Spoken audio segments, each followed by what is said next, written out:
Welcome to Fiction Audiobooks. If you enjoy the content, like and subscribing would be greatly appreciated. If you have any recommendations for novels, comment below. Chapter 251, The Court. October 7, 2012, Malfoy Manor. Hermione Granger POV. To say that the last few days in Hermione Granger's life were hectic would be an understatement. What else would you expect from Jasmine Potter's return? Hermione would bet her magic that the woman spread chaos everywhere she went. But this time, she screwed everything up. Previously, the young witch was barely processing the impact of the woman's return, and she didn't take into consideration the reactions that the general populace had before the large-scale duel that happened in broad daylight. The magical world existed on a delicate balance, one that magical titans like Dumbledore, Voldemort, Grindelwald, and Jasmine Potter tended to annihilate the moment they revealed their power. It was why organizations from all around the globe tended to cripple them as they did Nathan Potter when they were young, to avoid someone destroying the balance of powers this easily. Because why would someone follow the laws of the land if they could kill most of the administration with a few spells? It was easy to forget how powerful wizards and witches could be. One need only look at ancient myths, where legendary battles changed landscapes like they were nothing. Sure, things were probably exaggerated in these myths and legends, since Dumbledore, while rumored to be one of the most powerful wizards in centuries, had never even hinted at having power on that scale. Hermione always thought that these tales were romanticized, and so did the entire wizarding world. And a few days ago, they were all proven wrong. The duel between Jasmine Potter and the elderly man was a thing of legends, and the population was terrified. Some fled the country, fearing the rise of a new Dark Lord or Dark Lady which would cause another civil war in Britain. Some chose to worship the two fighters as gods. But most of them were just frozen in fear, not understanding what they should do, and asking the ministry for advice, something that neither Nathan nor Hermione knew how to deal with. They couldn't explain what happened since they barely knew the details, only that Jasmine fought someone very powerful, and she was the only survivor of the battle. They had no idea about why the fight happened in the first place, and Rose refused to comment on the issue. Things were getting really bad for the ministry, and there was talk of removing Nathan from office because of his lack of action, something that Hermione just couldn't allow. A lot of her power came from using Nathan's name, which means that Nathan resigning or being removed from his post would hurt her plans immensely. Hermione wasn't the only one who was being affected by the battle, the rest of the Wisengamot were also in hot waters. They didn't know what to do, and Hermione couldn't blame them, as hateful as most of them could be. It was odd to see such a display of power and without saying anything. All they had was silence. There were no plans, no agenda, no movements, no demands, no ambitions, nothing really, and it was driving everyone insane. It was almost a rule of thumb in the magical world: a magical titan trains themselves until they deem themselves ready, where, in a spectacular display of power, they reveal themselves and their ambitions. Rose Potter was obviously taken off guard, which revealed her powers before she was ready, which was understandable, but Jasmine Potter completely blew off the entire premise. And now, the entire magical world had to deal with a witch that was known as a certified prodigy before her untimely demise. People demanded answers and they had nothing. And even if they did, Hermione didn't know if she would be smart enough to deal with Jasmine on her own. The blatant explicit threat that the woman had given her still rang in her ears. She had never felt this small, and this useless before. It was horrible. She knew that she was barely more than an insect compared to the woman in front of her, and there was nothing she could do to change that. She couldn't even name a single spell that could deal with someone this powerful. She had no choice but to swallow her pride and stop even trying to go after the powerful witch. But things were already out of her hands. What happened in Hogsmeade rattled people enough that she was here, in Malfoy Manor, with the elite that made up magical Britain. She was currently sitting at a circular table in the home of one of her school rivals, Draco Malfoy, who announced the beginning of the meeting. "All right, the court is in order, let's begin." The Court of Shadows, the power behind the power. It was an international organization that was at least 2 centuries old and made up of multiple cells, each one in a different country. It was a meeting held at a round table, where each party is considered equal, where the true leaders of each magical nation met to discuss urgent issues. They set up rules and regulations to be followed by everyone, and violating them will result in the instant death of the violator. They're the ones who implemented the whole poisoning the magic of possible magical titans when they were young, and were very strict with the knowing violators. Kendra Dumbledore was part of the court, and she hid the fact that her son, Albus, was a possible magical titan. When he revealed the extent of his power during his newts, she suffered a tragic accident that took her life. The court knew that going after Dumbledore after he had just achieved his magical maturity was suicide, especially when they had no idea of the extent of his prowess, which ended up being the right decision, since he's the one who ended up stopping Grindelwald, another magical titan who had slipped through the system, something that was unprecedented since the previous century. Every single magical titan was recognized and dealt with when they were younger. Draco Malfoy, Having inherited the seat from his father, Lucius, after his tragic demise, the man was a follower of Voldemort, but even then, he had more ambitions than just serving a madman. He was the court's main spy in the man's forces.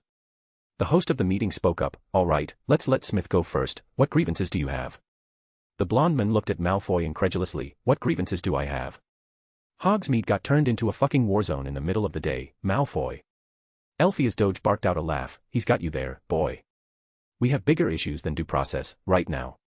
I've seen a lot of wizards in my days, from Dumbledore to Grindelwald, and even that nutcase Riddle. But I have never seen anything approaching the scale from any of them. This was a fight between two godly beings, not some magical titans. How did two beings on this scale escape our surveillance for so long?" The man had a point. Hermione had no idea how someone like Jasmine Potter could avoid making a ruckus for decades at a time. As foolish as he liked to appear to the public, Elphias Doge was a wolf in sheep's clothing, and that's saying it lightly. The man had spied on Dumbledore for decades, while pretending to be his friend, giving the court reports of his personality and capabilities throughout the duration of the war with Grindelwald and the civil war with Voldemort, but also during peacetime as well. Even after the former headmaster's death, Doge's resourcefulness granted him a seat at the table. Roxanne Greengrass spoke up next. "It doesn't matter what happened in the past, it will not change anything. We need to decide how to proceed, and for that we need intel. I have noticed that Granger has been suspiciously quiet during this conversation. Damn that woman. She was always perceptive. She was actually born Roxanne Rosier, daughter of Vinda Rosier, one of Grindelwald's main lieutenants, who had also spied on behalf of the court." Hermione hesitated for a minute before sighing in resignation. In the court, allegiances and ideologies do not matter, only the stability of the government. If they figure out that she was keeping something this crucial from them, then she was dead, but even then, she was more afraid of Jasmine Potter. There was something inhuman, otherworldly, in the woman's eyes as she threatened her. Hermione had no wish to incur her wrath, but she had no choice but to reveal what she knew. "Yes, I know more information about the battle, but not a lot." With these words, the entirety of the table turned in unison towards her. For the first time since she joined the Court of Shadows, she had the complete attention of the 24 members that made up the court. Unfortunately, she hoped that this would have happened in another situation. "We have no idea why the fight happened in the first place, but we know that it continued somewhere over the Pacific Ocean, where things got a lot more destructive. I believe that the two combatants did their best to limit casualties, or at least one of them did, since they changed the location of the battle when things started to get heated, which in the end resulted in the death of the men." All over the table, people sighed in relief. At least one of the monsters was dead. With that said, Hermione continued, "The statute of secrecy wasn't even broken. The entire fight was removed from the minds of the Muggles somehow, and any footage of the fight was edited on a planetary scale. The Muggles have attributed this to some natural accident." Again, the rest of the court started to murmur, pleased with the result. A big problem with fights on this scale was the fact that they tended to break the statute quite easily. The aftermath tended to be actually more costly than the damage the fight actually cost, since usually all it took was a few repairing charms to set things right, unless some serious dark magic was used, that is. But the manpower needed for obliviations and to corrupt security tapes and whatnot was very extensive, and usually cost a fortune with each incident. Greengrass, though, didn't change her facial expression. She just kept staring at Hermione, and the young witch felt like the woman was just looking through her and directly into her soul. Hermione had to take a look at her occlumency shield because someone staring at her unblinkingly like that was just unnatural unless they used legilimency. After the murmurs stopped, the woman spoke up. "That's not it, there's something else you haven't told us." Damn, Hermione didn't want to reveal this. Telling the Court of Jasmine's continued existence would cause too many complications. They would not tolerate someone with that kind of power existing outside of their influence and without any kind of surveillance on her. They were probably hoping that this was just a foreign witch that wouldn't be interested in the British Isles, which would have meant that it would have been another sales problem. They would undoubtedly go after her, and Hermione didn't know how that would go. The court was powerful and influential, but Jasmine Potter was just on another level, and she seems pretty peaceful, doing her own thing, whatever the hell that was. Having the court going after her would cause wars, and nothing but chaos, something that Hermione often tried to avoid as it caused a lot of complications down the line. But then again, chaos was a ladder, and while they would be preoccupied with Jasmine Potter, Hermione would try to further her agenda. In the end, the Muggle-born witch had no choice in the matter either way. She could not hide something like this from the court, especially when she was asked details this explicitly. Sighing, Hermione nodded. "Yes, while we don't know the identity of the men who perished, we do know the identity of the woman. She was revealed to be Jasmine Potter, the sister to Rose Potter and Nathan Potter." Her proclamation shocked the entire court, and Hermione took some pleasure in seeing the impassive Roxanne Greengrass lose her impassive face and gape at the Muggle-born witch. Chapter 252, Plans Upon Plans. October 7, 2012, Malfoy Manor. Hermione Granger POV. They would undoubtedly go after her, and Hermione didn't know how that would go. The court was powerful and influential, but Jasmine Potter was just on another level, and she seems pretty peaceful, doing her own thing, whatever the hell that was. Having the court going after her would cause wars, and nothing but chaos, something that Hermione often tried to avoid as it caused a lot of complications down the line. But then again, chaos was a ladder, and while they would be preoccupied with Jasmine Potter, Hermione would try to further her agenda. In the end, the Muggle-born which had no choice in the matter either way, she could not hide something like this from the court, especially when she was asked details this explicitly. Sighing, Hermione nodded, yes, while we don't know the identity of the men who perished, we do know the identity of the woman. She was revealed to be Jasmine Potter, the sister to Rose Potter and Nathan Potter. Her proclamation shocked the entire court, and Hermione took some pleasure in seeing the impassive Roxanne Greengrass lose her impassive face and gape at the Muggle-born witch. Hermione watched transfixed as the most powerful group in magical Britain acted no better than first years in Hogwarts. It really was funny. A few gaped, some gasped and swore, but in the end, if she had to put it into one word, it would be that they were flabbergasted by what the Muggle-born witch just said.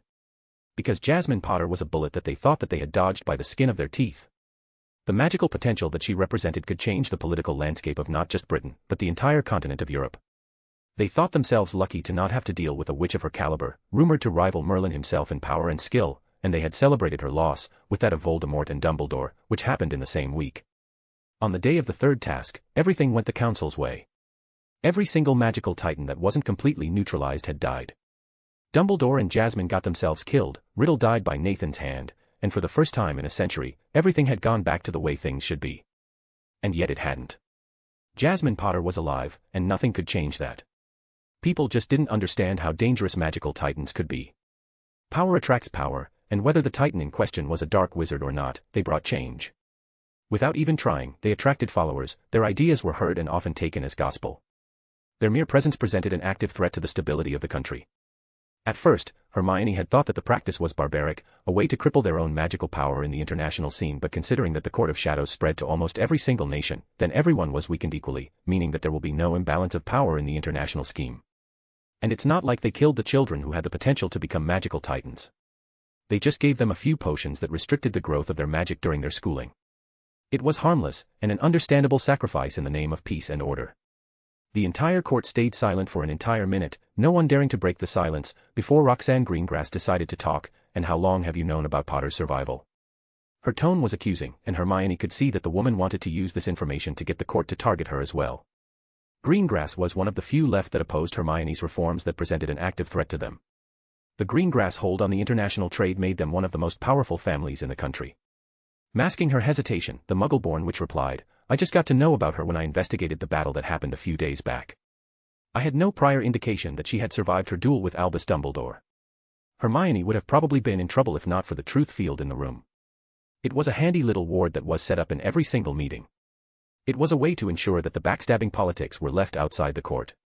It also prevented any kind of violence and betrayal from taking place, petrifying anyone who has the intent to hurt another member of the council the moment they decided to act on that intent.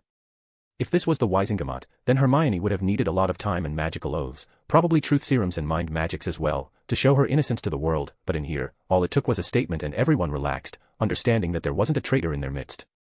This time, Draco Malfoy was the one who spoke up, as far as you know, who knew about Potter's survival. The only one who knew of her survival from the beginning was Rose Potter, who kept learning under her sister for a few years after Hogwarts. Outside of this, James, Lily, and Nathan Potter found out about it a few months ago when Jasmine visited them at Rose's behest. Did they say how she survived? Elphias Doge asked. Hermione shook her head, no.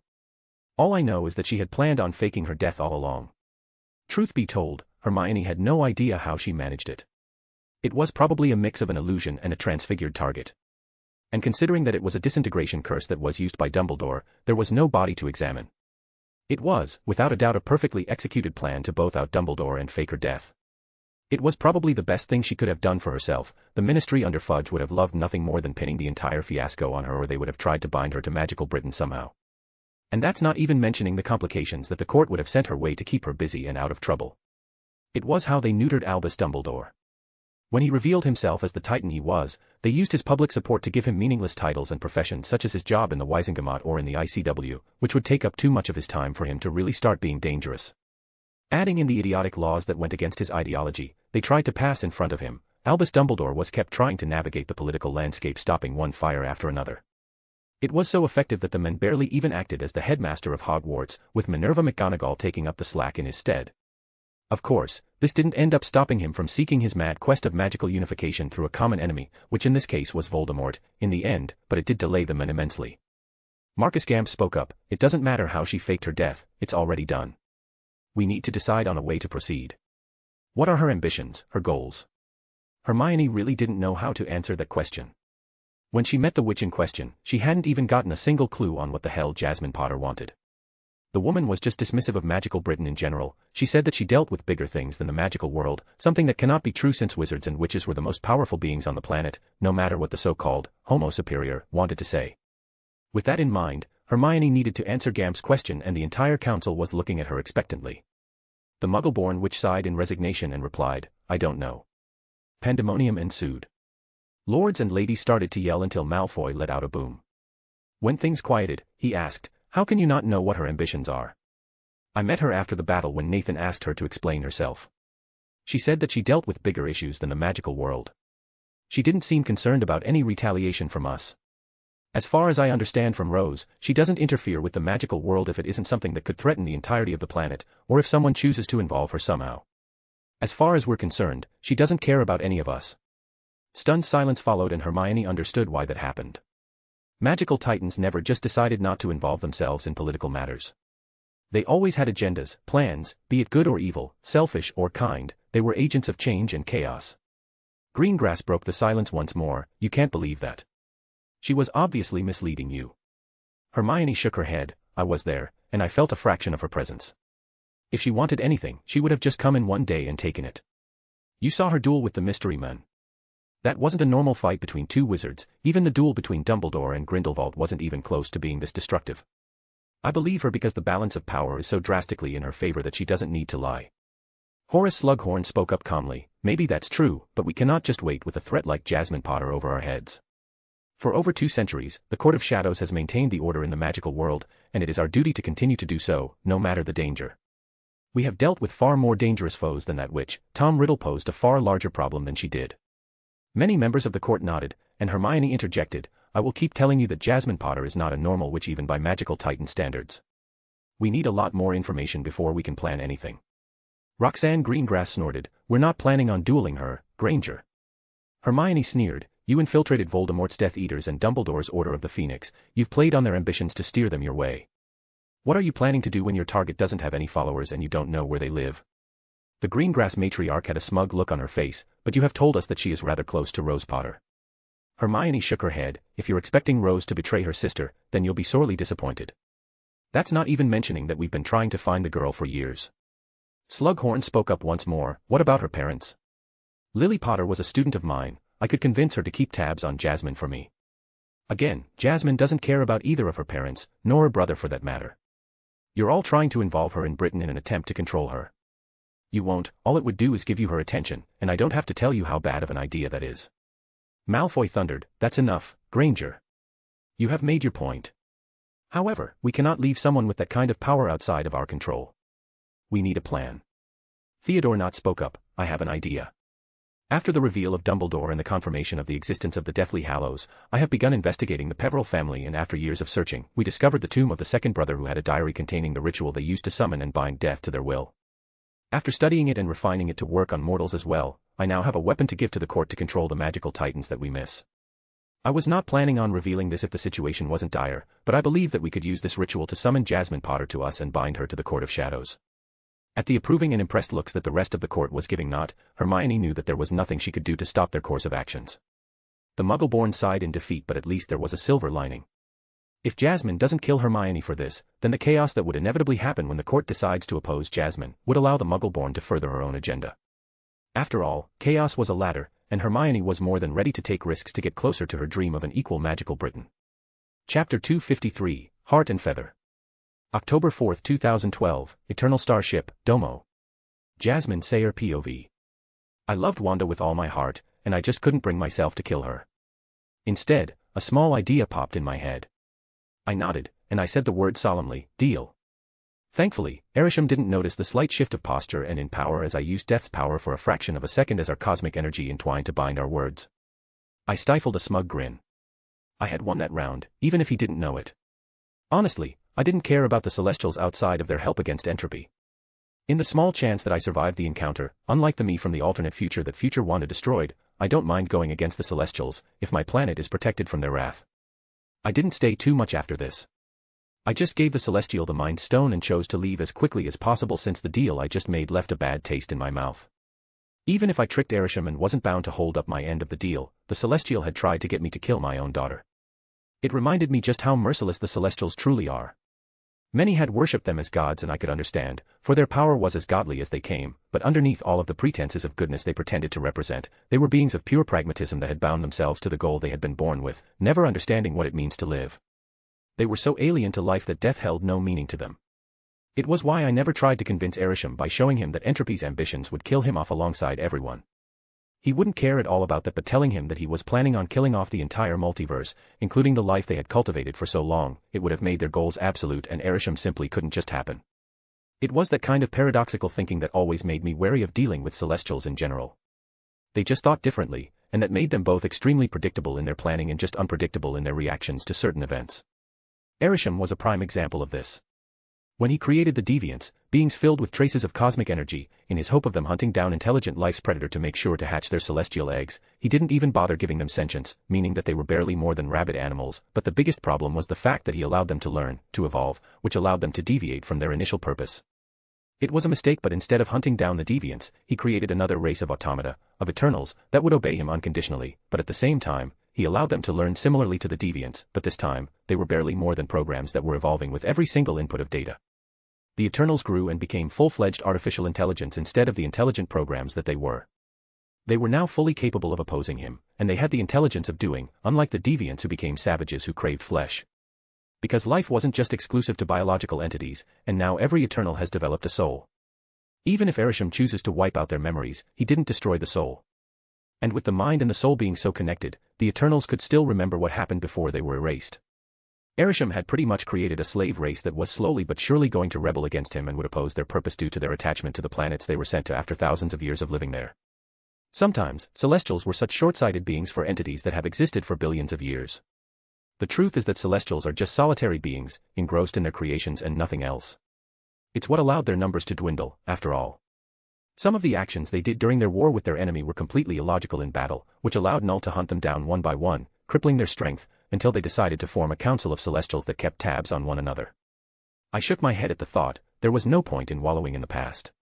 No matter how distasteful I found the Celestials, they were still one of, if not the, strongest force in this universe. And with access to the rest of the multiverse locked away, they were the best allies I could hope to have in the coming conflict. I stepped out of the room and was met by the two Eternals who were waiting for me, looking curious. They probably didn't expect my meeting to go well, so, what did you agree on? I shrugged. He will need to speak to the council before making a decision, but we've come to an agreement. Ikaris perked up. So, you're going to allow the celestial egg to grow? I shrugged. Probably in a few years, but that wasn't part of the deal either way. By the time the egg accumulates enough life force to hatch, humanity would have traveled through the stars, meaning that they wouldn't be extinct anymore. The Eternal gritted his teeth and I commented, I see that you're not happy with this decision. Do you truly hate this planet and the human race so much that you're this desperate to destroy it as quickly as possible and lose your memories? Ikari seemed shocked at my response and glared at me. It is our purpose, the reason why we're created. I shrugged. If your entire purpose is to just hunt down deviants and then do nothing for thousands of years and do it again and again, not remembering the person you used to be in every cycle, then how can you say that you're alive? We're not alive, he denied. I just shrugged. I can feel your soul, Ikari's, it shines brightly. You have an incredible gift, one that people cherish for as much as they can, life, and yet you still cling of the idea of being nothing more than an unfeeling machine. Tell me, Ikari's, can an unfeeling machine have friends? Can an unfeeling machine fall in love, like you have with Cersei? Ikari's froze and I saw Jack smile slightly at my words. Finally, I continued, think very deeply about what I had just said, Ikari's, and take a good look at yourself. You are alive, Ikari's, and now you need to learn to live. I turned around and left the starship and teleported home, where Selene awaited me. So, how did it go? I shrugged, as well as it could have, I suppose. She looked deeply at me and shook her head. No, there's something bothering you. I let out a resigned sigh. That woman really knows me like the back of her hand. Fine, we made a deal. He will take my plight to the Celestial Council, and in exchange, I gave him the Mind Stone and promised that I'll join the Council of Celestial after the conflict with Entropy. He also wanted me to kill Wanda. Celine's eyes widened slightly before she schooled her expressions. You made a solemn oath to kill your own daughter. I shook my head. No, I used my death powers to kill the deal as soon as it was struck. He is still bound by my terms, but I am not bound to his. I had to admit that using death's powers was kinda like cheating. I could kill anything, even an idea, or in this case a binding. It was very costly since it was made by a celestial, but it usually would have been impossible for me to get out of it. Celine shook her head. You might not be bound to kill her anymore, but if Erisham finds out that you've deceived him, he won't be happy. I let out a telekinetic blast that destroyed the furniture around us, but barely perturbed my wife. What would you have me do? He wanted to kill my daughter, Celine. She nodded. I'm just stating the obvious. What you did was the right thing, and worst come to shove, if we're really pressed, we can say that he didn't specify when you should kill Wanda, and if he presses the issue, you could just kill her. You've lost nothing by nullifying the oath. I glared at Celine. I knew my wife more than anyone in the world. She had given up on humanity a very long time ago, even before I met her. She barely considered them to be barely better than animals. Which to her, they might as well be, considering how quickly their lives end compared to us. And in many ways, while I tried to hold on to my humanity, to the pain that defined me as a human being, Celine detached herself.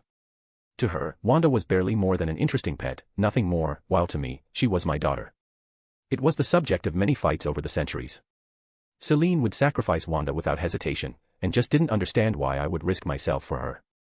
I released my defeated sigh. It really wasn't Celine's fault she was this disregarding of human lives. You know I don't like it when you say things like that. She nodded. I'm sorry, but concerning what we're dealing with here, sacrificing Wanda is a viable option. Would you really not give up Wanda for the entire multiverse? I shook my head. Let's just not think about it. It entirely depends on the decision of the council. Unfortunately, the decision didn't leave my head in the next few days, and every time I saw Wanda, I couldn't feel anything but guilt. Was I really prepared to sacrifice Wanda for the entire multiverse? I shook my head. Things might not even come to this, and knowing the Celestials, Erisham wouldn't even be answering me anytime soon, meaning that I had the time to prepare accordingly. I was distracted by the appearance of an owl of all things. I had allowed the avian birds to enter the manor if they didn't carry anything that was magical in any way. I took a closer look at the bird in question and recognized it to be that of one of my informants in Makusa. It was odd. I had explicitly asked that I not be contacted by anyone in the magical world except if it was an emergency. I removed the letter from the owl and gave her a few treats, before reading the note. I reread the note once more before I completely burst into laughter.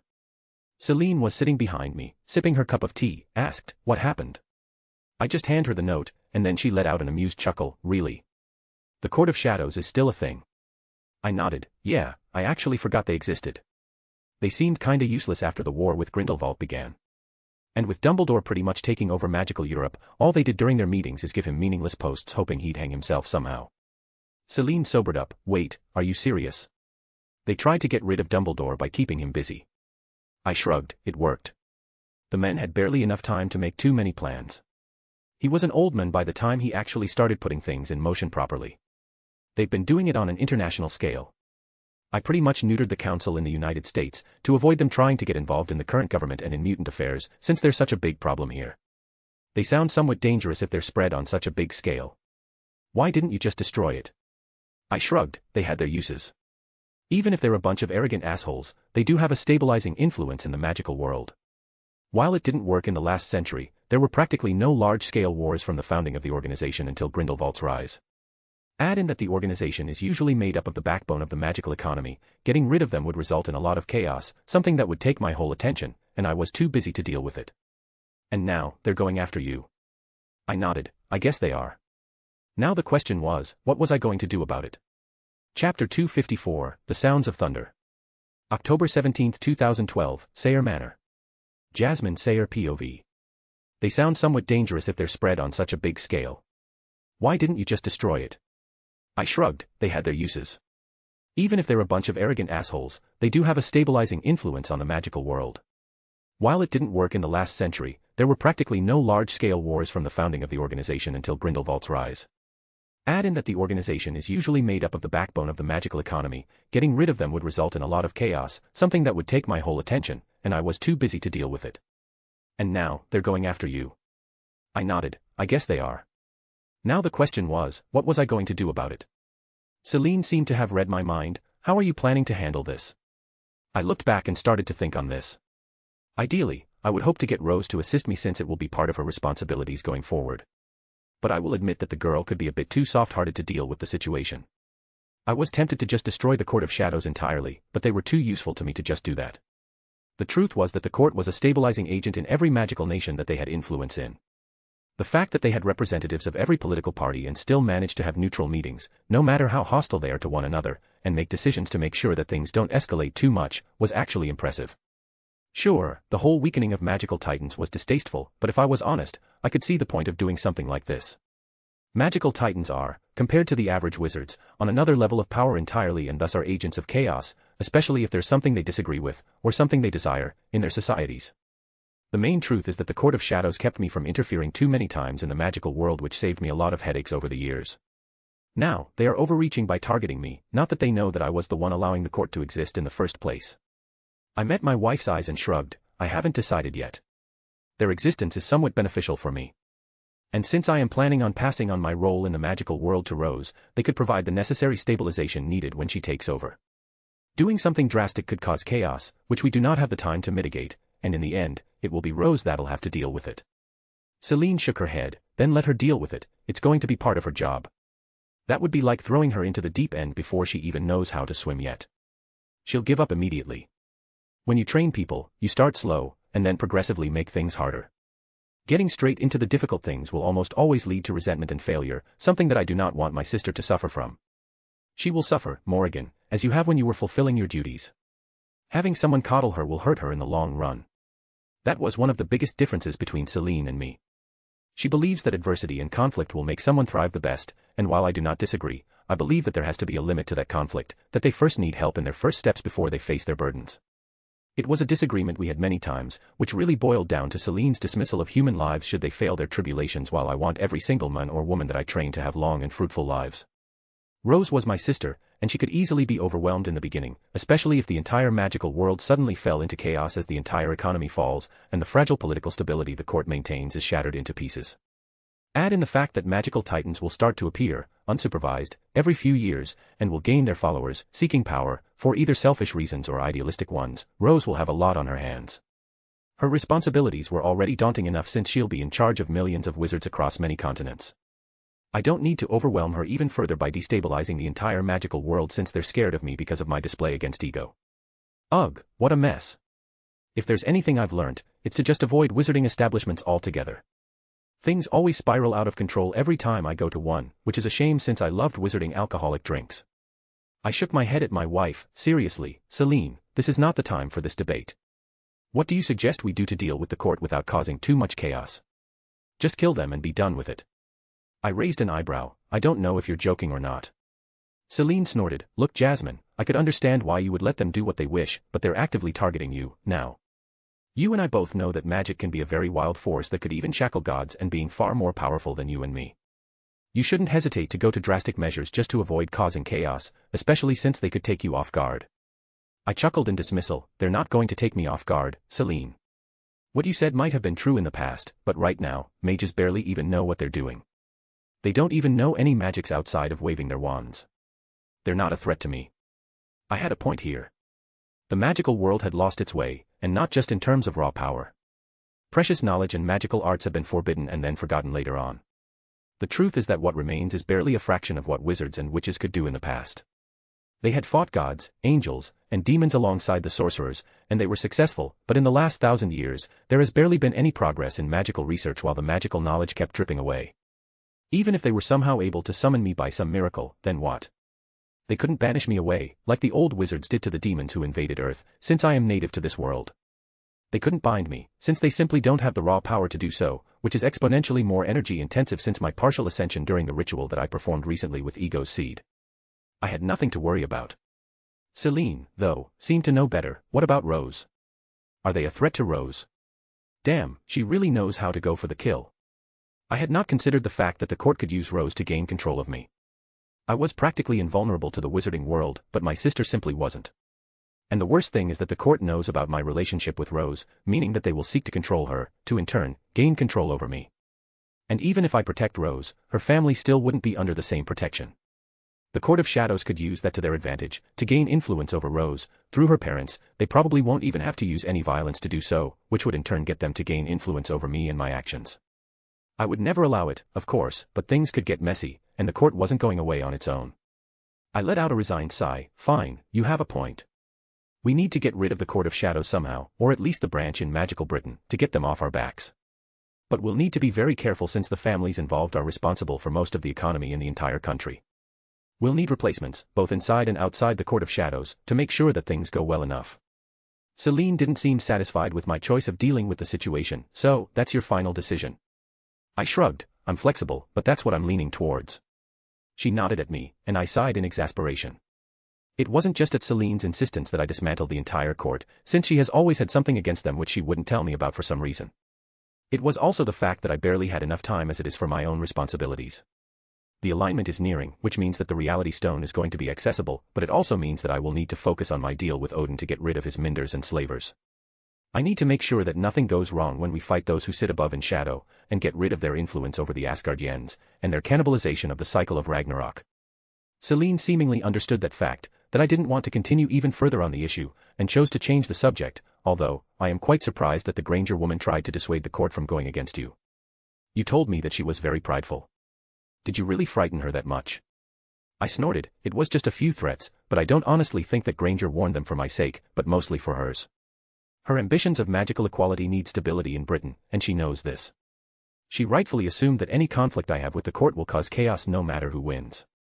Since I did say that I'm not interested in generally involving myself, she probably preferred me to stay away on my terms than to fight her on hers. However, the fact is that she will do her best to get rid of me, or get me under her control as well, as soon as she thinks she has a fraction of a chance in doing so, and will get herself burned when she gets too close to the sun. Celine nodded. Yes, the downfalls of prideful fools.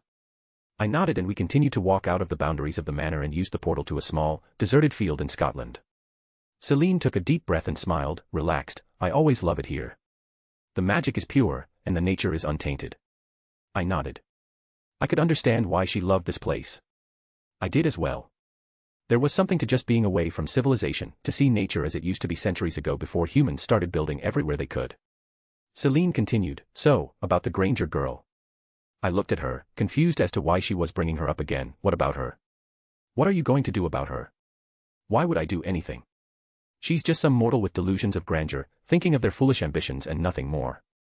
I will admit that in theory, her dream of an equal magical Britain is nice, but to implement it, there will need to be violence where most of the magical nobility will need to die. It's like what happened in magical France a few centuries back, where the masses killed off nobility from old magical lines for her same ambitions. It caused thousands of precious magics to be destroyed in the mess, and it took centuries for things to return to what they used to be. Why would things in Britain be any different? Before Celine could say anything, a large beam of light fell on the earth. It looked like a rainbow, and I immediately recognized it as the Bifrost. Did Odin wish to speak to me, or something? I hoped that there wasn't a crisis in Asgard. I waited in trepidation until the light faded and the arrival revealed themselves. My shoulders relaxed when I noticed who it was. His long golden hair and hammer were obvious identifying marks. Thor had come back to Midgard and bellowed out, Morrigan, there's something that I need to discuss with you. Chapter 255, To be King.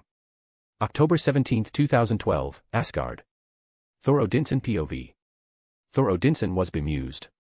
In the last few years, which were barely more than a fraction of his lifetime, he had learnt more about being a king than he did in the 1,000 years that preceded them. The god of thunder had always assumed that being king would have brought him nothing but glory and riches. He wanted to be like his father, to live up to the songs of glorious battle against worthy foes. Because that was what Thor wanted the most, to fight worthy opponents. The god of thunder knew that his father loved him, but there was always this disappointment in his eyes, which was mixed in by some sense of belief. It was like his father expected him to be better, to grow better, and had an absolute faith that he will, in time. And he realized today that his father had never looked at Loki with the same eyes. He never expected him to be great, nor to grow as he had. He accepted the boy as his son, and would not deny him anything, but there was always something missing, something Loki had craved for while Thor got it without even trying. It was something that Loki tried fighting for, betrayed Thor for, and almost got himself killed for in the hope of ever achieving it. In truth, Thor did blame his father for Loki's fall, because if only he had given him the approval the trickster had dreamt of, Thor would still have his brother standing by his side, today. And while Thor didn't think that he, himself, was blameless, he wasn't the one Loki was truly fighting against. And yet, now, Thor was different. He had different priorities, different goals. He has found love and started to understand what it means to be a king. It didn't have anything to do with fighting or glory, it was a responsibility and a vital one at that. For a king's duty is to his people and for them to prosper. Thor now truly understood why he was banished to Midgard while being powerless.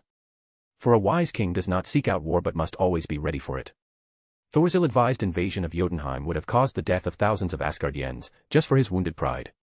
It was on Midgard that Thor understood how precious life truly is. Wasn't it ironic that it was a weak short-lived species that showed him what it meant to be alive, to have a goal outside of battle and glory? If only his lesson hadn't cost him his brother, that he thought to have perished, lost in the void. Imagine his surprise when he heard Heimdall's claim of Loki returning from the grave and hunting down an infinity stone on Midgard of all places. The god of thunder didn't understand why Loki even wanted to invade Midgard of all places. It was weak in resources and the mages had been hunted down to extinction centuries back. It was a primitive race compared to any of the other realms, or even most planets in the universe. There was something fishy going on, and the Morrigan's involvement of all people didn't reassure him. He had heard tales of the Morrigan, who hasn't? She was often described as a goddess who brought death to anyone who opposed her, who had massacred an entire legion of Asgardian soldiers when his father's conquest brought battles to Midgard. For to fight the Morrigan was to court death. He thought that she was just a fairy tale, a way to scare children into compliance, and yet she was there, fighting beside him on Midgard, and Thor had to say that the tales did not do her justice. On the streets of New York, the Morrigan rained darkness and steel on the Chitauri and yet was merciful to his brother while apprehending him. She disappeared later, faking her death, for in the tales, the Morrigan was immortal, and the god of thunder didn't even entertain the thought that a mortal weapon could harm her. But the most intriguing thing was the meeting with his father that she had demanded. No one had any idea about what they spoke of, only that both parties left the meeting satisfied with the outcome. And while the Morrigan had seduced the entire court with her tales of glory and tragedy, Thor was wary of her. It was like everyone forgot who she was, what she was. And after the woman had left, Thor thought that things were going to get back to normal, and yet they didn't. Thor was sent to the 9 realms using the newly rebuilt Bifrost to stabilize the rebelling realms on his father's orders. And yet, while he and his friends kept fighting and winning battles, there was something missing. Thor didn't get the thrill of victory every time he defeated a powerful foe, only a deep wariness and acknowledgement. It was odd that he found no enjoyment in something that would have made his blood boil barely a few years back. He had thought that he simply missed Jane, who he had started to distance himself of. With him getting busier with both his battles, and his training from his father on how to be a good ruler, there was barely any time to see the woman that he loved. But after some deep thoughts on the matter, he dismissed the idea entirely. While he missed Jane, his disillusionment on the nature of battles and wars happened after the invasion of New York. He wasn't sure if there was any foul play in the issue, or if it was just his own thought. He supposed that was what made things even worse. In the end, Thor decided to keep an eye on Midgard either way, asking Heimdall to keep an eye on Jane, his fellow Avengers, and especially on the Morrigan. Somehow, the witch knew how to shield herself from Heimdall's gaze and her home was completely invisible to the All-Seer. As far as he knows, the Morrigan had decided to destroy S.H.I.E.L.D. completely for some reason and had fought some weird thing over the Pacific Ocean and came out victorious. Other than that, he had no idea what was going on, or even why the Morrigan did what she did. Outside of his worrying over Midgard, something seemed to trouble his father. Odin, ever since his meeting with the Morrigan, had acted differently. There was something more to his gaze, something that was never there for as long as Thor had known him. It was hard to explain, for the king of Asgard always has a defying look in his eyes, like he's disobeying someone. He thought that perhaps the Morrigan had enchanted him somehow, but when he gave that explanation to his mother, the queen had told him that she had similar suspicions but after examining him, she found no traces of any foreign magics. The worst thing was that his father always avoided the subject and even Thor's mother couldn't get him to speak of it. But now, he had enough, he was going to speak to his father and get to the bottom of things. So, after the court was over, and only the king and his guard remained, Thor dismissed the guards. "I wish to speak with my father privately." The guards immediately understood their dismissal and left the throne room. Odin looked at his son quizzically. "What did you wish to speak of, my son?" Thor nodded and readied himself. "Father, you've been different. You have acted different, you're even speaking differently. I am not the only one who has noticed, Mother has as well when I went to her with my suspicions. Are we under attack? Are we in danger? Is someone bewitching you?" The king of Asgard didn't seem to like the accusations. "What madness do you speak of? I have never been as clear-sighted as I am today." Thor insisted, "But there is something. Father, it's like you're a completely different person underneath. You try to act the same, but it's like you are forcing yourself to act this way." Odin seemed to get angrier by the second. "This is not of your concern, and I will speak nothing of it any further." The god of thunder grinned. "So there is something, isn't there, father? I said I will not speak of this subject any further. Now, leave before either of us do something that we regret later." But the prince of Asgard wouldn't give up this easily. "Why are you so different, father? It's like you're a different person altogether." Odin sighed, exasperated, and for the first time, Thor could see how old his father truly is. "My son, everyone changes in the course of their lives. In many ways, people die during the course of their lives, and that's alright, it's how people grow, as long as you keep remembering all of the people you were before. Even someone as old as me is capable of change, and perhaps I have one more chapter of my life left in me until you take over as the king of Asgard. If there is anything that I am the proudest of in my life, it's you, my son. You are my greatest gift, my greatest creation. Never forget that, Thor. Thor stayed silent at his father's speech, and he nodded at him. A second later and the king's eyes regained their previous severity, but now, off with you. The subject is closed, and if you bring it up again, I will banish you once more to Midgard. Thor nodded, then bowed and left. The prince had spent entire hours in thought, his father's condition refusing to leave his mind, until he thought he had no choice. Slowly, the prince found himself by the Bifrost. Heimdall looked at the god of thunder with his piercing golden eyes, that Thor thought could see straight through his soul. The All-Seer nodded at his prince, Thor. Suddenly, he had an epiphany. Why not ask Heimdall of details of the meeting between the king and the Morrigan? Heimdall, I wish to ask you for a favor. Heimdall nodded. You wish to understand the change in the king. Thor wasn't surprised anymore by the gatekeeper's knowledge. What can you tell me about it? I can tell you that the change happened immediately after his meeting with the Morrigan, a meeting that I couldn't see. Thor sighed in disappointment. I thought not. It was a faint hope, at best. The All-Seer, though, didn't seem perturbed, but perhaps there is another way of knowing. There were two beings in the meeting. You think that I should speak to the Morrigan, one of the most feared women in the 9 realms? Heimdall snorted. Perhaps she is, but she's not unreasonable and neither is she power-hungry. What happened to your father was not malicious in intent, at least not on her part. Speaking with her could alleviate your concerns. Are you sure about this? She could be an enemy of Asgard if she wished. She is not an enemy of Asgard, that I do know for a fact. From what I could gather, the meeting ended with an alliance between your father and her. Other than her enchanting him, if she had managed it somehow, then for all your father's power, the Morrigan is unmatched in mind magics, which means that it wouldn't have been obvious to outsiders. This clears her, somewhat of enchanting the king. Thor wasn't convinced, that is circumstantial at best.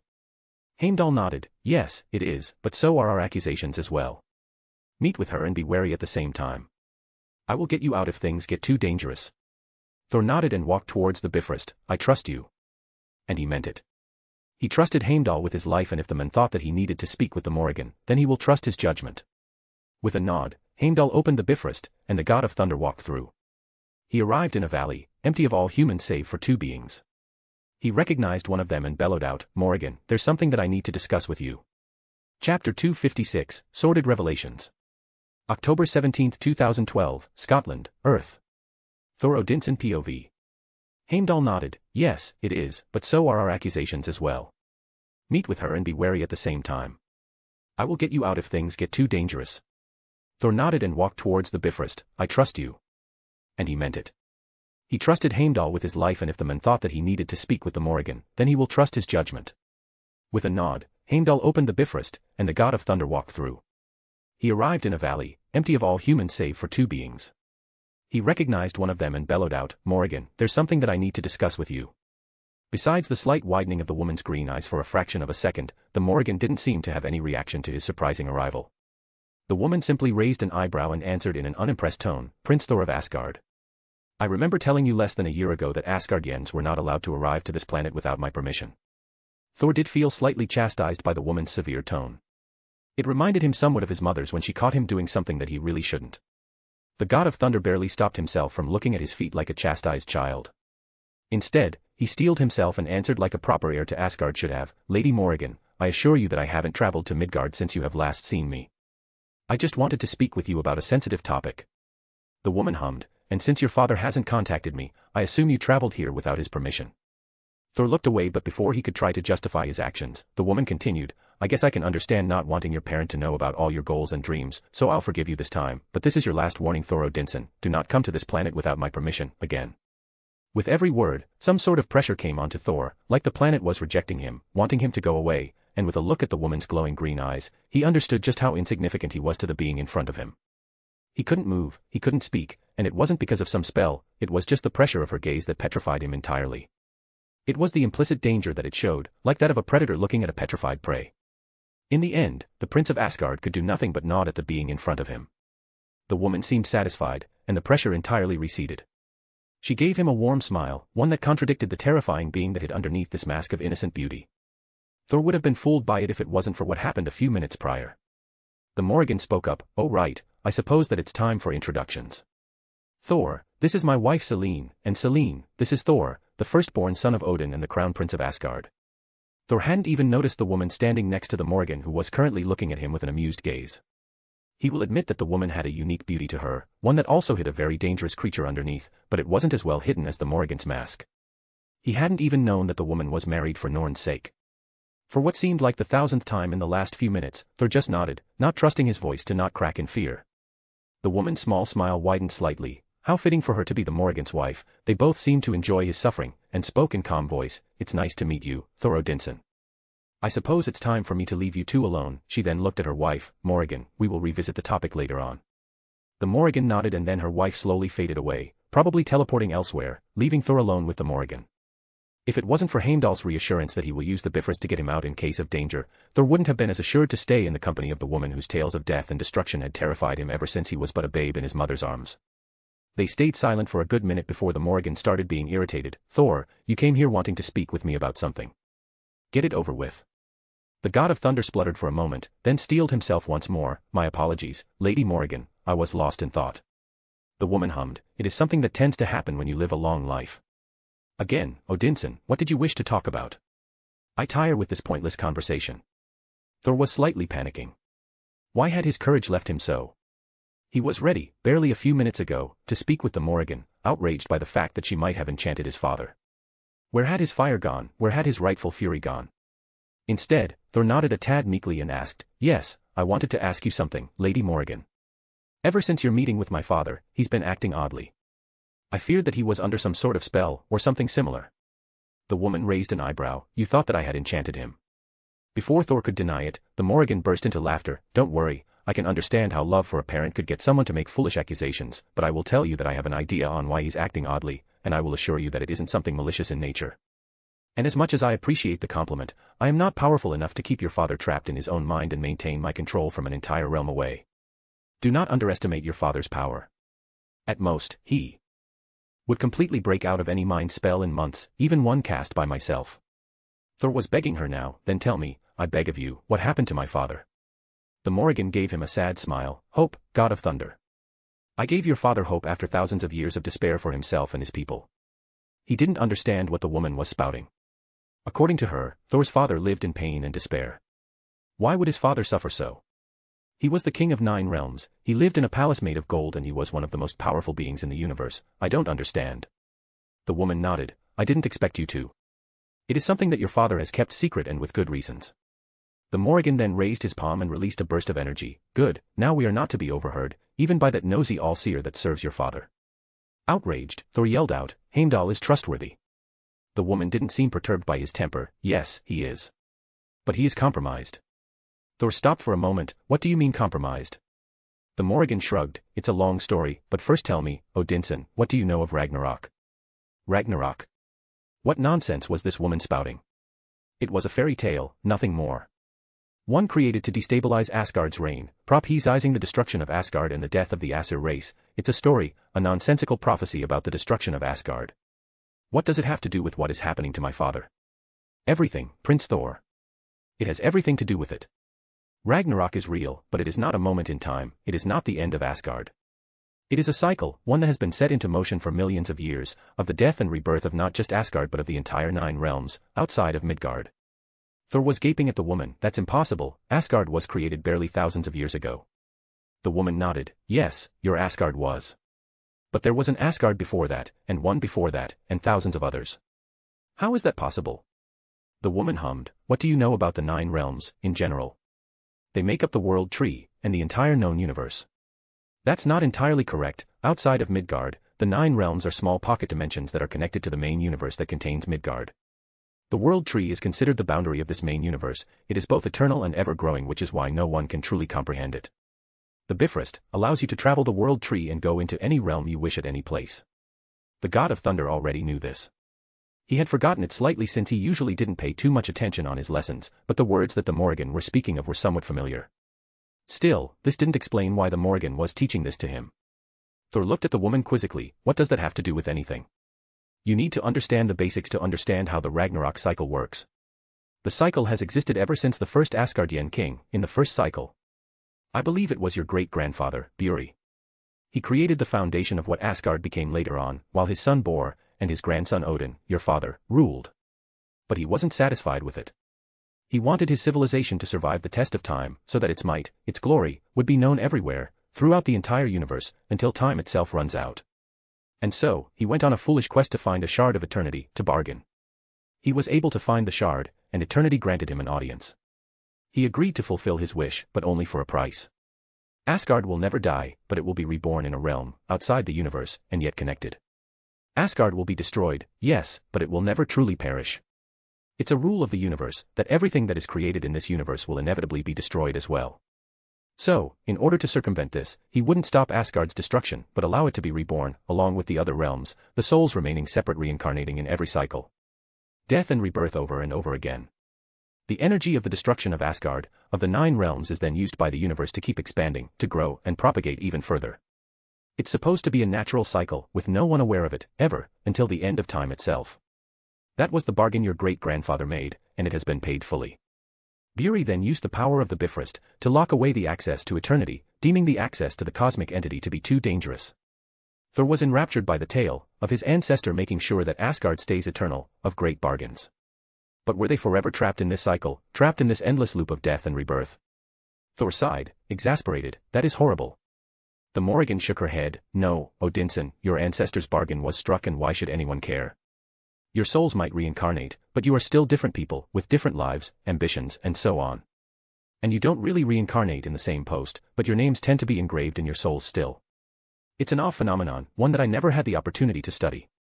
No, Prince of Asgard, the cycle is not a tragedy, for you need not concern yourself with your past lives, only your own. No, the tragedy came after, the tragedy is what happened when they arrived. Who?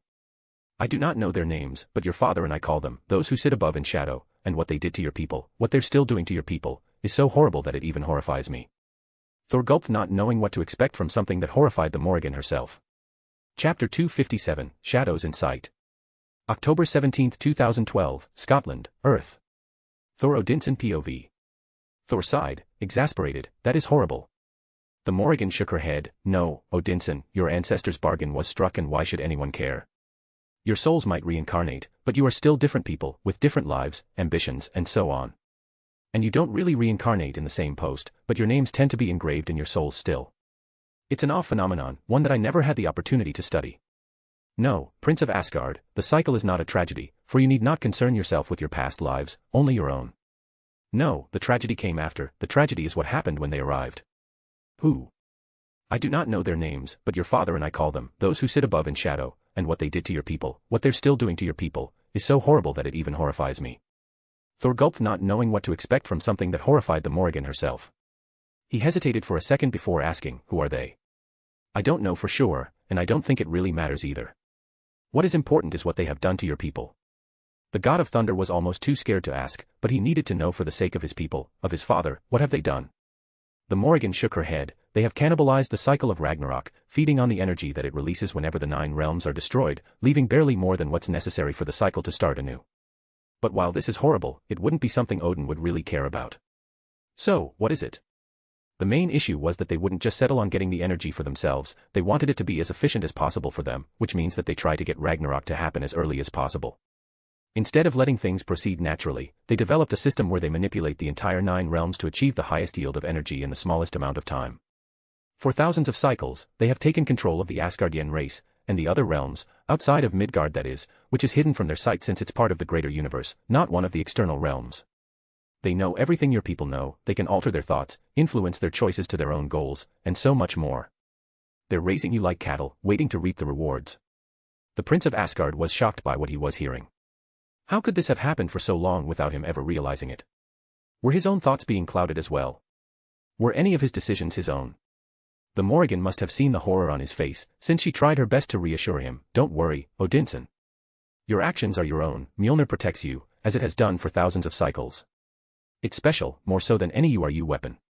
It's why the shadows do their best to get rid of you. You're an uncertain variable in every cycle, spreading change wherever you go, destroying their plans as easily as breathing. That's why they use other methods to spread their influence over you. They try to change your mentality slightly, to resemble that of your predecessors so that your actions become more predictable, before you receive Mjolnir, that is. They try to influence your family members to mold you into their idea of the least troublesome Thor. The god in question was doing his best to not throw up.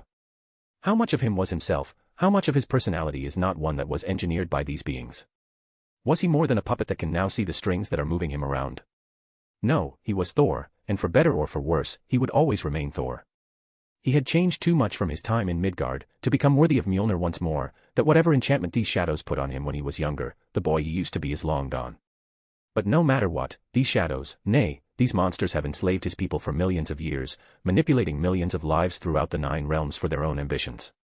It left a bad taste in his mouth. Before he could say anything, the Morrigan continued, "Don't worry though, this cycle is unique in a way, and the shadows are the weakest they have ever been before. More specifically, they're too weak to try something this elaborate, especially when they're sacrificing most of their power to keep your father under their control." His thoughts came back to his father, who should have resolved this by now. Was he enslaved as well to these shadows? Were they this powerful? What about my father? He knows about them, of course. The moment he sacrificed his eye for wisdom and control over the Odin force, he has learned of them. It's why they always go for him. A puppet that sees the strings is a very dangerous puppet indeed, and it's especially true when it comes to a puppet with your father's power and strength. That didn't make any sense. If his father wasn't the one who weakened them, then who could? Who would even have the power? Who weakened the shadows? Morrigan. The woman seemed amused by the question. "You did, Odinson." It took a moment for her answer to register, and even then, it didn't make any sense. "I don't understand." The green-eyed woman snorted in laughter. "I suppose you don't. Don't worry, it's not you, exactly, but it was your last incarnation, your previous self. It was, by far, the most powerful incarnation of Thor to be born ever since the start of the cycle. Odin had died, and he became king. Like your father, he sacrificed his eye to gain knowledge of runes and access to the Odin force, but he wasn't just satisfied with this.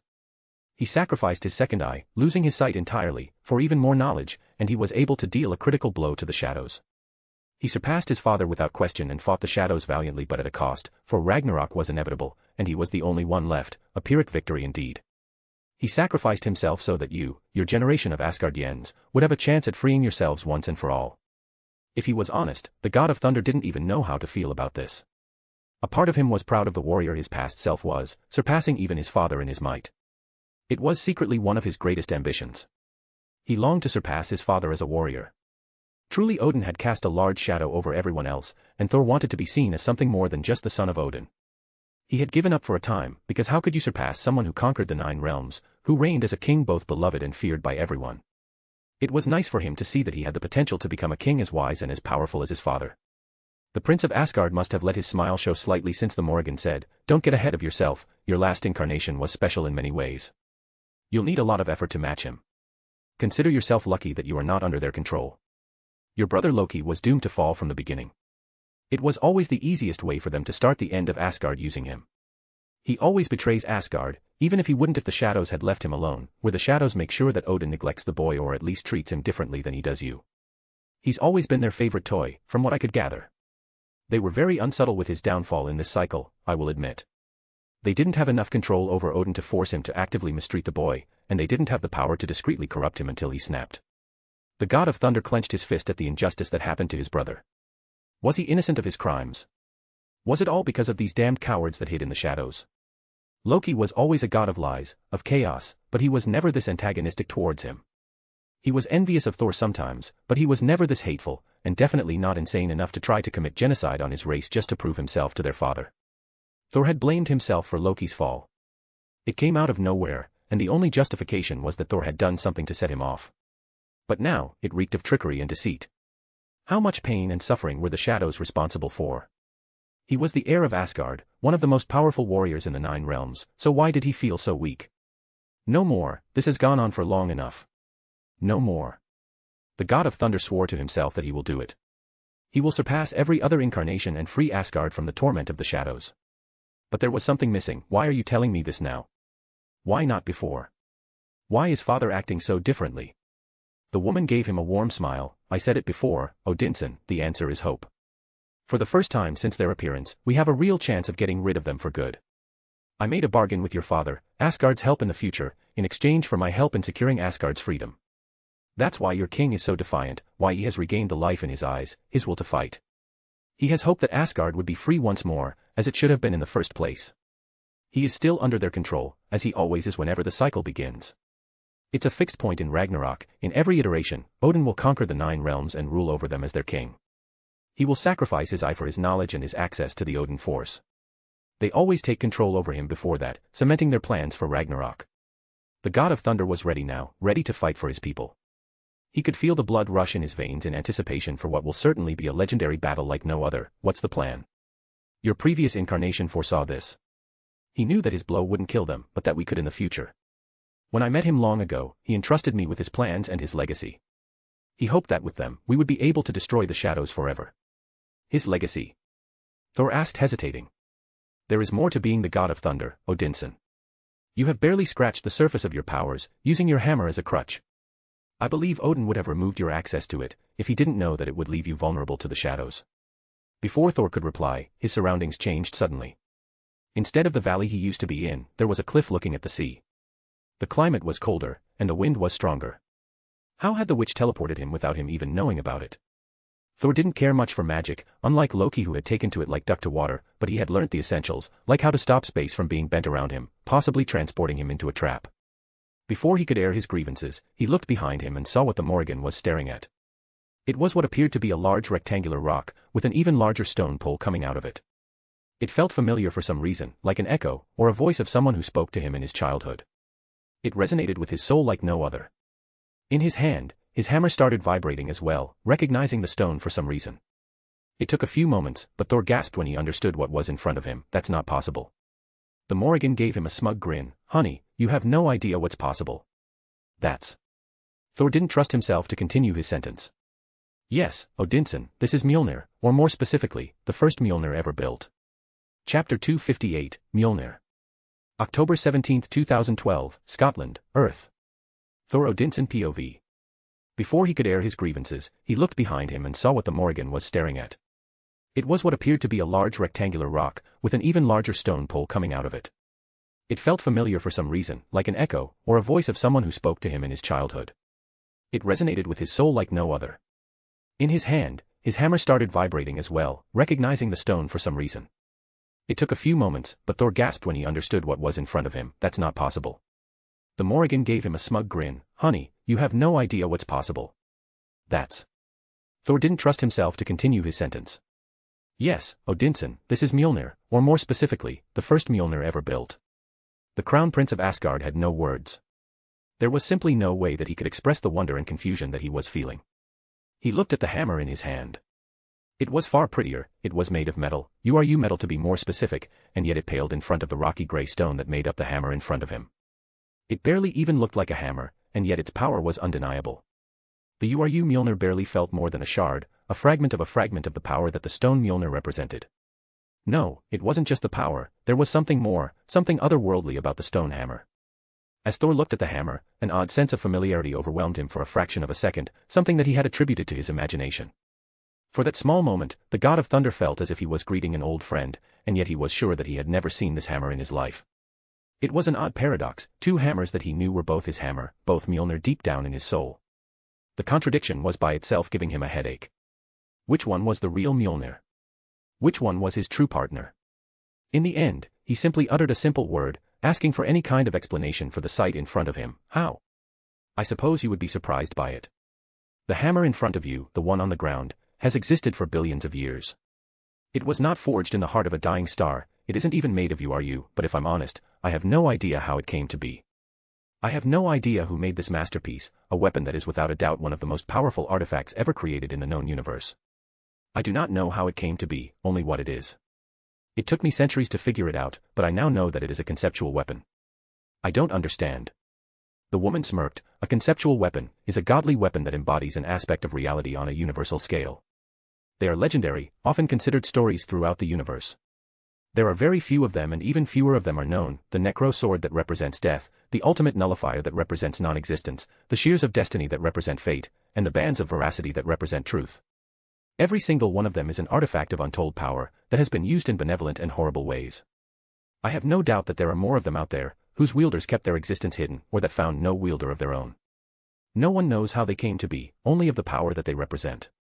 Thor was gaping at the weapons named in front of him. He knew of them, of the sword that kills gods themselves, the famed tools that the fates use to shape the tapestry of destiny itself, the bands that force anyone to speak no lie.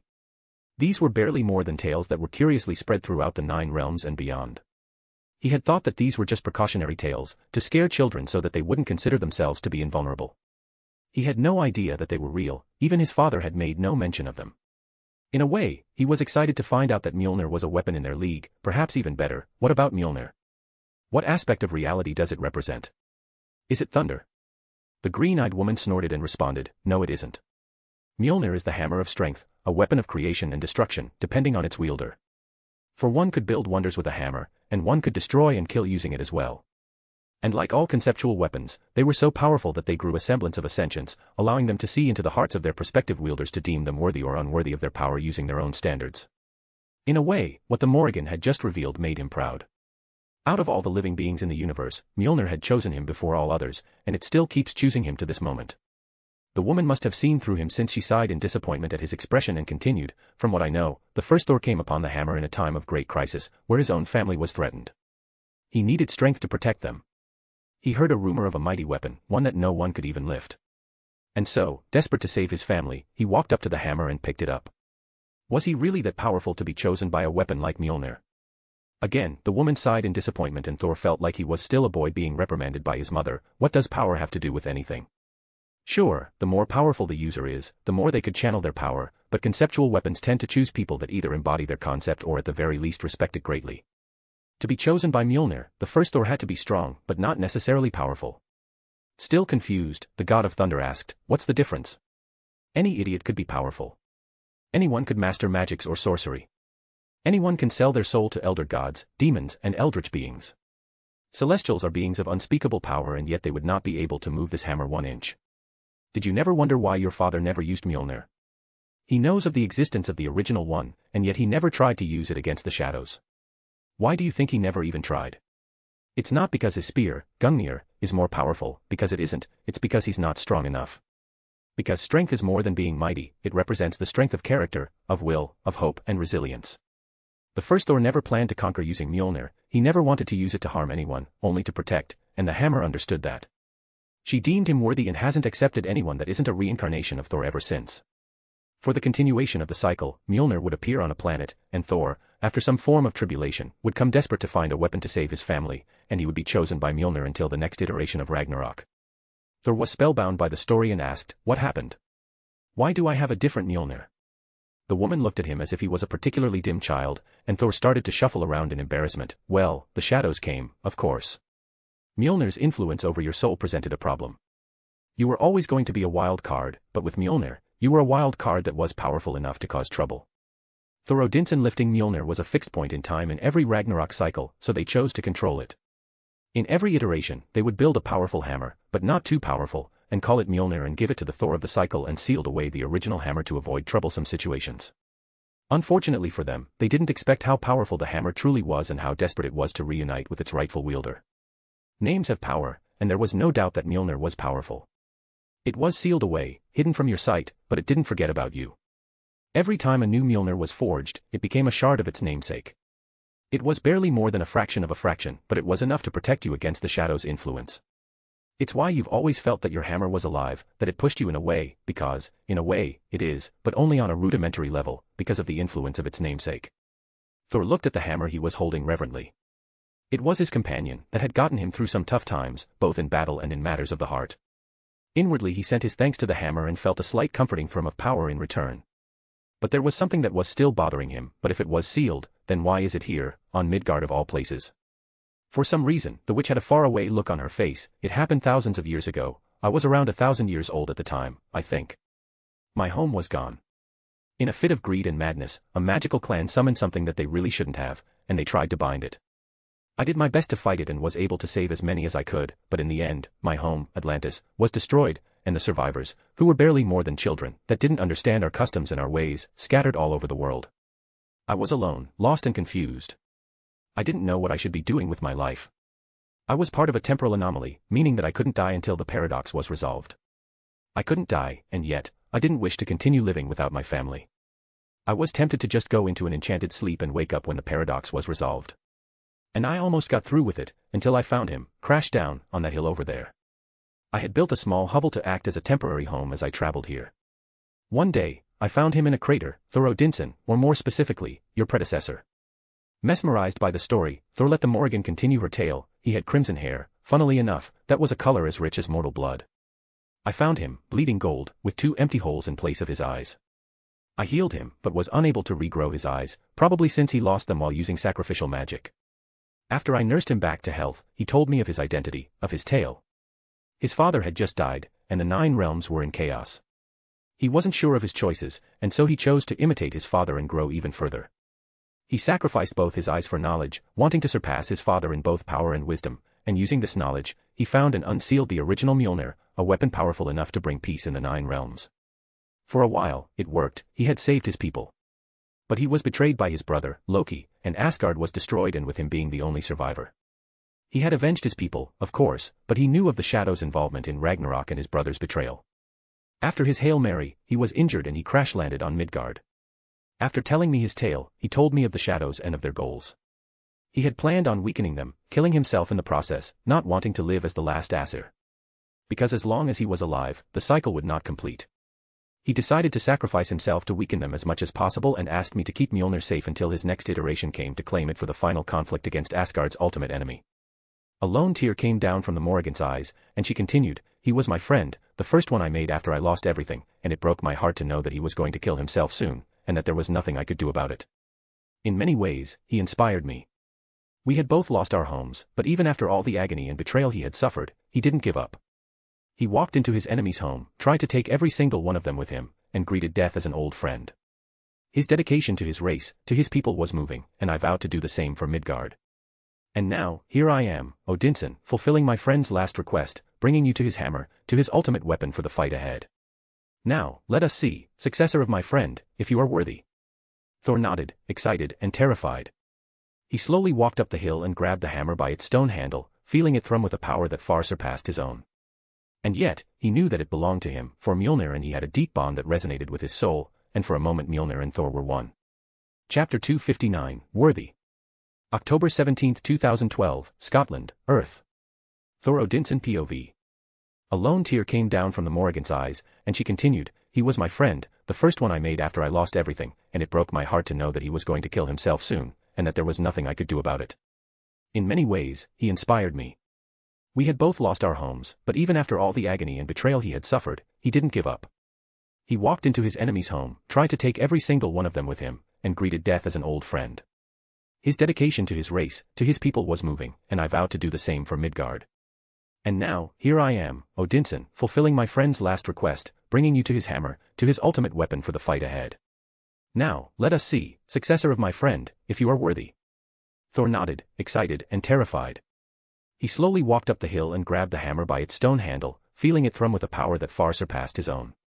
And yet, he knew that it belonged to him, for Mjolnir and he had a deep bond that resonated with his soul, and for a moment Mjolnir and Thor were one. The young prince had a smile on his face, feeling Mjolnir's presence, which took the form of blue lightning, start traveling the length of his arm and towards his heart. He was already deemed worthy by you, Mjolnir, why would this be any different? For a fraction of a second Thor felt like he could pick up the stone hammer, the first step in surpassing all of his predecessors. And yet, it wasn't to be. Suddenly, Mjolnir's presence faded, and the hammer fell into the ground, ignoring Thor's attempts at lifting it. Thor didn't believe what had just happened. This reminded him of a hauntingly familiar scene, 2 years ago, when his father had banished him to Asgard, and Mjolnir deemed him unworthy of its power. The god of thunder moved his hand, and the metal Mjolnir flew into his palm, reassuring him of its presence and allegiance. It didn't make sense. The Morrigan claimed that his Mjolnir was a shard of the stone hammer in front of him, so, how can one of them accept him, and the other one reject him? He had no doubt that the woman next to him was telling the truth.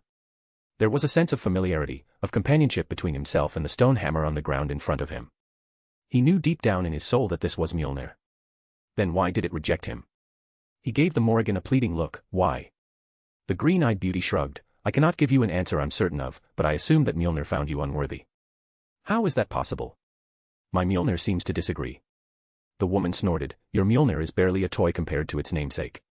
But I believe I understand why you were rejected by the original Mjolnir. You are not worthy of Mjolnir's power because you haven't mastered yours yet." "I don't understand. I have thrown lightning and caused storms ever since I was a child. How could I not have mastered my own powers?" The woman simply raised an eyebrow and waved her hands. Orange lights appeared in weird shapes that reminded Thor of his father's runes slightly. She then gave him a condescending look. All right, then, Odinson. I want you to summon a lightning bolt. Thor motioned to summon Mjolnir, but it just wouldn't come to him. He turned to the witch, enraged. What have you done? The woman gave him an unimpressed look. I simply suppressed your connection with Mjolnir. Don't worry, it's not permanent. It should only hold for a few minutes. So, get going, God of Thunder, summon a lightning bolt. By Odin's beard this woman was infuriating. Thor longed to punch her in the face just to remove that maddening smirk from her face. The only reason he hadn't was because she could probably kill him in a blink of an eye without batting an eyelash. So, instead, the Crown Prince of Asgard gritted his teeth. I need my hammer to do so. The Morrigan snorted. What are you, the god of hammers? You are thousands of years old, Odinson, and yet you still use Mjolnir as a crutch. It is a weapon, yes, and it can amplify your strength, a power that it received from its namesake, but that strength is still yours. You have believed for so long that you need your hammer that you never even tried to access your power without it. And look at you now, your father is slowly withering away, while you barely have any control whatsoever over your powers without that hammer. In my society, in Atlantis, children often got training tools to learn how to channel their magics. Sometimes they used artifacts and sometimes that shaped their magics around them, but we always made sure that they were not solely dependent on them. Thor looked down shamelessly and the woman continued scolding him. No wonder the hammer deemed you unworthy. Power is given if it can be used properly, and for thousands of years, you have neglected your own strength, your own magics. Loki has used his magic without a tool for thousands of years. Why haven't you done the same?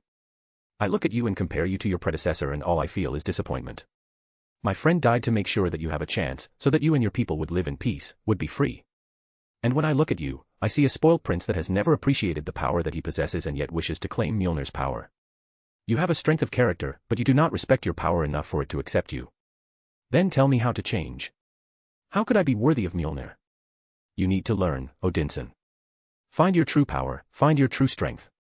Aim to surpass your predecessor, not just by trying to gain more, but by mastering what you have first.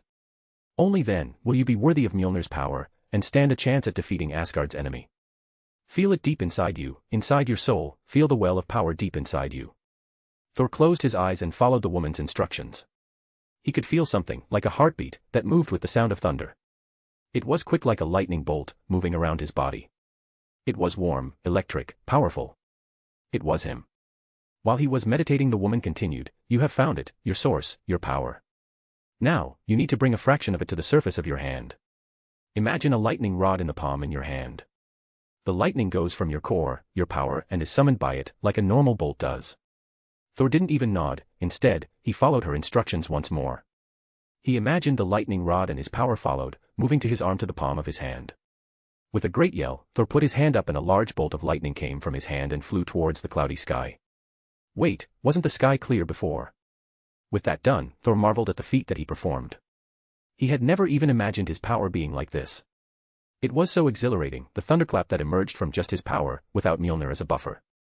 It was amazing, it was breathtaking, it was him. Thor opened his eyes and saw the Morrigan with a slight smile on her face. It was a true smile, a proud smile. Am I worthy now? The woman released a snort which later turned into giggles. Of course not. Look around you, Odinson. The Prince of Asgard did so and found that all the grass around him for a good 24 yards was completely blackened, destroyed by the thunderbolt. Funnily enough, the Morrigan didn't even look bothered in the slightest, her outfit still as pristine as ever. Was all this damage done by his hand? Thor had a sheepish look and he looked at the Morrigan, who took pity on him and answered his unspoken question. You have power, Odinson, but no control. Your weapon controlled your magic for you, directing it in your stead. Without it, you are only capable of slightly directing it. You will need to work on your control to properly master your powers.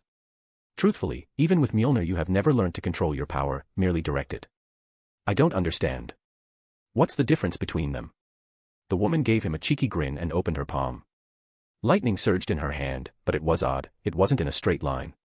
It took the shape of a raven made out of lightning flying in her palm. In truth, Thor was flabbergasted by her control over lightning. And yet he was slightly peeved. I don't see how this is useful in battle. The Morrigan raised an eyebrow once more. Not everything is about battle, Odinson. Sometimes we do things simply because we find beauty in them. But if you wish to see something fitting for battle, I'm more than happy to oblige. The woman raised her hand, and the raven turned into a bolt of lightning that she sent into the clouds above. Thor almost commented that he had done the same, until he heard a roar appear from the clouds above. Slowly, the lightning materialized into the mythical figure of a dragon that flew down from the sky into the hill next to them. The Morrigan smirked and intoned, "Begone with the thunderclap."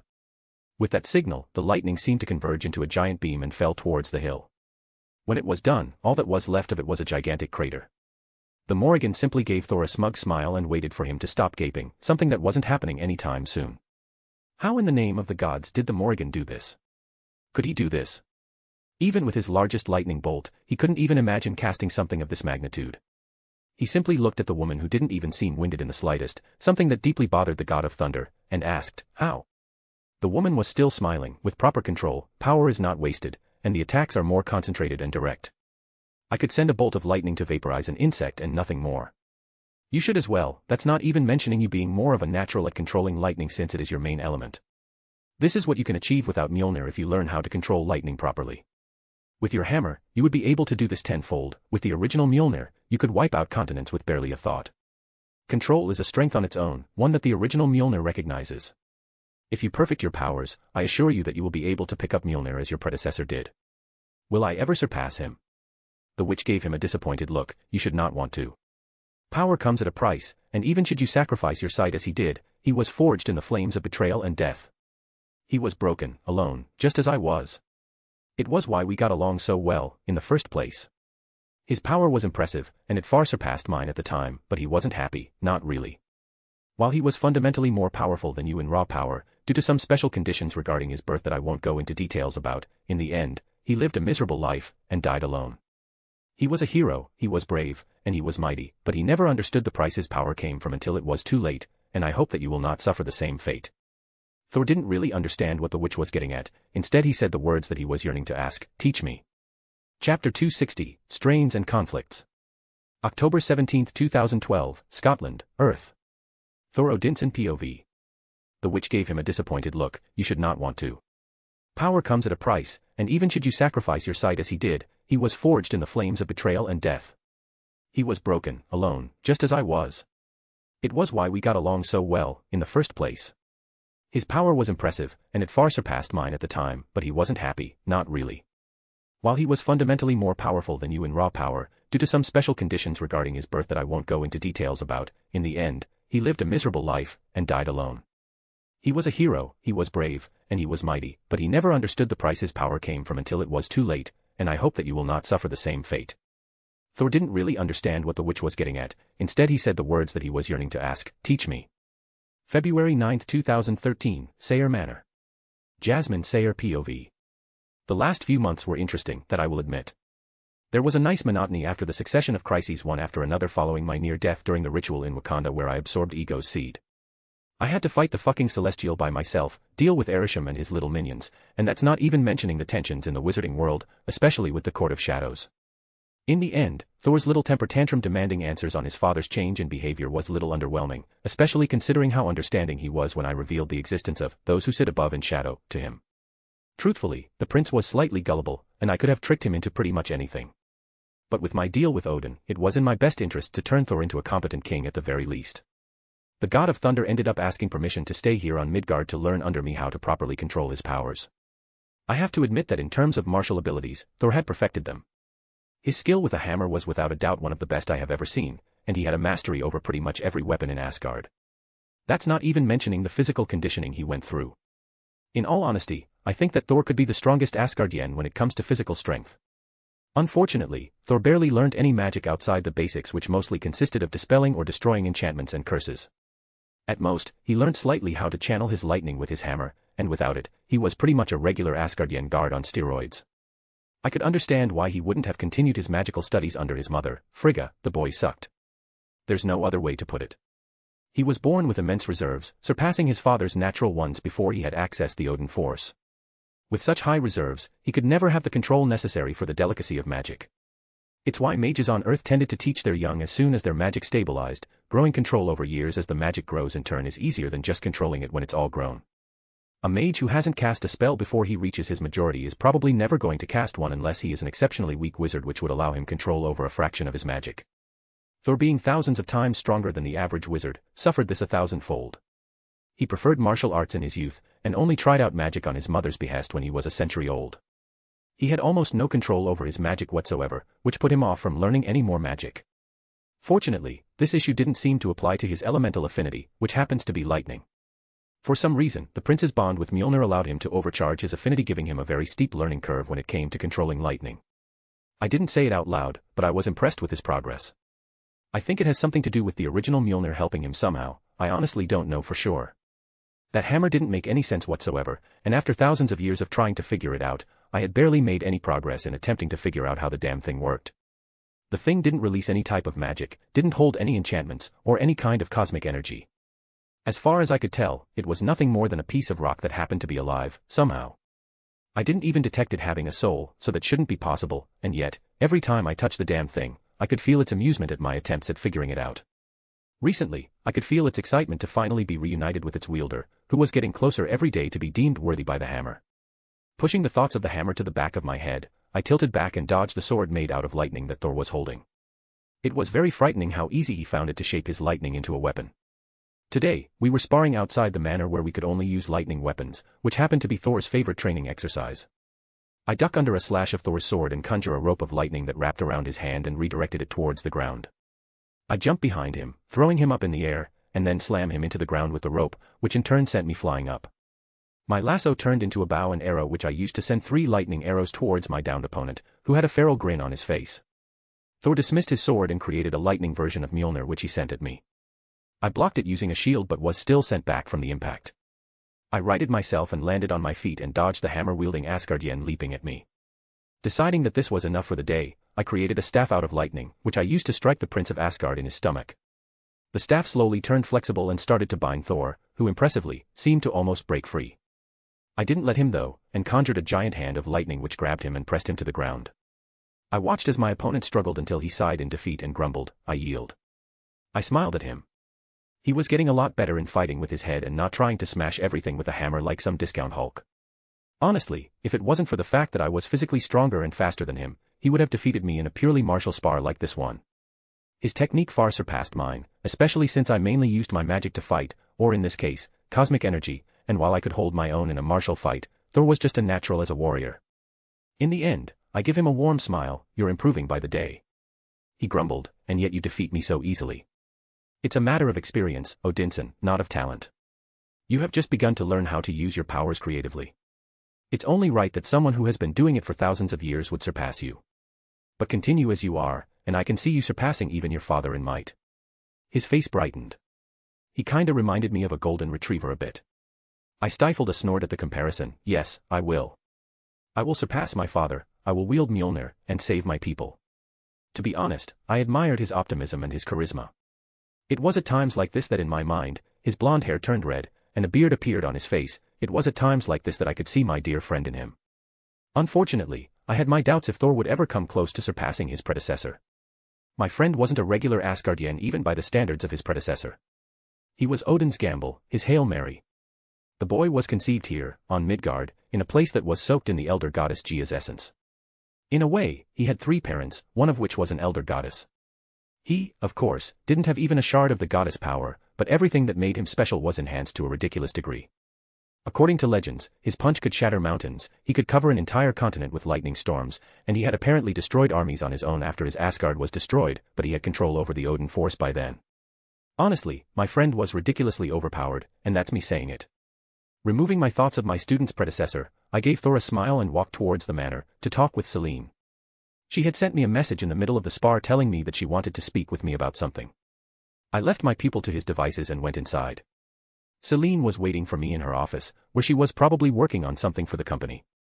When she looked at me, she gave me a tired smile. "So, how was your workout?" I shrugged. "He's getting better, but not nearly strong enough to deal with something like the shadows, let alone entropy." She let out an exasperated sigh. "So, why is he here? Why would you waste your time training him? I told you, I gave my word to his predecessor. I will help him save Asgard. And yet your time is better spent dealing with entropy." I restrained my anger at the question, and how should I do that? I don't know what he's planning or what he wants. He's one step ahead of me, since he already went through this before. I am as powerful as I'm probably ever going to be, and I have no idea how to prepare myself for something like this. I did my best to find allies, and honestly, there's nothing else to do. I was honestly frustrated by her displeasure ever since I brought Thor to train. She understood that I was doing my best to get Asgard as allies for the inevitable confrontation between me and Entropy. I had also done my best to get the Celestials' help, although I didn't hold out too much hope on that. I just don't really understand how they think, and their priorities are weird, so I don't know if I was convincing enough for them to grant me their help. But with both Asgard and the Celestials behind me, I could have a real chance in stopping Entropy before it's too late. Selene responded, "What about the Court of Shadows? They're actively hunting you down. You would do well to not underestimate them. They've already made things troublesome for Rose when they revealed your existence to the magical world, and we both know that they're working on a ritual to bind you." I suppressed a frown. She was right in a way. The court was a lot more troublesome than I thought. The British branch had subtly released the fact that Jasmine Potter was one of the fighters in the Battle of Hogsmeade, and that she defeated the older man and killed him. They probably thought that this would draw me out, by getting the entire magical world to look for any sign of me, a witch who was supposedly the second coming of Merlin. I ended up sending Rose to deal with the court months ago, as a small test. I will admit that the situation was very complicated and required a delicate touch, but it didn't seem to be working at all, considering that I lost contact with the American branch of the court for some reason. In contrast, Wanda and Jean were doing very well under Emma Frost's leadership in Genosha, so I could afford to focus on the wizarding world for a bit since Rose seemed to be a bit out of her depth. Thor could also use some time off training for a few days while I deal with this mess. I nodded to Selene. "You have a point. I'll go check on how Rose is doing and decide how to proceed with this." Chapter 261, Roses and Violets. February 9, 2013, Sayre Manor. Jasmine Sayre POV. I ended up sending Rose to deal with the court months ago, as a small test. I will admit that the situation was very complicated and required a delicate touch, but it didn't seem to be working at all, considering that I lost contact in the American branch of the court for some reason. In contrast, Wanda and Jean were doing very well under Emma Frost's leadership in Genosha, so I could afford to focus on the wizarding world for a bit since Rose seemed out of her depth.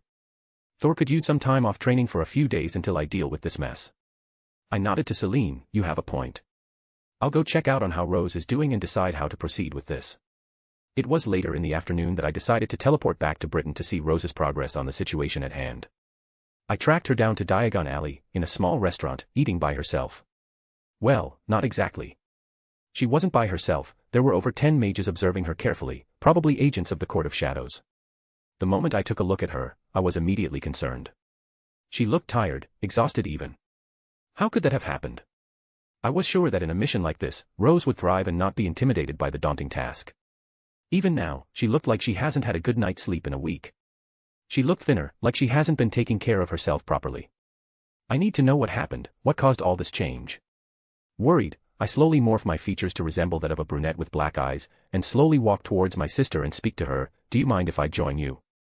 At first, I could see the confusion in her eyes. She hadn't recognized me under the disguise, so I sent her a small telepathic message to elaborate on my identity.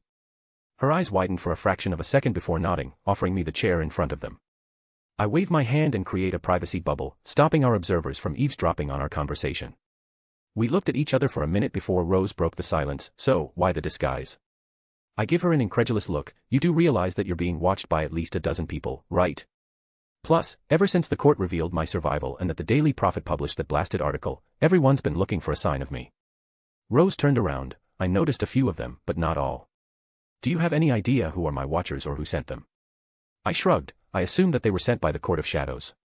Truthfully, I was a bit disappointed in how Rose was handling the situation. The fact that she was undisguised in the middle of Diagon Alley while there being an unspoken manhunt on me, she had to expect that she would be followed constantly. I don't understand why she even showed that she returned to the country. The people were probably hassling her for information about me. Rose sighed, exasperated. "Yeah, I thought so. Damn that Hermione." I raised an eyebrow. "What happened?" "When you asked me to handle the court issue, I went to Nathan for help first, to see if he could bring them to light, and expose them, as the Minister of Magic. The public would have taken care of the rest. But he wouldn't go for it. He said that I had no evidence, so, of course, he went to Hermione Granger for advice. She got him to back down and told him that she'll try to find her evidence herself. Afterwards, Nathan kinda dismissed me and asked me to find another place to live in while I deal with the issue, since he didn't want to involve his family in the matter and put them in danger. I was followed around ever since. I tried disguising myself and everything, but they could always find me as long as I was in Britain. I stifled a groan. Damn, Nathan was incompetent. It wasn't even funny. Rose going for his help in the first place was a bad idea, especially with how obviously involved Granger is in the court.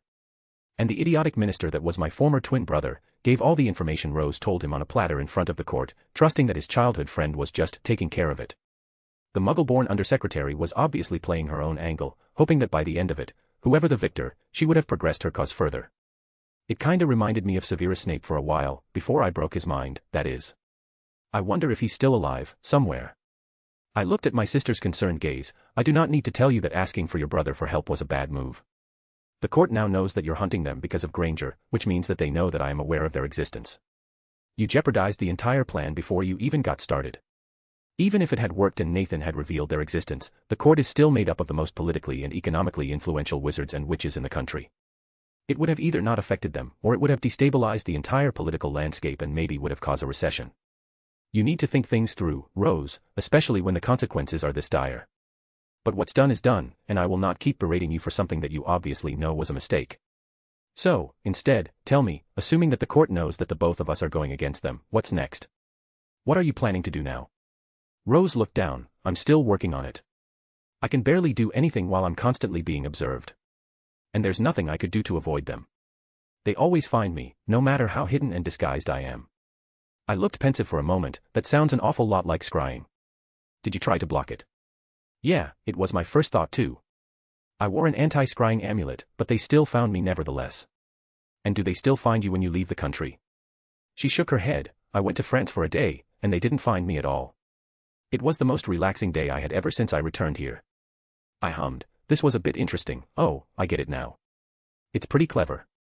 So, they're not scrying for you actively, so there's nothing for the amulet to block, in the first place. They either have a large, gigantic ward that detects the magical signatures of all the residents in the country, or they are scrying for the ambient magic you release, meaning that every time you cast a spell, they would be able to find it. Even more than that, mages release some magic with every breath they take, which means that they would be able to find you anywhere. I'm not sure which one is true, but you should be safe in a place that has anti-scrying wards to protect you before we disable the magics that they use to track you down. If I was honest, Rose's performance was disappointing on this assignment.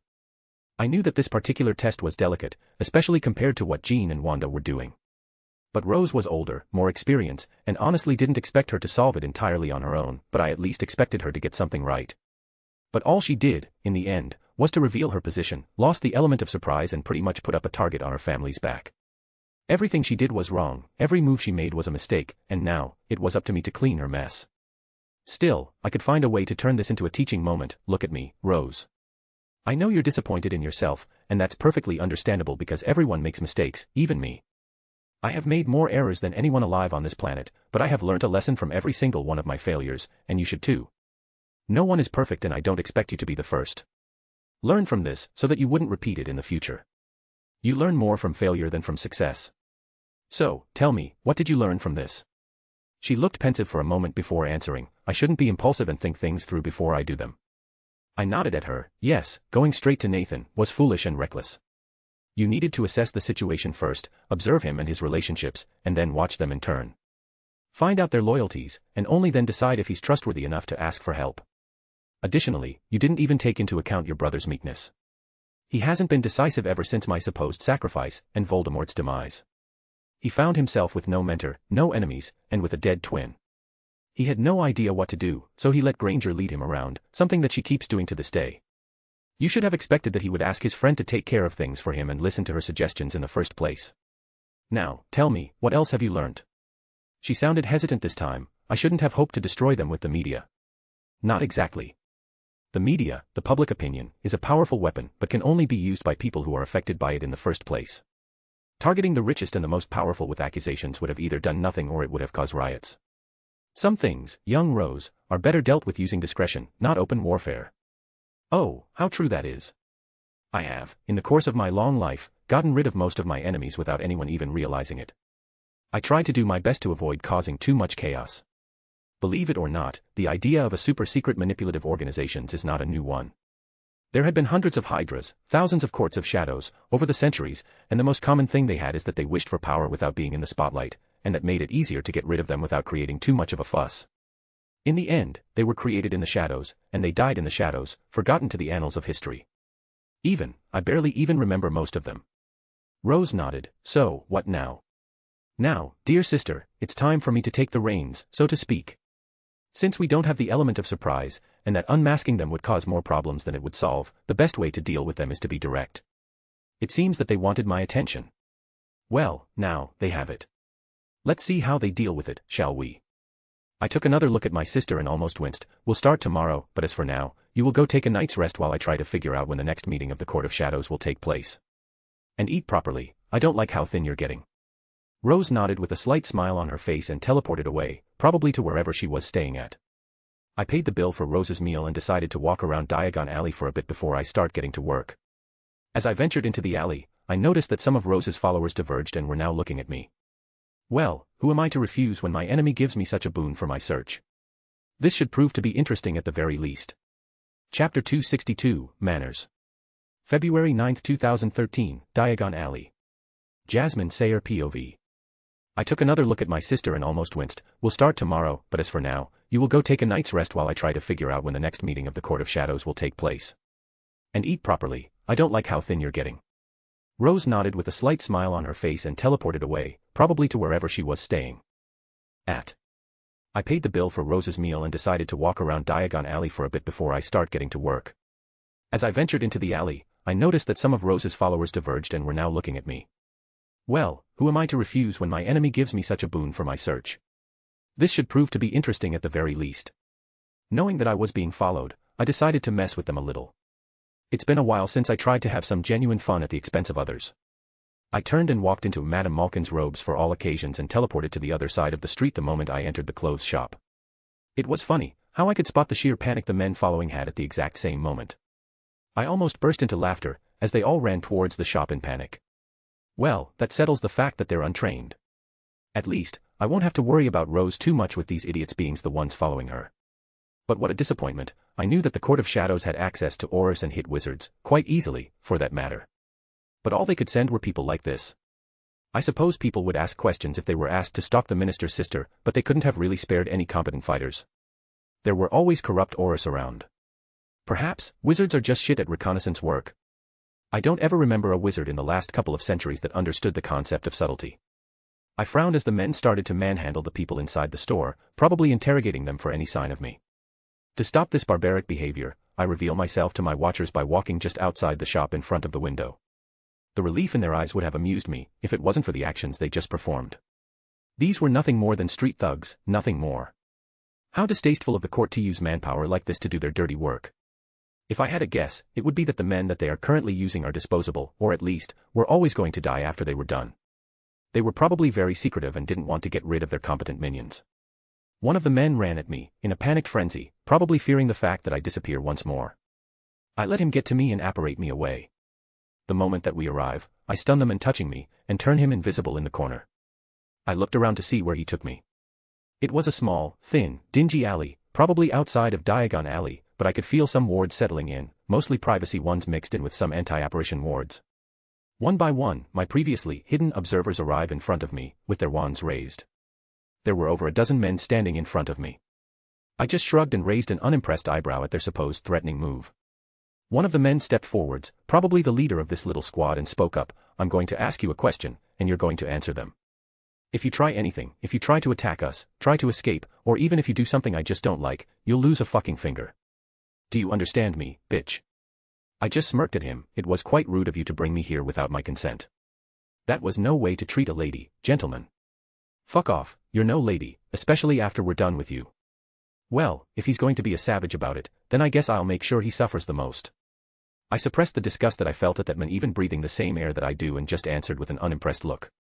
The others seemed to be amused, if a little excited by what happens.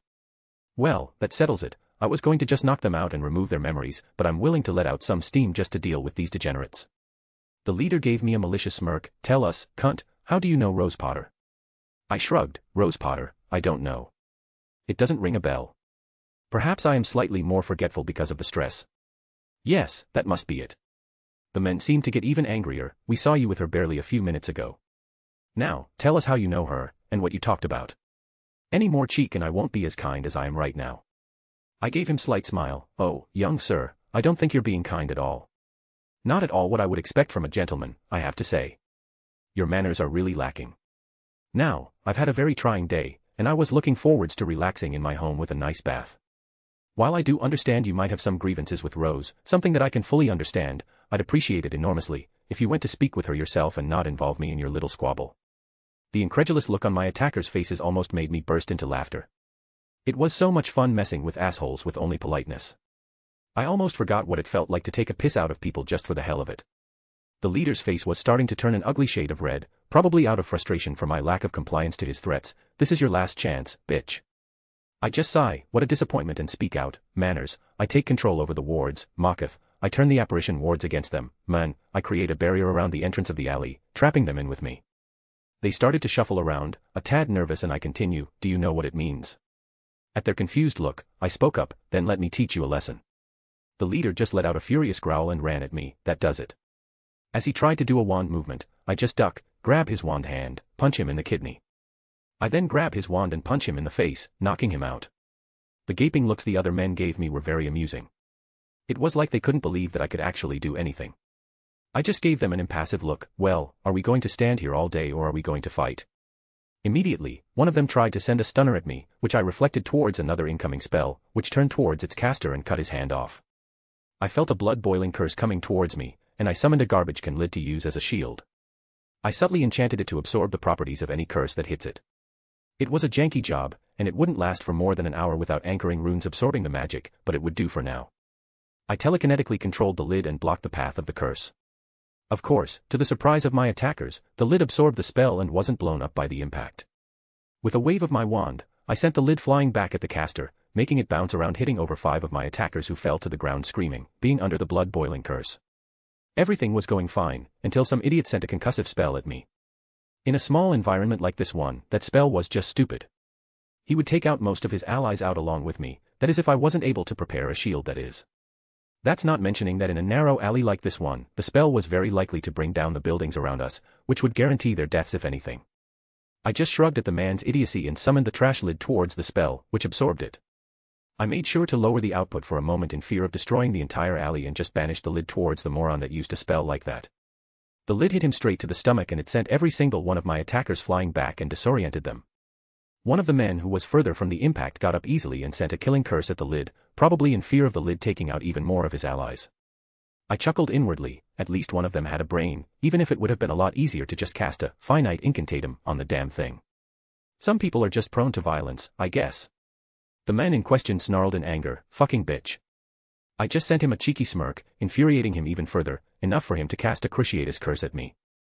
I just summoned the rest of the trash can and transfigured it into a shield to block the spell. I then turned my shield into steel spikes that I used to impale the limbs of the men who sent an unforgivable curse at me. I slowly walked forwards towards the groaning attackers, and I sensed one of my attackers sending a piercing hex at my back. I countered with a repelling shield which directed the spell back at the attacker, who was hit by his own spell in the heart, killing him in the process. Again, another man tried to cast at me, but this time, he was on my side, and I just sent a cutting curse at the man's hand, disarming him, literally that is. Exasperated, I just conjured some chains that wrapped around my downed opponents, to avoid dealing with desperate curses sent my way hoping to take me by surprise. I looked at the closest conscious man next to me and growled, "Who sent you?" The young man almost pissed his pants. "I don't know. I swear I don't. We were hired by Fletcher, our boss. He promised us 1 galleon a day just to look at some broad who turned out to be the minister's sister. I don't know anything else, I swear to Merlin." He was telling the truth, so I just answered, "Where is Fletcher, then?" He motioned his head towards the downed leader. "Huh, that's easier than I thought, thank you for your cooperation," I said, before I knocked him out with a touch. I walked towards the leader and woke him up. "Who sent you?" He tried to spit on my face, but I just controlled the spit and sent it back towards his face. Now, that wasn't very nice. "I'll say nothing." I shrugged. "Don't worry, there are other ways of getting information. Violence is not always the answer, you should know that." I peer into his mind, not bothering to be gentle with it. The men will probably be catatonic after this. Huh, interesting, he was Mundungus Fletcher's son, the guy that was part of the Order of the Phoenix. He was asked by Elphia's Doge, also a former member of Dumbledore's Order, as well as a probable member of the Court of Shadows. The men didn't know much, but he had followed Doge out of curiosity, or perhaps hoping for some blackmail. It turns out that every month, Doge goes to Malfoy Manor for a meeting. He had tried to confront the men, in a greedy attempt at getting more money, but he was obliviated immediately. It was a rush job, probably because Doge had panicked since revealing the court's existence is an easy way to die, but since Fletcher had no clue what the mind arts even were, it didn't matter much. But now, it does, since it seems like I know where the meetings take place. Lucky me. If they continue with their schedule, there was a meeting scheduled tonight. How fortunate. I get out of the thief's mind and let his drooling body fall down, sending a stunning spell at him to stop his muttering, due to a severe telepathic probe. Wait a minute, did I use a stunning spell? Have I been using magic this whole time? Chapter 263, Courtly Visitations. February 9, 2013, Diagon Alley. Jasmine Sayer POV. The man didn't know much, but he had followed Doge out of curiosity, or perhaps hoping for some blackmail. It turns out that every month, Doge goes to Malfoy Manor for a meeting. He had tried to confront the men, in a greedy attempt at getting more money, but he was obliterated immediately. It was a rush job, probably because Doge had panicked since revealing the court's existence is an easy way to die, but since Fletcher had no clue what the mind arts even were, it didn't matter much. But now, it does, since it seems like I know where the meetings take place. Lucky me. If they continue with their schedule, there was a meeting scheduled tonight. How fortunate. I get out of the thief's mind and let his drooling body fall down, sending a stunning spell at him to stop his muttering, due to a severe telepathic probe. Wait a minute, did I use a stunning spell? Have I been using magic this whole time? It was very weird, that shouldn't have been possible. I had changed my magic core into a cosmic one. I shouldn't be able to cast spells. I shouldn't have even been able to use a wand, not that I needed it. Magic and cosmic energy were just different. My new energy was far denser and more primal than magic ever was, which means that what just happened should have been impossible. I look at the wand in my hand, mahogany with the core of a unicorn hair, wasted on a petty thief and mercenary like that Fletcher guy. The wand had submitted itself completely to my control, which meant that I should be able to use it, if I was a witch that is. Confused beyond measure, I flicked the wand, and a stunning spell flew out of it, hitting one of the groaning men that I was fighting. It looked exactly like a stunning charm cast by any mage on the planet. Curious, very curious. I decide to take a closer look at the energy output to find out what was happening. I release another stunning spell, making sure that the energy conversion is small. A wand would crack if it was used to channel cosmic energy, the magic would just be overwhelmed. It was why I still haven't rebuilt a proper focus yet. I had ideas, but it will take a lot of experimentation to figure it out for sure. One thing is for certain, I am planning on having one made before the Ragnarok mess happens. I have a feeling that I'll need one to deal with those who sit above in shadow. I could feel the cosmic energy flowing towards my hand, and slowly as it moves towards the wand, it's transforming itself into magical energy. No, transforming isn't really what's happening, I think mimicking is more appropriate. Cosmic energy was always flexible, and reflexively, I used it to mimic my magic, since I am still used to fighting using magic after thousands of years using it. The process was terribly inefficient though, most of the cosmic energy was just wasted when I tried to use my magic. I couldn't really do anything about it, cosmic energy was just denser than magic, and to mimic it, I unconsciously tried to make cosmic energy have the same density as magic, meaning that my body just removes the excess cosmic energy and dilutes the rest to the appropriate amount. Truth be told, I was having problems instinctively using my cosmic energy like I do my magic. After thousands of years of muscle memory, change is somewhat difficult. Sure, cosmic energy was remarkably intuitive to use, depending almost entirely on the intent of the user, while magic needs a lot of practice to learn how to shape your magic appropriately. When I focus on it, I could use it without any problem, but it just wasn't the same. And even this magic mimicking, while it helps me slightly, it isn't really a good thing in the long run. I guess I just need to practice until it becomes second nature to me, just like breathing. Well, that's one mystery solved, now on to the second one. I need to focus on the court for now. I didn't expect them to be so heavy-handed, which means that they're probably planning something sensitive that involves Rose. I cast a Tempest Charm, and frown. The court meeting is going to begin soon, and so I teleport to where I remember Malfoy Manor was. I just slipped through the wards without any problems. They really weren't anything special at all. They mostly relied on a few intent wards, alongside some kind of access ward that only allowed people invited through either a formal invitation or a mark on their magic for long-term access. These wards probably sounded impressive, if it wasn't for the fact that a master of the mind arts could easily mask his intentions, while invitations rely on a certain magical signature and a skilled enough warder or ward breaker could mimic the signature of the invitation needed using arithmancy, without much of an issue. Well, not much of an issue for me. I could understand why the Malfoys feel safe in this manner in this day and age. They probably think that the only way for their wards to fall would be through someone brute forcing it, leaving them enough time to evacuate, since the wards were powered by a ley line. As I predicted, I just walked through the wards and the manor revealed itself to me. Damn, I forgot how pretentious these people were. The mansion itself looked more like a small castle than anything else. I don't understand why they needed a property this large, especially with a dwindling family.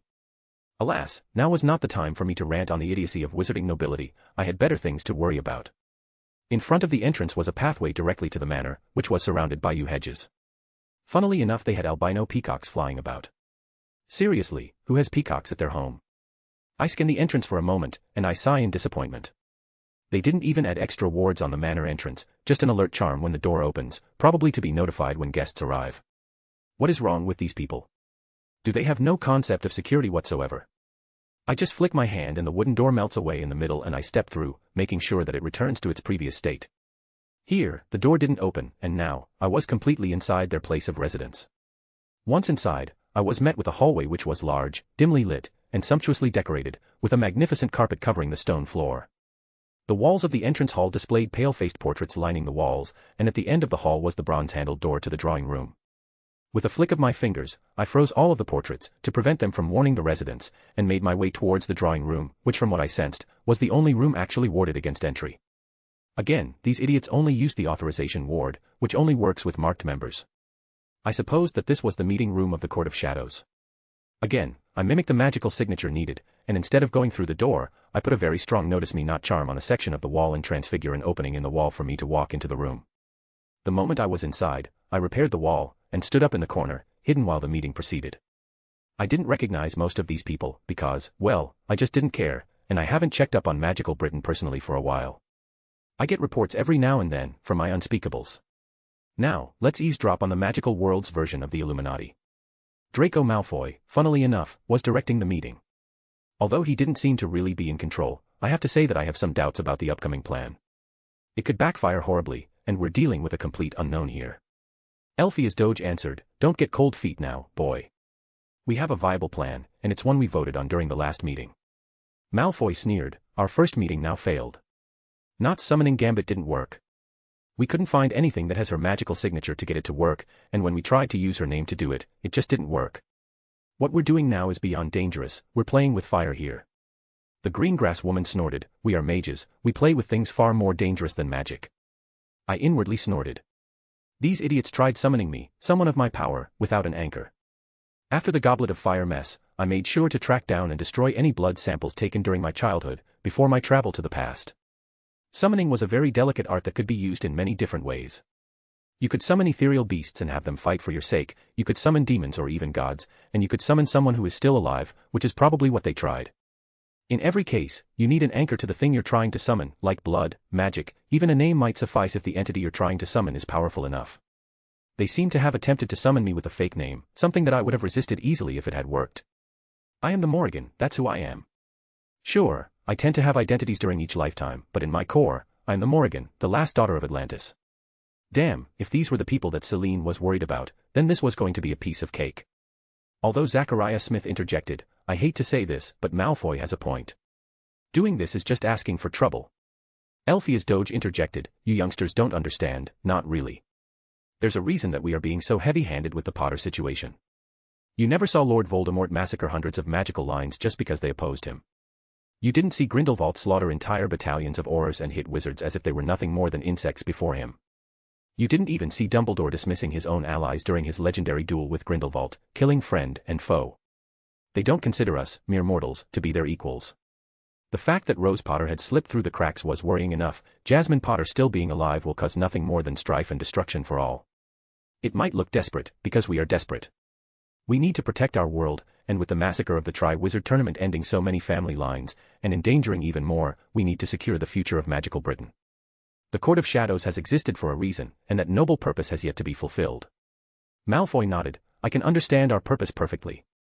But we're still dealing with an unknown, and one who doesn't want anything to do with us. Unnecessarily antagonizing her will bring destruction upon us. We have no mage that can stand up to her. You saw what happened in Hogsmeade, do you want to be on the receiving end of that? I was on board with the previous plan because it was viable. We could have summoned her and trapped her, or even bound her, but this is madness. We are antagonizing her without any assurance that she won't attack us. We are not her equals, magically speaking." Greengrass sighed in resignation, "She will turn her eye to Britain, they always do. It's better to encounter her on our terms than on hers. Besides, the court has access to ancient tomes with far more powerful traps for us to use. Jasmine Potter will not know what hit her." I let out a terrifying grin and reveal myself, "Won't I, now? I heard that you wanted my attention, well you have it now. Tell me, members of the Court of Shadows, do you fear death? Chapter 264, Courtly Meetings. February 9, 2013, Diagon Alley. Jasmine Sayer POV. Malfoy nodded, I can understand our purpose perfectly. But we're still dealing with an unknown, and one who doesn't want anything with us. Unnecessarily antagonizing her will bring destruction upon us. We have no mage that can stand up to her. You saw what happened in Hogsmeade, do you want to be on the receiving end of that? I was on board the previous plan because it was viable. We could have summoned her and trapped her, or even bound her, but this is madness. We are antagonizing her without any assurance that she won't attack us. We are not her equal, magically speaking. Greengrass sighed in resignation, she will turn her eye to Britain, they always do. It's better to encounter her on our term than on hers. Besides, the court has access to ancient tomes with far more powerful traps for us to use. Jasmine Potter will not know what will hit her. I let out a terrifying grin and reveal myself, won't I, now? I heard that you wanted my attention, well you have it now. Tell me, members of the Court of Shadows, do you fear death? I have to say that I was amused by the fact that the men and women, who were so fearsome just seconds before, were trembling in fear before me like frightened children. Most of them jumped when I spoke up, and their eyes widened when my features slowly changed to my previous ones. I raised an eyebrow at their behavior, well, I asked you a question. Do you fear death? While speaking, I released a fraction of my presence for them to feel. Magical beings were always sensitive to the balance of energies in the world. It was one of their biggest strengths and their most glaring weakness. Energy sensing allowed them to have an idea to what lies before them, it acts like a warning against traps, especially demonic ones. But the problem was that they felt helpless when they felt someone being far stronger than they are, and they choose to either become terrified prey, or serve them for protection. It was why Dark Lords and Light Lords had so many followers and very little opposition. People instinctively join their sides, even if they disagree in their ideologies. Because if there was one truth that is undeniable in the magical world, it was that might makes right. It was also a political nightmare since the chance of societal stability is negligible. Every generation, a magical titan is born, and without even trying, they gain followers. Power attracts, after all. And until they are defeated, they could theoretically mold society to their choosing, be it for good or ill. No one has ever looked at society they live in and say that they're satisfied with what is before them. There are always ideas on how to improve it, or how to change it entirely. It was how Light and Dark Lords are born. In the end, their ideas are usually barely thought out, and often cause more suffering than help. It was one of the main reasons why I never interfered with the Court of Shadows, and their horrible practices to deal with children that have the potential to be magical titans. I never understood the point of weakening the general raw power of the magical, but they were already a pale shadow of what they used to be, so it doesn't really matter to me. The way they went about it was merciful if anything. They found a potion that would limit the growth of magical cores during formative years. Magic works like a muscle and grows exponentially with use until it stabilizes during their 17th birthday. Being able to limit the magic used means less growth, which means less of a risk to become troublesome magical titans in the future. Truthfully, only taking the potion for a year was enough to turn someone like Dumbledore to the strength of Minerva McGonagall. I let that practice continue because it seemed to bring stability to the entire magical world, which is something that hadn't happened since the Statute of Secrecy was erected. Sure, I never liked the Court of Shadows, who was primarily hypocritical mages, with delusions of power and superiority, but they were effective, and the only downside was the fact that the general raw power that the magical world presented was lowering. And for a society almost entirely separated from the rest of the planet, it didn't mean much. I actually respected them, in a way. These were the mages, who with average power, resisted the urge to submit to magical titans, and decided that they were better off. Sure, their obsession with control was distasteful, but I have seen far worse over the centuries, which is why I just let them off the hook slightly. But here they were, barely shadows of their predecessors, quivering in fear when they felt a fraction of my power. What a disappointment. I let out a bitter chuckle and continued my speech. I don't fear death, that is. It's a natural aspect of life, for things that have beginnings must have endings as well, and what is death but life's ending, the next great adventure one might say. Now, I believe you wish to speak to me. You see, I'm a rather busy woman with a lot of responsibilities, but I have freed a slot in my schedule just to meet with you. Now, I believe you were talking about the trap that you planned to ensnare me with. Elphia's Doge was the first one to break the silence. How do you know about the court? Who betrayed us? I snorted. I've known about this club for years, I just don't generally care about what the hell you're doing, because it's very insignificant in the grand scheme of things. The Sayer family, who adopted me, outlawed the court in America for decades, since Makusa was already strict as it is.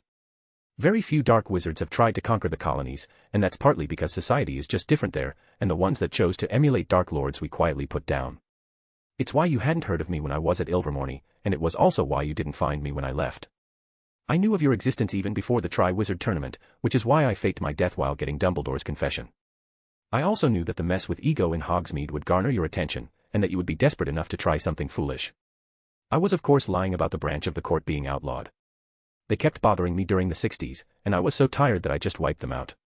I was lucky that none of them were very well known, and their families had Northwest idea about the court whatsoever. In the end, their disappearances were forgotten, and the Court of Shadows had lost a branch without a word. The Greengrass woman perked up. Ego, is that the name of the man you were fighting? Do not concern yourselves with him. He did not survive our fight. He came after me on a day I chose to relax in Hogsmeade, and I did my best to avoid any causalities and move the fight elsewhere so that no one gets hurt. Doge interjected, you cannot claim that an attack on our land, this close to Hogwarts itself, isn't any of our business. The Court of Shadows was created to bring stability to our chaotic world, to protect it from threats like that man. From the likes of you, wasn't stated in the end, but everyone understood what the men wanted to say, judging by the sudden tension they were exuding. I just gave him a pitying look. You're afraid, as you have a right to be. I will admit that I am frightening. People say that I could have been the next Merlin, but I know that I have surpassed him long ago. The truth is that I could conquer the magical world if I wanted to, and the sad thing is that it wouldn't even be this difficult. But you have to remember why the court was created in the first place. It was to bring stability, not kill anyone who remotely presents a threat. Your little thing with the potions that you use to dose potential magical titans is a prevention method that doesn't really hurt anyone, but I knew that my display in Hogsmeade would frighten you. And men do foolish and rash things when they're afraid. Pandemonium ensued at my statement. I could hear cries of blasphemy and me being arrogant by claiming to have surpassed Merlin. I could understand that Merlin is still a godly figure to these people, no matter how disappointing he ended up being. The womanizing fool was talented in the magical arts, that I will admit, but his arrogance stopped him from learning the deep mysteries of magic that I offering to teach him. A shame, really, he ended up being a shadow of the men he could have been under my tutelage. Malfoy waved his wand and released a thunderous sound, silencing the yelling members of the court. He then spoke out, disregarding your arrogant comment, you admit to being a danger to our world. Then why shouldn't we dispose of you, as we have countless others? I shrugged, because you can't. Your secrecy was always your greatest weapon. You never confronted anyone directly, and since I know of you, of your existence, it's not an avenue that's open to you. But mostly, it would be better to leave me alone, because I'm not planning on interfering in your tiny little world. I deal with things like ego, like gods and demons hoping to gain a foothold into our world. I don't have the time to deal with the politics of magical Britain. Greengrass responded to my statement, we have other ways to enforce our will, but you still haven't given us a reason to trust you, to believe that your words are true, that you don't plan to interfere in the magical world. But should you even be truthful, there is no guarantee that your opinions will not change in the future. You are an active threat to our society, whether you like it or not. Then why haven't I invaded you yet? Why have I gone out of my way to hide my existence from the magical world? How do you explain my actions if I chose not to interfere for decades? Nott shook his head, that's in the past, we are speaking about the future. Malfoy glared at me and spoke up, the threat that you represent has been already decided by the court, there is no changing that. You are a danger to us all, and you will be dealt with, as our forefathers did before us. As you are a magical titan, we cannot contain you magic anymore. It was decided that you'll either serve the court in its noble purpose of protecting the magical world or die as a traitor to our race. I snorted, look, I know you're all impressive and everything, but I don't think that you can do anything to force me to obey you, and even less that could kill me. Roxanne Greengrass gave me a foxy smug grin, I'm so glad you said that. Didn't I say that we have other ways to enforce our will? There are always weaknesses for us to exploit and you are no different. I didn't understand what she was talking about until the door opened and a man I did not recognize entered alongside Nathan. I didn't even have time to process what he was doing here, when I noticed the suitcase that they were levitating behind them. I watched, transfixed as the case opened and released a bound figure. She was wearing a collar which had chains around her arms and feet, who were filled with glowing runes. I recognized the familiar red hair and the frightened hazel eyes that the prisoner had. This was Rose, my sister, my successor. The court had imprisoned and bound my sister.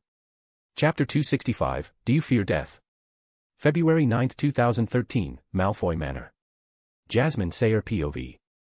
I snorted, look, I know you're all impressive and everything, but I don't think that you can do anything to force me to obey you, and even less that could kill me. Roxanne Greengrass gave me a foxy smug grin, I'm so glad you said that. Didn't I say that we have other ways to enforce our will? There are always weaknesses for us to exploit and you are no different. I didn't understand what she was talking about until the door opened and a man I did not recognize entered alongside Nathan. I didn't even have time to process what he was doing here, when I noticed the suitcase that they were levitating behind them. I watched, transfixed as the case opened and released a bound figure. She was wearing a collar which had chains around her arms and feet, who were filled with glowing runes. I recognized the familiar red hair and the frightened hazel eyes that the prisoner had. This was Rose, my sister, my successor. The court had imprisoned and bound my sister. Pure hot rage passed through me. It felt like it could burn me, like it could burn the entire world. I probably could, to be honest, but it was odd. I looked at the smug-looking court members, so assured of their victory. I made sure to keep my expression to be as stony as possible, not showing a hint of the anger I felt course through me. From the outside, I probably looked like a statue, looking at the bound form of my sister and successor, but inside, a storm was brewing, ready to escape at a moment's notice to kill the pathetic little mortals that dared to touch my sister. I barely contained my anger, and yet I did not repress it entirely. I didn't want to. What a curious feeling. My mastery of the mind arts had allowed me supreme control over my own mind, meaning that I don't feel an intense emotion unless I do not wish to. Anger was always such a toxic yet necessary emotion, it could destroy people so easily, and I always made a point to keep it under control. And yet, here I am, ready to give up my control just to satisfy my bloodlust, my revenge on the people who dared bind my little sister. I looked at Roxanne Greengrass' smug smile and wanted to strangle her. She spoke up, "As you can see, Miss Potter, you forgot one simple thing, leverage. It's so easy to control people when you have something that they treasure, and remarkable as you are not different, Jasmine Potter." I stare at her, blankly, making her feel uncomfortable. They probably expect me to rage, to yell out threats, and yet I do nothing. A shame really, I'm going to enjoy breaking them for what they have done. I will break them, torture them until they know nothing but pain and misery, perhaps I should just kill them and be done with it, stability of magical Britain be damned. They hurt my sister, used her own brother to do so. Speaking of her brother, I decide to look at the worm, and raise an eyebrow. Nathan flinched the moment our eyes met, and started babbling, "I'm sorry, Jasmine. I didn't mean to. I had no choice. I'm so sorry." I let the coward mumble away and I just realized that this was the true Nathan Potter, underneath it all. It was a shame, he had so much potential to change the world for the better, and yet he squandered it, leaving everything for his undersecretary to deal with, trusting her with too much power, giving her too much control. This sniveling worm who was still stammering an apology had reminded me eerily of Peter Pettigrew. This thing was the Minister of Magic in magical Britain. They called this era the Golden Age of magical Britain, and here was the proof that it was just an illusion, an image. To think that such a coward was born my twin brother. I had more or less filtered out the man's pathetic rambling in my musing, and I decide to pay attention to the men once more. "I'm sorry, they have my family, Tracy, the kids. I had no choice. So, they kidnapped his family. I guess I could understand that, but he really should have done something other than betray his own sister. Like actually telling Rose what happened, and she alone could have brought them back. All this time, I did not say a single word, something that the court had noted. The man sitting next to Greengrass spoke up, nothing to say. He looked like a Shafiq. He had the tanned skin and silver hair to be one. I did not answer his question. It would serve no purpose. They were dead men walking even if they didn't know it yet. I am a very patient person. I have suffered too much in this cursed life of mine to be able to weather any pain. It just felt numb, now. But there are some lines you do not cross. In every lifetime, I make connections, either by getting apprentices, or even just friends. They kept me grounded in my long life, and someone hurting them is an easy ticket to a long and painful death. Elphia's Doge continued, "Nathan Potter, one of our greatest achievements. A magical titan that we tamed and manipulated to unknowingly serve our purposes through Hermione Granger. We, of course, had to dose him heavily after the mess with the Tri-Wizard tournament, since Dumbledore was very vigilant when the boy was concerned. But from then, he was our perfect pawn, unknowingly following our lead, our ambitions for magical Britain, and look at what we achieved, a true golden age for our proud nation. It barely took a little persuasion, using his family as leverage, to get him to submit. He was so loyal that he betrayed his own sister, his own blood, by dosing her at our orders when she went to see him." Greengrass chuckled, "What a fitting ending this is.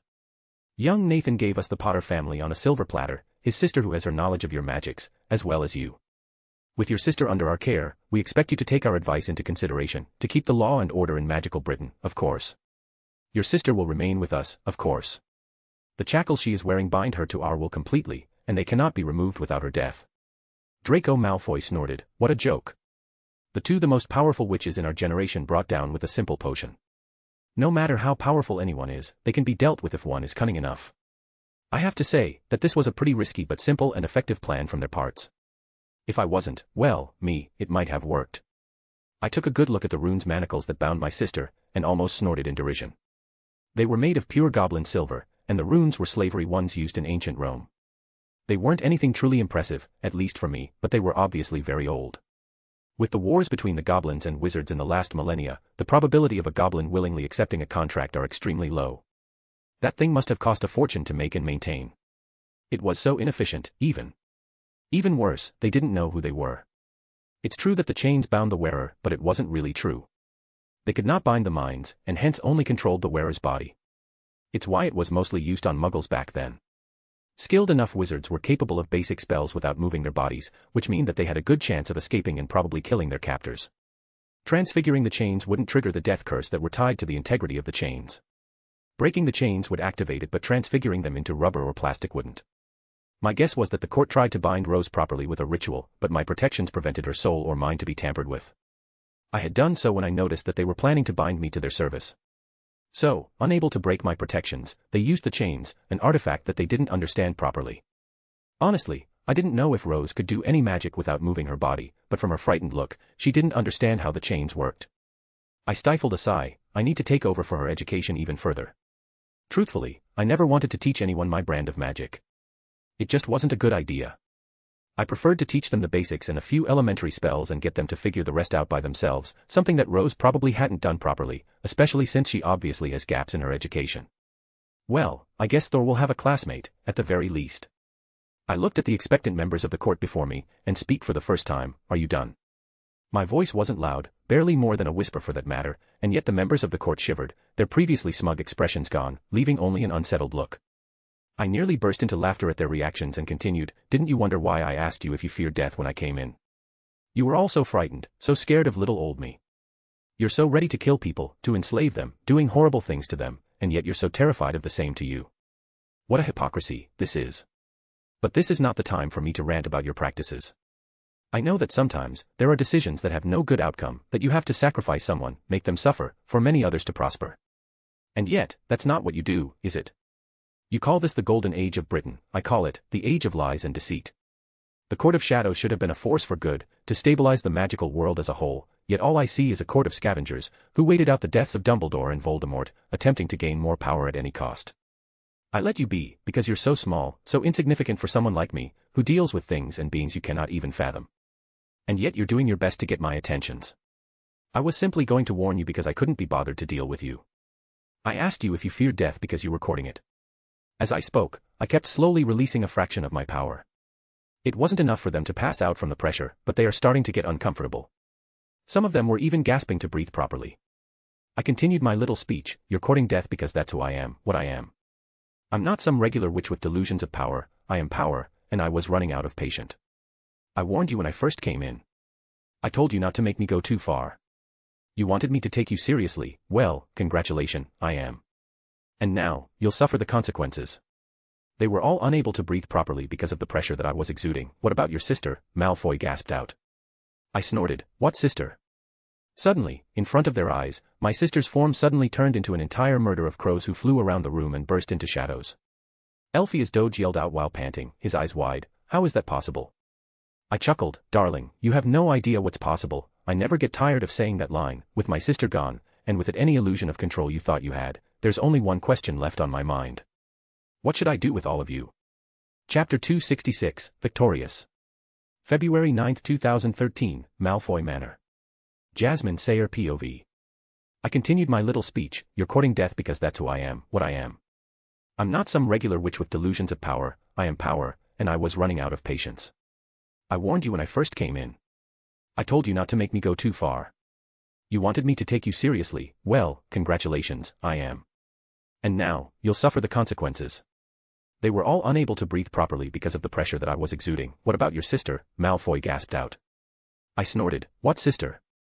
Suddenly, in front of their eyes, my sister's form suddenly turned into an entire murder of crows that flew around the room and burst into shadows. Elphias Doge yelled out while panting, his eyes wide, "How is that possible?" I chuckled, "Darling, you have no idea what's possible. I never get tired of saying that line. With my sister gone, and with it any illusion of control you thought you had, there's only one question left on my mind. What should I do with all of you?" Elphias Doge growled at me, "How did you get her out, witch?" Of course, I wasn't going to tell them. But the truth was quite simple. I just caught the entire court in an illusion and dispelled the enchantments that bound my sister. I then sent her home through a portal and watched as the rest of the court smugly pretended to have any leverage over me. The wards barely even stopped me from making a portal. The whole thing took 20 seconds to arrange. It was so simple, so laughable, and these idiots fell for my trap. I let out a deep chuckle that slowly morphed into laughter. The members of the court were probably scared out of their minds, confused by my amusement. You have no idea, do you? Who I am. What I'm capable of. It's so sad, so pathetic. I've always had to be pragmatic, to repress the urge to hurt everyone the way they hurt me, to burn the world for my pain. I could do that, you know. It would be so easy. I live in a world of cardboard, where everything is dictated by a delicate balance. There's always rules for practically everything. I guess that's the price you pay for power and knowledge. I don't even know why I'm telling you people, you probably don't even understand what I'm talking about. But I always did my best to be portrayed as the history books did, to say that I was compelled to do all these things, that I didn't have a choice. But I did, I see that now. I always had it in me, to do all these things.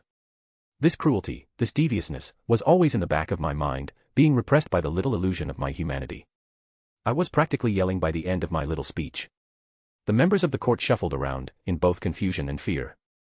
They probably have no idea what I'm talking about. They didn't know about the Morrigan, and it was good that I had the foresight to add mental compulsions on Nathan and Granger to stop them from revealing any of my secrets, should they find out anything or if Rose let something slip.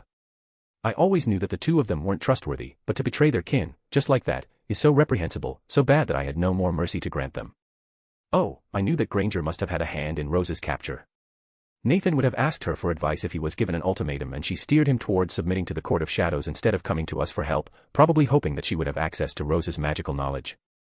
I just sighed in disappointment and continued, I tried to be merciful, I really did. I tried to talk to you, to set things straight, to find a peaceful resolution. The years have made me a very pragmatic person.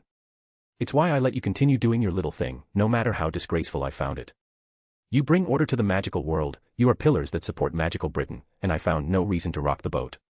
But you had to be your stupid human selves and get involved, to go against someone so much more powerful than you, just in the minuscule hope of having more influence, more power. I don't know what I expected, to be honest. You have always been a disappointment ever since I decided to stop involving myself in your matters. I'm so old now, I used to have so much mercy. The wizards and witches in the room stood up and pointed their wands at me. I was unconcerned with their little sticks. They barely even knew how to use magic. It was funny, even Nathan was pointing his wand at me, trembling in fear. I raised an eyebrow. I thought you were here under duress, Nathan. I thought you were only doing this because you had no choice, and because they have your family. He shook his head. I can't let you kill them. It's wrong, just wrong. So was betraying your own sister. It's funny, isn't it? She always defended you. She always had faith in you, while I saw you for what you truly are, a pathetic lost little man who can't even think for himself. Besides, I'm not going to kill them. I have something else in mind. Malfoy spoke up, you're surrounded, Potter, and as you can see, you're outnumbered. I snorted, and yet, you're severely outmatched. That seemed to be the signal for them to attack. An entire wave of stunners and various curses came towards me. I just redirected all of them around me. Again, I gave them an unimpressed look. Oh, dear. You were scared shitless of Riddle and Dumbledore. You couldn't even scratch them. So what did you think you could do to me? They sent spell after another, and I kept redirecting them. Until Malfoy decided to bring it up a notch, Avada Kedavra. A green light appeared from his wand and flew towards me. I just raised my hand, and the bolt stopped moving, stuck in time. I could feel the members of the court stop casting in shock. I could understand it, the killing curse was supposed to be unstoppable, a spell that couldn't be blocked or shielded against. And yet, I stopped it in its tracks. With another wave of my hand the spell returned towards its castor and hit them in the chest. The Malfoy Lord was hit with his own killing curse and it killed him instantaneously. The horrified looks on my opponents' faces were priceless. Nathan actually growled at me, how could you? I snorted, it was his spell, after all. So, it was alright for him to use killing curses but not for me to redirect it. Before he could say anything, I exclaimed, alright, I'm done with this. I waved my hand and released a telekinetic pulse sending everyone flying towards the walls. I telekinetically grabbed them and froze them in the air. I slowly walked towards my trembling opponents. I don't understand why you even tried to fight me. I can understand greed, I really can. It's such a human emotion. And yet, you're trying to justify your cause as righteous. You claim that your selfish delusions are for the greater good, not to satisfy your meager greed and lust for power. That's what's really disgusting. I've seen horrible things over the years, but nothing enrages me more than a hypocrite. Elphia's Doge looked at me begging, mercy. I told you, I'm all out of mercy. You know, Doge, Dumbledore had a nice little saying, there are worse fates than death. For the first time, I agree with the man. Because I'm not going to kill you. I'm going to break you, imprison you in your own minds and create a secondary persona that would run your bodies, while you suffer in hells of your own making, of your own memories and demons. I'm going to flay your entire consciousness, reveal to yourselves the monsters you truly are and let you suffer for the rest of your miserable lives. You will be screaming, but no one will know, you will be begging for help, for the release of death and yet no one will grant it to you. I tried to be hands-off, so now, you will be my little puppets, dancing to my tune, playing the roles I planned for you. I will make you ruin yourselves, your family's legacies, and your ambitions, while you watch. I will destroy you, and the power you cherish so much. And when people come to ask if trying to get to me through the people that I love is in any way a good idea, you won't even have to tell them anything, just a peek of your broken little minds is enough. Roxanne Greengrass muttered, monster. I burst out in laughter, yes, I am. But unlike you all, I admit it. I am a monster. I have killed so many people that I don't even remember how many. I have massacred entire species, killed off civilizations without even batting an eyelash. I used to think that I was the survivor, the last daughter of Atlantis. But I'm not, am I? I realize now, in the first time for thousands of years, I'm not the survivor, I'm the winner, the Atlantean victor. I am done playing by the rules if people like you keep testing me. If a show of might and terror is what you wish for, then that's what the world will get. Nathan sneered at me, someone will stop you. I snorted, who could? For that matter, who would save you? No one cares about any of you, they care about your power, and when you lose it, no one will give a shit about some washed-up politicians who think that they rule the world. But I'm done talking to any of you, after all, you have your own demons to deal with.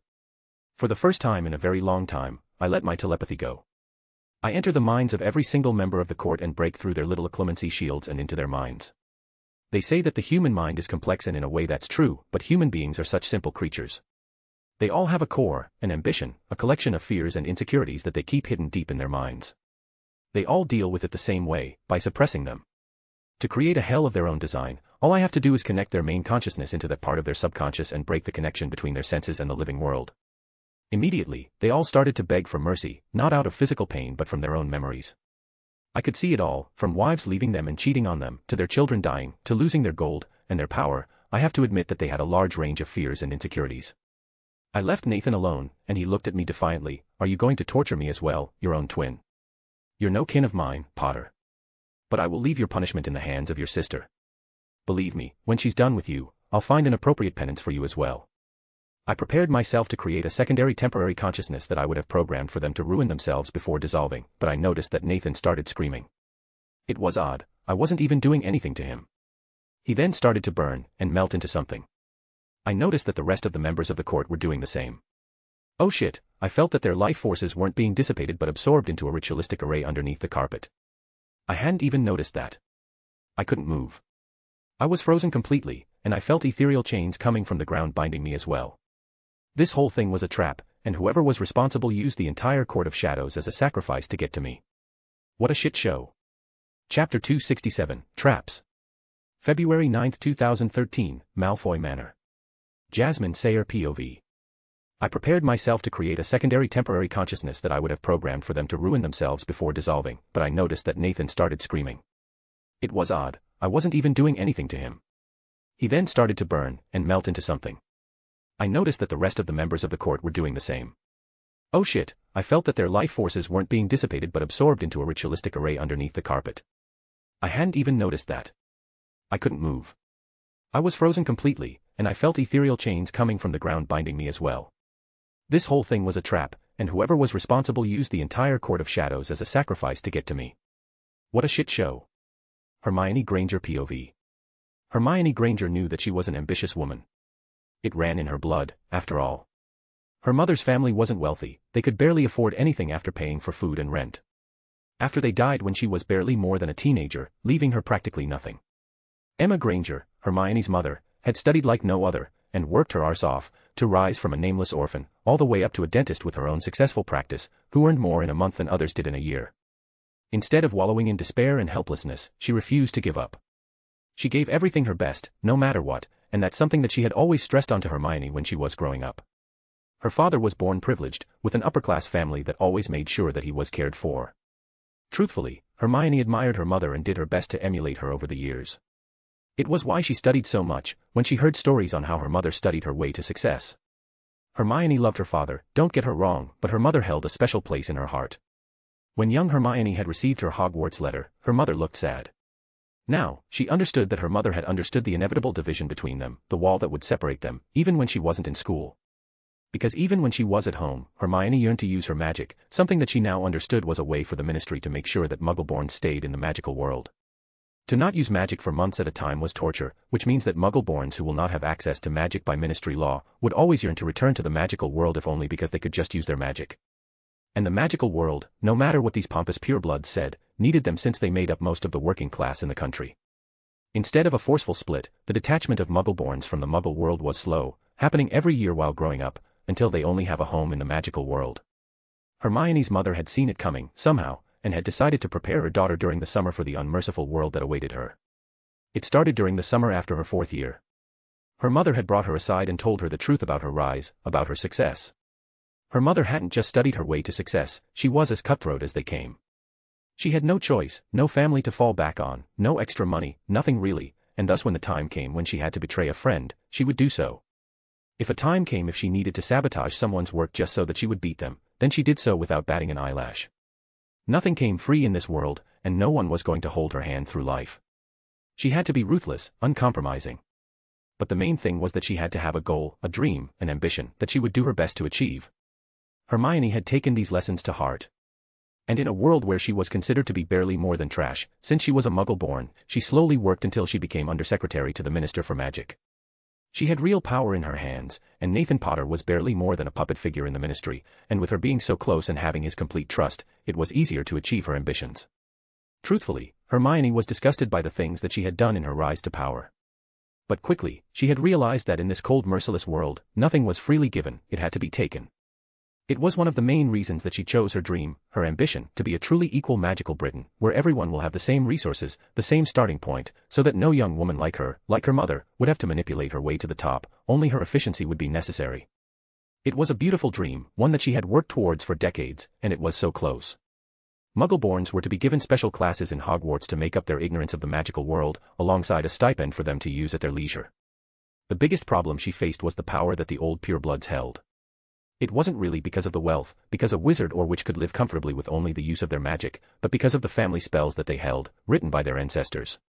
It was hidden magic, old magic, that surpassed the basic education given to all students at Hogwarts. Hermione's last step to victory was to destroy the family magic system and create a central repository of magical knowledge that anyone would have access to. No one would have an unfair advantage after all. It was why she wanted Rose Potter's magic so badly. It could prove to be the equalizer, the first step to truly unifying all spells in magical Britain. Alas, it wasn't to be. Her sister, Jasmine Potter, was still alive and was keeping a close eye on her sibling. The woman, Jasmine Potter, terrified the hell out of her. There was something primal about the woman, something deeply powerful that caused the mere presence of the woman to unsettle her greatly. Hermione felt small, like a cute little animal that didn't in any way pose a threat to the woman. And when she tried to test her, the woman showed a fragment of her power and that almost caused her to die in fear. And that was Hermione Granger's life now, a woman living in fear. She feared the Court of Shadows who were slowly trying to force her to oppose Jasmine Potter, and yet she was far more terrified of the woman who haunted her dreams. The Muggleborn witch hated this feeling of helplessness, stuck between two superpowers that were using her as a pawn. She needed to get out of that position and ironically enough, it was the Court of Shadows that provided her with her answer.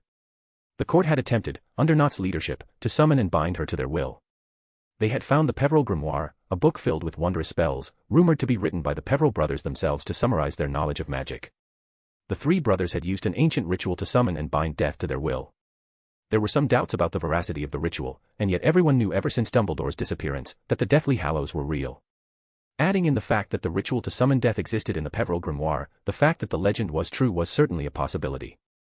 And if it worked on death itself, an entity beyond mortal understanding, there was no reason why it wouldn't work on a mortal witch. Unfortunately, the ritual needed something to tether on the victim, a way to summon them.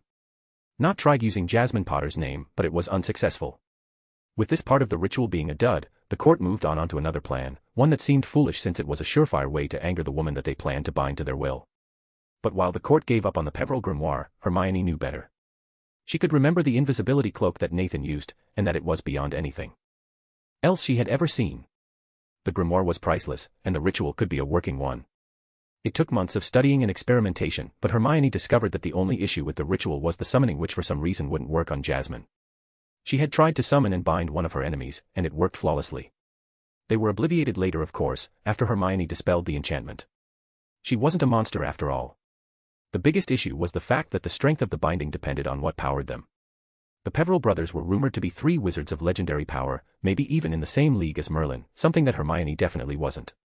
And with Jasmine Potter being the person she wished to bind, failure wasn't an option. The Potter girl would just kill her. And so, after some research in the grimoire, Hermione discovered that there were few things as powerful as life force.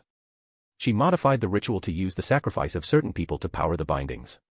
She decided to forego the summoning that didn't seem to work on her enemy, leaving her with the fact that she had to lead Potter into a trap, as well as find people to sacrifice.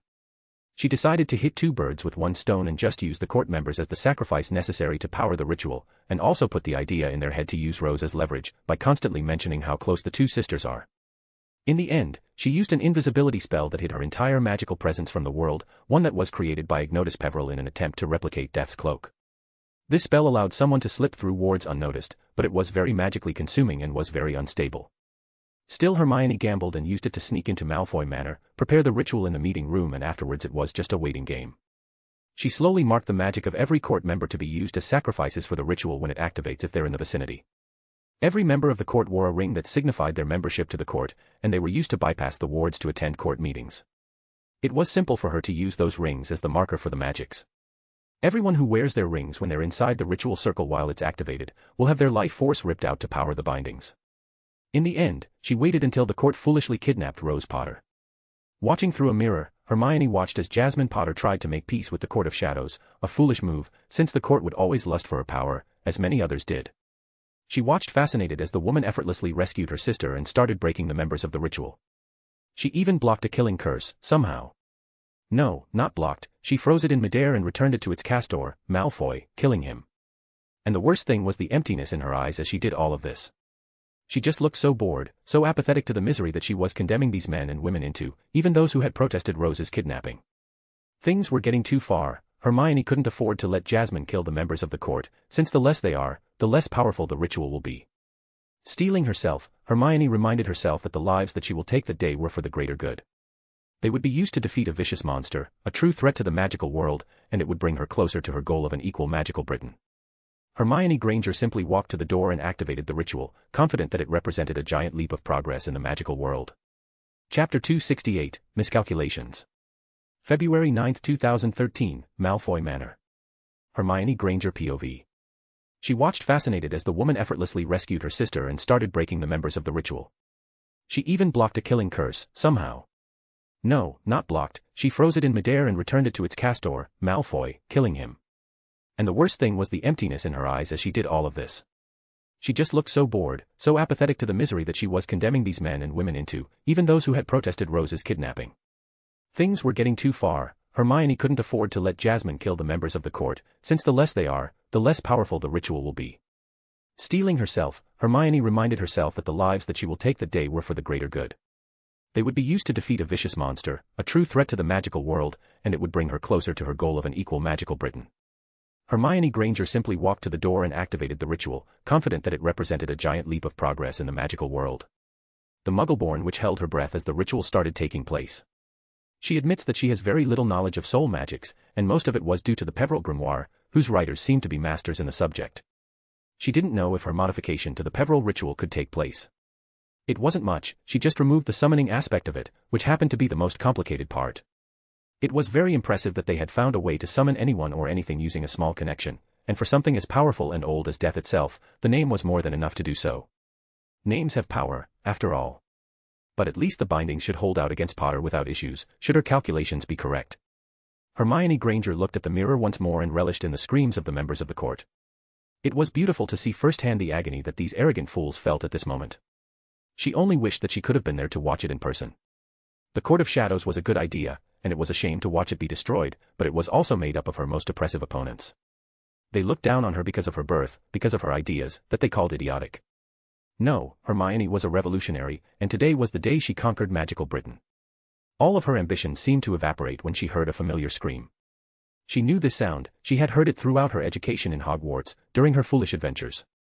This was Nathan, but that didn't make any sense. Nathan wasn't supposed to die, he wasn't supposed to have been affected by the ritual. The ritual was supposed to be powered with the life force of the members of the court, marked by their rings. She had used the enchantments on the rings as a reference for the ritual to target them.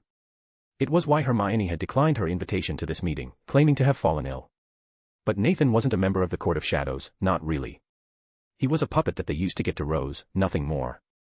Hermione knew for a fact that the only reason the court even tolerated his tenure as the Minister for Magic was because he could be easily manipulated, which was great for them to get more influence. Hermione would be a hypocrite to condemn them since she had done the same. She had always tried to stop the court from adding him as a member, they would chew him up and spit him out. Nathan had a good and gentle heart, but he was horrible at playing the game of politics and realizing how much power he truly holds in his hands. The worst thing was that the ritual couldn't be stopped, couldn't be interrupted. It wasn't powered by her, so she couldn't stop it anytime soon, and going there would kill her like it did the members of the Court of Shadows. The Muggle-born witch zoomed in and found that Nathan was wearing a familiar ring and was horrified by the sight. They shouldn't have given him a ring.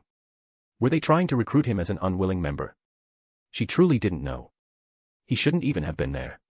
He was only supposed to dose his sister and deliver her, nothing more. He shouldn't have even stepped foot in the meeting. In the end, she listened to Nathan's screams, watched as his skin burned and he was barely more than a pile of bone. By the end, she had tears in her eyes. It wasn't supposed to be this way. Nathan was her friend, her best friend, her first friend. For all his faults, he was the first person in this cursed world that truly cared about her. And now, he was dead, by her hand, no less. Hermione didn't know how long she just stood there, eyes wide and watering, gaping at the scene she had caused. She had killed all these people, she had killed her own friend, for her ambitions, for her dream. She tried to center herself the best she could, but her heart ached at the thought of her recently deceased friend. She imagined Tracy's reaction to this, his children, her nephew and niece, would be devastated by the news. No, she'll need to find a scapegoat to frame for her crimes. And lucky for her, there was one, bound in front of her. Jasmine Potter will take the fall for her crimes, and Hermione will do her best to lead Britain's magical community into a new golden age of equality. Her friend's sacrifice will not be in vain.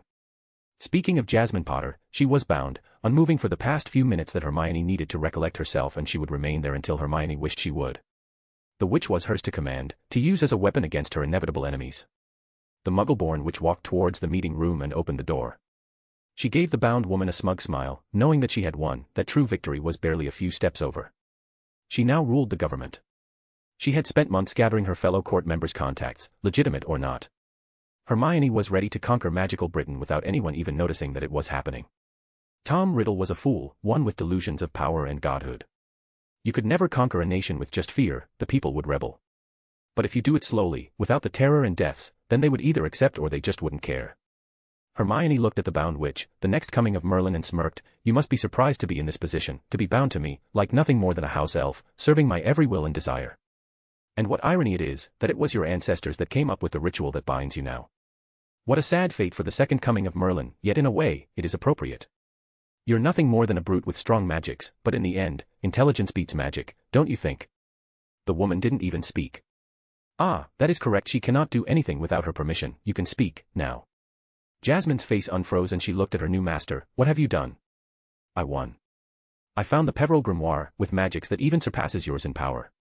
I wonder if I have use for you anymore, now that I have what I need in the palm of my hand. She was lying, of course. Jasmine Potter would be a perfect enforcer to her inevitable opposers. An assassin, an enemy to unite against should he wish to unite the magical world using the plan Dumbledore had devised with Tom Riddle. No, the witch was too useful, too powerful for her to get rid of, now. She glared at her. Was it worth it, killing all these people in such a horrible and painful way, just to find a way to bind me? You killed your own friend, for crying out loud. Yes, he was a sniveling worm of a man, but Nathan was your friend. Hermione's heartbreak must have shown on her face, because the woman burst into laughter. You didn't mean to, did you? Oh, this is precious. You killed the only person who valued you as a human being, the only person who trusted you unconditionally, just to get more power. What a great start to your reign, Hermione Granger, performing a massacre, enslaving a woman, and killing your only friend. The Muggle-born witch didn't want to think about it. Yes, she had made mistakes, but it was for the greater good, to make sure that magical Britain moves forward to a more progressive path.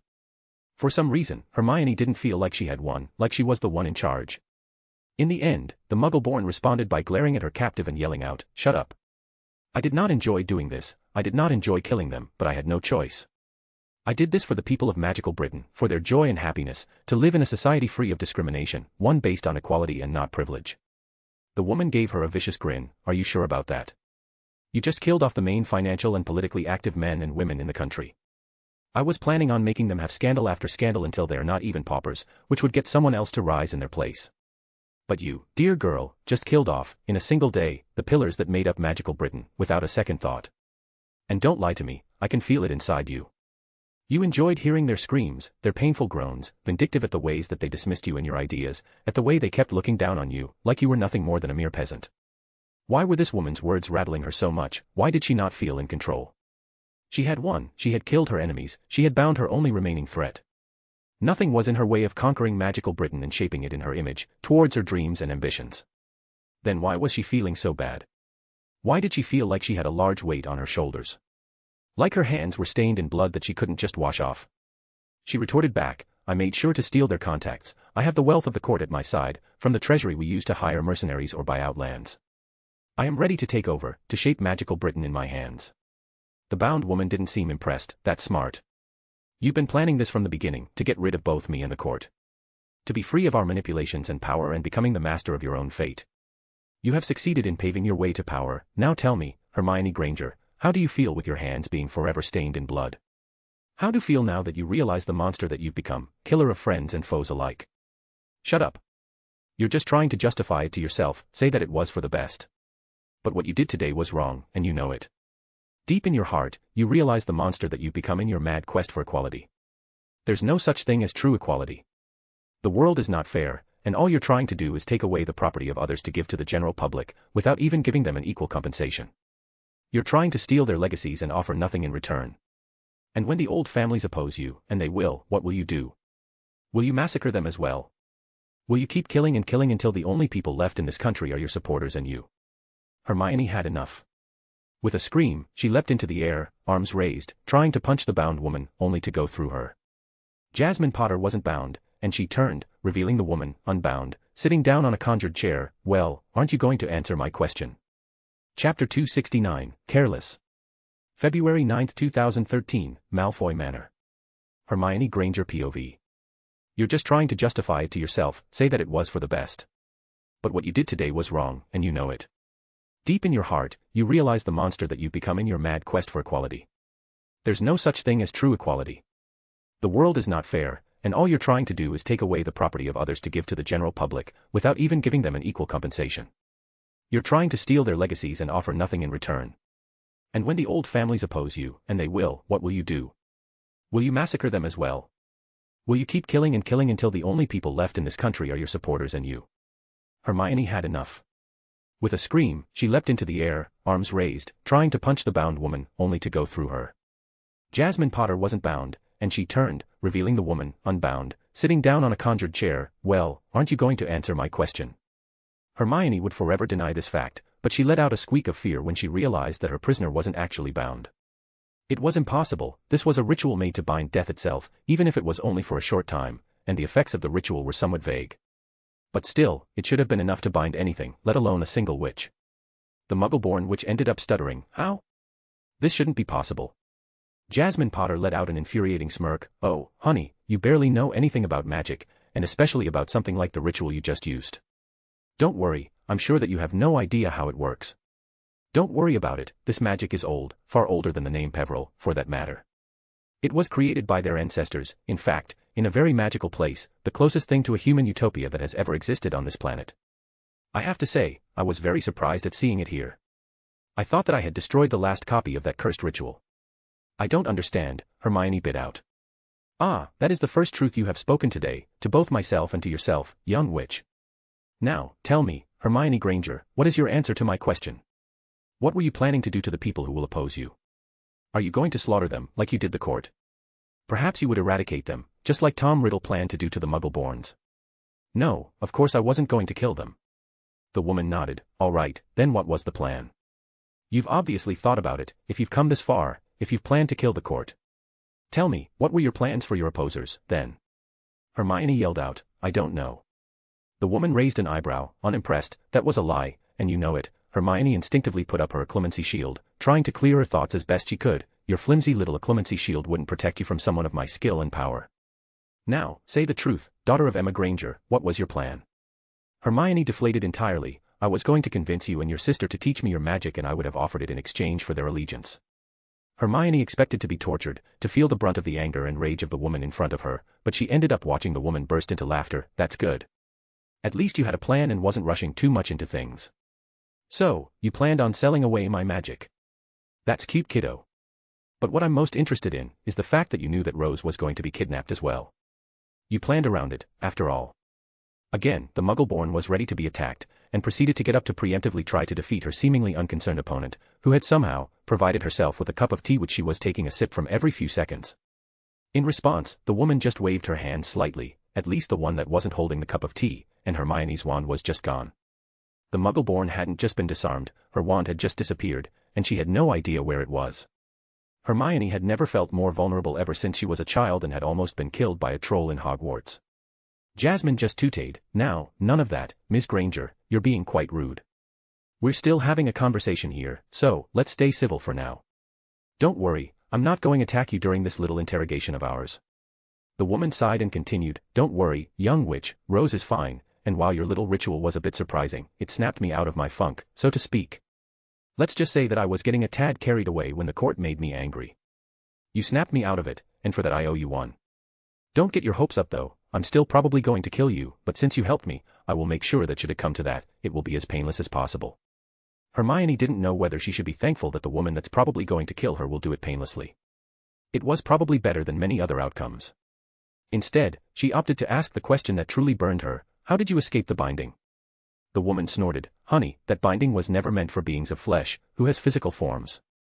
The most impressive aspect of this ritual was the summoning, really, not the binding aspect, which happened to be geared towards phantasmal beings. It was also why you generally have to sacrifice a person to act as a vessel for the bindings to happen, or at least it should have. This ritual happens to be incomplete, or at least heavily modified from the original one." "How do you know all this?" Hermione's former captive winked at her. "Oh, trust me, I know a lot, especially about my own ancestors. Just because Nathan never cared, doesn't mean that there aren't any records to the magical history." "I'm afraid I don't follow. You said that the ritual was created long before the Peveril brothers came to be. Why did no one use it before?" "My dear, do you think anyone could summon death, without a consequence? It happened a single time in history, and it wasn't at the hand of the Peverils but their ancestors. Death is not a person like you or me. It is the personification of the end, it destroys anything it touches. It doesn't have a body, a name or anything, it is just death. Do you truly think that someone, from an insignificant planet in a single universe, could even hold sway over her? No, death was bound only once in history, and it caused the fall of Atlantis. And it didn't just affect our universe but countless others. It became a fixed point in every timeline where Atlantis exists. In every universe, in the infinite multiverse, Atlantis sinks, just because of the hubris of a single magical clan that wanted to tame death. How a mighty civilization had fallen at the hands of the foolish few." Hermione was confused.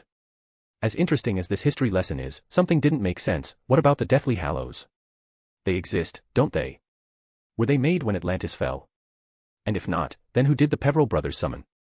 Death was surprised the first time, probably, but when the Peveril brothers tried to replicate the feat of their ancestors, unaware of the risk that it could pose, Death had learned from its mistake and sent someone in its stead. It created cursed objects that would bring nothing but misfortune to their wielders, while they remained clueless of the curse that they were under. Then how did you escape? Jasmine shrugged. It wasn't that hard, to be honest. The bindings are geared towards higher beings, ones without a physical form, and absorb their energies. Normally, sacrificial soul magic, like the one you used, would have been troublesome to deal with, but the bindings you used rely on absorbing the target's energy. You overwhelmed it with the life force you stole from the court members you killed, and it diluted the amount of energy you could siphon from me, and how much you could do so at a time. This, of course, made it easier to just use my magic to overwhelm the structural integrity of the bindings, and afterwards, I just made an illusion to keep you talking. Don't get me wrong, I could have escaped even if you didn't mess up, but you're the one that tried to modify a ritual that you just didn't understand how it worked properly, and just hoped it would work. What a horrible realization. Hermione had failed because she didn't know enough, wasn't learned enough. What a sad way to lose, a sad way to go. Is this when you kill me? The woman let out a chuckle. Of course not. I have to decide whether you deserve to die, before. And to do that, you have to tell me, was it worth it? Hermione didn't understand what the woman meant, and Jasmine must have noticed her confusion because she continued, I meant, are you satisfied with the way your life ended up? You only worked towards your goal, foolish that it might be, but the goal was still admirable. But you gave up so much, for such a meaningless dream, in the long run. You never experienced love, true love, you never had children of your own, you gave up on the little friends you made at Hogwarts and focused on milking Nathan like a cow for your political ambitions. Hell, you just killed him, a few minutes ago, for your dream of equality. Now, I want to ask you if you're okay with this. Are you satisfied with the trade you made, living an empty life for a single ambition? The Muggle-born witch was ready to retort, but she froze. She had given up on her life, hadn't she? How many friends does she have now? How many people would miss her should the woman in front of her deem her unworthy of life? No one, that's who. Hermione was utterly alone. How had she not realized it before? She was completely alone, living a meaningless life, for a foolish goal. She even betrayed her only friend and killed him, even if it was accidentally. With tears in her eyes, Hermione yelled at the indifferent woman in front of her, "Why are you asking me all this? Do you like to watch me suffer? Do you want to see me break in front of you?" The woman snorted, "You are rather entitled, aren't you? You truly think that the world revolves around you? Honestly, if it was up to me, I wouldn't have cared about you at all. The best way I could say it, is that for someone like me, you're barely more than a mosquito.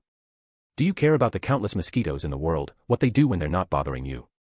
Of course, you don't. But if one kept buzzing around your head, well, if it annoys you enough, you slap them away.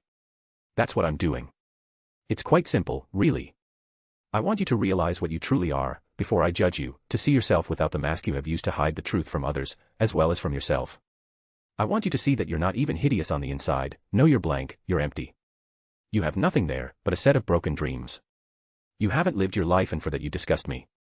Which is why, I judge you as guilty." Jasmine raised her hand and a black energy blade started to appear in her hand. Hermione started panicking, "Please don't kill me. You need me. Without me, magical Britain would collapse. I am the only person who's capable of holding things together." The woman froze right in front of Hermione's chest, "You're right, and I'm a pragmatic person. You, being in charge of magical Britain, would be the best choice, right now." Hermione's shoulders slumped in relief. "Perhaps, she'll live another day, but this time, I don't care. You almost got my sister killed in your foolishness and your greedy quest for power. Don't worry, though, after all, to a well-organized mind, death is but the next great adventure.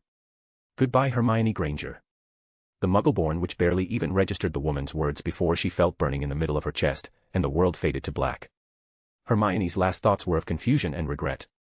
She realized that in all her decades of life, she had not truly lived, being too consumed by impossible goals to do so properly.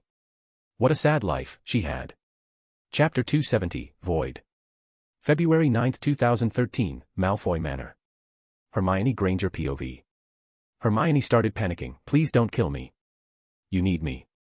Without me, magical Britain would collapse. I am the only person who's capable of holding things together." The woman froze right in front of Hermione's chest, "You're right, and I'm a pragmatic person. You, being in charge of magical Britain, would be the best choice, right now." Hermione's shoulders slumped in relief. "Perhaps, she'll live another day, but this time, I don't care. You almost got my sister killed in your foolishness and your greedy quest for power. Don't worry, though, after all, to a well-organized mind, death is but the next great adventure. Goodbye Hermione Granger." The Muggle-born witch barely even registered the woman's words before she felt burning in the middle of her chest, and the world faded to black. Hermione's last thoughts were of confusion and regret.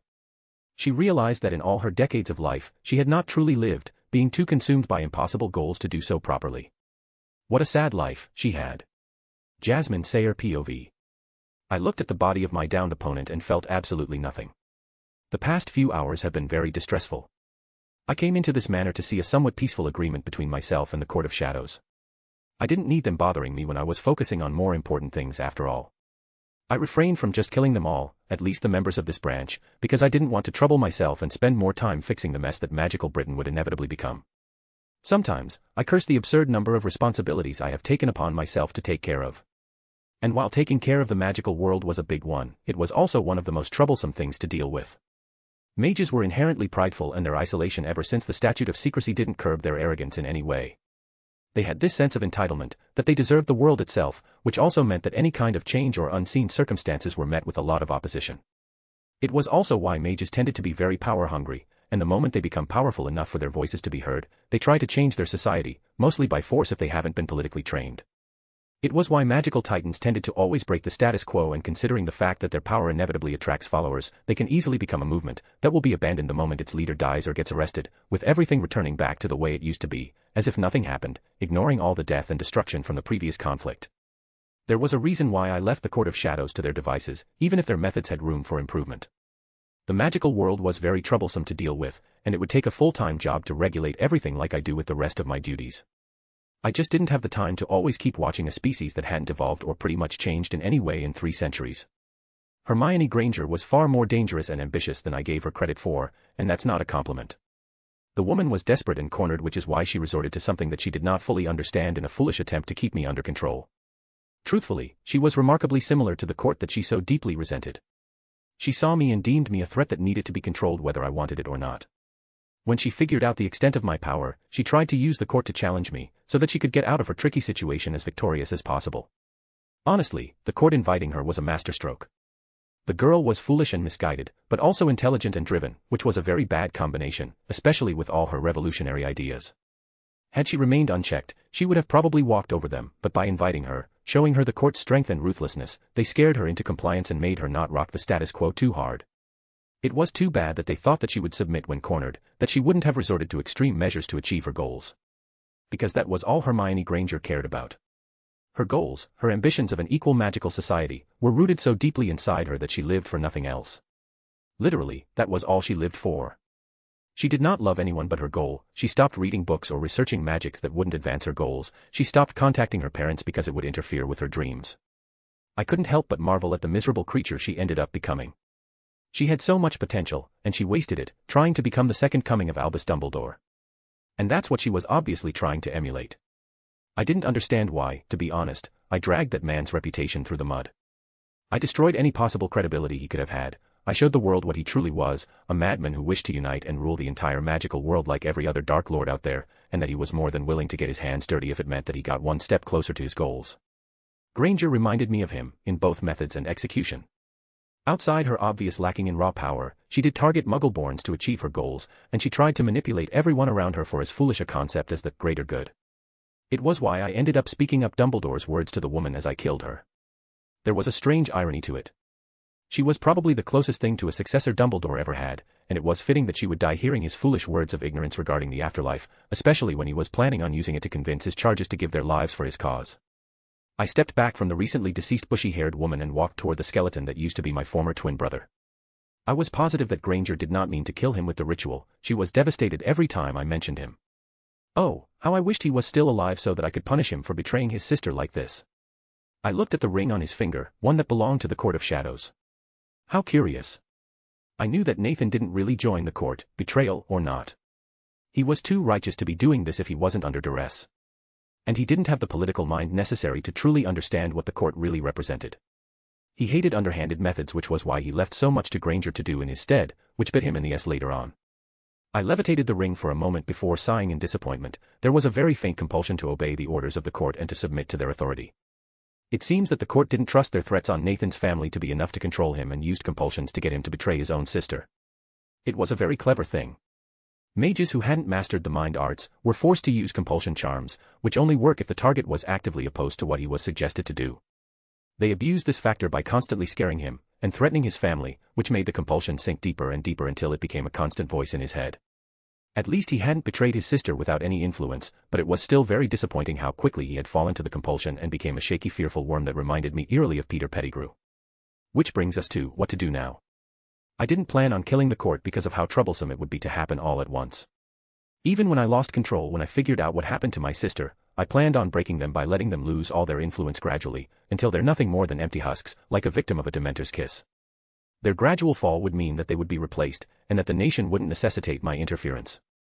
But the foolish woman had to massacre the entire court, which was made up of the most influential men and women in magical Britain, and she had to kill them all at once, which would cause the most chaos.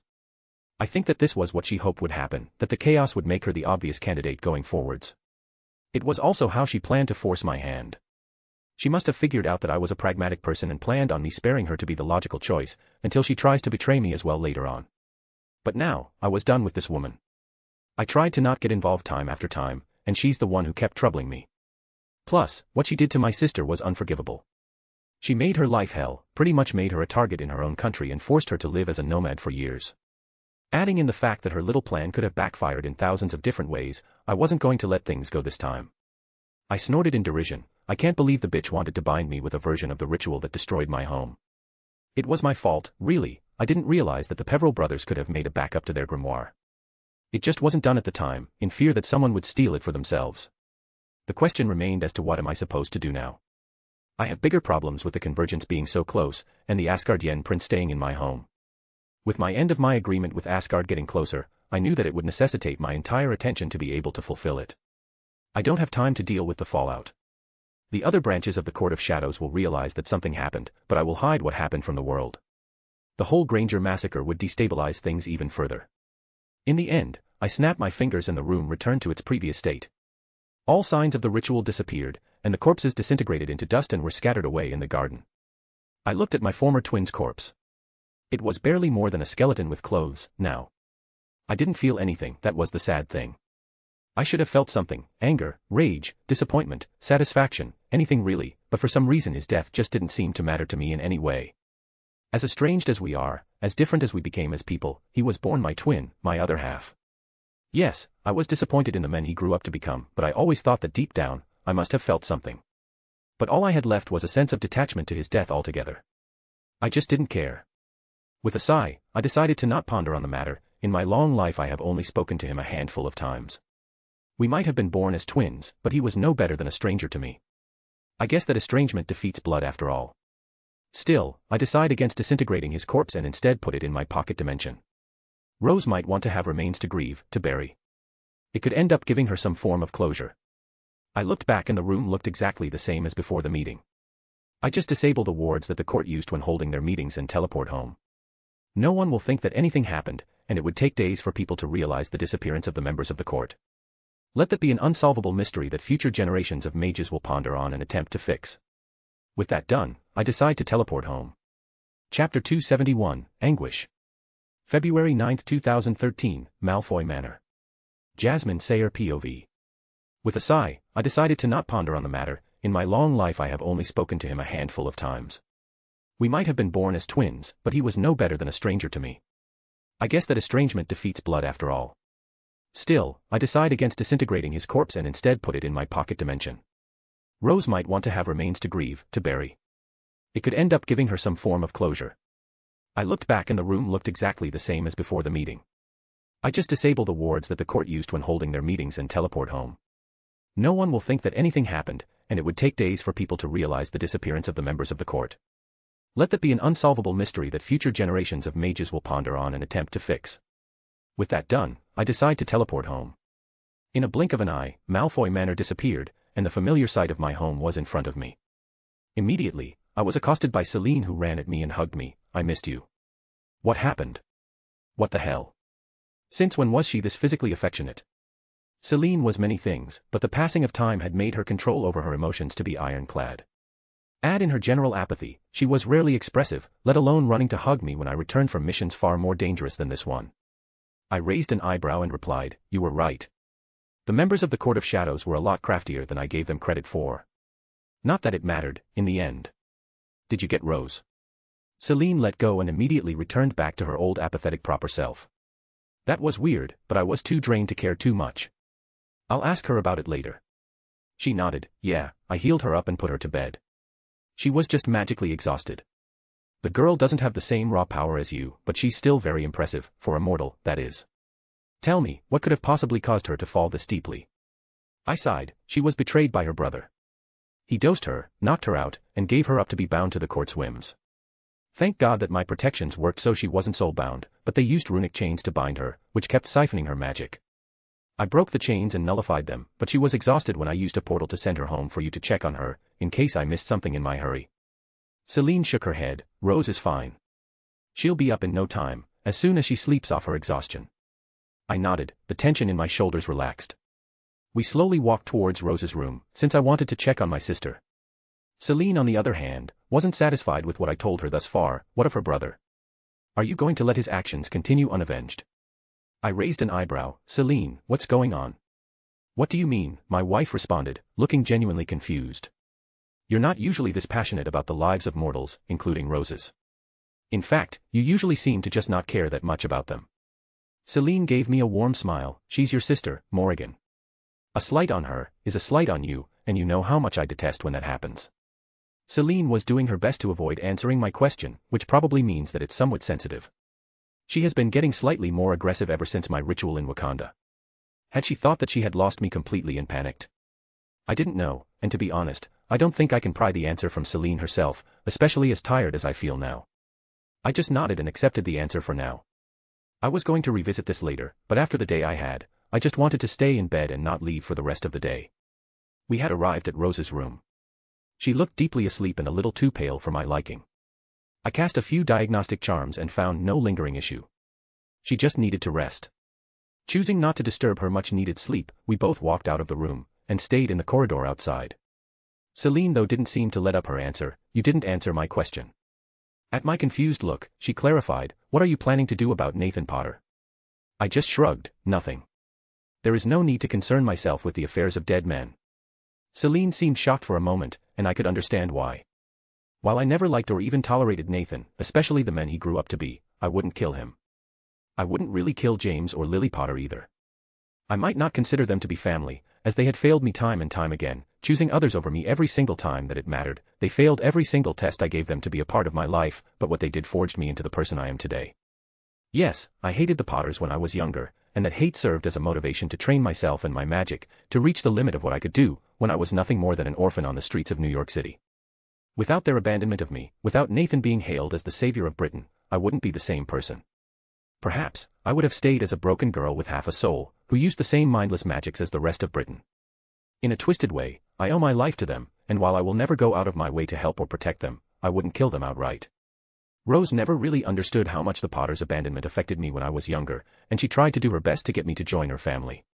She didn't understand what it meant to suffer as a child, trying to find a way to feed herself, from either her abusing relatives, or during her time on the streets. It made a person bitter to the soul, and in my case, I slowly stopped being a child.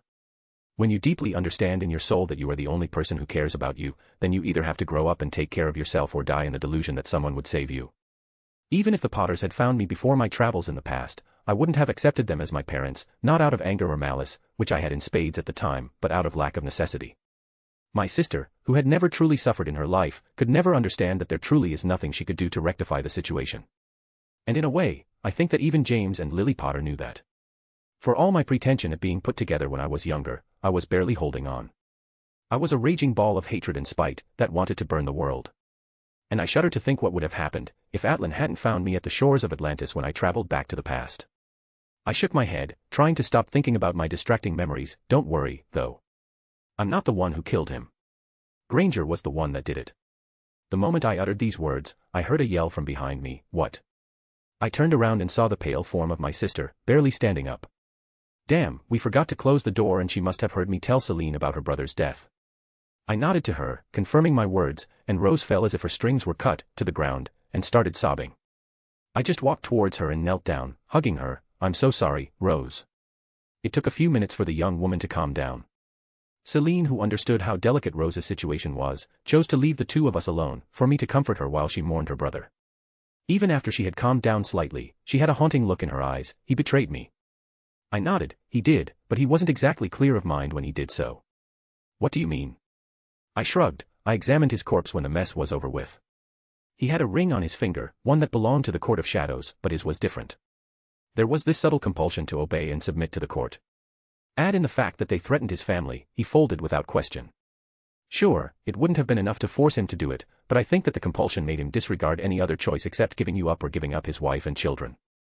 Rose let out another sob, but controlled herself soon after. You said that Hermione was the one who did it. Why would she do something like this? I don't think it was intentional.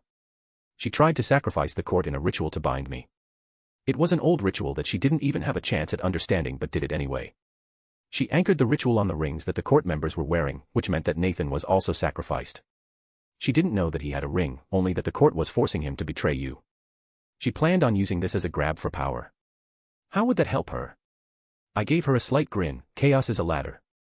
Immediately, Rose straightened up, understanding how the Muggle-born had planned on killing off the most influential people in magical Britain, and using that to be the only sensible choice to reign in the inevitable chaos that she caused in the first place. My sister growled, "I want to kill her." "You cannot kill what is already dead." She gave me an incredulous look and I burst into laughter. "You didn't think that I would let someone who had the gall to plan your enslavement, as well as trying to bind me, be without any repercussions?" "Of course, I killed her." "What about the balance of power? What about all you said about keeping the peace, and maintaining the delicate political landscape in the magical world?" Hermione was the obvious choice to keep order in magical Britain. I let out an amused snort. "Oh, I think you misunderstand. Keeping the balance is important, if it can actually cause a shift in the natural world and have severe consequences. We're trying to avoid things like the summoning of gods and demons. Anything else is just to avoid things being too troublesome in the long run. That doesn't mean that you can't toss things aside if it means that someone messes directly with you and your family. If the Granger girl hadn't used you, or tried to bind me, I would have left her be. Many people have done far worse to win their little games of power." Rose seemed hesitant for a second before asking in a soft voice, "So, you did it for me?" I nodded. "Of course I did. You are my sister, and I can't stomach the idea of someone hurting you, especially by deceiving you." My sister looked away, but not Nathan. I shook my head. "No. He is not my family, he hasn't been for a very long time. I have made a decision long ago to ignore the Potter family entirely, choosing to distance myself from the people who hurt me when I was younger." I moved past it. "I understand that there were many causes that led to their abandonment of me, I just moved past it. I don't want to have anything to do with the Potter family, except for you, that is." Rose shook her head. "My brother is dead, Jasmine. Can't you at least pretend to be grieving with me?" "I didn't know Nathan, Rose. I cannot grieve a man that I did not know, especially one who betrayed you so readily. I think I need to be alone right now." I protested for a second. "I'm not sure that is a good idea." I said leave, my sister yelled at me. I nodded, with a blank face, and removed a small box from my pocket dimension. This box contains what was left of Nathan's body after the ritual was over. "For all that is worth, Rose, I am sorry. I know that he was your brother, and that you cared for him, deeply." I put the box on the dresser and slowly left the room, making sure to close the door, this time. I pretended not to hear Rose's sobbing screams as I walked away. Chapter 272, Dissatisfaction. February 9, 2013, Sayre Manor. Jasmine Sayre POV. I understand that there were many causes that led to their abandonment of me, I just moved past it. I don't want to have anything to do with the Potter family, except for you, that is. Rose shook her head. "My brother is dead, Jasmine. Can't you at least pretend to be grieving with me?" "I didn't know Nathan, Rose. I cannot grieve a man that I did not know, especially one who betrayed you so readily. I think I need to be alone right now." I protested for a second. "I'm not sure that is a good idea." I said leave, my sister yelled at me. I nodded, with a blank face, and removed a small box from my pocket dimension. This box contains what was left of Nathan's body after the ritual was over. "For all that is worth, Rose, I am sorry. I know that he was your brother, and that you cared for him, deeply." I put the box on the dresser and slowly left the room, making sure to close the door, this time. I pretended not to hear Rose's sobbing screams as I walked away. Celine Gallio POV. Ever since she was born, Celine had felt empty, hungry for something that she was fundamentally missing. She blamed those moronic tribesmen of hers that performed an experimental ritual on her pregnant mother, hoping for a messiah that would save them from their enemy tribes. It was no wonder that they created a monster that drained them of their souls, or more accurately, their life force. Gods, that was so long ago. She doesn't even remember how long it was. That's how old she was. But for what seemed like an eternity, all Celine felt was the constant hunger for souls, to drain them, and to feel complete for barely more than a moment. Oh, how she ached for the feeling of completeness she felt when she took someone's energy for herself. Animals could get her going for a while, but humans were always the best. It was probably because it was more compatible with her own, being a human herself. At first, she felt horrible, killing all those people just so that she could live, even if a small voice in her head told her that she was enjoying it. But slowly, as she lived for longer, she stopped caring for the lives of mortals. Because why should she care for their fleeting lives when she's obviously more than they will ever be? It was hard to care for people that would die in a blink of an eye. She had traveled the world and learnt magic along the way.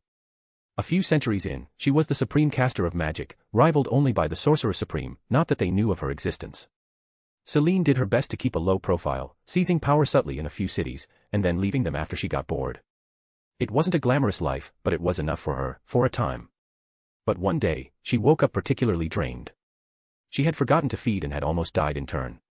It was on this day that she decided to do something drastic, desperate, afraid of feeling this vulnerable again. Celine decided to feed on the entire city of Rome.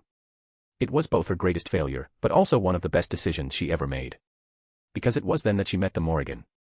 Of course, she knew about the woman. She was a legendary harbinger of death and suffering, especially towards those who go too far. Truthfully, Celine had expected to die at the woman's hands, but instead, she found a gaze that was too understanding to be untrue. In the end, Celine found herself with a true friend that she wouldn't lose to the sands of time, and the Black Witch latched onto her and refused to let go. Ever since then, Morrigan has been a constant in her life. She helped her deal with her constant hunger, she gave her a place to call home. She taught her to control her gifts, allowing her to touch people without the fear of killing them. She even taught her magic. Was it any wonder that she fell in love with her friend? Alas, it took some time for Morrigan to return her feelings, being constantly forced to obey what the fates had in store for her, living the life given to her, forced to act a certain way to preserve the balance of all things. It made her sick. The Morrigan was the most powerful entity on the planet, without question, and yet she was forced to obey the whims of vague entities that had no power in the mortal world. Their relationship wasn't perfect, Celine knows this, especially with the constant absences during Morrigan's missions, and the Black Witch did her best to occupy herself by taking over a country or something. It took thousands of years for the Morrigan to get free of the fate's control, with the time loop that she was part of finally being resolved.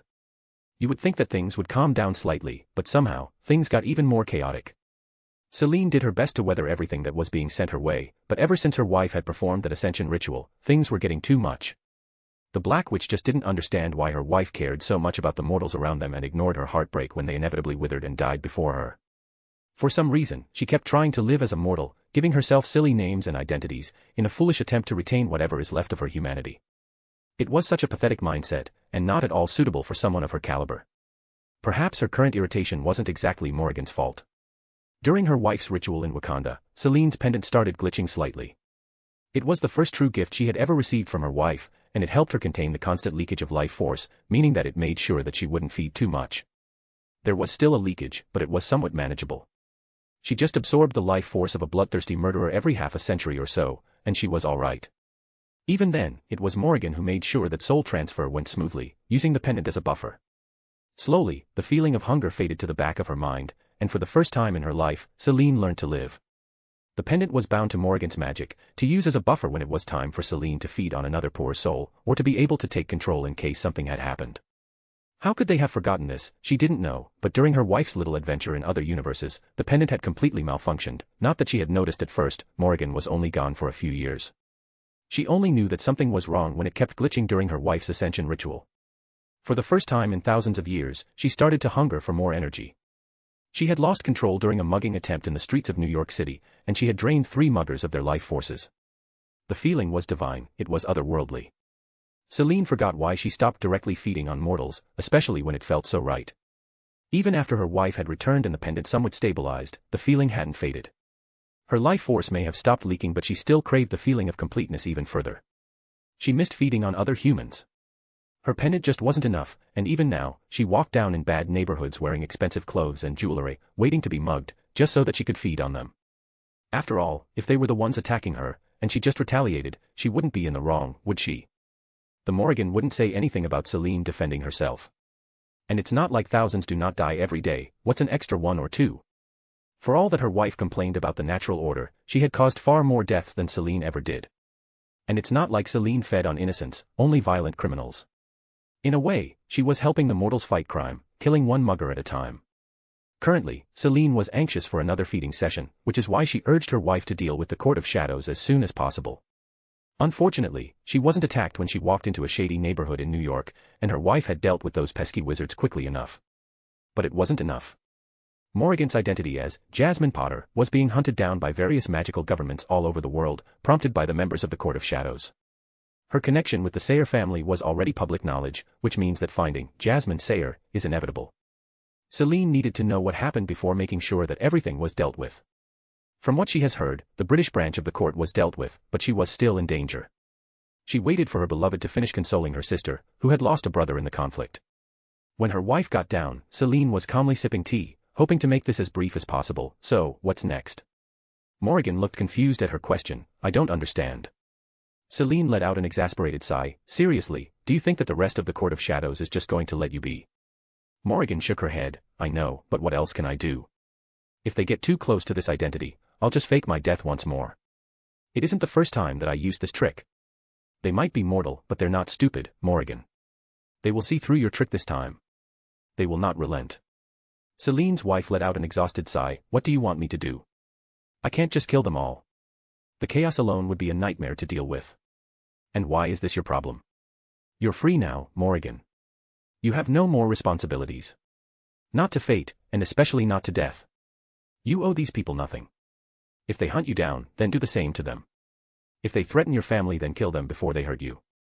If they wish to kill themselves, then let them. They are not your responsibility.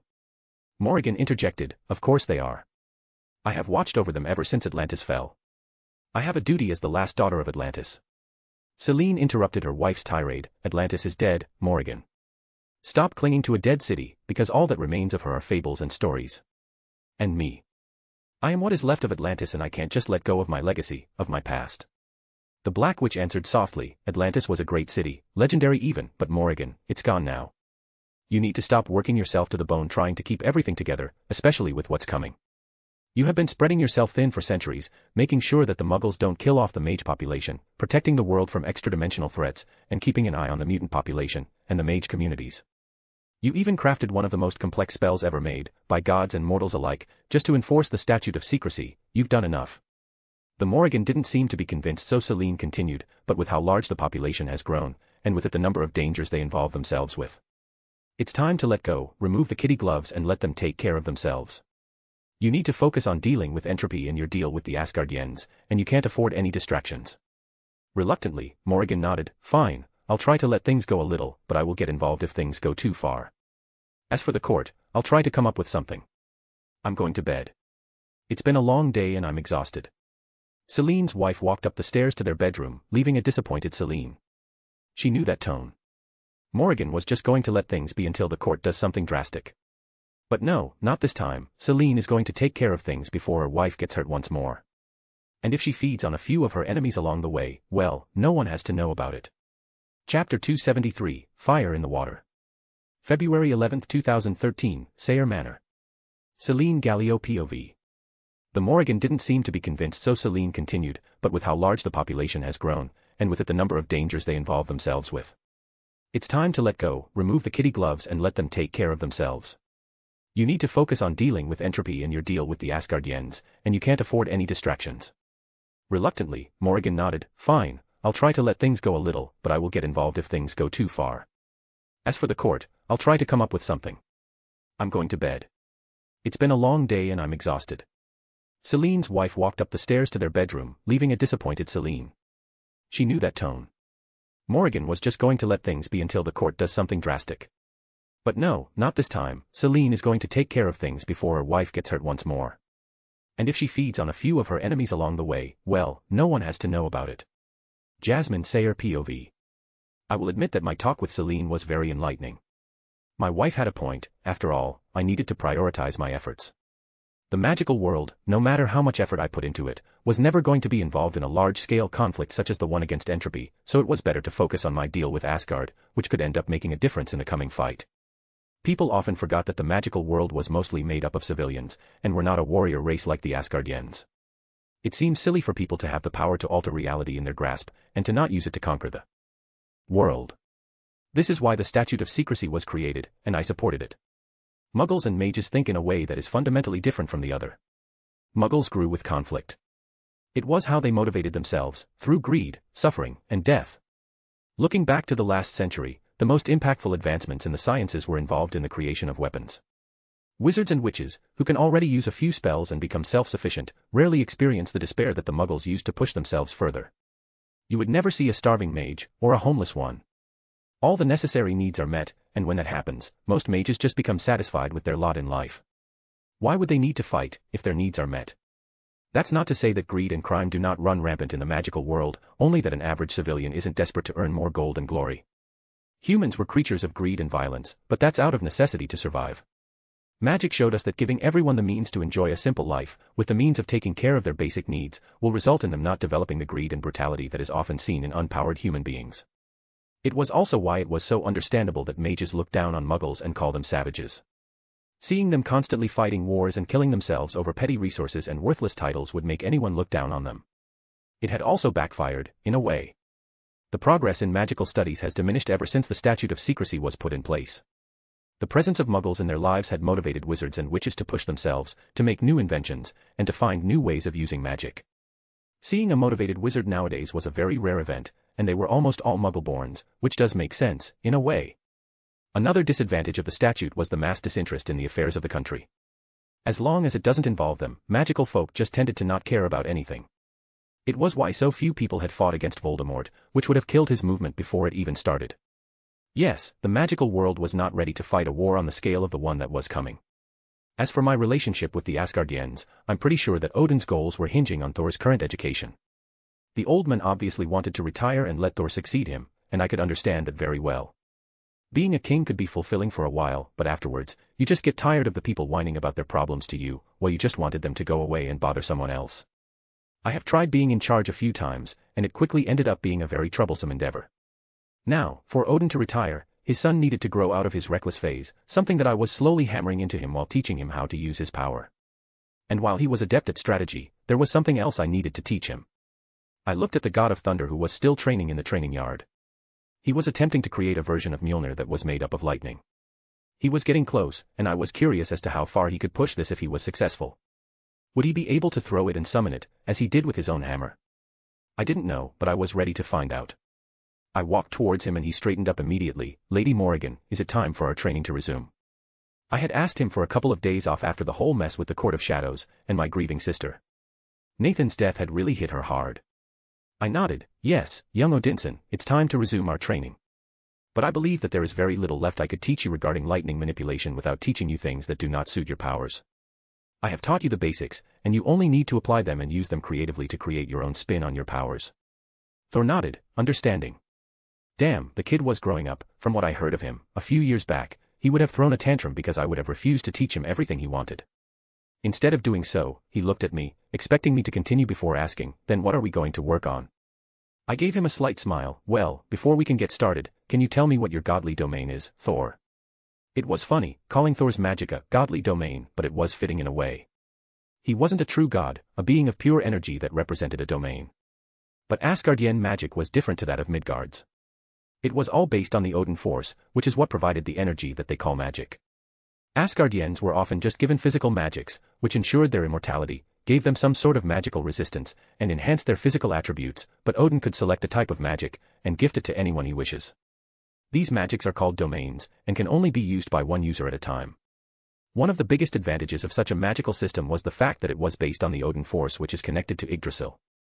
This means that, unlike Midgardian mages, Asgardians could use their magics everywhere in the known universe, even if it was less flexible than the mortal magics.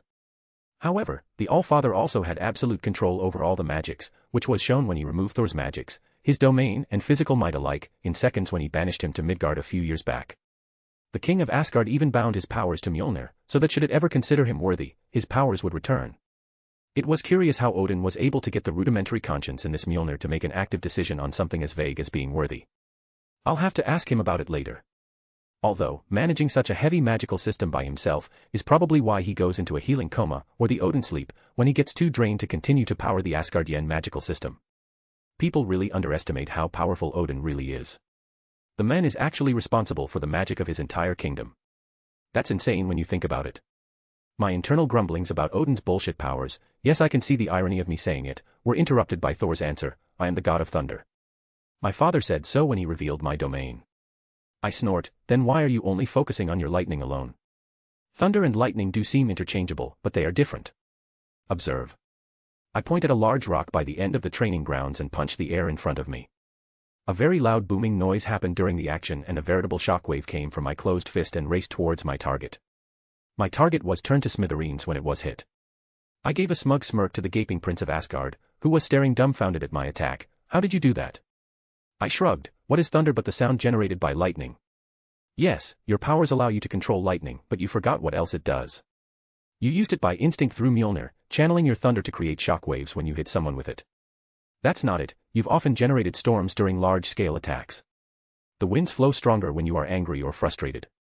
Your potential is almost limitless. I will guide you to understand it, and you'll finally become the man that you should have been, a true ruler of Asgard." "I don't understand. How have I never realized it until now?" I shrugged, because lightning was flashy, and you weren't challenged enough to push yourself to be better. You need to take a look back and think things through.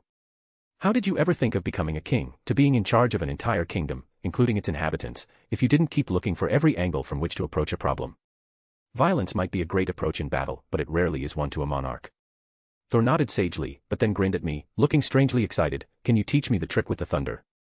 I burst into laughter. Sometimes Thor really acted like a child. Fine, with a wave of my hand, the rock repaired itself, and a few seconds later, it looked as if nothing had happened. I want you to listen very carefully. You need control to achieve this technique. You'll start slowly, and then, you'll get better and better until it's almost instinct. Thor nodded and I continued, the trick lies in what thunder actually is, and that's the sound of lightning. I want you to picture a bolt of lightning in your hand. Make it completely under your control. It should look like it was frozen in time. Then I want you to accelerate it and freeze it once more very quickly. He looked at his hand for a moment and it was enveloped in lightning before he tried to use my trick. He was surprisingly very successful with it, a little too successful even.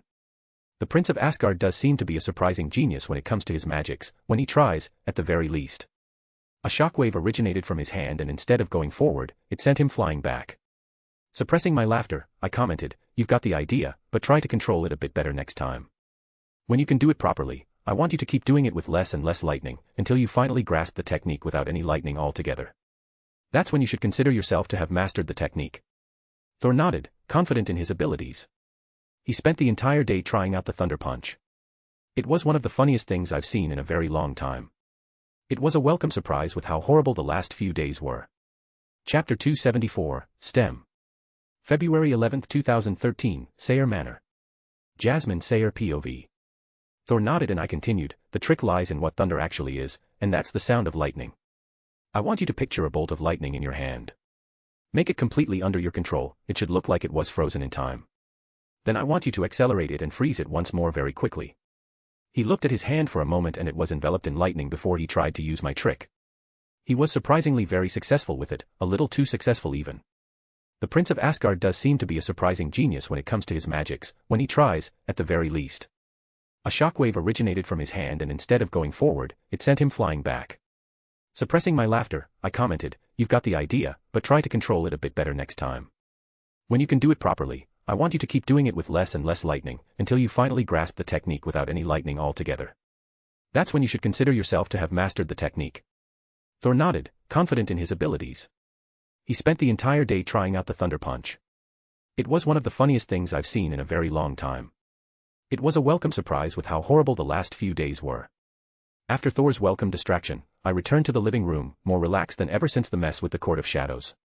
Celine was right, I need to focus more on the coming conflict. The convergence is approaching, and my successors are far away, physically and emotionally. Rose was dealing with her brother's death and Wanda and Jean are busy with Emma Frost learning the workings of running a mutant nation. Truthfully, I never expected Genosha to be this successful. It is probably one of the most powerful nations in the world, closely rivaling Wakanda, in technological advancements and the lifestyles of its citizens. That's not to mention the fact that it eclipses them in terms of military powers, considering that Genosha's fighting force is mostly mutants. Surprisingly, it was a single person who was responsible for the uplifting of the technology in Genosha, and it was a mutant named Forge. The young man was a veritable genius, but his mutant abilities allowed him to build practically anything. He had this intuitive understanding of technology and machinery that I had never seen before, and I have spoken with some of the most notable geniuses in human history. Even Tony Stark and Reed Richards don't hold a candle to Forge when it comes to building machines. Well, Forge sort of cheats slightly. I had examined the young man, curious about how his powers, which I have never seen the likes of before, worked. I was surprised to see that his powers weren't based on some sort of super intellect. Although the young man was a certifiable genius, it was some sort of divination, where Forge receives visions of technologies from the future, or it might be some sort of clairvoyance that gives him blueprints of machines that currently exist on other planets. I was betting on the latter since any kind of visions from the future were disabled until the timeline stabilizes after future Wanda's meddling. On to another issue, for some reason, there was a surprising rise in the number of geniuses in the last few decades, which caused a large imbalance in the technological sector. Because how can a regular team of engineers measure up to Tony Stark, who casually makes scientific discoveries because he is bored, or Reed Richards, who invented an entire field of physics on a whim? It wasn't fair, and the world was starting to see that. Most companies went out of business, but the ones that don't often use corporate espionage like Hammer Industries, or even went so far as to experiment on humans, like Oscorp. And as abhorrent as this was, I could understand. Technology thrives on competition, and having someone like Stark pretty much taking over the entire sector is very worrying. The entire industry's growth depends on the whim of a single man. The existence of Oscorp and Hammer Tech is a good thing in the long run, no matter what horrible things they're doing behind closed doors. A technological monopoly would be disastrous for everyone, especially when the guy they depend on regularly wears a suit of armor and fights bad guys every weekend or so. Back to the rise of geniuses issue, I truly had yet to learn why that was happening. Logically, it wasn't a natural event since no one of Stark's, Richard's or even Doom's caliber had existed in human history, but I still had no idea how it was possible. It wasn't any kind of magic. I had subtly scanned Stark during our meetings for any sign of magic. But someone was messing with the human race, and I didn't like it. I'll have to look into it after the convergence mess is dealt with. Back to Genosha, the country was housing most of the mutants on the planet. It obviously put a wrench in the plans of various Muggle government agencies who were hoping to use the mutant crisis as a justification to receive a higher budget to hunt down every source of superpowers in the world. Unfortunately, since the number of mutant incidents is at an all-time low and the ones that occur are being secretly handled by the Genoshian government as fast as possible, these agencies have nothing to stand on to ask for a larger budget. Sure, there was the occasional racist, but anti-mutant sentiment has lowered massively in the last few years. After all, there are barely any mutants outside of Genosha to cause incidents, really. In a way, I could understand why governments were worried. It was all about power, and the fact that any kid could one day become an unsupervised nuclear weapon was terrifying. Up until a few decades ago, the world existed with the simple idea that money was power. Sure, people who worked in the government or the army were powerful, but in the end, it was money that trumped everything. But with any kid being able to get superpowers, this nice little model of how the world works was thrown out the window. Power was power, and anyone, at any time, could get it and upset the balance of powers. The accords that the world was thinking of were necessary, in a way, but they were going about it in the wrong way. Instead of trying to imprison and control every single superpowered teenager on the planet, it would be easier to enforce a few laws and give them opportunities, for themselves and their families, should they join a certain organization when they reach their majority. They could incorporate powers into the government and make sure that money still stays the main currency, not physical might. It would be complex, and it would take some time, but it was the best approach in the long run. Unfortunately, with the military being involved in drafting the bill, human rights were practically ignored when it concerned anyone with superpowers. They didn't have the security of the average citizen in mind, but their own greed for power. They were hoping to have armies of mutants fighting each other. This was why Genosha was a thing in the first place. Alas, it was human nature to let their fear and greed decide, instead of their compassion and understanding. What a hateful species we are. As I pondered on the current political landscape, Rose entered the room without me even realizing it. She spoke up, "Jasmine." Startled, I turned around to see her. "Yes, Rose." It was odd. Rose had locked herself in her room ever since she got the news about what happened to her brother. She didn't even let me in, and I chose not to break in, no matter how worried I was about her. Instead, I let her grieve, privately, in peace. Today was practically the first time she left her room ever since that night. Her hazel eyes still looked as haunted as they were that very night. My sister looked drained. She looked like she had cried herself to sleep for the last few days. She gave me a blank look. "We need to talk." I nodded. "What do you wish to take about?" "I want to go home. I want to see my parents and tell them what really happened. I want to take a break from all this craziness. It's too much, and it was fun at the start, but I never realized how dangerous things could be and how much people want to kill you. You're always all right in the end, and I foolishly thought that I would be as well. I was so convinced that nothing could hurt me when I'm with you, that nothing would go wrong. Until Nathan died." She nodded. "Yeah, until Nathan died. He was my brother. Sure, he wasn't the best brother out there. He was easily led around by Hermione, and he was so naive and hopeful. He didn't do anything to defend me when Hermione chased me out of the country. He listened to the idiots in the Wizengamot who pressured him into asking me to settle down and get married to a nice proper wizard, but he was my brother, and I loved him. I'll never speak to him again, and it hurts so much. My parents don't even know what happened to him. They probably just think he disappeared with the rest of the court members. And you know what the worst thing is in all this? You don't care. You don't care that he's dead, and I can't handle it." I shook my head. "You expect me to mourn the death of someone who betrayed my own sister? He didn't do it willingly, and you know it. Besides, he's your brother too, you know." I shook my head. "He's not my brother, Rose. I told you this before. I tested you both when you were younger. I am very picky when choosing those who I consider to be my family. I can't afford to care about someone who I know will break my trust in the end. You passed, and Nathan failed. He was easily influenced by the public's opinion, what the people claim is the right thing to do. We wouldn't have gotten along, which is why any relationship we could have had was nipped in the bud. It might have been cruel, but it was the best thing for everyone in the long run, and you know it. Rose sneered at me. Oh, stop with the self-righteous attitude. Family doesn't need to be worthy of each other. They just need to support each other. Like it or not, Nathan was your family, and this attitude of yours is one of the reasons why I'm choosing to leave in the first place. Before I could respond, she continued, look, I know what you're going to say. You're immortal and thus, the usual rules don't apply to you. I thought that you were just lying to yourself, but I see it now, you really never cared about any of us. I could understand your animosity with Mum and Dad, with what happened when you were a child, but your dismissal of Nathan had nothing to do with him and more to do with the fact that he wasn't worthy enough of your attention.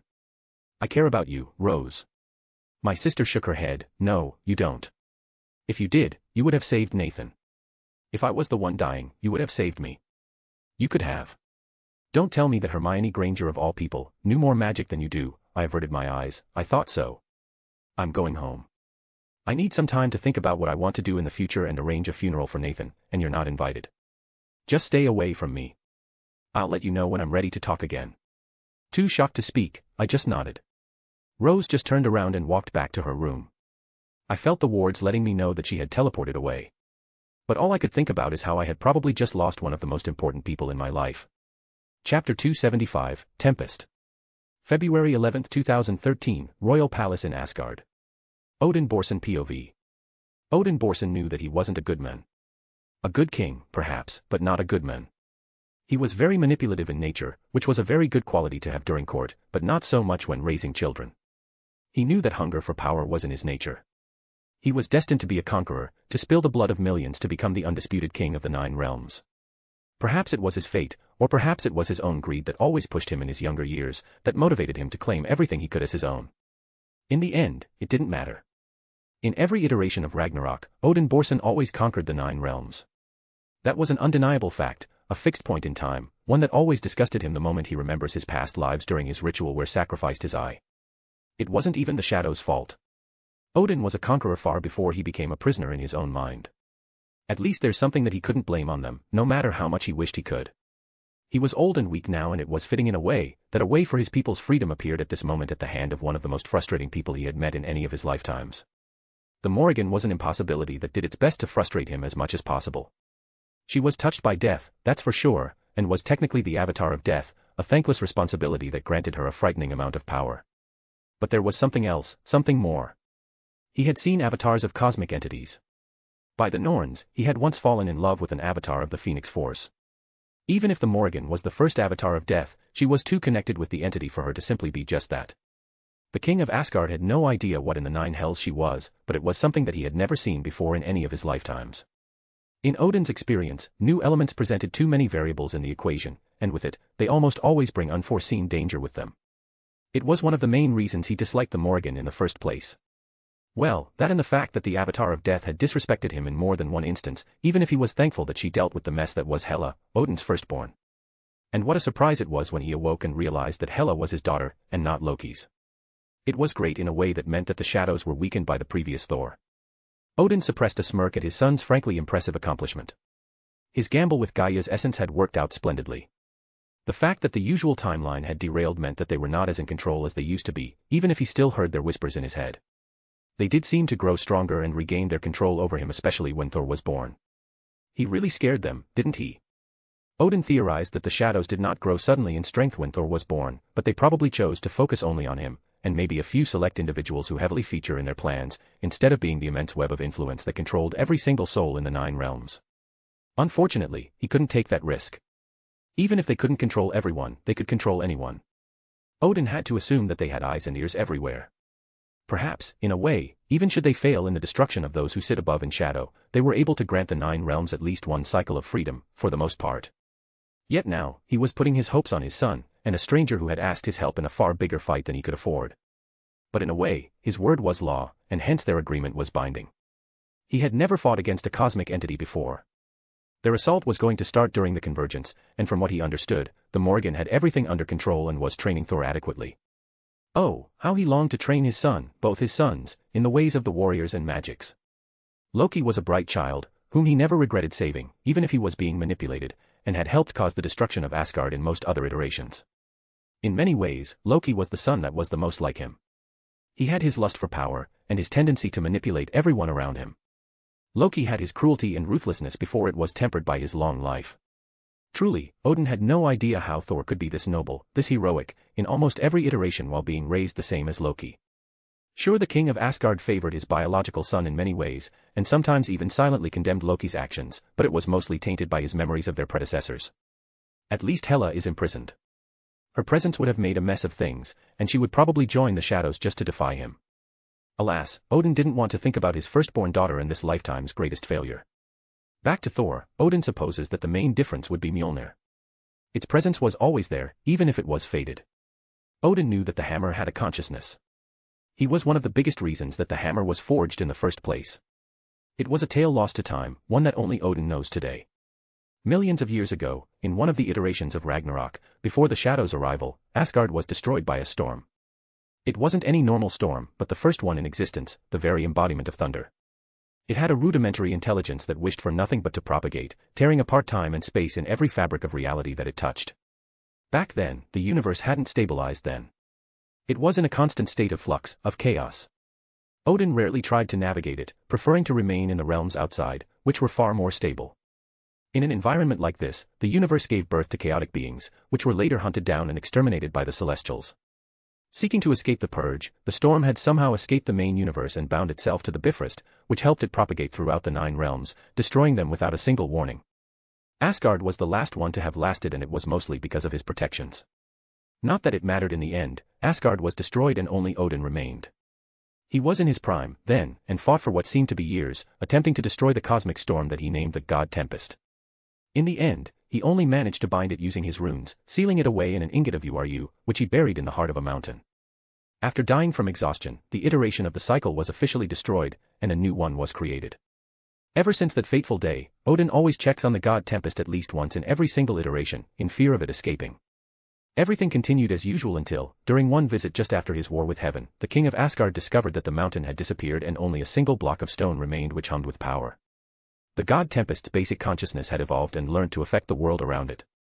It absorbed the entire mountain until all that remained was this block of stone, inside which the ingot of Uru metal resided. In the end, it didn't take long for Odin to convince it to use it as a weapon, but only if they agreed on their wielder. And so, Odin manifested a branch of the world tree itself, a fragment of the border of the universe, and bound it to the block of stone to create its handle. On this day, Mjolnir was born. For some reason, when he took it back home, Mjolnir had taken a liking to his son, and thus Thor became the god of thunder. Many people question themselves as to why Odin has given Thor, his own heir, the divinity over thunder, and in truth, it was because of the hammer. Mjolnir, the embodiment of the first storm, the mother of thunder, coupled with the divinity over thunder, made Thor one of the mightiest warriors in all of Asgard. The potential that the Prince of Asgard had was staggering, which was a shame since he often wasted it and rarely explored it. This was why Thor, who used to be the god of strength, was always given control over storms, thunder and lightning.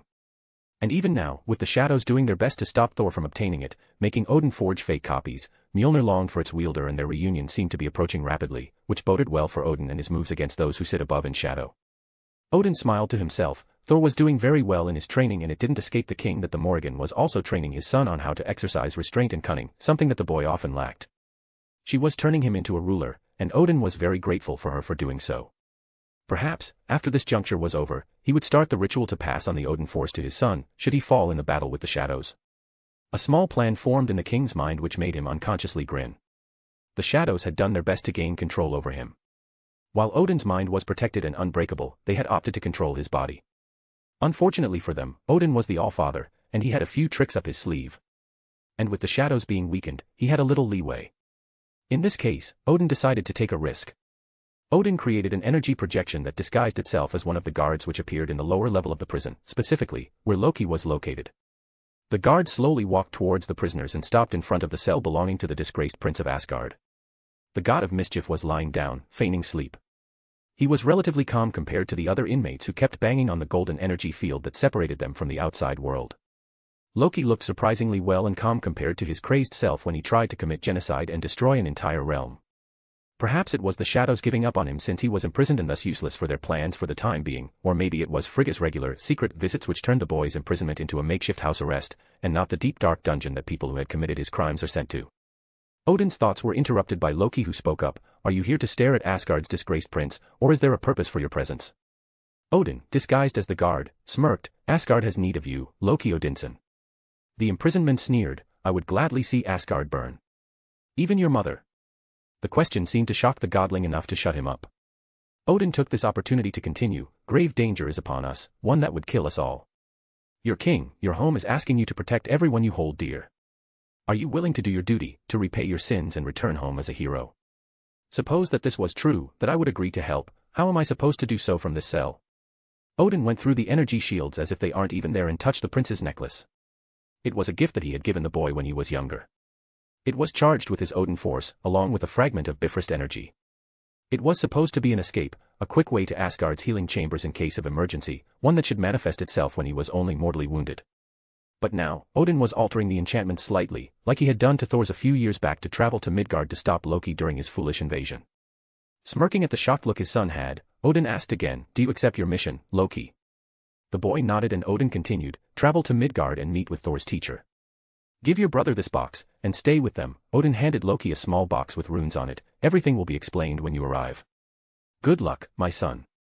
Before Loki could say anything, Odin activated his necklace, sending the boy to Midgard. The energy projection faded away into nothing, leaving an empty prison cell and a missing prince.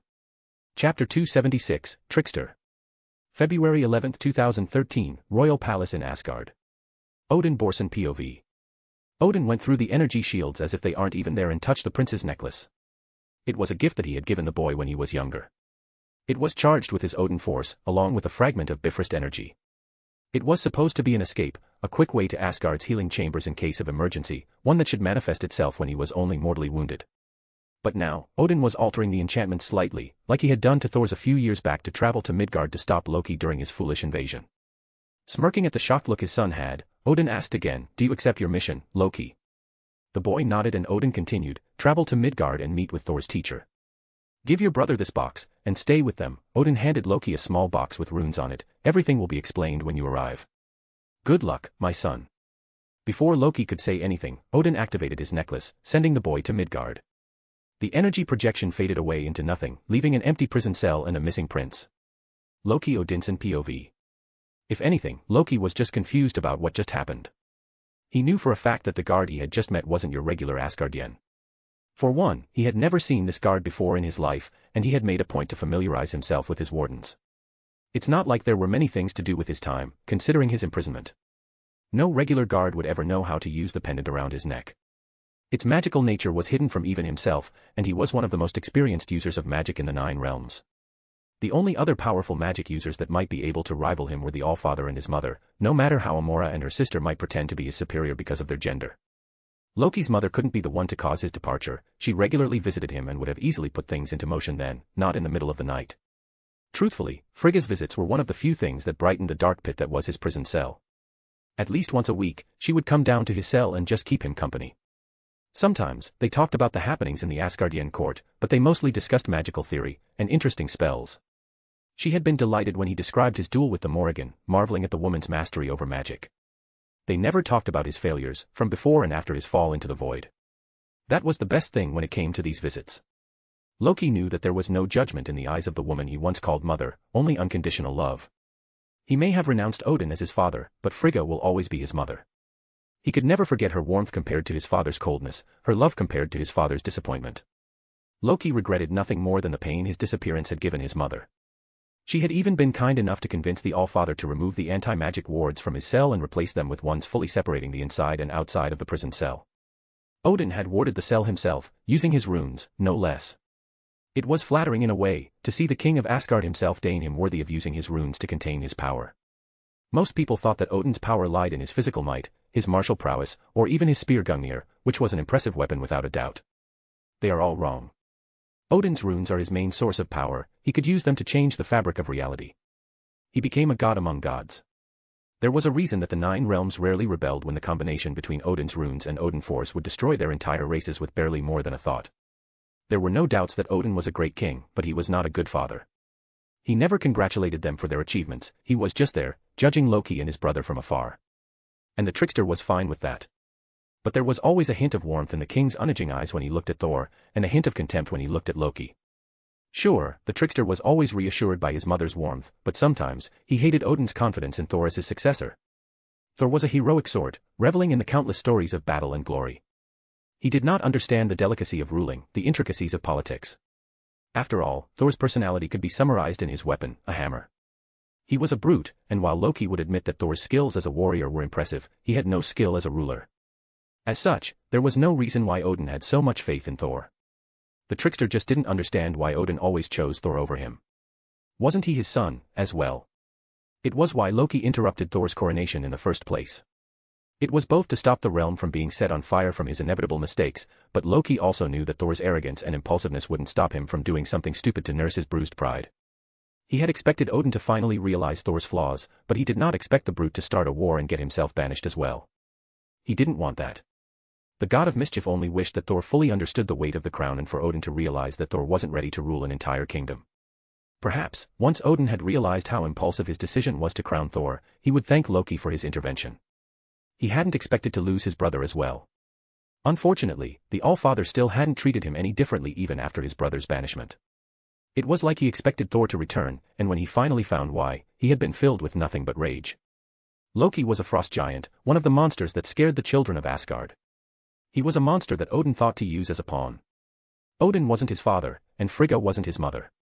It was then that the doubts started to settle in. Had his mother ever truly loved him?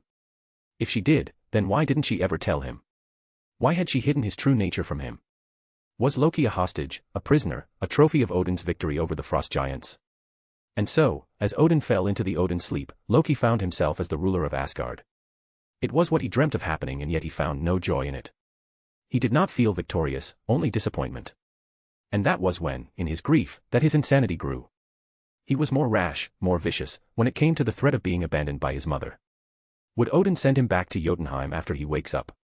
He needed to make himself invaluable, and how invaluable would he be if he proved his loyalty to Asgard by destroying Jotunheim by himself?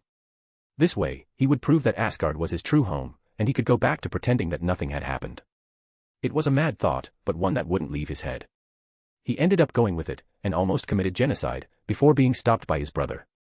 It was remarkable how much his brother had grown in just a few days, but Thor seemed like a completely different person. Odin was right. He had found a true heir, worthy of the throne. Thor grew to the men his father thought he would be, which meant that he was also right about Loki.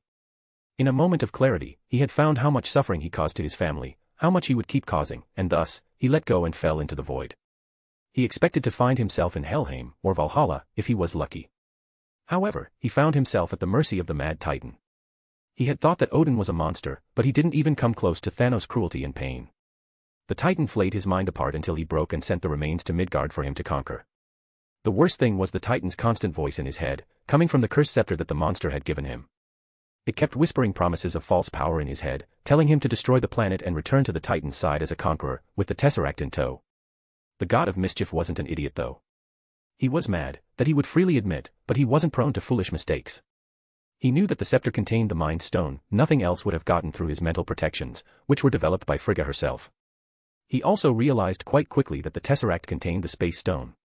That meant that the Mad Titan was planning on collecting the Infinity Stones, which wouldn't bode well for anyone. And so, Loki resisted the whispers as much as he could. He tried to manipulate them back and was promptly defeated by the Morrigan, something he had thought to be nothing more than a children's tale. The Morrigan is going to get you if you don't listen to your mother, the Morrigan is going to turn you into one of her ravens if you don't eat your vegetables. These were what Asgardian parents said to their children, and it worked. The Morrigan was a boogeyman, a terrible witch that lived in Midgard that would harm misbehaving children. If only he knew that the woman existed. In the end, Loki was imprisoned and yet was ironically freed from the scepter's whispers. He was surprisingly well treated in his prison. He had his mother back, and Odin did not even try to kill him for his sins, which was the usual punishment for his crimes. And yet, here he was in the middle of a forest at the Allfather's prompting. It had to be him, there could be no one else who would do this, who could do this. The necklace was a gift from Odin himself, so it makes sense that only he would be able to use it. Additionally, it was a known fact that only with the permission of the Allfather could anyone use the Bifrost without the specially enchanted materials used in the fabrication of the Rainbow Bridge. Long ago, Loki had found some of the enchanted material in one of the caves and enchanted them so that he could use them to sneak into other realms without anyone noticing. It wasn't very specific and there were still dangers involved, but it was something that no one except the Allfather had been able to do. Alas, Loki had been given a chance at redemption, not that he understood why Odin had given him one, in the first place.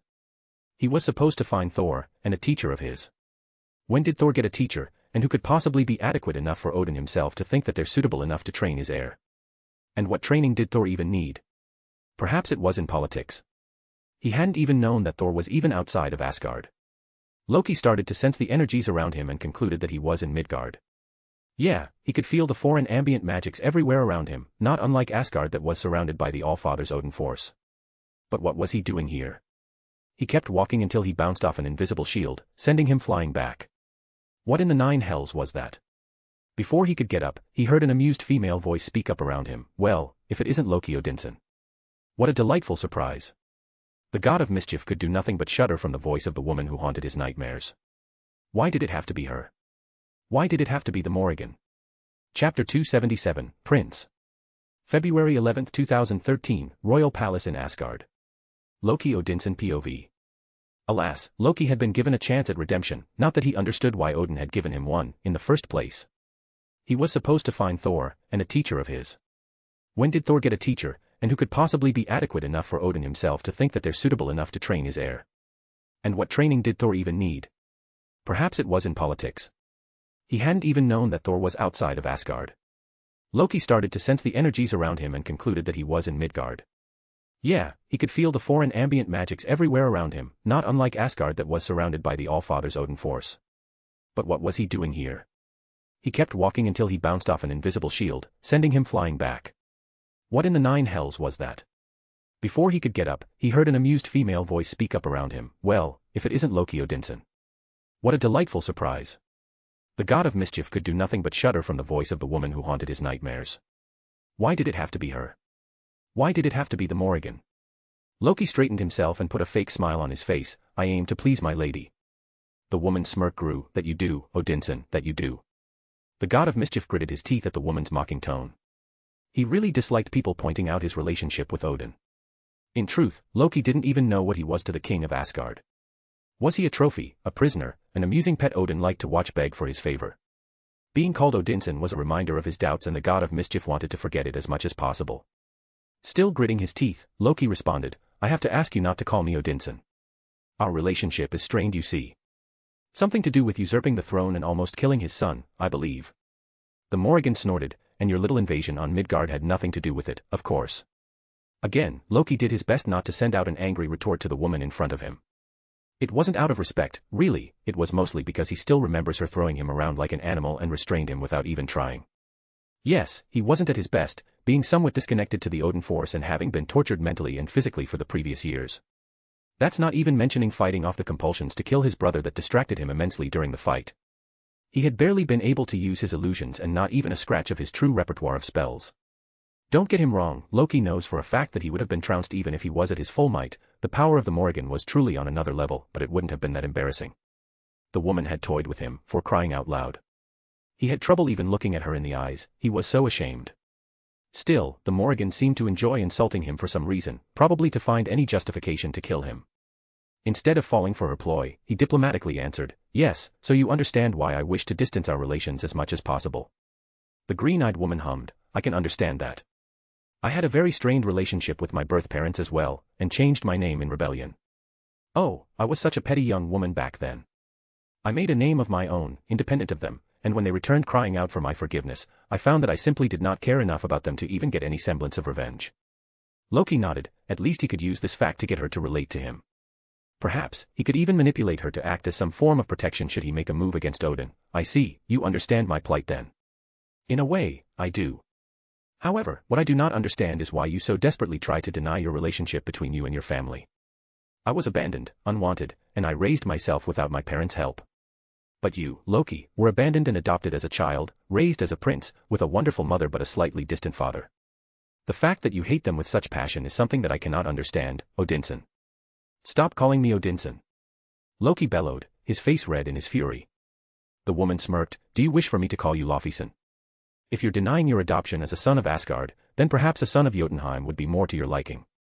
You should thank Odin in a way, had he not stopped me from killing Lofi at the beginning of his little war with Asgard, you would have never been born. I slaughtered many frost giants and Asgardians that day. What did they think, that I wouldn't react to them using my planet as a battlefield? It's not like my existence was a secret. Odin and I had met before, but that was long before your time. While the Morrigan was speaking, Loki was gasping in breath, in both anger, fear, and slightly for the presence that the woman in front of him was slowly leaking. The Morrigan continued, but that's not what I'm interested about. You killed Laufey, you even tried to commit genocide, which means that you wanted nothing to do with your birth father, or even Jotunheim in general. And you did all of this, in a foolish attempt at impressing your father, of showing your loyalty to him. Then, why do you hate him so much? Why do you try so hard to deny Odin being your father? Are you ashamed, embarrassed, or afraid? Or perhaps it is your mother that you're ashamed of, huh? Loki's vision turned red, and he leapt towards the woman with a scream. Somehow, he felt faster, stronger. Was it the rage that he kept locked up inside for so long? Was it the madness that he was letting consume him? His rational mind told him that he was being foolish, but the god of mischief didn't care. He prepared himself to kill the woman who had insulted his love for his mother, and he found himself teleported to the other side of the clearing, towards a boulder. He landed straight into the large rock, shattering it, but he was disoriented. Before he fell into the ground, he found himself teleported again in front of the woman he tried to kill a few minutes before. She was still smirking, unperturbed, and hadn't moved a single inch. She raised an eyebrow. Are you done? Loki glared at her and nodded, yes. The woman gave him a cheeky grin. You see, Odinson, that's why I know that all of this is a pretense, a childish temper tantrum because your father picked Thor before you. You know that Odin and Frigga love you. It's why you reacted so angrily when I insulted them. You still consider them to be your parents underneath all that bitterness because if you didn't, you wouldn't have reacted so violently. I did not come here to listen to a mind healer. Loki glared. Then why did you come, god of mischief? As far as I remember, you are supposed to be in a warded cell in Asgard's dungeons, not traveling via the Bifrost to Midgard. You're very lucky that I made sure that the wards wouldn't kill anyone traveling through the Bifrost. If you'd have come using anything else, you would have been scattered into atoms, not bounced off outside the wards. Loki gulped and answered, I was told to meet with Thor's teacher and give my brother this box. He let out the URU box which was filled with Odin's runes. The Morrigan took the box from his hands and looked at it curiously. At first, he wanted to protest her taking something that was meant for Thor, but he really didn't want to risk angering the woman in front of him. In the end, he chose to do nothing. It's not like he could actually stop her if she really wanted to take it.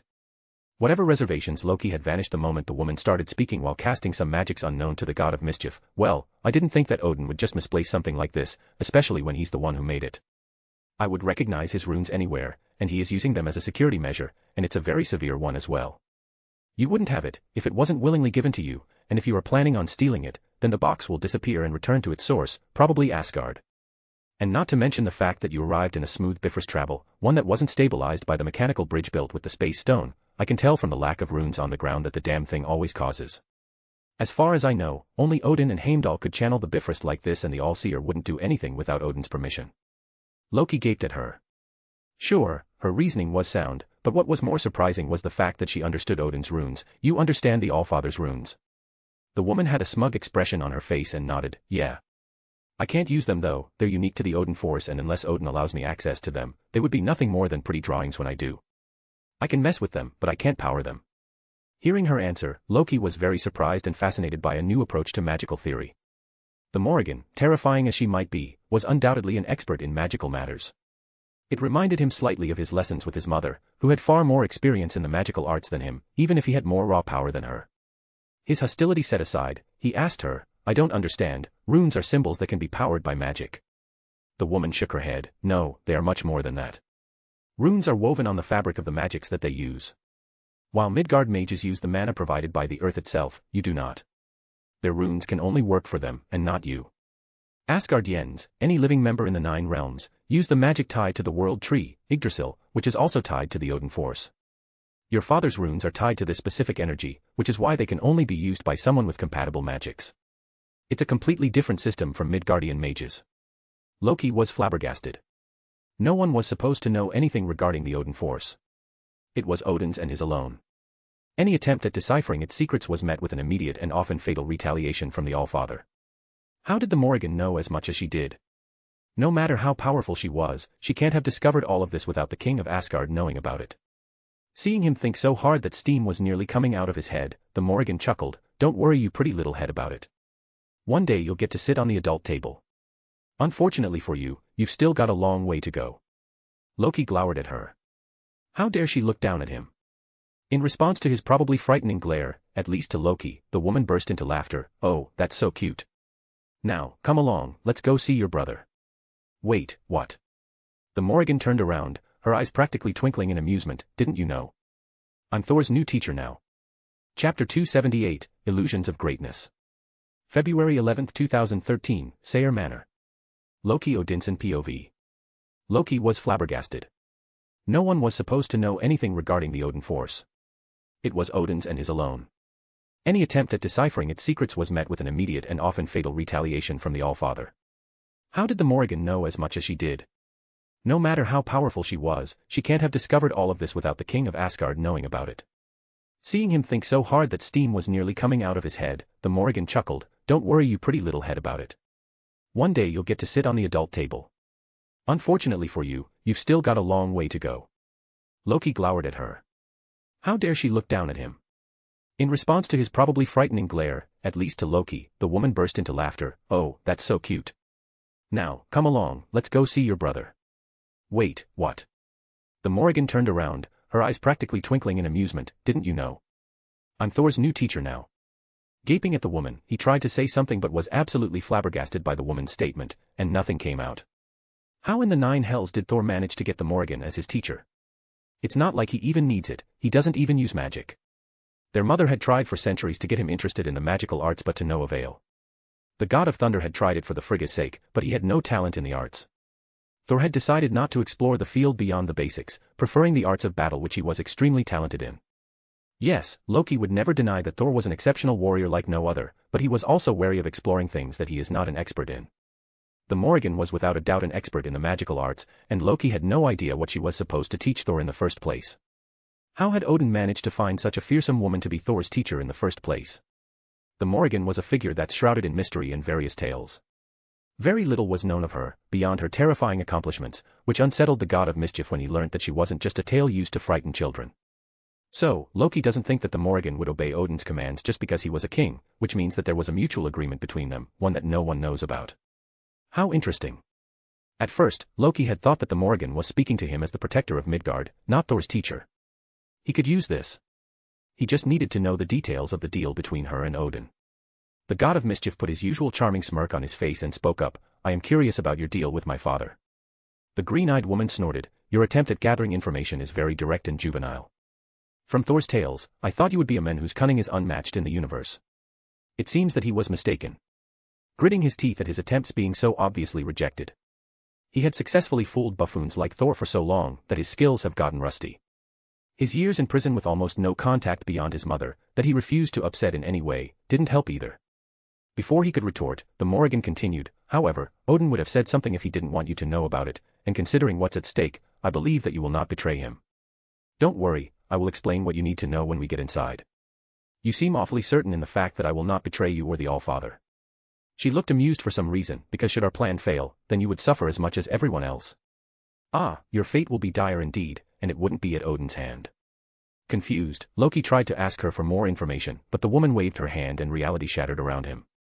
Slowly, the endless forest that they were walking in had dissolved away, and a large mansion with a well-cared garden presented itself in front of him. That was an illusion at a scale that he had never imagined to be possible. Loki had made it his life's work to master the arts of illusions and deceptions. He had learned how to enchant people, make them see what he desires. He had learned how to create almost tangible illusions that no one, not even his mother, could notice without physically touching them. He had even learned how to use tangible illusions, although on a small scale, in this case in the forms of knives, that could actually physically hurt people. But something of this scale isn't supposed to be possible. The power needed to power it, on its own, is far more than anyone is supposed to have. Mesmerized, Loki asked, "How did you cast an illusion on this scale? The concentration and power to do this would be immense." She shrugged, "It's not that hard. I'm not physically powering it, instead I'm using one of the ley lines that run through the planet to do so. As for the concentration, it's just a basic illusion with an extra magical effect to keep any imperfections from being noticed. While the illusion is quite impressive, what you're seeing now is not too dissimilar to that of a regular mage home.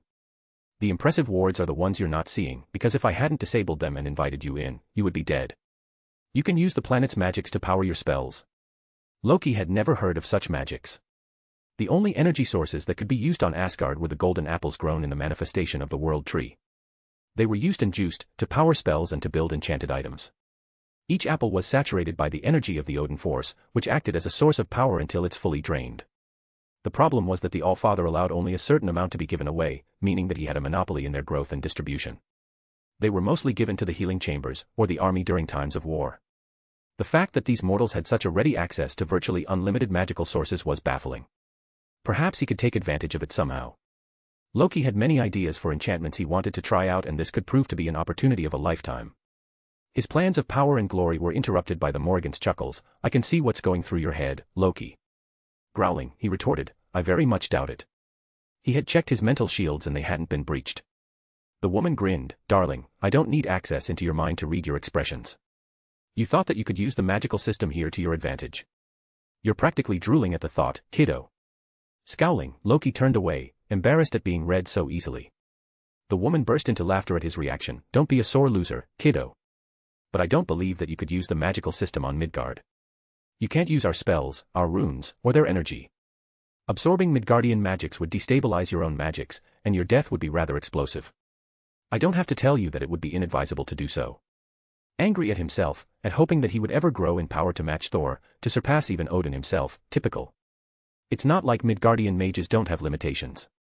They're very diverse, but they cannot use their magics outside of this planet. Well, they can, but they can't recharge their magics without returning to this planet. Loki nodded, "That makes sense. Everything has drawbacks, in the end." The woman gave him an unusually warm smile. "You don't need any more power, Loki. You're far stronger than you realize. Mastering your own power will benefit you far more than gaining even more." "Is that what you're doing with Thor?" "Yes, you know as much as I do that Thor hadn't even tried to use his powers to their full potential, and in a way, you haven't either." Loki sneered at the woman. "I have trained for centuries to perfect them. You have trained to use them as an Asgardian warrior would. You are not an Asgardian warrior, Loki. Your birth origins aside, you were always different. You wanted to use your mind where others simply wished to solve their problems by fighting. You sneer at the thought of honor against victory. You're practical and intelligent. And yet you approach the arts of battle as if you are an Asgardian. You are not, and you need to take advantage of that. It's not your fault, really. You haven't been taught any differently." Enraged at the thought that the woman deemed his mother to be an unfit teacher, "Watch your mouth, wench. My mother was the one to teach me how to use my magics." Immediately, Loki couldn't breathe. He felt as if he was being suffocating from the immense pressure of the being in front of him let out. He felt insignificant, small, weak. He hated it. He had forgotten who the woman in front of him was, that behind that kind smile, that lovely face, a powerful monster was hiding. The bringer of death, they called her. And he could understand why. Was she toying with him during their fight in New York? The woman's green eyes glowed. "Do not forget yourself, Odinson. I will not tolerate any insolence, do you understand?" Loki frantically nodded and the pressure immediately disappeared as if what just happened was a short dream. The woman smiled and continued as if she hadn't scared the nine hells out of him. "Now, don't misunderstand me, I was not insulting your mother. You were taught her magics and you reveled in her illusions. What you haven't done was make them your own. You are casting magic as Frigga's student, not Loki Odinson. People often forget that magic is a journey of self-discovery, one that you haven't even begun. You have been taught the basics well, but you haven't learned to make them your own." That somewhat made sense, but something still irked him. "How do you know all this? You have no access to the Odin force. Magic is energy, no matter what source it comes from. Some rules might differ between systems, but the principle is the same. No one has ever become powerful with the powers of their teachers. You haven't even explored your domain, your connection to the Odin force, so to speak." That didn't make any sense. "I have no divinity. Only Thor was granted a domain in the last 1,000 years. The woman smirked. "Is that so? I can feel your connection to the Odin force, so you do have a domain, whatever that may be. Your father called you a god of mischief. You should explore this further." Still confused, Loki asked, "How do I do that, exactly?" Before she could respond, the god of mischief heard a thunderous boom, and watched as a gigantic beam of lighting gathered in the cloudy sky and fell into the forest far away. The Asgardian was blinded by the attack. He turned to the Morrigan for an explanation and found her looking at the forest with a slight smile. "He's getting better." "Wait, what?" "That was a bolt of lightning, one of Thor's main attacks." Was Thor the one who cast this? His brother had never showed this level of power before. It can't be him, it just can't. He turned to his companion, hoping for her to deny his suspicions. She just shrugged. "What can I say? Your brother flourished under my tutelage." Chapter 279, Glorious Purpose. February 11, 2013, Sayre Manor. Loki Odinson POV. That didn't make any sense. I have no divinity. Only Thor was granted a domain in the last 1,000 years. The woman smirked. Is that so? I can feel your connection to the Odin force, so you do have a domain, whatever that may be. Your father called you a god of mischief. You should explore this further. Still confused, Loki asked, how do I do that, exactly? Before she could respond, the god of mischief heard a thunderous boom, and watched as a gigantic beam of lightning gathered in the cloudy sky and fell into the forest far away. The Asgardian was blinded by the attack. He turned to the Morrigan for an explanation and found her looking at the forest with a slight smile. He's getting better. Wait, what? That was a bolt of lightning, one of Thor's main attacks. Was Thor the one who cast that? His brother had never showed this level of power before. It can't be him, it just can't. He turned to his companion, hoping for her to deny his suspicions. She just shrugged. What can I say? Your brother flourished under my tutelage. Before he could even formulate a reply in his mind, the Morrigan burst into laughter. You should see your face. Is this some sort of trick? It had to be. Thor had never even come close to having that much control over his abilities. Theoretically, he could have the raw power to do it. Thor was never the most precise man. Loki would admit that his brother surpassed him in raw power, without question, but the god of mischief was almost unparalleled in his control. While Loki couldn't cast illusions on a large scale, he could use his illusions for hours and maintain his enchantments for months. His illusions and invisibility spells were indistinguishable from reality. Thor's beam was almost entirely cylindrical, which was abnormal. Lightning was uncontrolled, wild, chaotic. To be able to shape it in such a way would require immense control over the element, something that definitely wasn't Thor's strong suit. He always preferred to cause as much collateral damage as possible, something that Loki tended to avoid, mostly because large-scale damage was beyond him. The Morrigan gave him a pitying look. No, this isn't a trick. Your brother is the one who used that attack. He's trying to recreate one of my personal spells. He is getting closer to completing it. He only needs a little more control to complete it. More control? How much more control could this spell need? It's not like the spell doesn't already cause too much damage. Grumbling, the god of mischief muttered, lucky bastard. The woman gave him a reproaching look. You are severely overestimating your difference in powers. Thor outclasses you in raw power, but there is a price to this kind of power. Outside of the fact that he will always need to work on his control to efficiently use his power, Thor's affinity overwhelms practically all kind of other magics he could learn. If it's anything more than the basics, his inner storm will destabilize the spells. Thor beats you in power, but you do the same to him in versatility. Loki answered in a mocking tone, yes, my versatile illusions. What purpose would they serve against someone who can beat me to a pulp in less than a second? You're talking about the Mad Titan, then. The Prince of Asgard turned and looked at the woman in shock. How do you know that? Loki had tried to do his best to repress what happened to him at the hands of that monster. He sounded so reasonable, so understanding. That's the worst of it. He could torture you until you can barely think straight, he could break your mind again and again, and sound so regretful, like he didn't enjoy doing it, like it was Loki's fault that he was forcing him to do so. He really tried to resist, to fight, but he was never the strong one. That was Thor.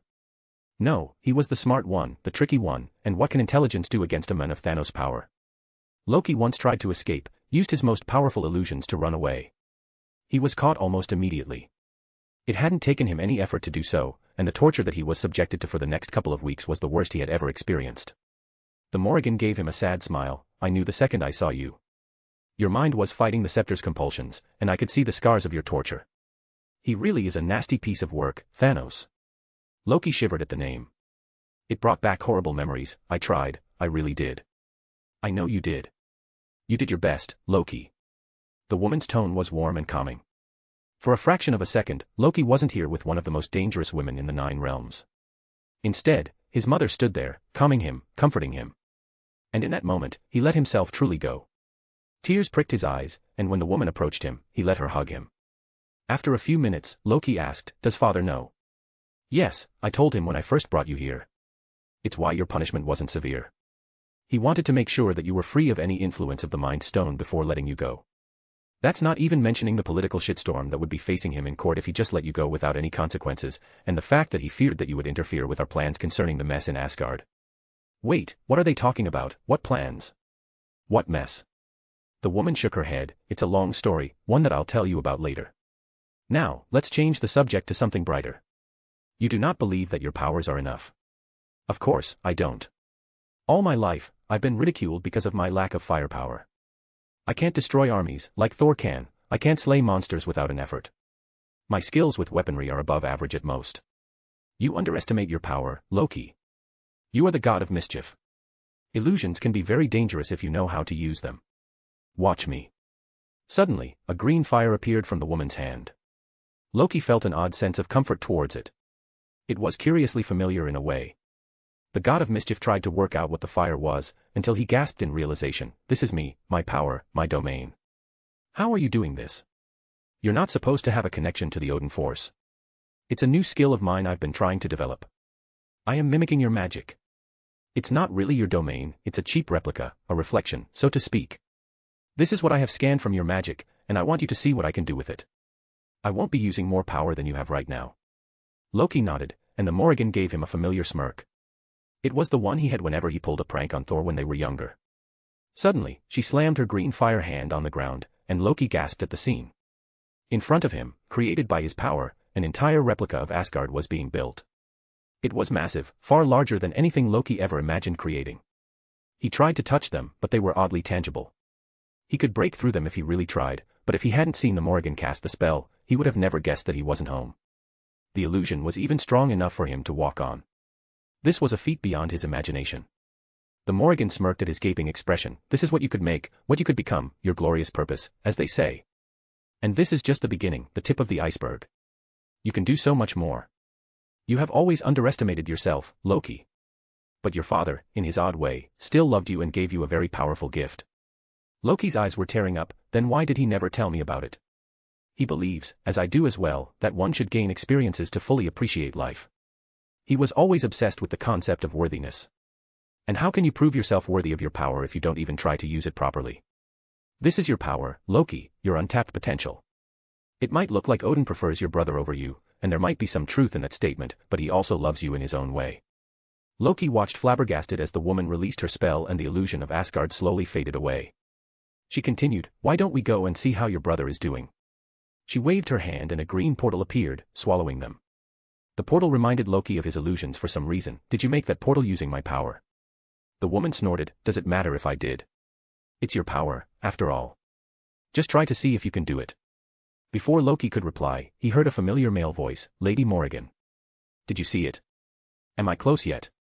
Loki hadn't heard Thor's voice ever since the invasion. His brother hadn't once tried to visit his cell, and even if he denied it, Loki was hurt by his brother ignoring him. Thor sounded oddly excited, not that he wasn't excited by weird shit before. No, Thor sounded so childish when spoke to the Morrigan, something that he hadn't heard ever since Thor killed his first opponent. Loki didn't know if he was excited or afraid at the coming meeting. Perhaps it was both. He didn't know what to do, what to say. Luckily, the dust from Thor's attack hadn't settled yet, and Thor didn't know that Loki was there. The Morrigan seemed used to Thor's excited tone. "You're doing very well, Thor. I have to say that I'm surprised that you came that far in such a short time." With a flick of her fingers, the witch cleared the dust in the air, and the crater repaired itself. The added visibility let Thor see his brother for the first time in a while. "Brother. What are you doing here? It seems that our father has given me a mission." Thor looked angry for a moment, and he summoned Mjolnir from far away. "Did he not use it to power the attack? I have had enough of your lies, brother. I will return you to your cell in Asgard." Thor threw Mjolnir at his brother, and Loki flinched, expecting the painful impact, which for some reason, didn't come. Instead, the Morrigan had raised her arms and stopped the hammer in the air. That is supposed to be impossible. Nothing is supposed to stop Mjolnir from obeying Thor's commands. Loki had tried in his youth, and the only time he had seen someone else control Mjolnir was his father, when he banished Thor to Midgard all those years ago. Well, it's not like the Morrigan hadn't surprised him before. Thor was gaping at his teacher's actions. "Why are you protecting him, Lady Morrigan?" "Because he did not lie. Odin sent him to us, on a mission." "And what mission could that be?" Loki, irritated, dryly responded, "He wished for me to give you this." The god of mischief took out the URU box which was filled with runes and held it in the palm of his hand. Suddenly the runes started glowing and the box started to float. It started to fold away like a complex puzzle until it opened up, revealing a white glowing light. It looked oddly like a star, but it didn't burn.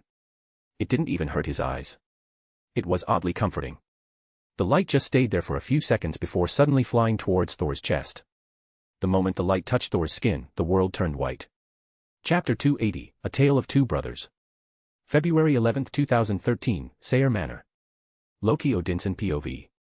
Nothing is supposed to stop Mjolnir from obeying Thor's commands. Loki had tried in his youth, and the only time he had seen someone else control Mjolnir was his father, when he banished Thor to Midgard all those years ago. Well, it's not like the Morrigan hadn't surprised him before. Thor was gaping at his teacher's actions. "Why are you protecting him, Lady Morrigan?" "Because he did not lie. Odin sent him to us, on a mission." And what mission could that be? Loki, irritated, dryly responded, he wished for me to give you this. The god of mischief took out the URU box which was filled with runes and held it in the palm of his hand. Suddenly the runes started glowing and the box started to float. It started to fold away like a complex puzzle until it opened up, revealing a white glowing light. It looked oddly like a star, but it didn't burn. It didn't even hurt his eyes. It was oddly comforting. The light just stayed there for a few seconds before suddenly flying towards Thor's chest. The moment the light touched Thor's skin, the world turned white. The god of mischief blinked his eyes, hoping to stop his sight from blurring. The light had been blinding in its intensity. For some reason, even after it was gone, a strange warmth remained. Loki felt like he was home. It took a good minute before Loki's sight returned, and he was met with a bewildered Thor looking around. The light had specifically targeted Thor and there was no way that it wasn't done deliberately by Odin. This had his fingerprints all over it. Loki looked towards the only person who might have an inkling to what happened. What in the nine hells was that? The woman's vivid green eyes turned towards him, and Loki felt as if they could see through him. She answered with an irritated tone, "I'm trying to figure it out." She waved her hands and dozens of small glowing runes appeared from thin air. He had no idea what she was doing, but Thor still looked confused. Did something happen? Loki looked at his brother incredulously. "You mean you missed the light show?" "What light show?" "We were just talking, and you gave me this box." "Are you pranking me again, brother?" "I have to say that it's not very inventive." Thor was holding an empty box of high-quality dwarven forged URU, which definitely didn't radiate the raw power it did previously. The runes had disappeared somehow. They were carved into the URU, a material that was almost indestructible, something that wasn't supposed to be possible. The metal was forged for the main purpose of layering multiple enchantments over it. It was entirely reserved for the royal family or used as an award to warriors who had managed to impress the Allfather, somehow. They usually performed some sort of epic deed to earn it. The Asgardian blacksmiths had attempted to recreate to metal and had succeeded in a way. It was far inferior to dwarven-made URU, in both the number of delicate enchantments it could hold, and its strength. It was generally used when forging the berserker staffs for Asgard's berserker army. Shaking himself from his distracted thoughts, Loki remembered what Thor just said and gaped at his brother's idiocy. How could he just ignore something like this happening, or perhaps the light made sure that Thor forgot, for some reason. Before he could speak, he was interrupted by the Morrigan's voice. "Well, your father is a crafty one, I'll say. Although, this does not bode well for me, in the long run." Thor turned towards his teacher. "Lady Morrigan, did something truly happen? This isn't a jest." The black-haired woman shook her head. "I'm afraid not, Thor." "Congratulations, you're now officially Odin's heir." Loki was bewildered. Wasn't Thor already Odin's heir? What was that woman speaking of? Loki's brother seemed to share his confusion. "I don't understand." The Morrigan shrugged. "You were the crown prince of Asgard, that's true, and your father recognized it. Now, your father, for some reason, made a link between you and the Odin force. Should anything happen to him, it will revert to you, meaning that you won't have to sacrifice anything to gain access to it. You might see some improvement in your raw power, but it'll pale compared to Odin's control over it. He's its master, and you are just a guest, for now, at least. Although, I'm afraid that his knowledge of runes will remain unavailable to you without a suitable sacrifice." Thor gaped at the woman in front of him. Loki wasn't any better and there was a good reason for it. The Odin force was the Allfather's prized weapon, his greatest accomplishment. He was incredibly secretive about it. No one knew what he was truly capable of. Odin never needed to use his full might for any battle, which made Asgard's enemies all the more anxious at confronting him. The Allfather giving someone else access to the Odin force was unheard of. The king of Asgard used it to rule his people with an iron fist. No one could argue with the man that controlled your very power, your very strength. Unconcerned by the brother's bafflement, the Morrigan continued, "I have to say that I didn't know that something like this was possible. I theorized that only someone who performs the correct ritual and sacrifices could have access to it. It's nice to be proven wrong every once in a while. I have to say that his command over the Odin force must be very impressive to be able to bypass the ritual like this." Thor burst into hysterical laughter. "Of course my father is mighty. No one would dare ever question his power and control. Although, I hope to prove myself worthy of his trust." Honestly, Loki was slowly getting enraged by the insult Odin was throwing his way. He had thought that Odin loved him, or at least was merciful enough to send him away from his cell. He expected the king to trust him, and while the key for the Odin force was a large prize, the Allfather had decided to formally crown his brother as his heir in front of him. Making sure that he wouldn't explode in his anger, Loki restrained himself and vowed to destroy a few things to relax slightly. Instead, he mumbled, "Typical." He wasn't as quiet as he thought because Thor heard him and asked, "What is typical, brother?" Loki didn't want to blow up on his brother in the middle of a happy occasion. The All-Father had proved his trust of his firstborn with this action, and Loki was, in a way, happy that his brother had received his distant father's approval. But a familiar jealousy was resurfacing, and with it came the madness that prompted him to almost commit a genocide. The god of mischief tried to stop Thanos' little voice in his head, telling him that he would never be good enough for his family, that he was barely more than an amusing pet to them. He shook his head and replied, "Nothing, brother." "Loki, are you in pain?" Thor approached the groaning god of mischief and Loki couldn't help but punch him in the face. Thor was barely fazed by the attack but dodged the other one. "Brother, what's gotten into you?" Loki sneered, "This always happens, doesn't it? Thor gets everything. He gets the crown, father's attention, and now this. The Odin force. As if a bumbling buffoon like you could use it without blowing up a realm. And what do I get in the end? Loki the Jotun, the freak. He doesn't deserve anything more than the scraps. What a joke. I don't understand, Loki. What are talking about? I'm talking about everything. Loki bellowed, I'm talking about how you were always more loved than I was, when you were given everything without even trying. The people love you, the warriors praise your prowess, even now, you have just received Odin's power. This is madness, Loki. Thor protested. Loki conjured 2 daggers and tried to stab Thor. The god of lightning dodged and walked back. This was probably a bad idea, but Loki was beyond caring. He had tried to repress the monster hidden inside, the madness that he pretends is not there. But he failed. Odin's insult was too far, it had wounded his fragile pride one time too many and all he cared about was his rage. Is it? Is it madness? Loki cried out, you were always the favorite, the prized son. And why wouldn't you be? You were the trueborn son, the prized warrior, the perfect prince. How could I ever compare to you?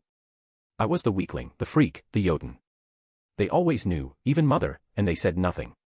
Thor protested, Loki, I am not perfect. I was an arrogant fool, with a fragile pride. Even as a warrior, I made foolish decisions that risked us all. Father did not choose me because I am an adequate warrior, he did so because I learned humility and understood the value of innocent lives during my banishment in Midgard. Before Loki could retort, a sharp voice interrupted them, all right boys, that's enough. Both Loki and his brother were startled by the voice and turned towards her at the same time. It would be comical, if Loki wasn't inwardly shaking in fear from the glowing green eyes glaring at him, he would have laughed. They forgot about the Morrigan. How could someone forget about the goddess of death who was watching them with an amused and yet frustrated expression? They were in her home for crying out loud. The moment Loki had looked at her eyes, the madness had disappeared into nothing.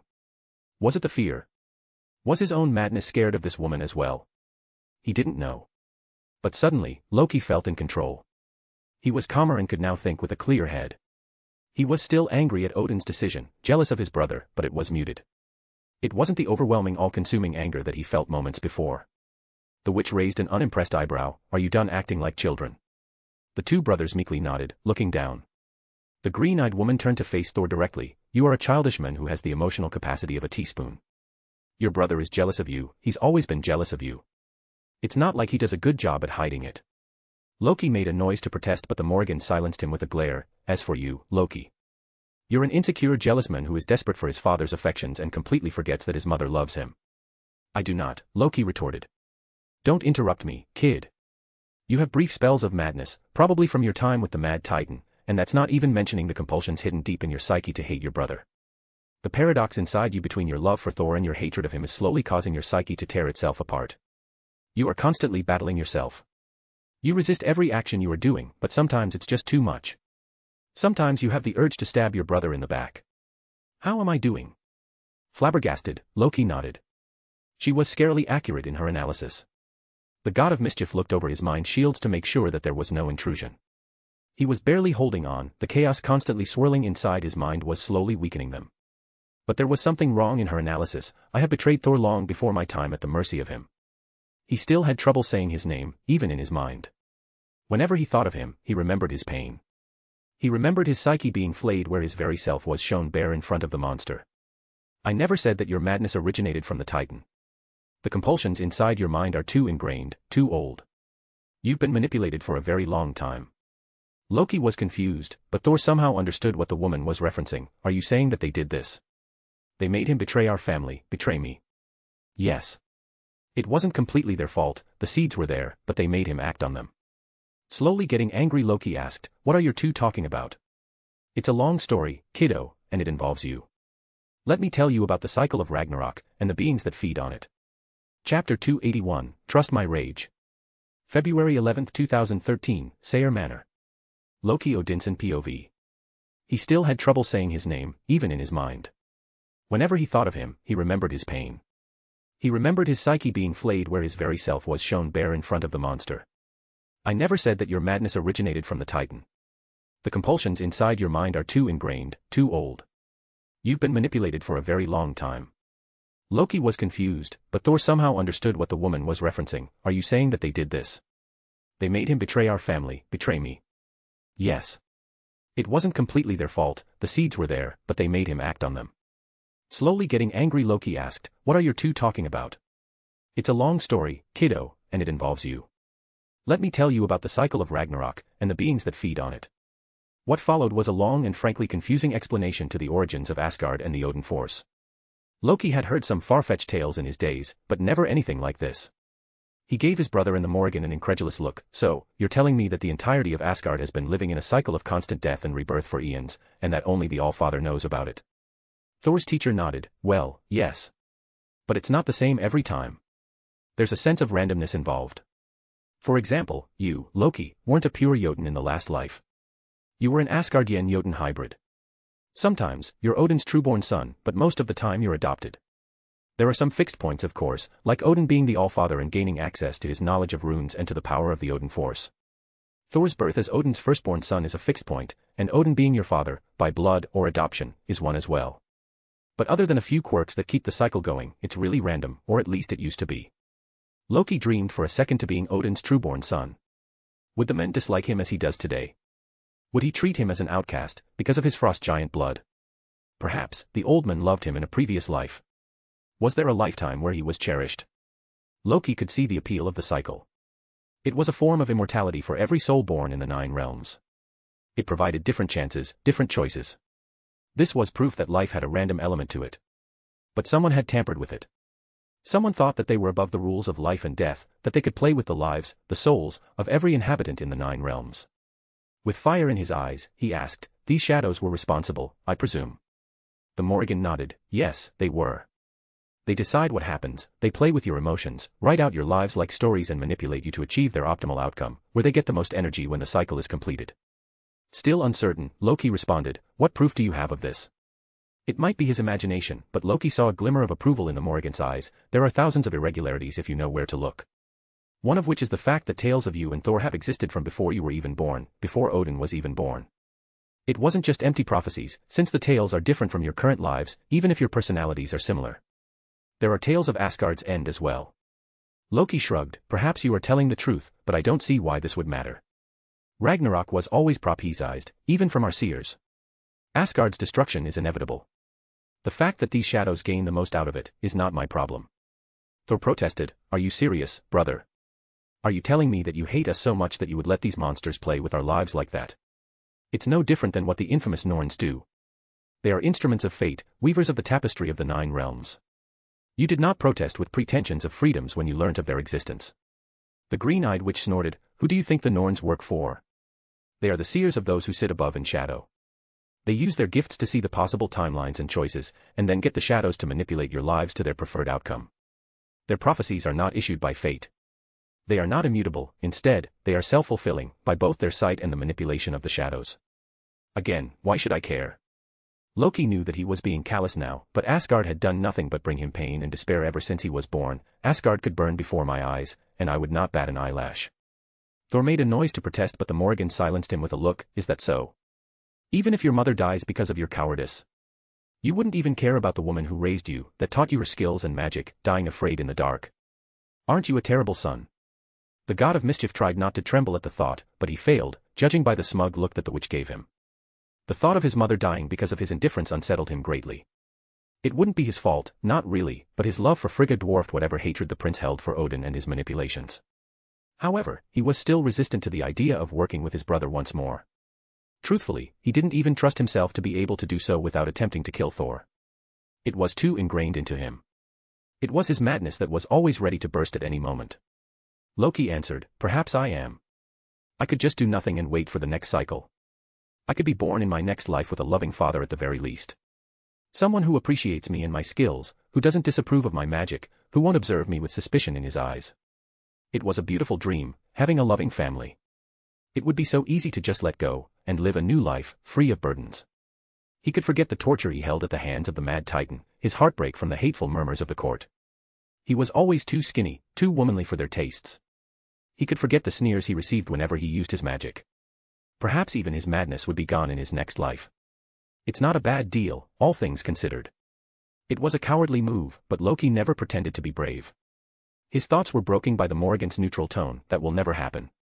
She said this with such a surety, such confidence, that Loki was sure that the woman believed her words with absolute certainty. His heart broke when her words registered, and the god of mischief looked her in the eyes. Why? Because you're their favorite, Loki.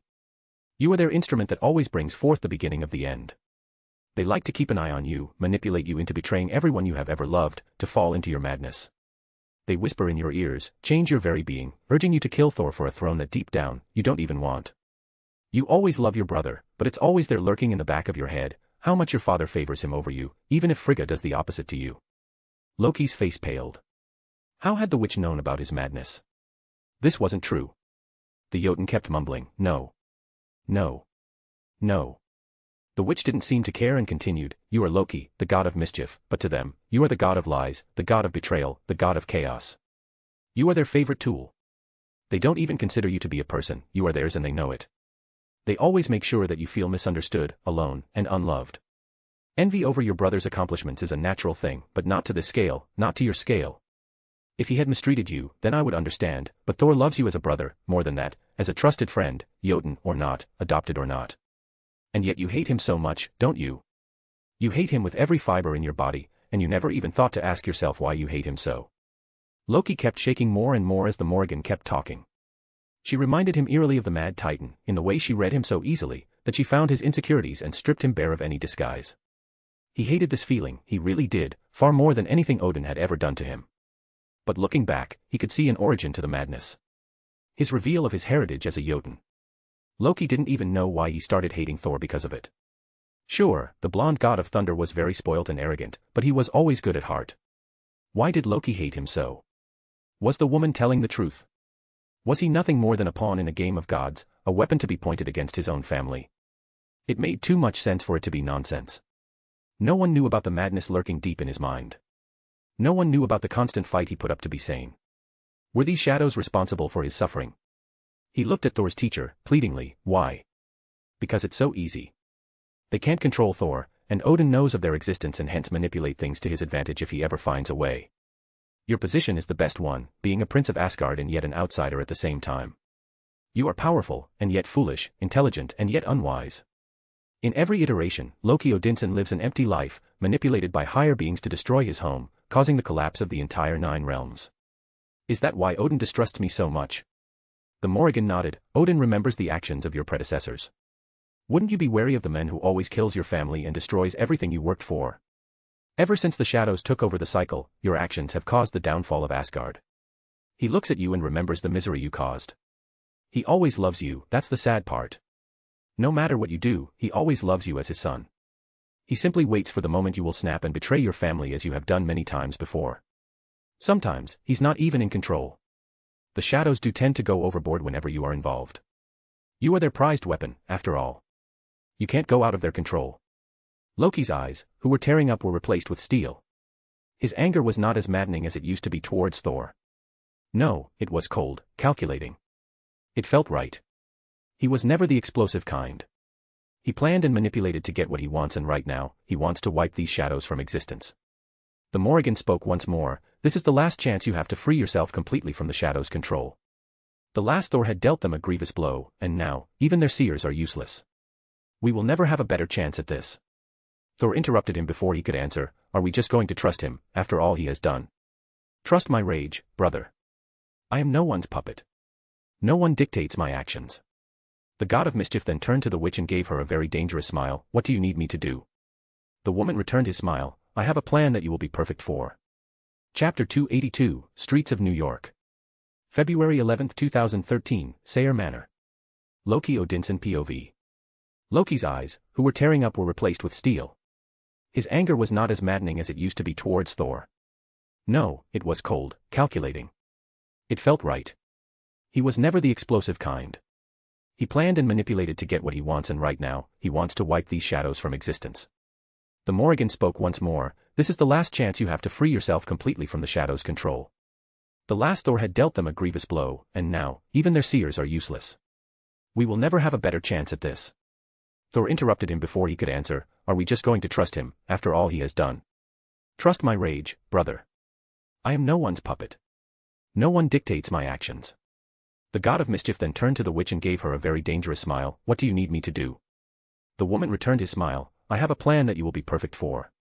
March 3, 2013, New York City. Jasmine Sayer POV. After a long day of training with Loki and Thor, I decided to take a small break and just take a walk in the city. I haven't done anything unrelated to training for months, and I needed to relax for a while. Looking back to my two students, I have to say that I am happy with their progress. Thor was becoming an unparalleled warrior even without his hammer.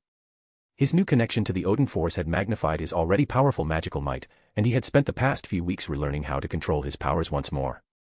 Currently, he was starting to learn how to delicately control wind and storms, after he finally learned how to use thunder creatively.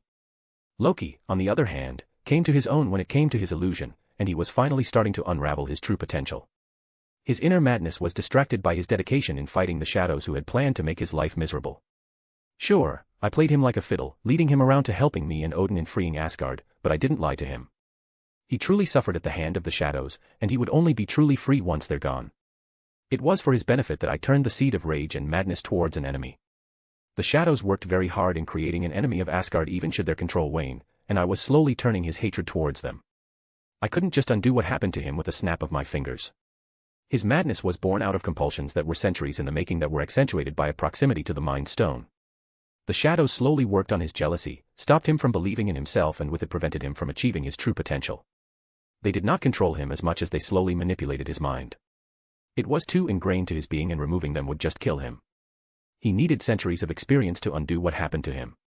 In the end, time will heal him, and his mental scars will fade. The Jotun was proving himself to be a very good student. From him, I learned how his usage of the Odin Force worked. It was far wilder, more primal than Midgardian magics. It reminded me slightly of cosmic energy, but after being processed somehow. From my theory that all mystical energy in this universe originated from cosmic energy, I could deduce that the Odin Force was probably the leftover energy that remained after the cycle of Ragnarok. The energy, which is currently being hijacked by the shadows, should power the expansion of the universe, but the cycle can have some leftover energy after its role is finished, which would be the Odin Force. The shadows probably don't drain it dry because they often use Odin as a pawn in their little puppet show, and without the Odin Force, Odin's control is flimsy at best. Although, they're obviously limiting him. Considering the tales I heard from the last Thor of his war with heaven, Odin was far stronger in the past. In the end, energy was energy, and I was good enough with mine to teach Loki. The principles of manipulating energy were very similar, after all. The god of mischief excelled at all transforming magics and mental magics.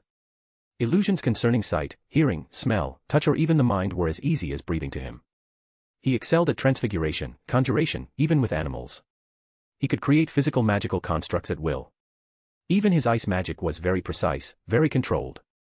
He was becoming a powerful man under my tutelage, but he suffered immensely when it came to enchantments and charms.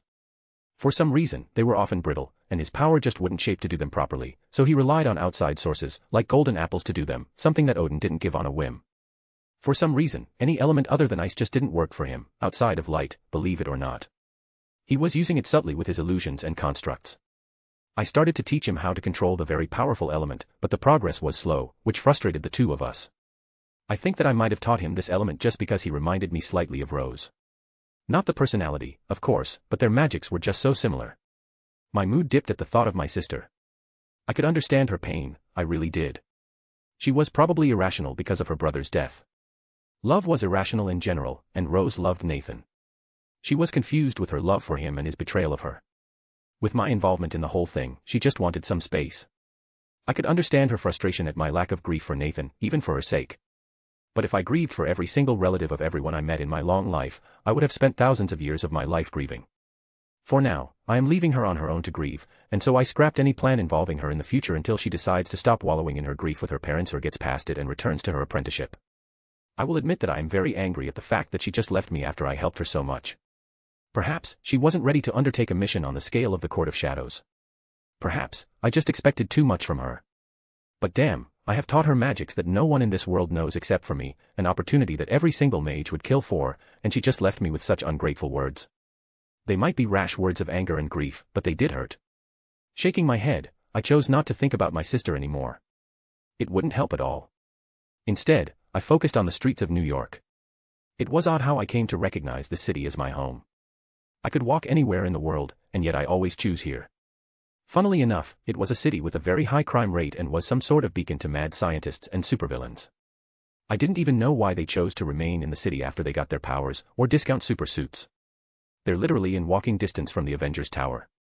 If they end up presenting too much danger to the public, Earth's mightiest heroes would just take them down in minutes.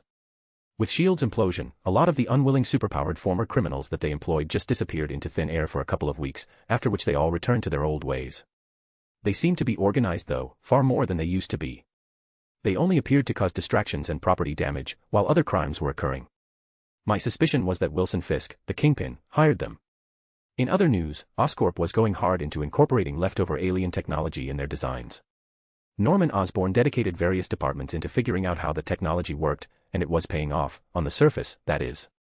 From the man's reputation, he had to have used some unsavory means to get any success. Anyway, the businessman said he had plans to recreate the Chitauri energy cores and give New York completely clean energy at a lower price than it currently was. It was an indirect insult to Tony Stark, who had done nothing with his infamous arc reactor. Honestly, with the alien invasion, whatever misgivings he had to not share his arc reactor in fear of it being weaponized went out of the window. Although, funnily enough, I knew how expensive such an undertaking could be. Tony would never be able to synthesize his personal element on a large scale, considering that it needs a particle accelerator to do so, which means that he would have to use palladium to do it, which is very rare and expensive. A world powered by arc reactors was just unfeasible, which is why Stark Industries have been trying to find alternate ways to do so. Still, Osborn and Stark going at it is not a good thing for everyone. Sure, Stark can be a bit arrogant and can make foolish decisions, but Osborn was just an asshole who only wanted to make a profit. Which is why I'm pretty sure that most of the weaponized Chitauri tech around came from him, one way or another. It's very likely that the man was preparing for a deal with the military soon, with Stark and Hammer out of the picture. Which is why the streets of New York started to get overrun by crooks with super suits, with a new one appearing every week or so. And with that rise in crime, vigilantes started working a lot more. Surprisingly, Spider-Man was one of the most successful ones out there. The kid was barely 15 and he had a hand in lowering crime more than the entire New York Police Department. It was just embarrassing, especially because the NYPD still hasn't made a specialized task force to deal with the rise of supervillains in the city. I didn't understand why Oscorp didn't double deal. They could get a lot of money from both sides. The only reason I could come up with would be because Fisk stopped them from doing it, or there was a stipulation by the army for them not to make any deals to any other groups. Ironically, Spider-Man was cleaning up the streets and everyone was glad he was doing it. Although, I wonder what they would think if they knew his true age. Fortunately for the kid, the suit I made him was almost indestructible, something that he really needed considering the rise in crime that was happening. Parker didn't have to go to school half dead with bruises and injuries, anymore. No kid his age should worry about it, but Parker was just very guilty because of what happened to his uncle and his role in his death. He wouldn't listen to anyone about stopping. It was his way of honoring the men who raised him as his own son. My thoughts were interrupted by a large explosion. I turned and saw that Spider-Man was fighting Rhino, a man in a mechanized rhinoceros suit. I didn't understand the role of the horn outside of aesthetic reasons. I just shrugged. It was probably some New York weirdness. The kid seemed to be struggling. Rhino had just grabbed him and threw him towards a parked car. He dodged the incoming fist by webbing away, before attempting to blind the cameras involved by webbing them too. He seemed to have missed at least one, because Rhino decided to run towards the teenager. The kid should be able to handle it, but I guess I could subtly help him. I did owe him one with the whole thing with Fury's goons. Nodding to myself, I decided to act. Chapter 283, Along Came a Spider. March 3, 2013, New York City. Jasmine Sayer POV. No kid his age should worry about it, but Parker felt very guilty because of what happened to his uncle and his role in his death. He wouldn't listen to anyone about stopping. It was his way of honoring the men who raised him as his own son. My thoughts were interrupted by a large explosion. I turned and saw that Spider-Man was fighting Rhino, a man in a mechanized rhinoceros suit. I didn't understand the role of the horn outside of aesthetic reasons. I just shrugged. It was probably some New York weirdness. The kid seemed to be struggling. Rhino had just grabbed him and threw him towards a parked car. He dodged the incoming fist by webbing away, before attempting to blind the cameras involved by webbing them too. He seemed to have missed at least one, because Rhino decided to run towards the teenager. The kid should be able to handle it, but I guess I could subtly help him. I did owe him one with the whole thing with Fury's goons. Nodding to myself, I decided to act. When the rhino was running, I chose to telekinetically move his legs slightly. As I expected, the man tripped on his own feet and fell into a wall, which I also had strengthened telekinetically. The suit was really badly made, to be honest. It was like someone tried to make a discount Juggernaut but didn't really account for all the possibilities that occurred during a fight. Plus, the lack of flexibility and maneuverability were big problems when fights occur on the streets. The only decent attack this guy had was the running charge that would destroy anything in his way, but it took a ridiculous amount of time to start. Honestly, Steve Rogers would destroy this thing in seconds. I could see why law enforcement wouldn't really buy something like that. It was relatively expensive, not even close to the price of an Iron Man suit, but it was quite enough to cripple the NYPD budget with a single suit. It was also surprisingly fragile, and would cause too much collateral damage in an urban area. The military wouldn't touch anything like this with a 10-foot pole. It was just a very bad machine that had no practical uses. It was an interesting concept, but the rhino gimmick and the obvious corners cut during its manufacturing shows that Oscorp has no faith in the project. No wonder Osborn chose to give them out to the Kingpin. It was probably very expensive and would act as muscle to the crime lord.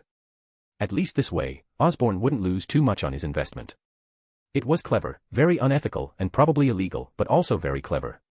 With the way that Tony Stark has been denying the fact that the Iron Man suit is a weapon, any other company capable of building a supersuit can just call it a piece of technology and just sell it however they want. Stark broke the system, really, and Osborn was taking advantage of it. Not that cheap suits like the Rhino could hold up against anyone with a brain and slight superpowers. Honestly, a small EMP would probably fry the thing, and the cameras were very large and exposed. They could be taken out easily. Not to mention the fact that the movement mechanism was exposed and completely unarmored. Seriously, it reminded me of Stark's first suit with how a few targeted shots could destroy its mobility entirely. The kid's knowledge of mechanics was impressive enough to understand the mechanisms and know its vulnerabilities. He webbed up part of it and swooped down. He punched a specific part of the suit, near its hip, and the left side of the Rhino froze and stopped moving. However, the kid didn't seem to sense the right arm of the Rhino coming at him. He mustn't have honed his spider senses perfectly yet. Parker would survive the hit, probably because of the suit, but his opponent would be able to run away. I chose to deny him such a chance and messed with the mechanism on the suit's right arm, causing him to miss. The spider-themed hero must have noticed how much of a close call it was, and chose to wrap things up. He broke the right side mechanism, and slowly started to break the head of the suit. He found the mechanism to open the suit and hijacked it.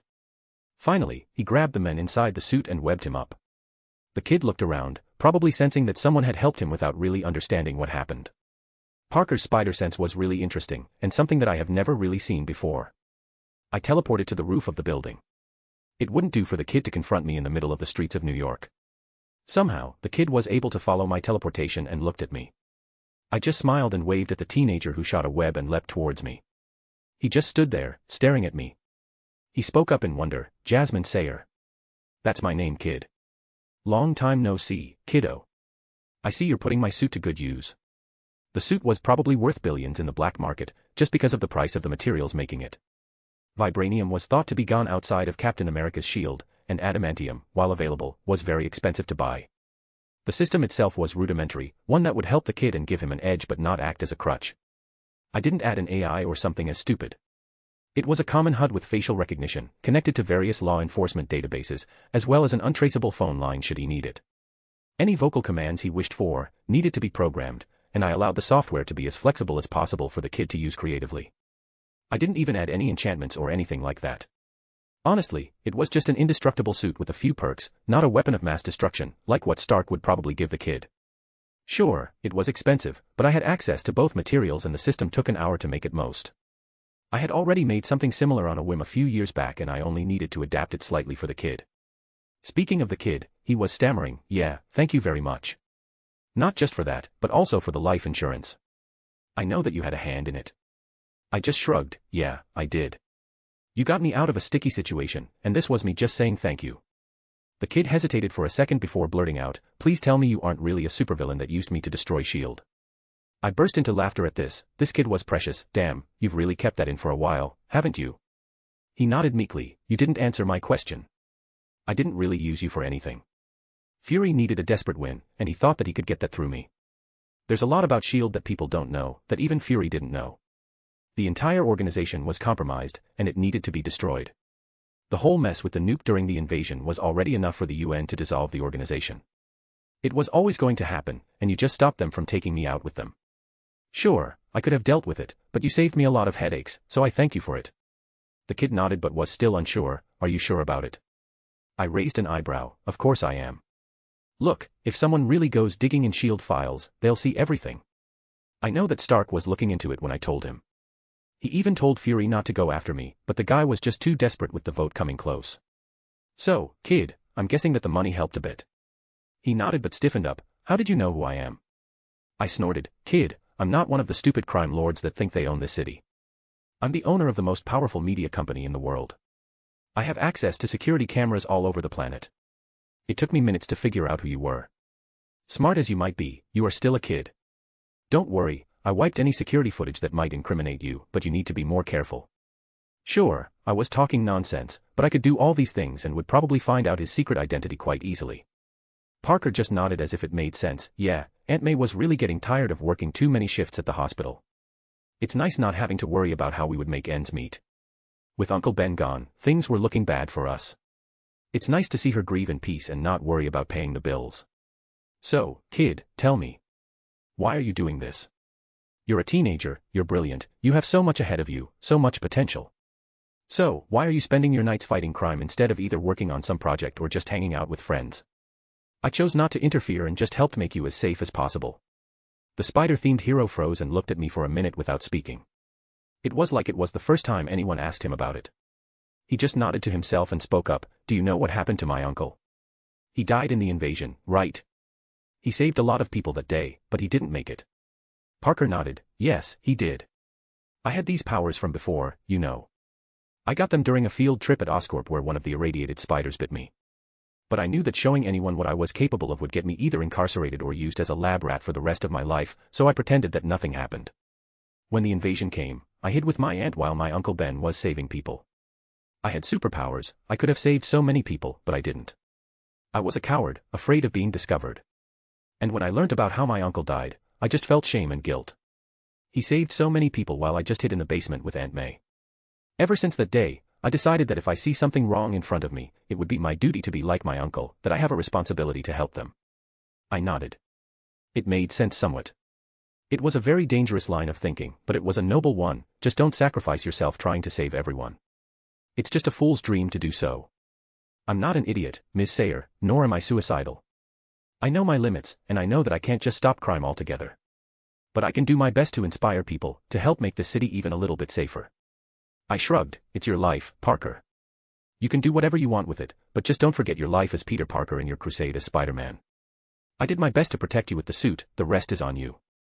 The kid's eyes widened at my statement, while the eyes on his mask did. He probably expected me to scold him or something. Thank you. I don't know how you made it, it has stood up against some crazy stuff.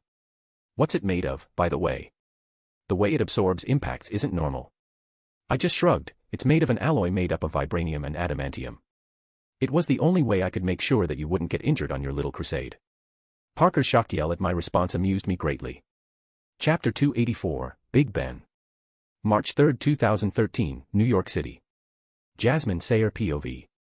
I'm not an idiot, Ms. Sayer, nor am I suicidal. I know my limits, and I know that I can't just stop crime altogether.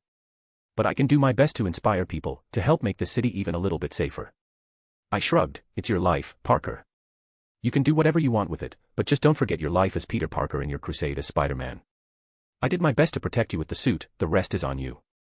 The kid's eyes widened at my statement, while the eyes on his mask did. He probably expected me to scold him or something. Thank you. I don't know how you made it, it has stood up against some crazy stuff. What's it made of, by the way? The way it absorbs impacts isn't normal. I just shrugged. It's made of an alloy made up of vibranium and adamantium. It was the only way I could make sure that you wouldn't get injured on your little crusade. Parker's shocked yell at my response amused me greatly. What? I pretended not to hear him and raised an eyebrow. I'm not following. The kid was shaking. I'm pretty sure that if I could see his face, I would be met with wide eyes and a gaping jaw. With a tone of both incredulity and outrage, the spider-themed hero exclaimed, What do you mean you're not following? This suit is worth millions of dollars, why would you give it to me? I shrugged. Actually it's worth billions, but that's beside the point. You helped me and I had it lying around so I thought I'd reward you. No one would want Spider-Man to be hurt after all. How could you have this lying around? I thought that the last vibranium left was used while forging Captain America's shield. I shrugged. Vibranium is rare, but there are deposits. And Captain America's shield was not made out of pure vibranium, it was an alloy that combined both adamantium and vibranium, which somehow changed the entire properties of the material. What I gave you was my attempt at replicating it. It was a failed attempt, yes, but it is still stronger than a suit of pure vibranium and lighter than one made of pure adamantium. It grated me how I could never replicate the phenomenon.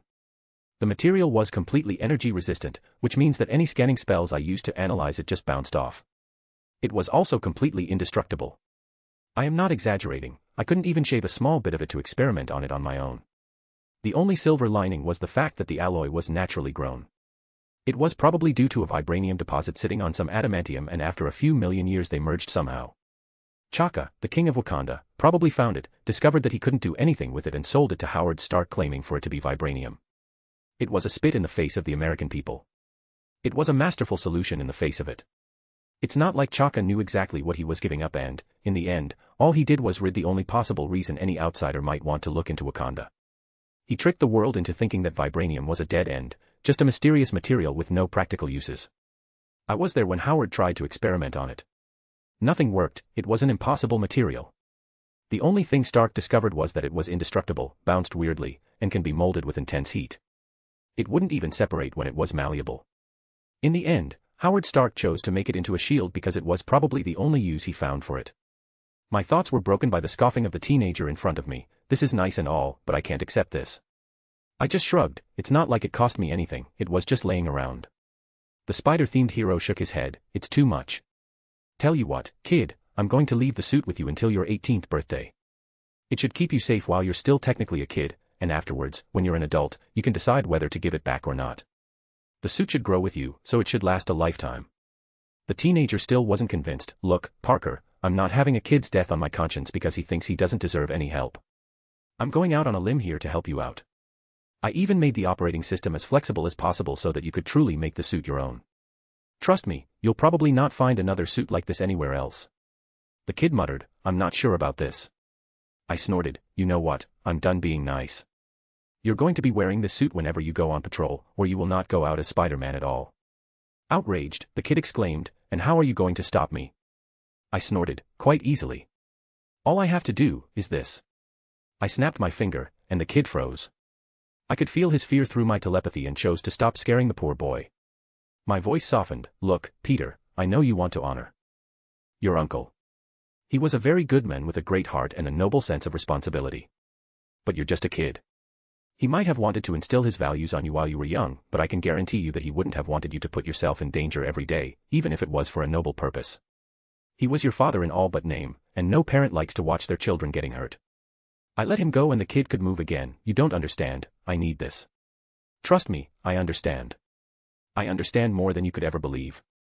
It was out of guilt at first, trying to repay your uncle for his sacrifice, trying to keep him alive.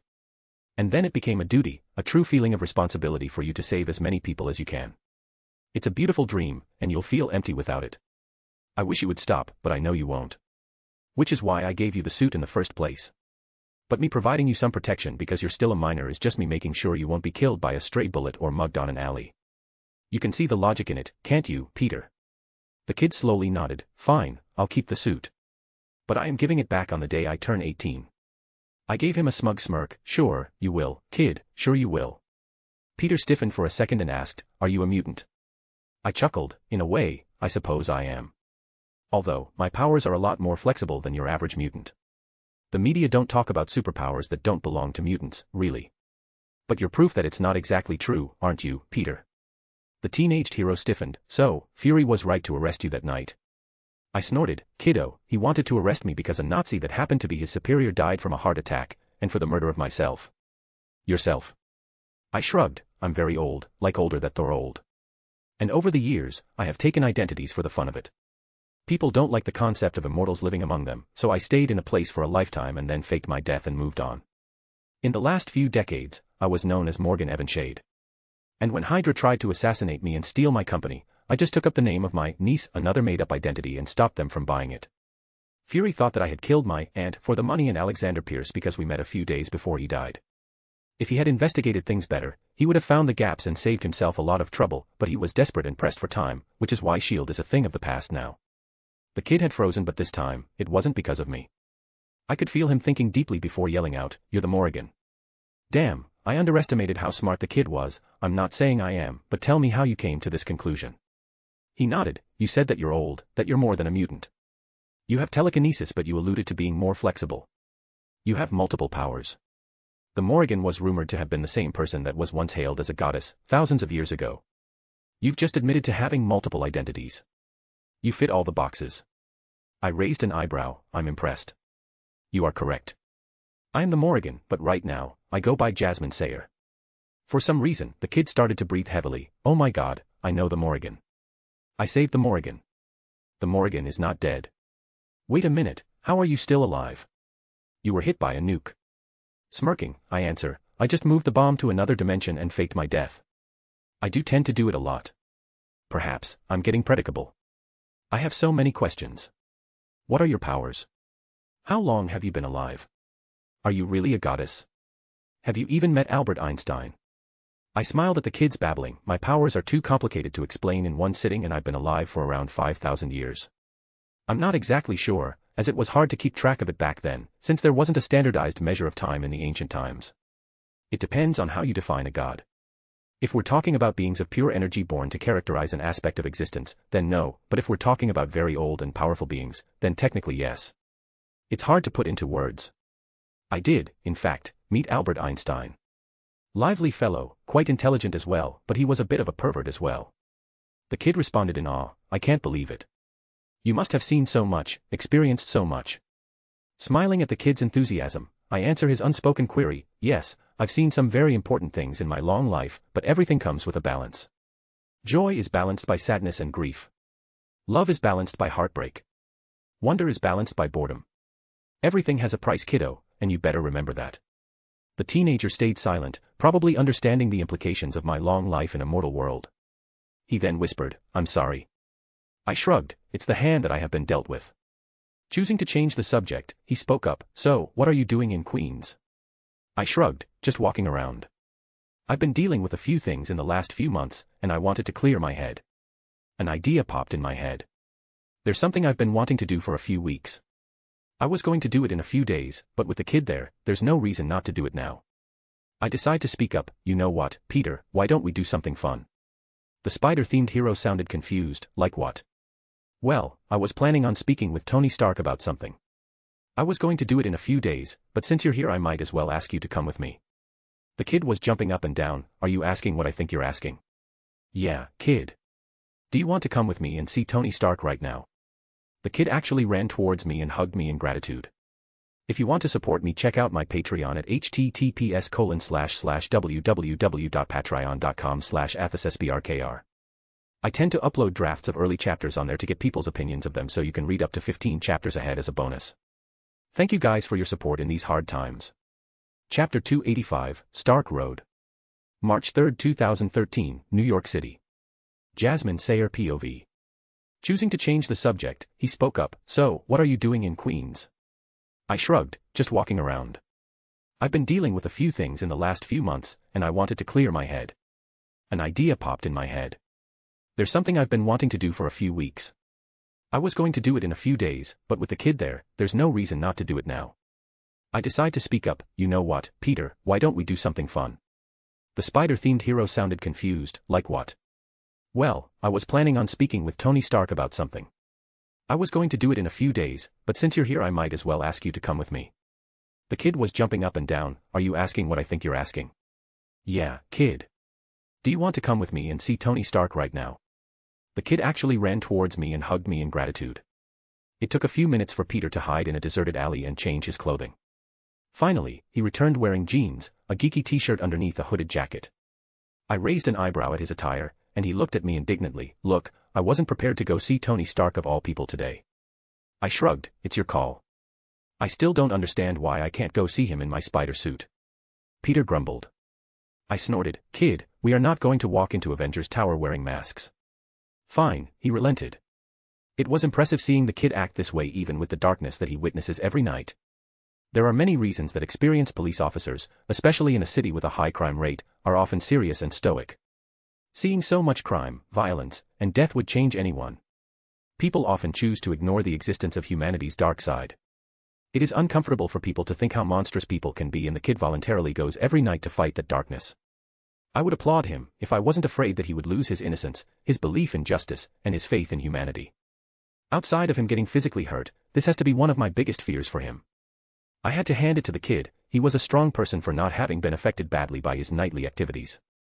Even if I knew that he wasn't completely unaffected. He didn't show it, but anyone with a drop of empathy would be horrified at what happens in New York at night, and Peter Parker had empathy in spades. Truthfully, I didn't know why I cared so much about the kid. Sure, he helped me out of a sticky situation, but I paid him back with a protective suit worth billions of dollars, stopped his aunt from overworking herself by faking Ben Parker's life insurance, and I made him the media's darling instead of being labeled a menace by J. Jonah Jameson. So, why do I still care about him? I owed him nothing. He only saved me some trouble, which I could have dealt with myself without too many issues. The two of us walked side by side towards the infamous Avengers Tower. Deciding to break the silence, I spoke up, "So, Peter, how have things been during your patrols?" The teenager looked around wildly, trying to find any observers. "We're in public." "Don't worry, kiddo, I'm using my powers to make our conversation seem uninteresting for any potential listener. Your secret's safe, so, tell me, how have you been?" The kid relaxed slightly. "Things have been a bit hectic, to be honest. With the SHIELD implosion, all their forceful recruits were released and a lot of them are staying in the city for some reason." I snorted. "It's not difficult to figure this out. They're staying because of money. From what I know, the Kingpin has been hiring all enhanced people he could get his hands on." "Kingpin?" The kid pondered. "I've heard that name before." I snorted. "You really need a better information network, Peter. The Kingpin is the biggest crime lord in the city. He controls most of the crimes that happen in the city. He's a greedy and horrible man, but I will say that he's also very cunning and extremely ruthless. He's been in charge for a while. You'll need to be very careful if you're planning to tussle with him." The teenaged hero looked at me incredulously. "What do you mean, if I'm planning to tussle with him? I'm not going to let someone poison my city." I shrugged. "He probably bit more that he could chew by hiring too many technologically enhanced criminals, which is why things are so bad right now. He probably still needs to rein them in. He usually has better control over the criminal underworld. But even then, he's your best bet at stabilizing the criminal elements in the city.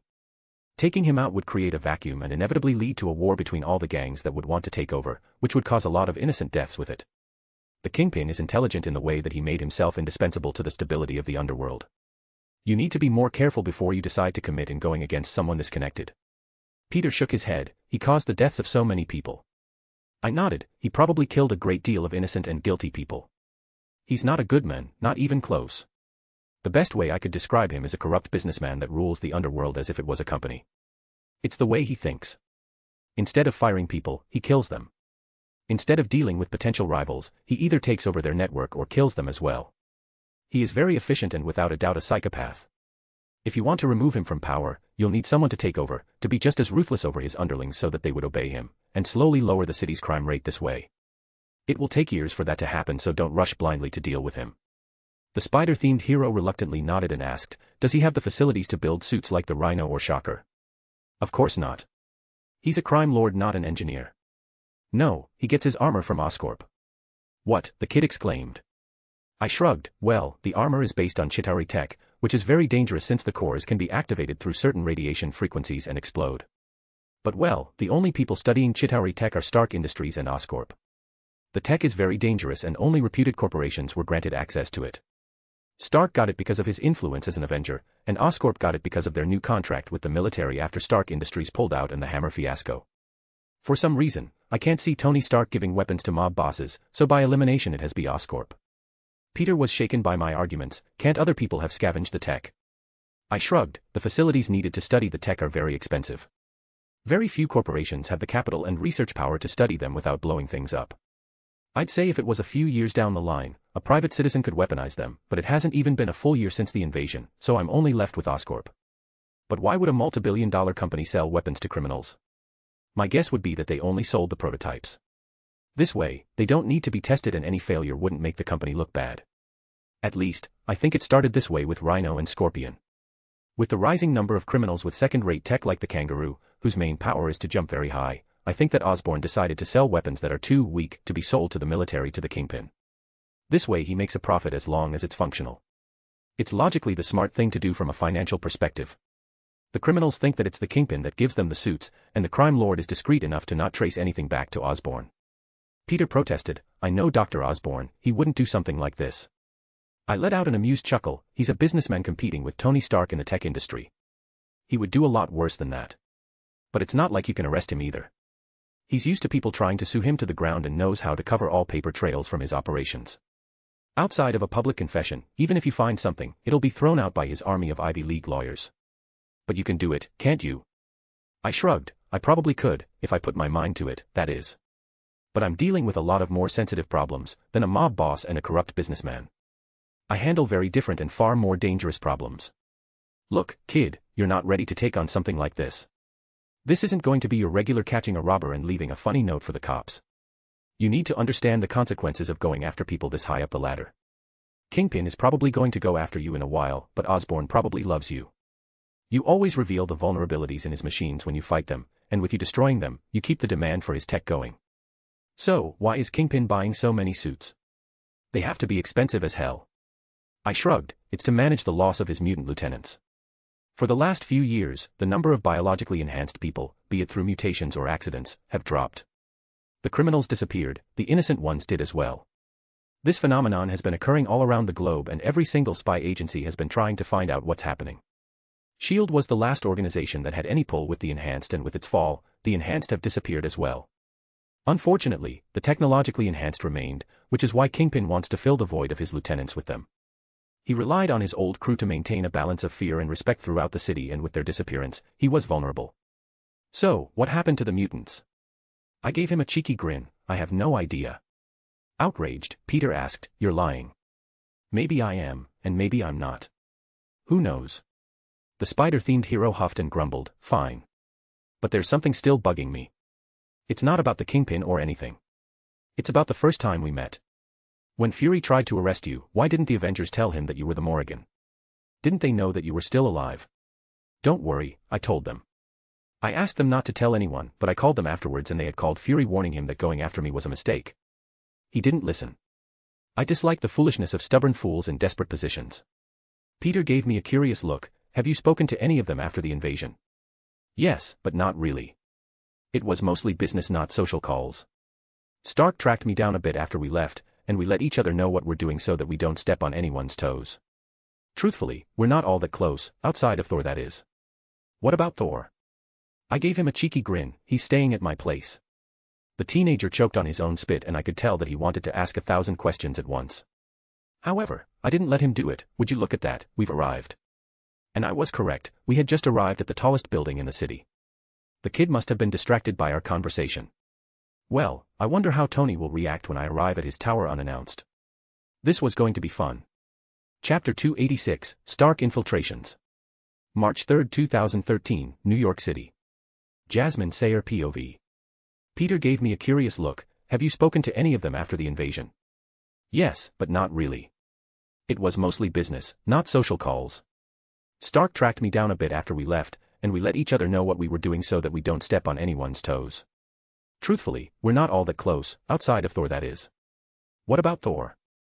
I gave him a cheeky grin, he's staying at my place. The teenager choked on his own spit and I could tell that he wanted to ask 1,000 questions at once. However, I didn't let him do it, would you look at that, we've arrived. And I was correct, we had just arrived at the tallest building in the city. The kid must have been distracted by our conversation. Well, I wonder how Tony would react when I arrive at his tower unannounced. This was going to be fun. I have to say that the tower was an ugly building. Yes, I could appreciate that it was modern, eco-friendly, or whatever else the hippies would say. But the building just seemed too ostentatious for no reason. The fact that it was named Avengers Towers while still being the headquarters of a tech industry just rubbed me the wrong way. I don't think the Avengers have ever taken a foot underneath the top 10 floors of the building. Truthfully, I think Stark just decided to do it as a marketing scheme. He's intertwining his company with the concept of the hero team, which is probably why Stark Industries stock was rising. It might be helpful in the short term, but the moment Tony Stark messes up, and he inevitably will because he's a human being with flaws, in either his company or as an Avenger, then the other will be affected severely as well. It's always better to keep these things separated. Shaking my head at the man's foolishness, I entered the building alongside Peter and waited in the security line. I could feel the teenager next to me vibrating in excitement. The security there has been very extensive, and far less tolerant than the ones in practically any other tech company. There was an honest-to-God luggage scanning machine that looked far more advanced than anything like it on the planet. That's not mentioning some sort of body scanner that detects any illegal contents. Add in the fact that anyone entering needs an ID and fingerprint scanner to be allowed in, and I thought I was trying to get inside the Pentagon, not a tech company of all things. I could understand why tech companies implement so much security. Corporate espionage is very brutal when it comes to the industry, but damn, that was so over the top.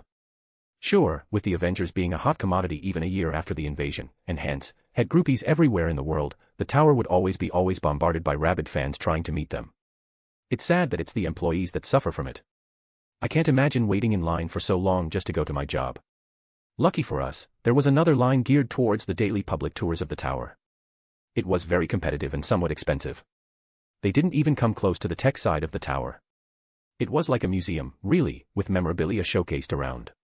I had no intention of visiting the exhibit, but it was the easy way in. Well, I could just teleport, but where's the fun in that? The kid and I walked to the line, and I smirked at his questioning look. They were supposed to scan our invitations after the scans. There were security guards stationed at their posts with their arms crossed over their chests and their eyes scanning every person who passed through. I could feel the kid gulp in panic, and I stifled a snort. I conjured a piece of paper in my handbag, identical to that of the people next to us, and I gave one to the kid. When it was our turn for our invitation to be scanned, I gave the guards my paper with a bored look and simply walked through the machine. With a little application of my powers, the machine scanning my fake invitation released a green light, meaning that I was free to enter the lobby. I did the same with the kid, and we were both inside the Avengers Tower. I have to admit that my newfound control over technology ever since my ritual was very impressive.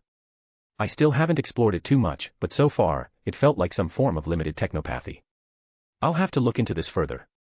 As for now, it's enough for me to alter a few sensors without anyone noticing. The kid walked towards me, and Whisper yelled, "What the hell was that?" I shrugged, "What? I just got us in. Illegally." "I thought you said you had an appointment," he insisted. "I could just call Stark and have us brought up, but I want to see the look on his face when he realizes that I broke in." "You could get us arrested," the teenager protested. I snorted, "No, we couldn't. The worst-case scenario is Stark making a fuss and you could just say that I blackmailed you or something. I'll take the blame." The kid hesitated, but I pressed on, "Come on, Peter. You have to admit that this is exciting, isn't it?" The kid sighed in resignation, "Fine. But you're taking the blame if we get caught." I shrugged and we joined the rest of the tour where a guide started to prattle on about the history of Stark Industries and the origins of the Avengers, which I happened to know were mostly wrong. Funnily enough, the kid was mesmerized by it, for some reason. I knew that he geeked on the Avengers and was a fan of Tony Stark, but I have to say that this tour was extremely boring. So far, they had only seen old photos of Howard Stark. Finally, even the other visitors started getting bored and the men showed them to a circular room with an exhibit for each of the Avengers. I walked past Stark's exhibit which showcased an obviously fake Iron Man armor alongside a couple of photos, videos of the fight with the Chitauri, and a plaque with a list of achievements. His past a weapons developer wasn't even mentioned in the exhibit, which was weird because it's not like it was a secret. Damn, Stark really wants to distance himself from his past actions. There was one for Rogers as well, which was pretty much the same one from the exhibit in the old museum but only with a fake shield and a few videos of the fight. Thor's was riddled with Norse mythology props, which were thousands of years old and very subjective. I snorted at the sight of Banner's exhibit which was pretty much a giant green statue of the Hulk. It was sad that most of the information about Ross hunting him down was nowhere to be found. It was the same with Romanoff and Barton's exhibits which were almost entirely wrong. It was logical, no one would look up to the Black Widow if they really knew what she's done in the past. Parker for some reason pulled me aside towards a particular exhibit and whispered, "Look, there's even one for you." My eyes widened when I saw the statue of a cloaked woman that looked similar to me when I'm suited up. I almost burst into laughter at the description, which was pretty much speculation to my origins, either as a goddess of a pantheon rivaling Asgard or as a mutant who controlled shadows. Most of all, it was a message of thanks and mourning for my sacrifice. If I was dead, this would have been considered disrespectful. Stark really tried to commercialize my death. There were figurines of me being sold in the gift store, and even posters of me stopping the nuke being on sale. If I was younger, I would have been angry, but now, I'm just disappointed. I looked at the kid's excited expression and spoke up, "All right, everyone's busy. Let's get out of here." I walked towards a blind zone from the cameras. There wasn't anything of importance there, but I cast a small light illusion turning me and the kid invisible, and I walked towards the elevator. It wasn't connected to Stark's office, but with the proper access card, you could go up to the employee section of the building. It was mostly used by the tour guides and such, but the employee section was also connected to the research and development department and thus Stark's office. Of course, you needed an ID card to enter. It seems that Jarvis didn't consciously monitor the comings and goings of employees all the time. It was logical, in a way. Stark had to limit any virtual intelligence from self-replicating or forking since it could get out of Stark's control. Jarvis was probably busy with a bigger project elsewhere. All I needed to make the elevator think was that it had gotten a request to go up from the employee lounge and were golden. With a flick of my fingers, I turned my clothes and Peter's into the tour guide's uniform. Of course, I made sure that the elevator camera was looped and showed an empty elevator being summoned. Once we arrived at the lounge, we walked towards the bathroom and changed clothes to that of the various engineers that we saw in the lounge. I have to say that the kid was awed by my skills. I was a bit proud of my skills as a thief. I was right, this was a lot more fun than just teleporting in. I swiped an ID card from one of the engineers and I put an illusion on the picture. I conjured a copy to Peter, and we entered another elevator. I scanned my card, and we went up to the research and development department. The moment we arrived, I knew that this part of the building was different. While the rest of the building was plain, modern, and organized, this section was chaotic with dozens of scientists constantly running around the place, working on some extremely advanced projects. State-of-the-art labs filled with cutting-edge technology to advanced manufacturing facilities could be seen everywhere around us. Seeing the kid look so excited got me to help him visit every nook and cranny of the place. No one batted an eyelash at us. There were so many people working under deadlines that they just didn't care about anyone observing them as long as they were not interrupted. All right, I might have cheated a little and got people to ignore us with my telepathy, but it was still too easy to do. In the end, I had to drag the reluctant teenager to come with me to Stark's office. Funnily enough, the way there was very easy to find. Apparently, the man had a private elevator directly to his office to get involved in any project he fancies. He also tended to use Jarvis to summon scientists under his employ so that he would talk to them. Believe it or not, while Stark gave up the position of CEO, he was still the CTO of the company and thus involved in the ongoing projects of his company. I controlled the elevator and entered it alongside the kid. It took a few seconds for the door to open up and we found ourselves at the billionaire's office and I just sat on the couch and mine and Peter's clothes returned to normal. I looped the camera, showing an empty office and conjured a cup of tea. Jarvis should have noticed my intrusion and warned the billionaire of my presence. I pointed the fidgeting spider-themed hero to sit down. The kid was nervous. He did just break into his personal hero's office after all. His mutterings about his future doom almost made me burst into laughter. When Stark slammed the door open in an Iron Man suit, the kid jumped away in fear. The armored hero pointed his repulsor at me. "Who the hell are you, and what are you doing here?" I continued sipping my tea and raised an eyebrow. I could see the recognition and fear settle on his features as he realized who he tried to shoot. "Hello, Anthony Stark. Did you miss me?" Chapter 287, Stark Truth. March 3, 2013, New York City. Jasmine Sayer POV. Believe it or not, while Stark gave up the position of CEO, he was still the CTO of the company and thus involved in the ongoing projects of his company. I controlled the elevator and entered it alongside the kid. It took a few seconds for the door to open up and we found ourselves in the billionaire's office and I just sat on the couch, and as I did, mine and Peter's clothes returned to normal. I looped the camera, showing an empty office and conjured a cup of tea. Jarvis should have noticed my intrusion and warned the billionaire of my presence. I pointed the fidgeting spider-themed hero to sit down. The kid was nervous. He did just break into his personal hero's office after all. His mutterings of his future doom almost made me burst into laughter. When Stark slammed the door open in an Iron Man suit, the kid jumped away in fear. The armored hero pointed his repulsor at me. "Who the hell are you, and what are you doing here?" I continued sipping my tea and raised an eyebrow. I could see the recognition and fear settle on his features as he realized who he tried to shoot. "Hello, Anthony Stark. Did you miss me?" To his credit, it took less than a second for Stark's expression to turn from scared shitless to his arrogant playboy mask. "Jasmine Sayer, as I live and breathe. I didn't expect to see you anytime soon." I snorted. It was a spontaneous decision. I was taking a walk and then thought to myself, I haven't seen Stark in a while, why don't I go visit him? So I did just that. "You could have called," he dryly replied. I could hear the exasperation in his voice, and I suppressed a smirk. "How did you even get in?" Reed Richards assured me that the anti-teleportation device was foolproof. "Huh, that was unexpected. You should know by now that nothing is foolproof, Anthony. Although, I didn't expect you to go running to Richards for something like this. I thought that you would have more pride than that." The billionaire gritted his teeth. "He is more experienced in dimensional technologies, I'm afraid. I'll make my own when I take a crack at it. How did you get past the shielding, in the first place?" I've got to hold that over him. His tone was light, but his eyes were very intense. I shrugged. I didn't teleport in. I walked up here. You really need to work on your security, young man. Before he could retort, I continued, but even if what Richards has done is something remarkable, it's not very efficient. You could easily bypass it if you knew what you were doing and even overpower it with a strong enough power source. Trust me, Asgard's Bifrost would shear through your shields as if they weren't even there. It was true.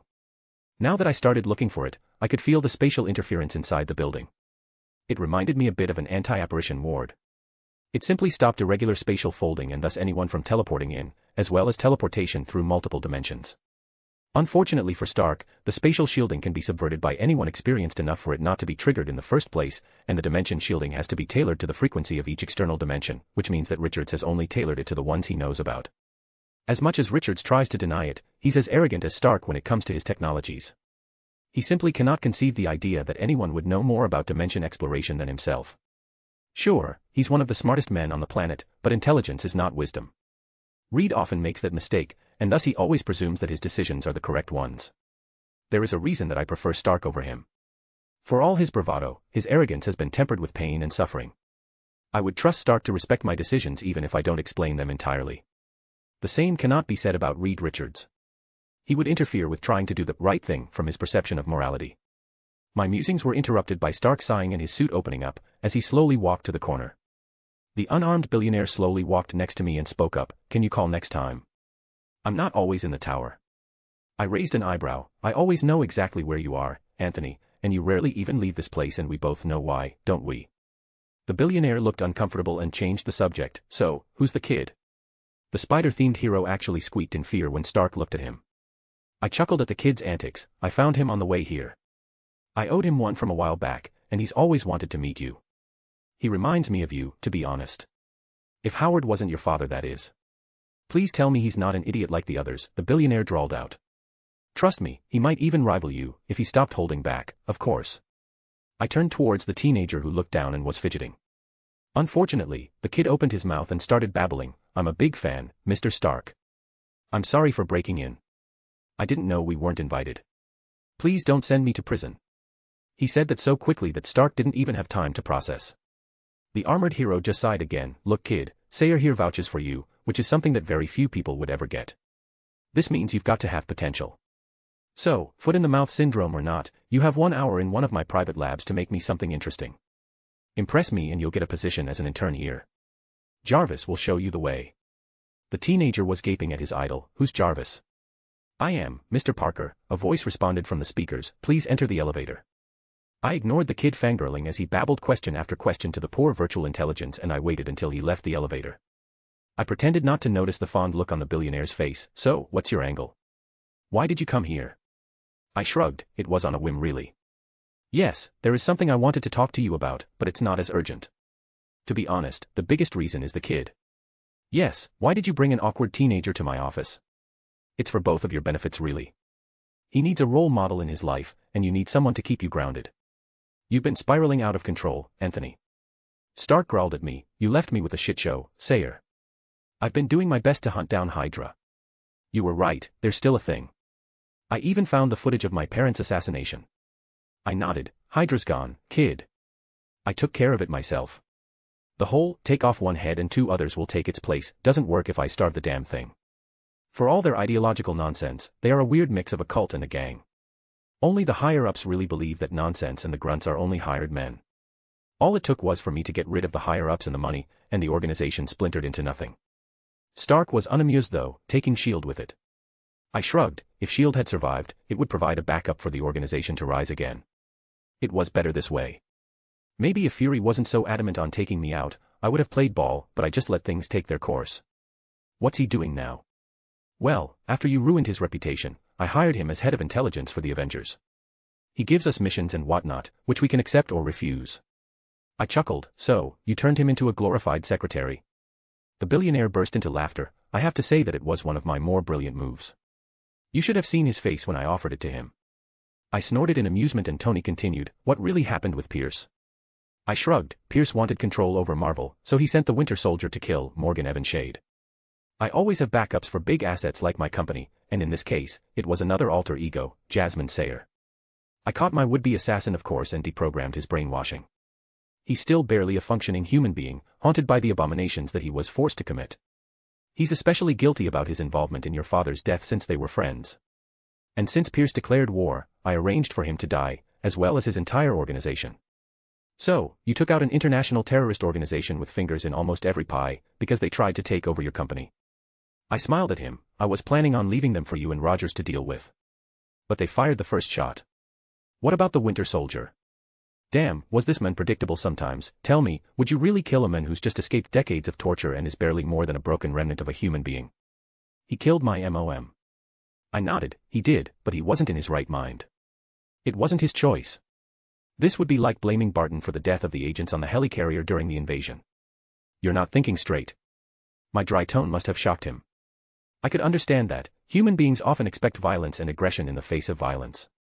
Stark thought that I would yell back at him. Seeing that I was beginning to get to him, I pressed further. I could bring him to you if you really wanted me to. He wouldn't even resist. He would allow you to kill him because he thinks it would be your right. You have no idea about the guilt that this man is feeling every moment of his life. I wouldn't really care, not really. He's just a mortal. I have seen countless others like him die in front of me. I am already a monster. But I wonder how that would affect you. What would Maria think of you if you went through with it and killed Bucky Barnes? Tony's shoulder sagged. She wouldn't want that for me. I nodded. No, she wouldn't.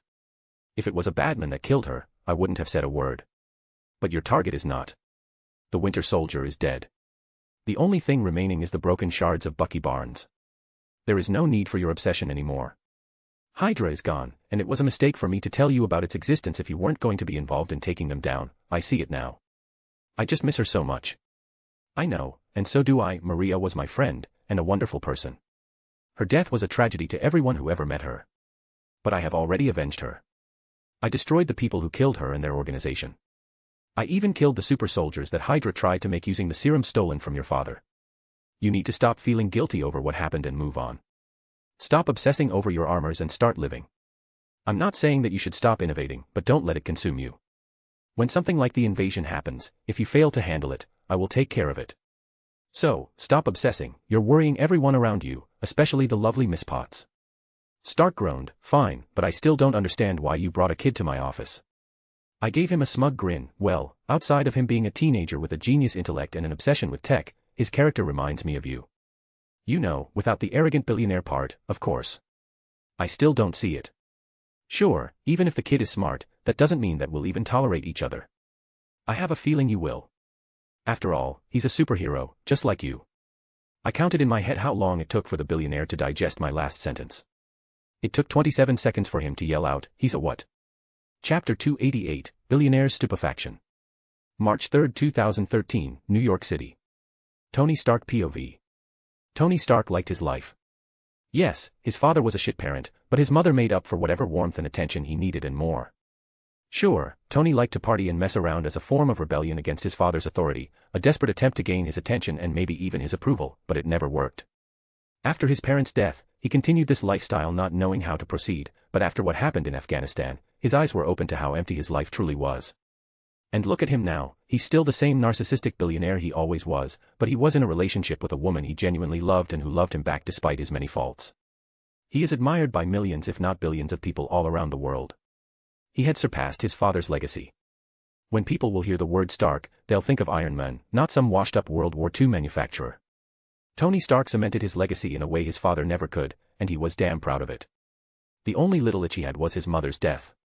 When the Morrigan came to him almost a year ago and told him about the truth of his parents' assassination, he geared up for war. He barely left his labs and continued improving his armor at a ridiculous rate, each one getting better, with a different design or purpose altogether. He was ready to march to war, and then S.H.I.E.L.D. fell, taking Hydra with him. Of course, Tony didn't take the woman's word about the truth of his parents' murder. Tony had immediately gone to the Triskelion pretending to visit Fury and copied the entire S.H.I.E.L.D. database. He broke the encryption at his leisure in his home and found a hidden layer of files that even Fury had no access to. It didn't take long to know that it was Hydra. For a year now, Tony was preparing a list of agents of Hydra and tracked their movements, only for them to slowly die off. The higher-ups died suddenly, and S.H.I.E.L.D. fell soon after. Whatever remained of the organization disappeared practically overnight, but there were rumors of splintered groups in the underworld for a few months after S.H.I.E.L.D.'s fall. He hadn't even talked to his teammates about it. They were growing distant as of late. Rogers was busy acclimating to the modern world. God knows whatever Romanoff and Barton did with their days. Bruce kept using his labs to try to revert his condition, and Thor was off-world. So much for Earth's mightiest heroes, right? He had hoped that there was something left for him to take revenge on, but it seemed that the Morrigan had taken care of it. She even healed the guy who was brainwashed to kill his parents. He still didn't feel anything about it, but the woman was ready to give Barnes up just like that. Unfortunately, the damn witch was right, his mother wouldn't want him to take revenge on an innocent. It didn't matter. The Winter Soldier was dead, and as long as Barnes stayed the hell away from him, the billionaire wouldn't give a second's thought about the men. But now, the Morrigan broke into his office without anyone noticing with a teenager of all things, who she claimed to be a superhero. And for what? Did she expect him to adopt him or something? As for the kid, it didn't take long for him to figure out who he is. There are a lot of vigilantes running around New York after the incident, with the rise of goons wearing Osborn's little suits that tried to imitate his. Sure, the guy had a few good ideas for using Chitauri tech, but damn, even Obadiah's suit could have destroyed theirs in seconds. It seems like even with alien tech around, Oscorp will always be shit. Back to the kid, he's obviously Spider-Man. His height and build were enough. Tony never cared enough to figure out his identity. The spider-themed hero did a lot of good without going too far. He figured out that Spider-Man was young from his method of speech, but damn, that Parker kid was 15. Back to the situation, he looked towards the smirking green-eyed woman. He's Spider-Man, isn't he? She nodded. I met him in his alter ego during the mess with Fury happened. He helped me out a little and I tracked him down, helped with his aunt's money problems as well as gave him a suit. This was seriously getting ridiculous. Tony asked her incredulously, you sponsored a 15-year-old to act as a vigilante at night. The woman didn't even react to his implied accusation. He's a stubborn kid. He would have gone out anyway, and it's not like I could forbid him. He's a weird mix between you and Rogers and, trust me, while the two of you are different people, you're just as immovable as each other when you've made your minds to something. The kid has Rogers' altruism and nobility, your intelligence and guilt, combined with a life of insecurity as a bullied child in a financially delicate home. I took care of that last one, but the kid is still adjusting. I gave him the suit because I wanted to keep him safe. The thing is practically indestructible, and it was the only way I could find to guarantee his safety when he inevitably gets over his head. He's on the Kingpin's radar now. He'll need all the help he could get. Shit. Tony wasn't as connected in the crime world as an underground hero, choosing to focus on the big picture. Crime would exist no matter what, and trying to eradicate it would be a useless endeavor. That's just a fact of life. But even then, the name Kingpin was connected to the super suits that Osborn keeps making, so he chose to research it a bit and it wasn't looking good. The Kingpin was the crime boss in the city, and while a known psychopath, he stabilized the underworld. There have been less messy crime-related murders in the city because of him, but he slaughtered his way to power and kept doing so to remain in power. So, Parker now is going to be targeted by a crime boss with dozens of goons armored with super suits on his side. It didn't look good at all for the kid. Tony sighed. Then why did you bring him to me, then? You need stability, Tony, and he needs a mentor, someone to stop him from acting too rashly and making wrong assumptions about things. Just spend a little time with him. He's not expecting anything more than a conversation. You'll like him, believe me. Tony groaned. Fine, I'll give him one conversation. But if he's an idiot like most of the people in the world, I won't see him again. The Morrigan nodded with a knowing gleam in her eyes and took a sip of her tea. They stayed silent for a good minute before the billionaire spoke up. So, why did you come here, really? You said that meeting the kid was just a coincidence. What did you want to talk about? The possible goddess nodded. That is correct. I am informing you that a conflict will occur soon. It will be somewhere in Greenwich. Tony straightened up. Do you need the Avengers' help with this? Surprisingly, the woman burst into laughter. Of course not. This is a delicate matter that I am handling with Odin. It does not involve you. It might not even occur there, but with the breaches between the realms lining up there, it could be affected. I'm just letting you know so that you'll have something to say to the higher-ups if they ask questions. Tony stood up, angry. You're bringing an alien invasion here. The witch shook her head. No, it's a lot more complicated and relates to the nature of the 9 realms. Midgard is not just this planet, it describes the known universe. The other realms are outside of it, traveling between themselves using the Bifrost, through the borders of the universe which they call Yggdrasil. Unfortunately, every few thousand years, the realms align, and small breaches appear for brief moments in time, which causes fluctuations in gravitational fields and electromagnetic anomalies. The convergence is happening soon, and with it, Odin wants to deal a powerful blow to one of his enemies. I am assisting him with the endeavor, but the conflict could pass through one of the portals and come to Earth, which is why I am telling you any of this. Why are you even involved? The woman stopped smirking at the question and looked serious for the first time in any of their conversations. A crisis is coming, one that has the chance of wiping out countless universes. Life will die, and death will reign. Nothing but remain in the multiverse but a single reality filled with nothing but chaos and entropy. I am talking about an extinction-level event on a multiversal scale, one that I have been fighting for years. Odin offered his alliance in exchange for my help with a very dangerous enemy, one that I would have dealt with anyway. So, yes, I am involving myself because if I don't our chance of survival is very slim. Tony Stark shuddered in fear. He had no idea about the scale of destruction the woman was talking about. How can I help? The woman snorted, you're but a man, Anthony. Sure, a single soul can save the world, and you'll have a role to play, but it won't be in the big league. You'll have your own role to play in dealing with the enemy's pawn. Tony had forgotten how arrogant that woman really was. Anything else I should look out for? The woman thought for a bit and nodded. Yes, Thor and Loki are currently preparing for the coming conflict under my supervision. Should you see them, try not to harass them. It took a few seconds for Stark to comprehend the stupidity he just heard. Loki. As in the guy who tried to invade our planet Loki. The woman nodded. Yes. And why is this guy not in jail? Why is he even on this planet? She shrugged. He was acquitted because he was under the control of the scepter in the first place. It's a complicated story, but the one who enslaved him is one of the people who are involved in the crisis. I was tasked to rehabilitate him and train him for Odin's conflict. He's responsible for the death of hundreds of people. Stark exclaimed. And he might also help save millions, she retorted. Do not mistake my courtesy for permissions. I am the protector of this planet, not you, as I have been for thousands of years. I am the one that decides if the godling is allowed to step foot on Earth, and I have already made my decision. Tony growled back, and who made you the protector of Earth? What gives you the right to do this? The woman did not even blink. I have saved this planet more times than I could count. You know nothing of the true nature of this world and the dangers that they represent. If not me, then who? You. Tony sighed. The human race has grown up. We don't need a babysitter anymore.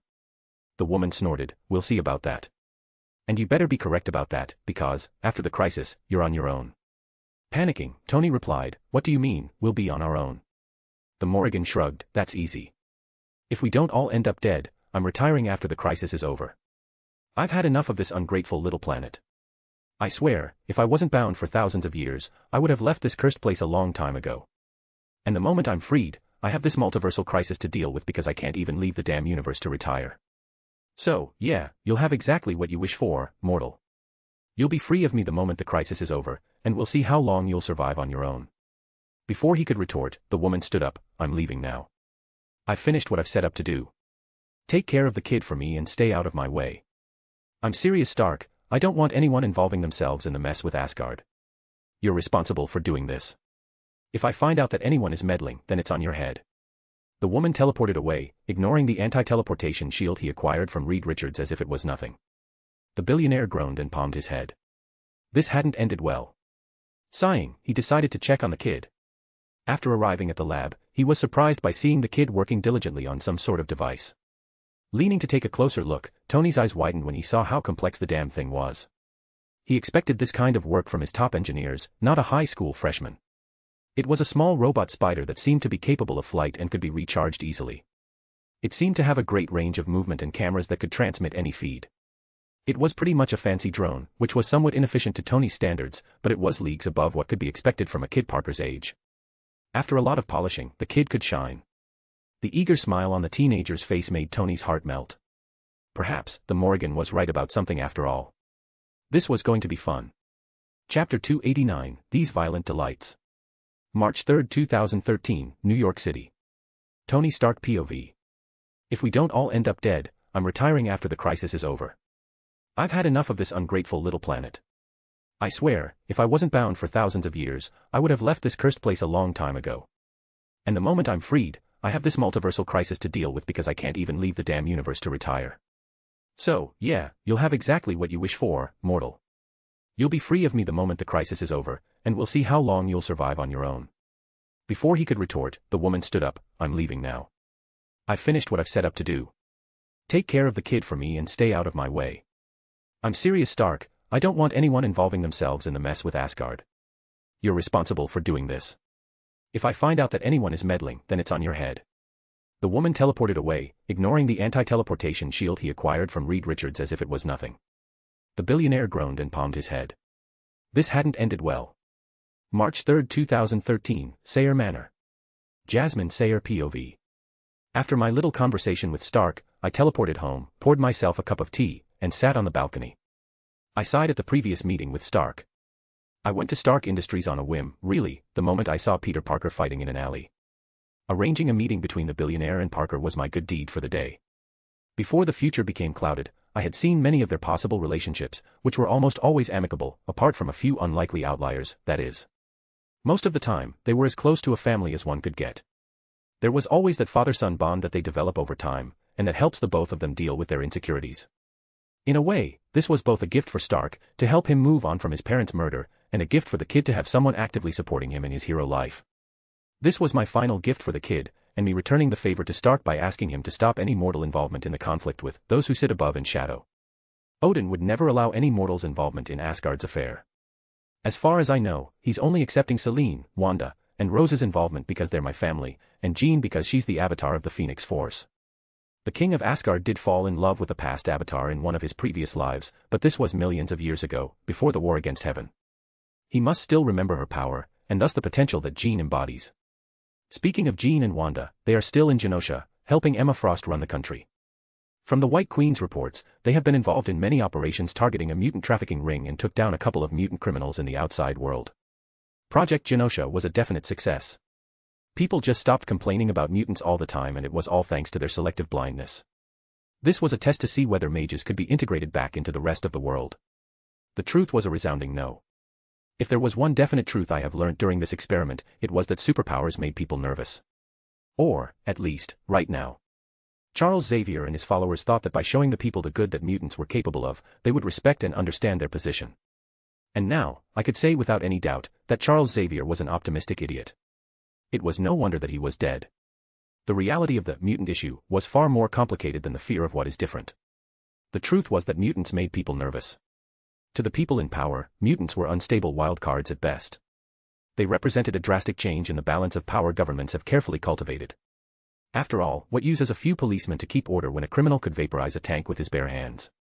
The possibility of a mutant uprising was a dark thought that had been thrown around the United Nations many times, as were the measures they spoke of to prevent such an occurrence. And with nutjobs like Magneto, who could blame them?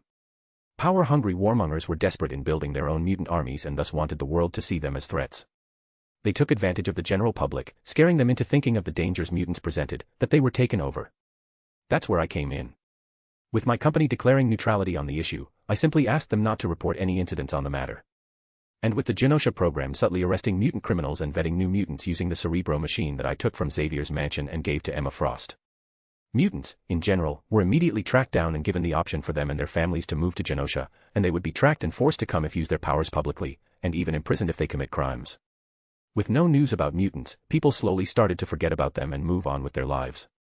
Of course, the governments were trembling in fear, waiting for something to happen.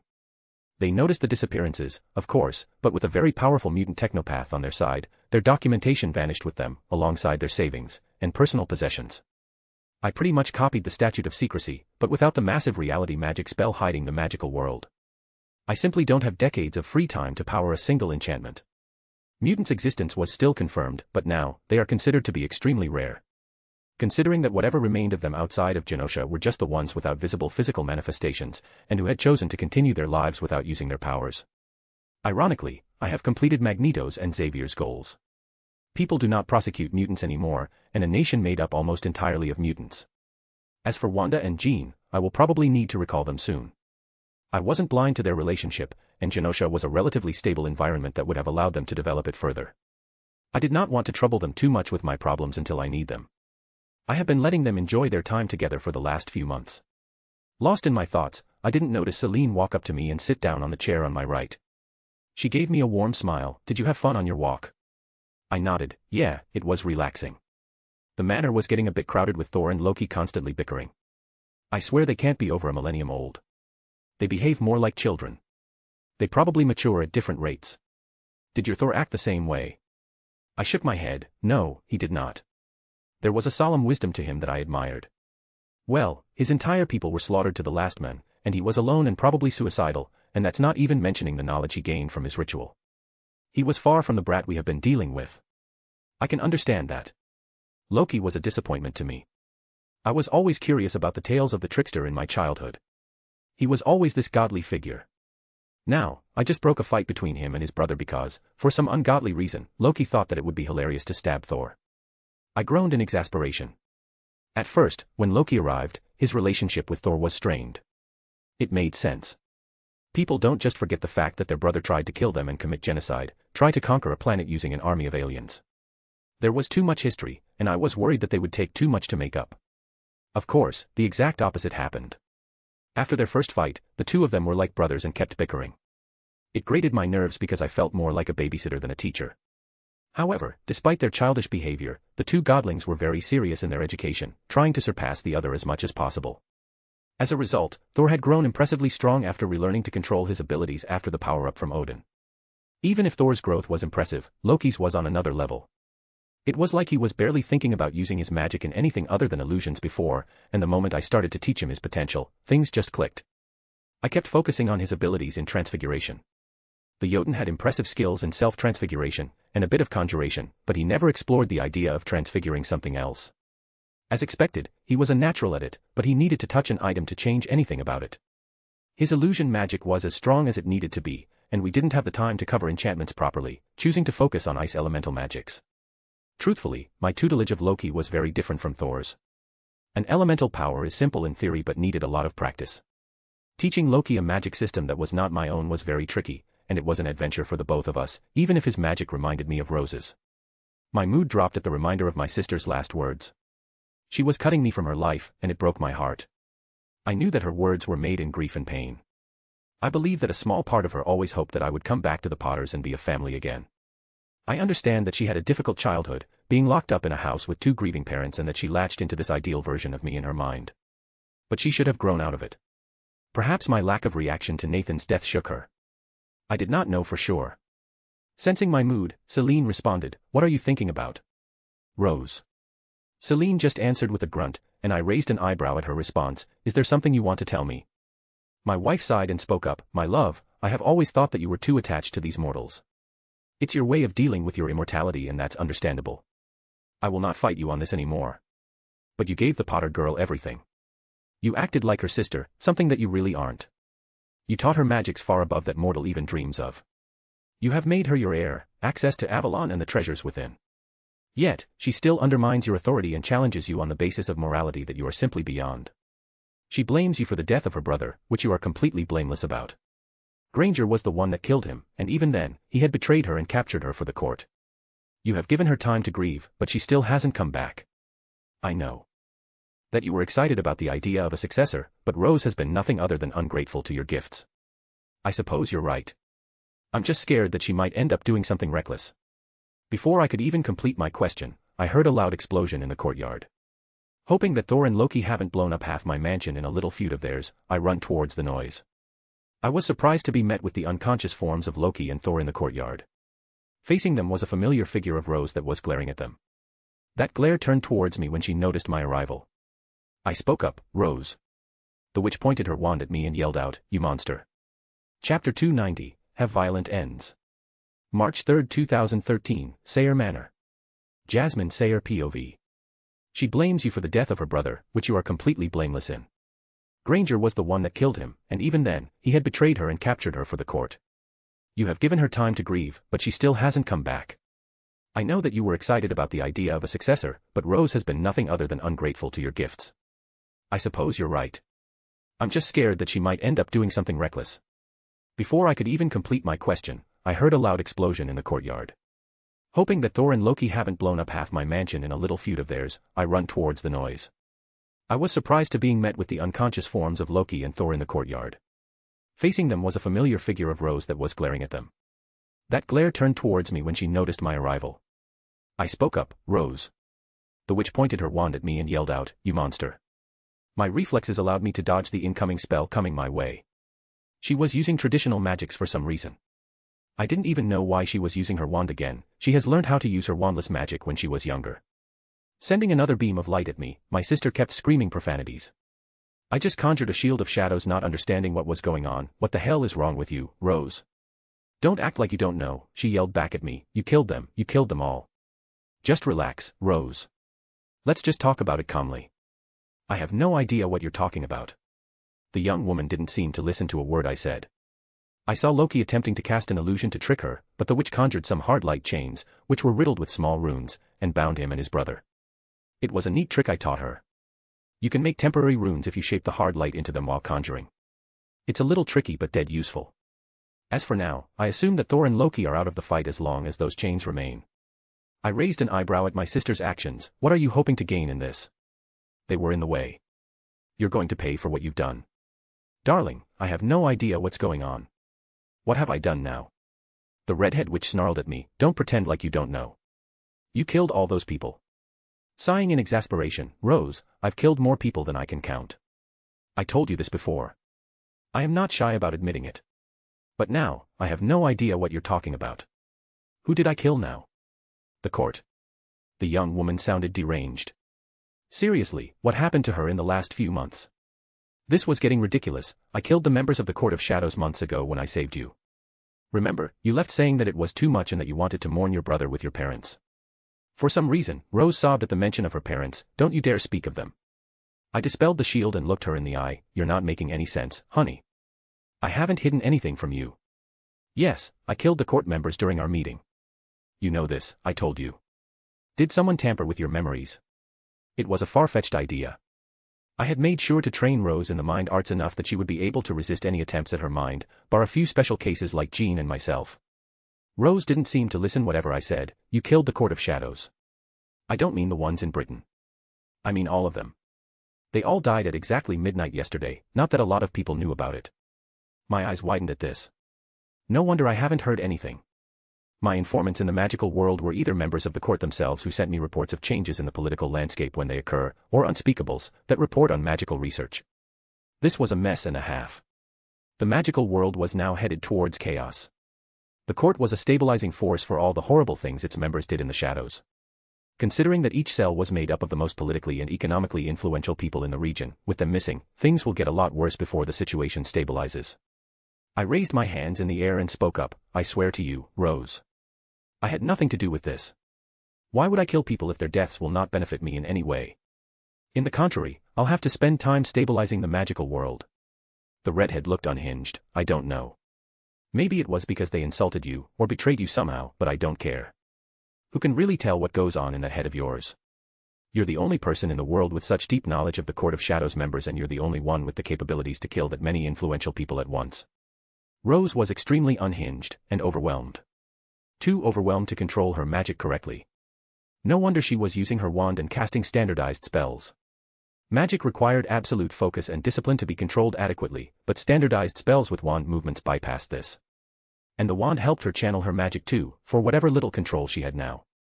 I didn't kill the court. I will not say that I wasn't tempted, but it wouldn't serve anything right now. Even then, I wouldn't have killed them. Ruined them and erased their memories of the court, maybe, but I would have done my best to limit the chaos that would follow. But with my sister's distressed state of mind, she was obviously beyond reason. But there was more to it.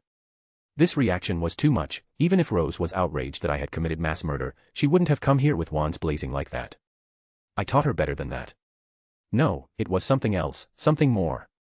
I looked at my sister straight in the eyes and asked softly, what really happened, Rose? And I do mean what really happened. There's no way me killing a bunch of strangers would have you act like this. What's going on? Rose's wand arm trembled even further. They're dead and it's all your fault. Calmly, I responded. Who's dead, Rose? Rose sobbed, my parents. That threw me for a loop. How did the court massacre involve them? How? Rose released another sob. We went to France after the funeral. You know. To have a change of environment. Tracy and the kids chose to stay in Britain even with the shitstorm happening there. I supported Neville Longbottom for the minister, and things were starting to calm down after the massacre and we chose to travel for a bit. But then another one happens, one on a global scale. We didn't even know that something had happened at the time, and my parents went on a walk in the morning. There was some kind of riot, and then they were found dead in the middle of the street. I don't know why, maybe they thought we were a bad omen or something. It wasn't enough that you killed my brother, now my parents too. I tried to calm her down. Rose, I had nothing to do with what happened. Just put the wand down and we'll go forward from there. You need to take a deep breath and see how rash you're acting. I understand that you're grieving, that you're sad and angry. But your parents just died, you're not thinking clearly. You need to take some rest and grieve for them properly. If anything, my words seem to make her angrier. Calm down. You want me to calm down? You took everything from me. I'm all alone now. That was your plan, wasn't it? To separate me from everyone by teaching me your magic until you kill whatever bonds I have left. This way I would be stuck with you and becoming your heir. But guess what? I see through you. I sighed. I have done nothing of the sort. Granger is the one who killed Nathan. The French wizards are the ones who killed your parents. I have given you everything you ever wanted and more. All I wanted was for us to be family. I tried everything. I accepted your lessons, went on your missions, followed you around, hoping that you'll return one day. Well, you didn't. I just told you that our parents were just killed, and you don't even look sad. This was getting too much, Rose. I can't afford to emotionally invest in people that would hurt me in the long run. James and Lily Potter might have been my parents once, but the moment they left me, they forfeited that right. Maybe it was something out of their hands, maybe it was Dumbledore messing with them, but what happened, happened. I am sorry for your loss, Rose, but I will not pretend to grieve for people that I have barely known. Rose didn't like my answer and sent a spear of light at me. You always do this. Why do you do your best to not consider them family? I never asked for much, only for this, and you still never cared to even try. I tried my best, but all I got was a dead family. I wish that I could go back in time and stay the hell away from you. I never forced you to do anything, Rose. You could have left at any time. You could still leave if you want. But coming to my home and attacking my guests is not the answer. You killed my family, Jasmine. All of them died because of you. I snorted. I am not to blame, and you know it. You just want to rationalize it so that you would feel better. Just take a breather and come in a couple of weeks and we'll sort things out then.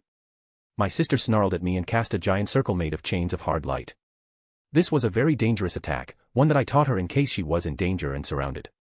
I was actually pretty surprised that she could cast such a spell with her current mindset.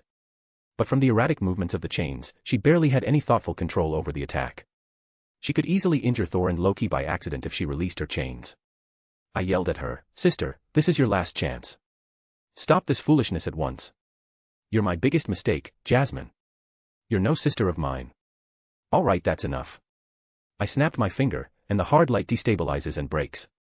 Rose falls to the ground gasping in exertion. You say that I am your biggest mistake, that you wish we never met. And I meant every word. Stealing my emotions, I spoke up. All right then. You have made your choice. I let a lot of your actions slide, when others like me would have killed you for your insolence. I was wrong to train you as my heir. I'm sorry that things have come to this, sister. I started to do something that I haven't done in a very long time. I waved my hands and thousands of little runes appeared from thin air and flew towards the kneeling witch. Rose Potter, as your vanquisher, I bind you. You will forget Jasmine Potter's true identity, you will forget her secrets and never speak of her magics, and you will spend the rest of your days doing your best to stabilize the magical world. With these words the magic took hold, Rose was bound and fell unconscious, and I lost a sister. I did my best to repress the tears that came to my eyes. I will admit that I am not perfectly happy with how I handled this. It could have been a lot better, but it's done and it will have a lot of ramifications in the future of the story. There is a reason why Jasmine is acting this rashly, and it will be explored in the next few chapters. So, yeah, I'm not just shifting her personality on a whim. If you have any comments or suggestions, please let me know. Chapter 291, The Impossible Choice. March 3, 2013, Sayre Manor. Jasmine Sayre POV. Stealing my emotions, I spoke up. All right then. You have made your choice. I let a lot of your actions slide, when others like me would have killed you for your insolence. I was wrong to train you as my heir. I'm sorry that things have come to this, sister. I started to do something that I haven't done in a very long time. I waved my hands and thousands of little runes appeared from thin air and flew towards the kneeling witch. Rose Potter, as your vanquisher, I bind you. You will forget Jasmine Potter's true identity, you will forget her secrets and never speak of her magics, and you will spend the rest of your days doing your best to stabilize the magical world. With these words the magic took hold, Rose was bound and fell unconscious, and I lost a sister. I did my best to repress the tears that came to my eyes. I stared at my former sister's unconscious body, hoping that this was all a dream, and that I hadn't just destroyed my relationship with my sister. I kept watching her using death's sight. I was doing my best to locate her bond to me, hoping that there remained a small trace of anything connecting us, positive or negative. I just didn't care one bit. My relationship with my sister was complicated and Rose was very hurt by her brother's death and was probably devastated for her parents' sudden demise. There should have been something connecting us, and yet nothing remained. The magic I had cast was final and unpredictable. I couldn't take back what I had done, not that I even understood why I have done it. These kinds of magic were very dangerous and I don't know what came over me when I used it on my sister of all people. She just kept blaming me for every misfortune she ever had, every crushed hope and dream, and in the middle of it, I realized that I couldn't trust her to act in my stead. This couldn't be how the future Queen of Avalon was supposed to act. She wasn't a young teenager anymore, she was an adult that was old enough to know better. And so, without even thinking, I did something dangerous and wild. I don't even know why I chose this kind of magic, but it doesn't matter now. I couldn't undo what has been done. The ink is dry. It was a field of magic that I experimented on when I was younger and foolish. I called it evocation magics, where I used a mix of reality and mind magics to alter someone entirely. It could only be used on someone who is subservient to you, so either on a disciple, servant, or vanquished opponent. I don't even know which one Rose counted as, to be honest. The magic alters the reality and mind of the victim while following the binding spoken by the castor. The more promises I make, the more intensive the spell is. It was a quick and easy way to cast a reality spell, and it couldn't be undone. Well, it wasn't exactly easy, more like fast and without too many complications if you understand the concept, but you're never sure about the results since magic can do anything as long as the binding promises are met. You could use the same concept on objects to enchant them, but the results tended to be unpredictable. I shouldn't have used something like this on my sister of all people, and I do regret it immensely. Lost in thought, I didn't notice Loki and Thor getting up from their bindings and walking towards me, looking worried. The god of mischief spoke up first. "Are you all right, Lady Morrigan?" I gave him a grim smile. "Yes, I will be. I think I'll need some time to set things straight. Do you mind if I suspend your lessons for a few days?" They nodded and Thor answered, "Take as much time as you need." Remembering a detail, I snorted, "So, how did a mortal witch get the better of both of you?" Rose was formidable, yes, but the two of you together should have been able to take her down without too many issues. Thor looked sheepish. "She took us by surprise. She teleported in and kept attacking us. We knew that she was your sister. We thought her to be enchanted and did not wish to harm her." I looked at Loki, trying to see if he would confirm the truth. Seeing his slight nod, I sighed. "All right then. Next time if someone attacks you, try to apprehend them at the very least, no matter who they are. It's better to be safe than sorry."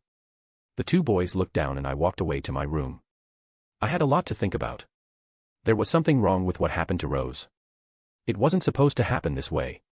Before future Wanda messed with divination as a whole, I had seen the path that Rose would walk. She would be my sister, I would teach her everything that she ever needed. She would be the Queen of Avalon, after which I would retire. In almost all of the futures ahead, this was Rose's fate. She would have been great and strong. And she would have led the magical world to a new golden age filled with progress and innovations. She would have destroyed the Court of Shadows and made a new system of magical government that wouldn't necessitate devouring children for the sake of stability. It was the way I chose to pass the torch. She would have been a better leader than me, by focusing solely on the magical world, and mages would have been better for it. It was also why I had let a lot of her transgressions slide. She was a flawed human, but I was confident that she would be more than just that. It was also why I left the court to her.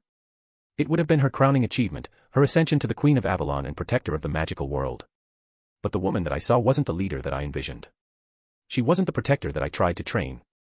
She was just an angry, bitter woman who hated that everything didn't go the way she wanted and blamed me for it. Something had gone wrong, someone had meddled somehow. Someone didn't want Rose to ascend to her role and I needed to know who. It doesn't matter really, I would have never allowed Rose to ascend if she had continued her path.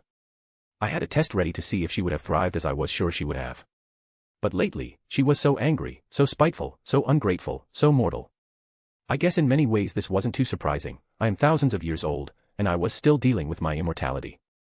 I had planned to offer Rose immortality, or at least a lifespan similar to an Asgardian's. But with the way she was behaving, she would have lost herself quite quickly. She would have fallen into the same trap that I did long ago, and she would have broken. There was a reason I tried to desensitize her to murder, to isolate her from the other mortals, and it wasn't out of cruelty or greed, it was out of kindness. Getting attached to people was just so easy, so beautiful, and yet so heartbreaking when they die. Having this happen constantly would drive anyone mad. It would have driven me mad without Celine. She was my rock, my anchor. No matter how many people I lost, she was always there, comforting me. She might resent it, but I know that her love for me trumps any pain at seeing my heart break every time. Perhaps Celine was right all along. I have tried my best to pretend to be human, to be mortal. I constantly lived among them, but that was because I had to. I was bound by time and fate to follow certain roles, meet certain people, and get attached. But I was free now, wasn't I? The time loop was over, my shackles were broken, and yet I was still shackled by attachments. I had convinced myself for so long that I was just a mortal with a long life, for the sake of my sanity, but no more. I am not a mortal, I am not human, no matter how much I wished I was. I am more, I have always been more, and I will not hide who I am, what I am. With that realization, I spoke up. I didn't know why I did so, I was alone in my room. But it just felt right. I am more than the last Atlantean, I am more than a warrior, an Asgardian. I am more than just an immortal. I have ascended, becoming more than a being of flesh and blood. I am the Morrigan, and I will not hide. I am the Morrigan, and I am free. With this proclamation, something unlocked inside of me. I felt a burden lift from my shoulders, and everything felt lighter, and more colorful. The war warring inside me, trying to solve the conflict of my nature was gone. I was always fighting my own nature, trying to pretend to be mortal, to not be alone, but now I have accepted the fact that I am unique. No one has walked on the line separating life and death as I did. With my statement, my internal war was over, and I was free. And with that done, my mind felt clearer. I hadn't realized how much this internal war was clouding my mind, and affecting my decisions. I looked back and saw my foolishness. I did not use my cosmic powers, choosing to be as inefficient as possible and turn it into magic and then teach it. I did not need to protect the magical world, they were their own civilization, and should they wish to ruin themselves, they are free to do so. I didn't need to save the mutants, they should have saved themselves. I didn't need to be attached to a single civilization, for I have survived many more before them. The duties that I have forced on myself have been nothing more than just shackles to bind me to humanity. This planet was nothing more than a populated rock, no different from the millions if not billions of them across the stars, and humanity is just a race. And what is different between them in the end? A mortal is a mortal after all. The only threat that mattered was entropy, and afterwards, I will leave this cursed rock and explore the universe. There had to be more out there than this planet. And now, looking back, I can accept that my judgment of Rose was sound. She was no longer my sister. She is still a disciple who will do her best to stabilize the magical world as I have bound her to do. She will use my magic to protect it, defend it, perhaps even rule it. Evocation magic was very wild. Perhaps, if she does a good job, I'll allow her to regain her title as Queen of Avalon, but we would be strangers then, and she would be nothing more than a successor of an aspect of my duties. The question that remained was, who was the one that killed the whole Court of Shadows? That level of planning, of resources, to kill all the members at the same moment, was impressive. I needed to examine the corpses, to determine the methods and causes of death. Rose's fall shouldn't have happened in the first place, nor should her parents have died. Someone engineered it, someone who knows about her future role as my heir and wanted her out of the way. I'll need to resolve this mystery quickly. The convergence was nearing, and Odin's help with entropy depends on Asgard's freedom from those who sit above in shadow. I didn't have the luxury of messing this up. Chapter 292, Back to the Roots. March 3, 2013, Sayre Manor. Jasmine Sayre POV. Rose will use my magic to protect it, defend it, and perhaps even rule it. Evocation magic was very wild. Perhaps, if she does a good job, I'll allow her to regain her title as Queen of Avalon, but we would be strangers then, and she would be nothing more than a successor of an aspect of my duties. The question that remained was, who was the one that killed the whole Court of Shadows? That level of planning, of resources, to kill all the members at the same moment, was impressive. I needed to examine the corpses, to determine the methods and causes of death. Rose's fall shouldn't have happened in the first place, nor should her parents have died. Someone engineered it, someone who knows about her future role as my heir and wanted her out of the way. I'll need to resolve this mystery quickly. The convergence was nearing, and Odin's help with entropy depends on Asgard's freedom from those who sit above in shadow. I didn't have the luxury of messing this up. Ready to face off against whatever or whoever was interfering, I teleported to Scotland, more specifically, to Hogwarts. The castle was empty for some reason. We were in the middle of the spring semester, meaning that there should have been hundreds of young students walking around the castle. I walked through the empty corridors, each step was audible because of the deep silence. There weren't even any ghosts. I had planned on sneaking into Hogwarts to hear some of the chatter from the students, the rumors about what happened to the Potter family. Believe it or not, Hogwarts was more than a school, it was the hub of the happenings of magical Britain.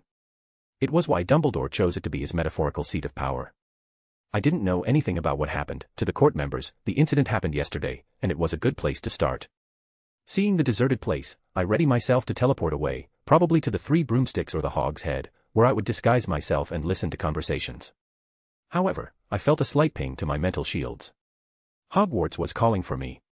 Having missed the being that was effectively my daughter, I slowly walked to the 7th floor, to the heart of the castle, and walked 3 times past a wall facing a familiar tapestry of some moron who tried to teach ballet to trolls of all beings. A large door appeared on the wall, and I walked forwards.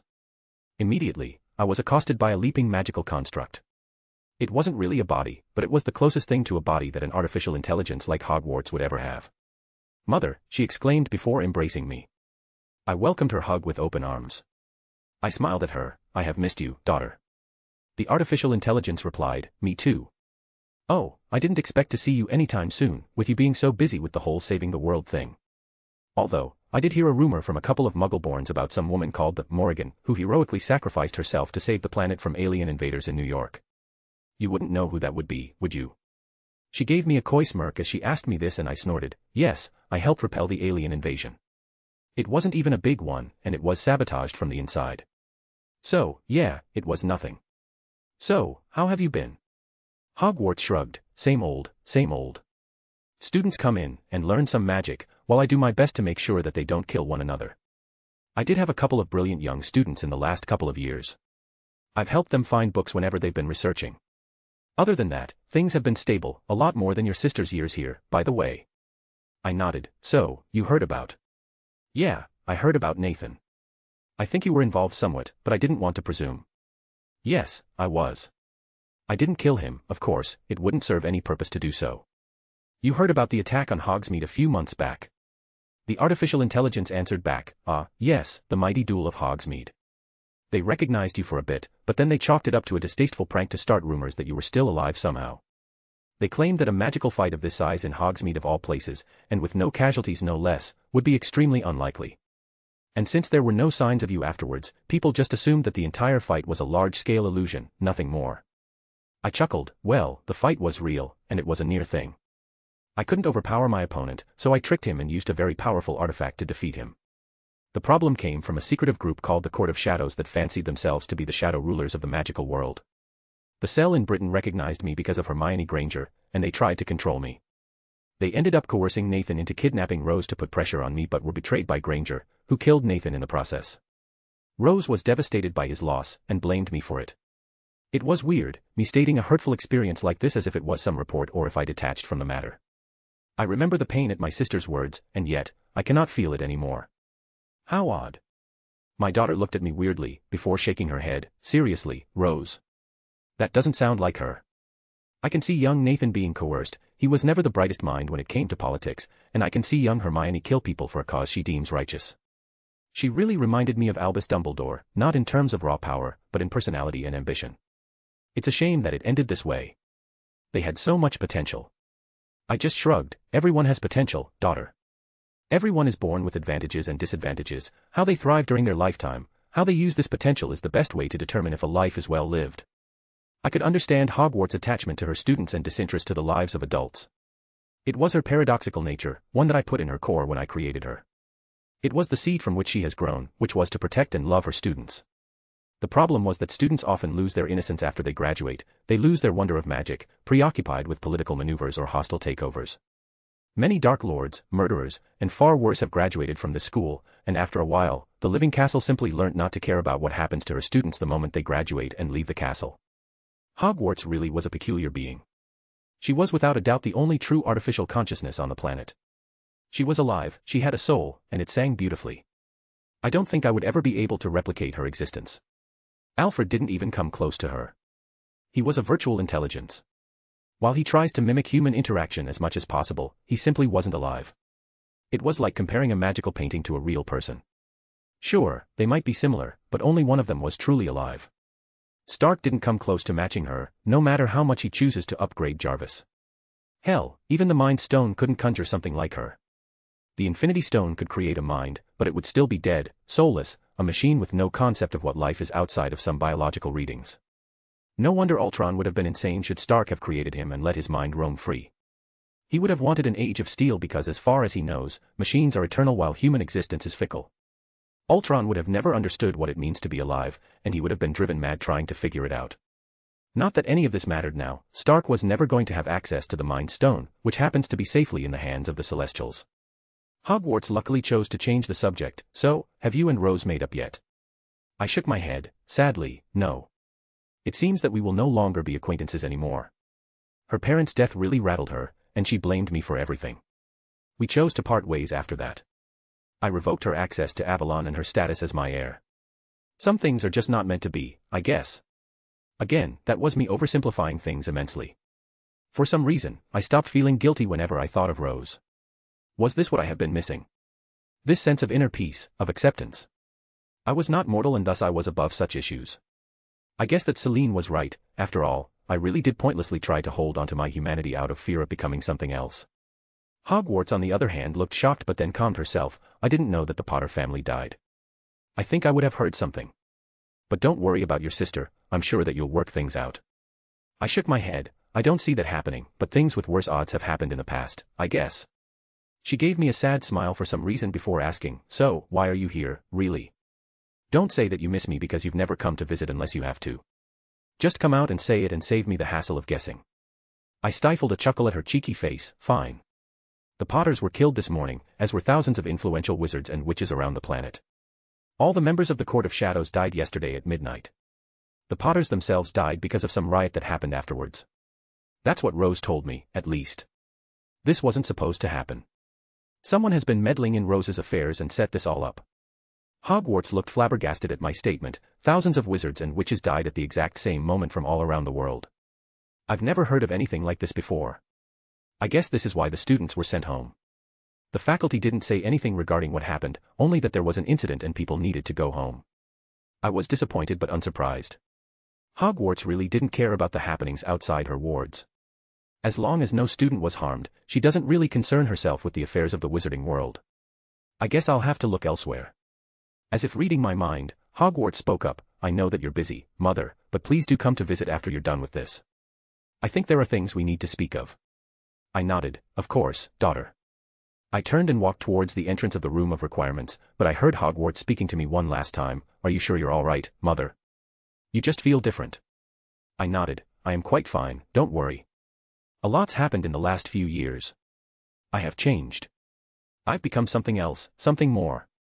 As I left the magical room, I heard a small whisper. I just hope you haven't lost yourself along the way. Choosing to ignore this sentence, I prepare myself to teleport away, but a familiar voice with a Scottish accent came from behind me. Young lady, did you miss the train back home? The school is closed for the moment. There was an announcement in the morning. I turned around to see Minerva McGonagall's face, which morphed slowly from anger to shock as she recognized my face. The elderly witch murmured to herself, impossible. Jasmine Potter. I really need to disguise myself in the future to avoid these kinds of situations. Chapter 293, Chasing Shadows. March 3, 2013, Hogwarts. Jasmine Sayer POV. I turned and walked towards the entrance of the room of requirements, but I heard Hogwarts speaking to me one last time. Are you sure you're all right, Mother? You just feel different. I nodded. I am quite fine, don't worry. A lot's happened in the last few years. I have changed. I've become something else, something more. As I left the magical room, I heard a small whisper. I just hope you haven't lost yourself along the way. Choosing to ignore this sentence, I prepare myself to teleport away, but a familiar voice with a Scottish accent came from behind me. Young lady, did you miss the train back home? The school is closed for the moment. There was an announcement in the morning. I turned around to see Minerva McGonagall's face, which morphed slowly from anger to shock as she recognized my face. The elderly witch murmured to herself, impossible. Jasmine Potter. I really need to disguise myself in the future to avoid these kinds of situations. Instead of panicking, I gave her a smirk and nodded. Minerva McGonagall. I suppose it would be fitting to say that rumors of my demise were greatly exaggerated. I always wanted to say this sentence. However, the Transfiguration Mistress didn't seem to understand my reference, and spoke up. I heard some rumors after the tasteless prank a few months ago, but I didn't believe them. How are you still alive? I just shrugged. I never died in the first place. I fooled everyone, even Dumbledore, and went back home, to America. The current headmistress of Hogwarts looked surprised at this. I knew that you had some difficulties with James and Lily, but I didn't expect you to move halfway across the world just to get away from them. I didn't do it for them. I had a life there, which was interrupted by that silly tournament. I still have a life there. James and Lily Potter did not factor in my decision at all. I knew that my display was bound to get me noticed, and I would have been forced to stay either to remain under Dumbledore's, Voldemort's, or even the Ministry's control. I just decided to get ahead and just get away when I could. The Transfiguration Mistress nodded, understanding my decision. I will admit that I never really took the time to get to know McGonagall, in this universe or the one I was trapped in after my ill-fated duel with Entropy. The woman was without a doubt a master in her art, or at least, as close as a regular mage could be. Transfiguration, when taught using wand magic, was very complicated in theory. To be able to craft a transfiguration spell, you needed to take into account the composition of every element in the object you want to transfigure, and also the object you wanted to be transfigured into. The number of theories was very extensive, each one with a different property, and every single one needed to be thoroughly understood by every transfiguration master. It was why they are so admired in the magical world. Minerva McGonagall more than deserved her title as the headmistress of this school, and as one of its founders, I could do nothing but privately endorse her appointment. The woman chose to speak up. I am sorry for your loss, Miss Potter. I do not doubt that you heard about your parents' passing. They were dear friends of mine. I could tell that she was restraining her emotions. I decided not to correct her about them being my parents. It just wasn't the time. Yeah, it came as a shock. I guess this place reminds me of them, in a way. It's why I came here in the first place. Did they know about your survival after your duel with Dumbledore? I nodded. Yes, I told them years after. With them gone, I suppose that you're the only one who knows I'm alive in the magical world. She looked surprised at this. Rose didn't know. She does not know about my survival. Although, I did leave her the means to continue her magical education. I've heard that she's progressed greatly in developing her magic. I didn't even lie. Rose currently doesn't remember my existence. As far as she knows, I died during the third task. My evocation was absolute. What I spoke was now a fact. Rose will forget about me and will not teach anyone what I've taught her. McGonagall nodded. Yes, she made quite the stir in the Wisengamot in the last few years. The poor dear must have been very distraught about what happened. To lose her brother and her parents this quickly, she barely even had the time to grieve Nathan. Yes, Rose was really overwhelmed by what happened. I mean, she broke into my house and almost killed 2 Asgardian princes. Yes, I'd call that being distraught. Can you tell me about James and Lily's deaths? I didn't hear much other than it happened during a riot in France. The Transfiguration Mistress nodded. Sure, but I will admit not being very knowledgeable about it. As far as I know, Lily and James found themselves in the midst of a duel between the French Aurors and a few people that were rioting against the economic crash that occurred because of the massacre. They were just in the wrong place at the wrong time. I shook my head in resignation before asking, what economic collapse were you talking about? Well, it's why we returned the students home. A few months ago, some of the most influential men and women in Britain disappeared and their investments fell shortly after. We believe that it was linked to Nathan Potter's death, who was the minister at the time. Anyway, with Britain being a hub of magical trading, other countries were affected by the lack of production. However, as you probably know, thousands of people were killed at the same time across the globe, all very rich and very politically powerful. The situation was bad, the entire magical world had frozen, and even the Goblin Nation closed Gringotts for everyone and refused wizards and witches to access their gold. Riots started to happen everywhere, including the one that ended up causing your parents' deaths. Well, that was a mess I didn't feel like dealing with. I probably would have been hands-on, ready to subtly write things back to the way they used to be, but no more. I was done. The magical world could deal with this mess. It was time for me to let go. It was oddly freeing to just nod along without planning on ways to rectify the issue. The mist should help prevent magical issues from spiraling out to the rest of the world, and as far as I'm concerned, I have enough problems to deal with. My thoughts were interrupted by McGonagall's voice. If you don't mind, I was wondering if you could shed some light on a few things concerning Albus Dumbledore. I can't say that I expected that one. I haven't really thought about the man, or at least this universe's version of him, for years. He was just a meaningless man, in the grand scheme of it all. He was ambitious, I'll give him that. Trying to unite the magical world under a single banner, his banner, was a very ambitious goal to pursue, and it required the man to sacrifice all his values to see it done.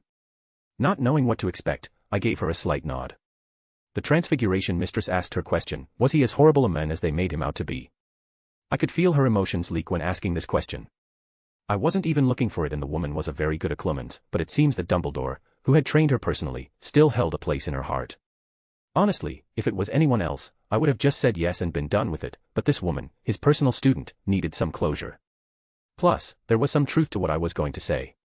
In the end, I shrugged and answered, Albus Dumbledore was a flawed and self-righteous man who had a very large ego that he always tried to hide. But he wasn't evil, not in the way Tom Riddle was. He was scarred by a relatively different childhood and was riddled with guilt over his sister's death. He didn't want to hurt anyone at his core, but he mostly wanted people to live peacefully. In a way, that made him much more dangerous. He had an admirable dream of world peace. It's hard to say no to that, but what made him slowly fall was the sacrifices he had to make to achieve this goal, his greater good. So, don't worry, he wasn't an evil man, just a very opinionated one that had no reservation to do horrible things to create a magical utopia in the long run. By the time I was done, the Transfiguration Mistress had tears in her eyes. I didn't even lie, Dumbledore was all of that, but by the end of it, he was really towing the line towards becoming evil. Back to the massacre issue, I still wanted to know who was responsible, and who was able to alter fate this drastically. I didn't think that it was entropy. He wouldn't involve himself in something this meaningless to him, and Rose wasn't powerful enough to make a difference in our inevitable final battle. Perhaps the headmistress knew more about the massacre than she let on. After all, it was my main lead. The most probable cause of death was through the use of poison, which had been activated all around the world at the exact same time. It was probably not activated with a trigger, a magical signal like that would have been felt all around the globe. No, it was probably timed ahead of time. I needed more data to make conclusions. Professor McGonagall, I was wondering if you knew which poison was used in the massacre. The headmistress' eyes widened slightly. I don't believe that a poison was used at all, Ms. Potter. Please elaborate. From what I gathered, it seems like the bodies were turned into husks as if they were drained of all life. Their skin was shriveled, and they looked as if they were bodies that died years ago. The victims were barely more than skin and bones by the end of it. No, it couldn't be. I have seen this happen many times before, in the past. I needed to confirm it. It didn't make any sense. Why would it happen now, and on such a large scale? Are you sure about this? I asked coldly. Yes, I heard that the Department of Mysteries is trying to figure it out. They got their hands on one of the bodies somehow. No one was able to make heads or tails out of it. All right, the Department of Mysteries had access to a body. I needed to see one to make sure before anything would happen. I turned and teleported away to the dome, ignoring the Transfiguration Mistress's questions.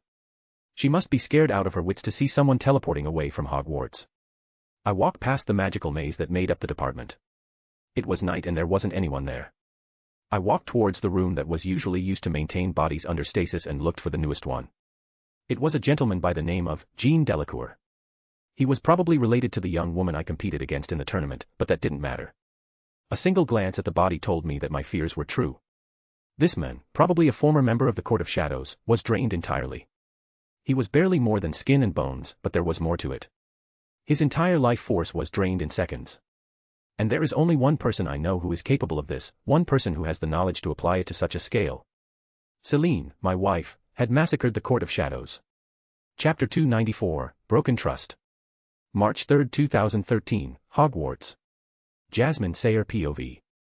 I turned and teleported away to the department, ignoring the Transfiguration Mistress's questions.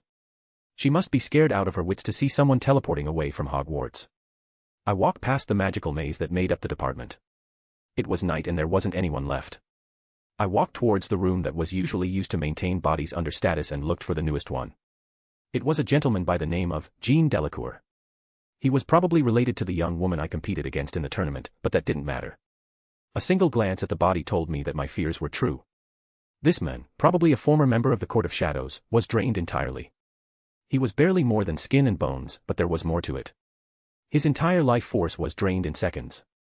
And there is only one person I know who is capable of this, one person who has the knowledge to apply it to such a scale. Celine, my wife, had massacred the Court of Shadows.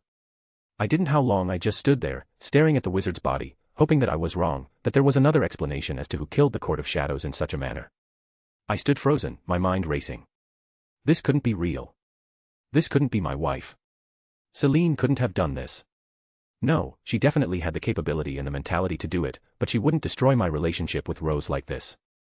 I have loved this woman for countless years, and she knew very well how much this meant to me. Truthfully, I have never seen anything like Celine's curse. According to her, she was born during a ritual that ended up killing all the participants and allowed her to literally suck the life out of people. She was the reason vampires even existed in the first place. An old wizard in ancient Rome found out about her immortality and tried to replicate it using alchemy. He succeeded, in a way. He ended up becoming an ageless creature, but one that became mindless over time and hungered for blood instead of life force. What I have discovered over the years was that Celine's soul was odd. My wife had always thought that her soul had burst lightly because of the power of the ritual and the inherited flexibility of souls during birth. She liked to call herself the first mutant, but given the fact that she can use magic, she cannot be considered a mutant. After all, they are technically mages that can cast only one spell, while Celine can cast many. A soul was theoretically infinite, but it can be split, put back together, and can break, but it wouldn't show like this. No, I believe that Celine's soul was not leaking, nor was it damaged at all. In fact, it was her body that was damaged. Any living being needs something to tie the soul to the body. Its energy differs for each species and its life expectancy depends on how much energy is left. I call this energy the life force. There are ways to make it denser, and more durable. Monks have done so while meditating, and the Atlanteans were able to do so using my physical magics. It was why they were so long-lived, after all. Celine did not absorb the souls of her victims. No, she stole their life force, technically killing them with old age. It's why their bodies look like old cadavers whenever she's through with them. But somehow, her own life force was leaking at an alarming rate. This, coupled with the impact of the ritual on her young soul, turned her into the woman she was today. Celine's ability was a spell that she had developed instinctively as a child to survive the leakage. Her magic reacted to ensure her continuing survival, and with her special circumstances, she was able to steal other people's life force. I have tried to recreate the spell for centuries, but I was unable to do it. The ritual's impact on Celine's soul played a vital part in the spell somehow, which is something I am still researching to this day. It was nice, in a way, to have a problem to preoccupy myself with during the boring decades. People often assume that I have had a life with nothing but excitement and adventure, but I lived most of it waiting for something to happen. Boredom can be as dangerous a weapon as a curse, especially to an immortal. Back to the situation at hand, it had to be Celine because there was literally not a drop of life force left in the body. Jean Delacour was drained of everything. It wasn't natural, obviously. When someone dies, even of old age, there still remains a drop of life force left in them. People often die because of disease and illnesses. Their bodies fail, but I have never, in my 5,000-year lifetime, seen any living dying naturally without a drop of life force left. The only time I saw anything similar was at Celine's hand. But this didn't make any sense. Why would my wife do this? Outside of the betrayal towards me, no one can use that much life force at once. Celine couldn't have possibly absorbed it all. There were far more efficient ways, and I had made her a pendant that slowed down her life force leak to manageable levels. She barely needed to feed once a century, and there were always despicable men that were better off dead anyway. So, why would Celine feel the need on killing this many people at once and wasting all that energy she would have gathered? Celine didn't care enough about the magical world to bother about the chaos that killing the Court of Shadows could have caused. But she did know that the court would have been Rose's crown jewel. I confided in her whenever she doubted Rose's value as an heir. She wasn't convinced but was willing to let things go my way since it meant that I would leave this world behind after she takes over. Her choosing to target the court had nothing to do with the magical world in any way. It was to do with making sure my former sister fails in her responsibilities, which would have inevitably destroyed our relationship. Did Celine want to sabotage my relationship with Rose for some reason? Did she think I didn't pay her enough attention? Was it some kind of cry for help? I didn't think so. I couldn't shake the feeling that there was something more to all of this. Celine had always been selfish, but she had never gone to such lengths to hurt me before. And while she had always condemned my relationships with mortals over the years, it wouldn't have been enough for her to do something this drastic. Personally, I was starting to see her point in the matter. What was the reason for getting attached to such small creatures? Their lifespans were so short that they would disappear in a blink of an eye, becoming old and gray. I don't quite understand why I was drawn to these humans. While they were so full of life and passion, and they had a resilience that I thought was inspiring, it all seems empty to me now. Despite their short lifespans, they were able to accomplish so much in their time on this earth, but in the end, it was all meaningless. In a century, barely a dozen humans out of the billions alive will have a legacy worth remembering, and in 1,000 years, no one will be remembered at all. Celine and I were living proof of that. The tribulations of my friends were turned into legends and myths, nothing more than stories that a few historians studied for a semester in college at best. Human life was fleeting, meaningless, and empty. I loved Celine, but there was one undeniable truth in the matter. My wife was without a doubt the one responsible for the massacre this morning that killed thousands of people around the globe. And she did so because of Rose. The sad thing was that she succeeded. Rose was now officially out of my life, and that will never change. I had made sure of that. I didn't even know if Celine planned the deaths of Rose's parents. It was too messy to be her, too unpredictable. Unless she mind-controlled them to go to the exact street a riot was about to go violent, which was very unlikely. Celine was powerful, but she didn't have the patience for useless plots like that. If she wanted someone dead, she killed them and that's it. Yes, I know, she's a businesswoman who dislikes overly clever plans. Don't misunderstand, she could be incredibly cunning, but she prefers the use of simplicity and directness. Perhaps, she just wanted Rose to blame me for the massacre. Or maybe there was a purer explanation. Perhaps, in an unusual way, Celine wanted me to be safe from the Court of Shadows. They did suspect that I was still alive and that I was involved in the disappearance of the British branch. No, that was very unlikely.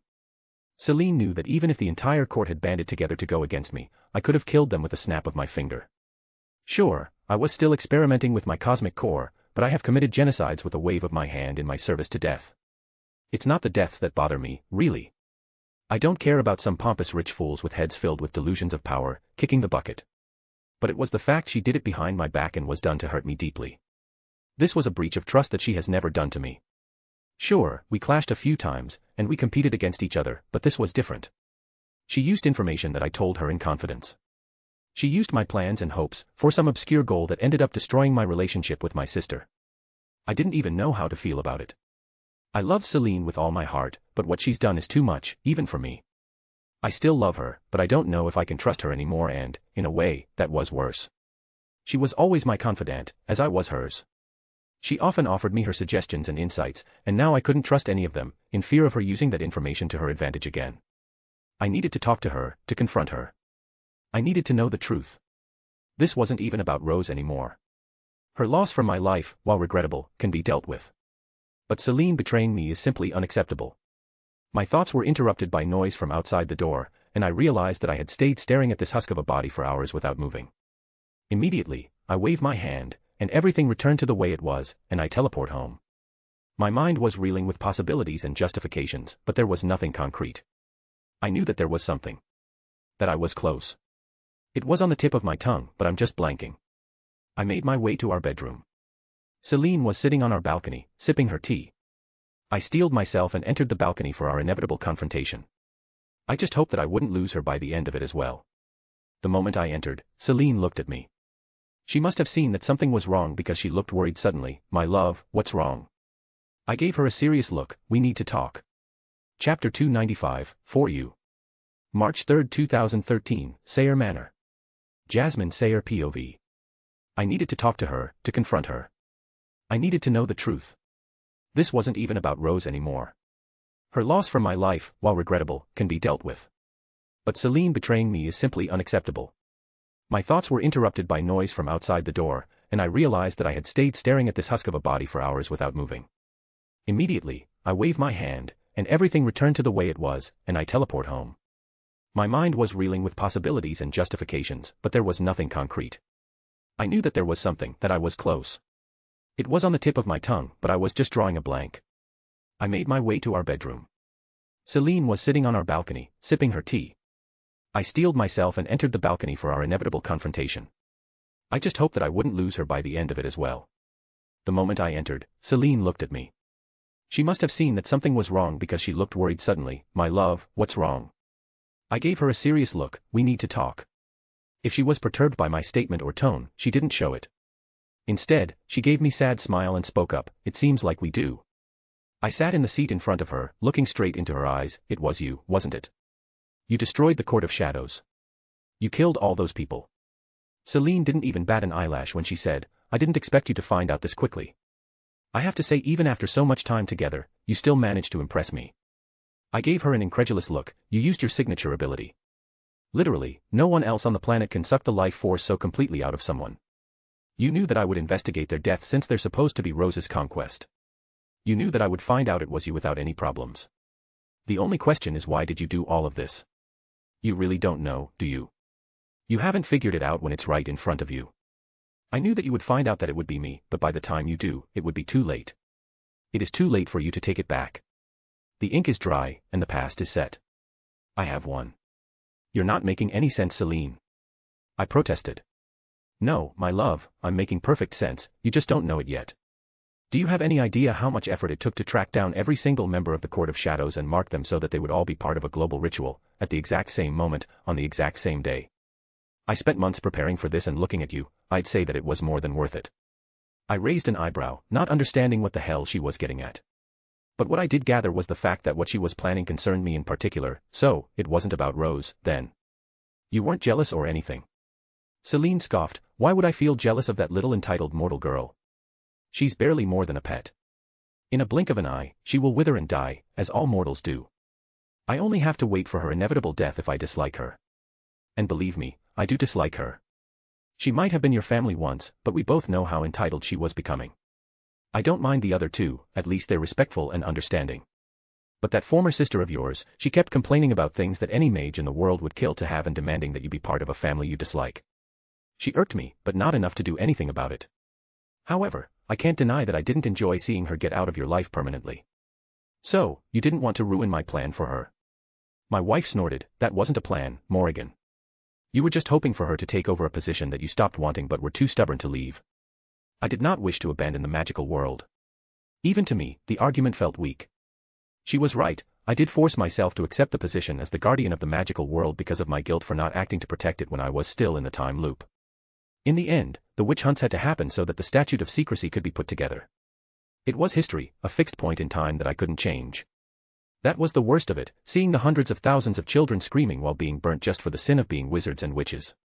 I couldn't save any of them. I was forbidden. I was bound by the chains of time and fate. And I hated it. It was one of the darkest moments of my life when I came the closest to breaking entirely. Celine had comforted me and consoled me while I was slowly coming apart. I can see now that I was mistaken, that my affection was illogical. What happened to these people was illogical, but there was nothing to feel guilty about. It wasn't my fault. I physically could not help them, hence the blame cannot be put on me. This also meant that it was a lie. My entire devotion to the magical world, to the legacy of Atlantis, was a lie. It felt oddly freeing to admit this. The magical world was not my responsibility, it was never my responsibility, and the role I took upon myself to protect them was unnecessary. I had taken into account that as long as the Earth still has magic, mages and humans will remain in separate worlds. I cannot keep babysitting them. It was time for them to deal with their messes. Celine's voice broke through my thoughts. You don't believe that? I nodded. You're right, I don't. What I did was as meaningless as it was illogical. But not all things are rooted in logic, Celine. You should know that. For the first time in this conversation, Celine sneered at me. Don't give me all that about love. I know that love is as beautiful as it is painful. Do you realize how much it killed me to see you always keep your hopes up with one mortal after another, losing bits and pieces of yourself after every death, natural or not? And here I was always picking up the pieces. I love you, Morrigan, but loving you hurts a lot more than it should. Stunned into silence, I thought back to her words and sighed. I can see your point, but we're not here to talk about the past. I am no longer bound by the time loop and have no desire to meet with mortals. You're changing the subject. Tell me why you would do this to Rose. The Black Witch snorted. You still haven't realized, have you? Rose was never my goal. Yes, it might seem that way, and she was a pawn in my plan, but the endgame didn't have anything to do with her, not at all. The endgame was always you, my love. I don't understand. Celine burst into laughter. That's fitting, isn't it, for you to be on the other side of things. For the first time, the mighty Morrigan finally accepts the fact that she doesn't know better. I never cared enough about Rose Potter to do anything about her. I disliked her on principle, but she was no better than your usual mortal. She was greedy, prideful, and full of anger and jealousy. It wasn't that big of a deal. No, what mattered was who she was to you. She was your sister and you truly had accepted this fact.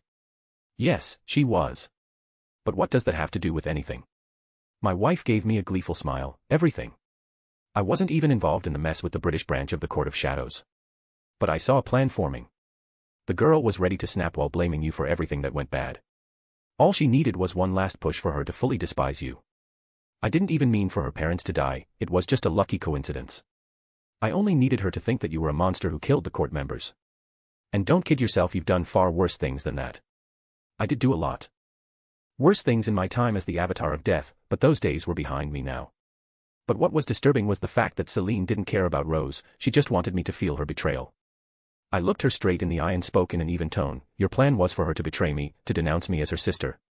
She nodded. Yes, it was. Why? Celine chuckled at that. Why indeed? The funny thing is that the fact was staring at you right in the face. I wanted you to feel betrayed by your own kin. You're such an emotional being, even if you try to hide it, you feel so deeply. With that betrayal, you would let go of your control, of your powers, especially of the cosmic core that you barely know how to control. It did make sense. I did feel my powers rage and boil from my emotions back then. But my wife wasn't done, she continued. I wanted you to feel a deep grief, and finally let go. More specifically, I wanted you to lose control over your death powers. I could see where this was going now, and muttered to myself, no, you wouldn't. The Black Witch cackled. I would, I definitely would. You spent hours looking at her unconscious body with your death perception, and with it, you were slowly losing your humanity. You're no longer shackled now. You realize it, don't you, that you were so clinical and logical ever since yesterday, ever since you set Rose aside and denounced her as your sister. You've been more calm and more collected. Even now, in the past you would have been screaming at me, cursing me for the horrors I committed. You would have been horrified by the people I killed, the people I drained. Hell, you would have even been horrified that I started draining people again. I didn't even do it because I needed the life force, I didn't need this much of it. No, I did it because I liked the feeling and missed it. Talk about hitting 3 birds with 1 stone, I got rid of that whiny little mortal girl, I destroyed the organization that could have complicated things for us, and I finally got you to grow up and accept the fact that you're not human anymore. She was right. Looking back, I was overly clinical when I tracked down the Potter's killers. Hogwarts must have realized it during my visit. I scanned the energy left in me by Erebus. There was still a good chunk left, but most of it was gone now. My celestial side was showing, and I didn't know what was happening. I will admit that I am not human anymore. I cannot even pretend to be one now even if I wanted to. I was something else, something more, on a fundamental level. But even with the muted emotions I could still feel the sting of the betrayal that my wife had committed. Why would you do this to me? To you, she exclaimed, I did it for you. You can't even judge me for it. After all, you're just like me now. Chapter 296, Unforeseen. March 3, 2013, Sayre Manor. Jasmine Sayre POV.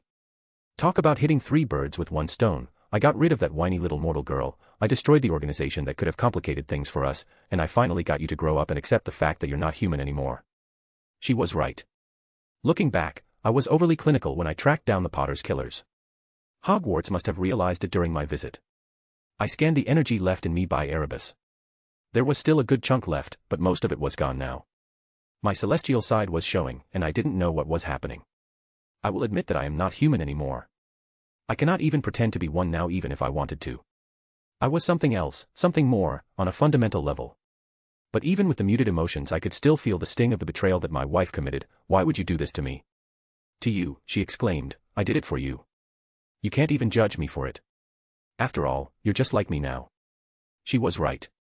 I had already lost. I was careless and I let someone I trusted fully manipulate my very being to suit their needs. It was disgusting, it was horrible, and it was beyond words to describe how I felt. I had been transformed into something that I had been avoiding for all my immortal life, and it was at the hand of my wife of all people. It was always just the two of us. When wars raged and civilizations were built and destroyed, we were together. She was my rock, and I was hers. I accepted her ruthlessness and apathy just like she was supposed to accept my attachment to my humanity. I have never tried to change her, and she didn't want to change me. It was a perfect balance, and it was a lie. This was conclusive proof that Celine didn't like who I was as a person and tried to change me. How dare she? I have accepted the fact that she feeds on people to recharge her life force like a junkie, and I helped mitigate her condition. She tried to destroy cities just to feed on their life force, and I didn't judge her. Yet just because I wasn't living up to my name, to my station, she chose to betray me in such a deep way, it broke my heart. And the worst thing was that I didn't care. It didn't make sense to care about this. I was different now, and I had to learn to live with it. After Celine's plan was completed, my awareness and emotional development were more similar to a celestial than a human. I wasn't even close to the powers of a celestial, but I couldn't identify myself as a human being anymore. And the worst thing is that it didn't hurt at all. I always knew that this was inevitable, my fall from humanity. I expected that I would lose my humanity in a fight where I would have no other choice but to sacrifice it. I expected it to hurt for some reason, to feel a part of myself leave me. But it didn't, and I should be horrified about it. However, my consciousness told me that horror was illogical because it didn't have a purpose, and thus, I cannot feel it.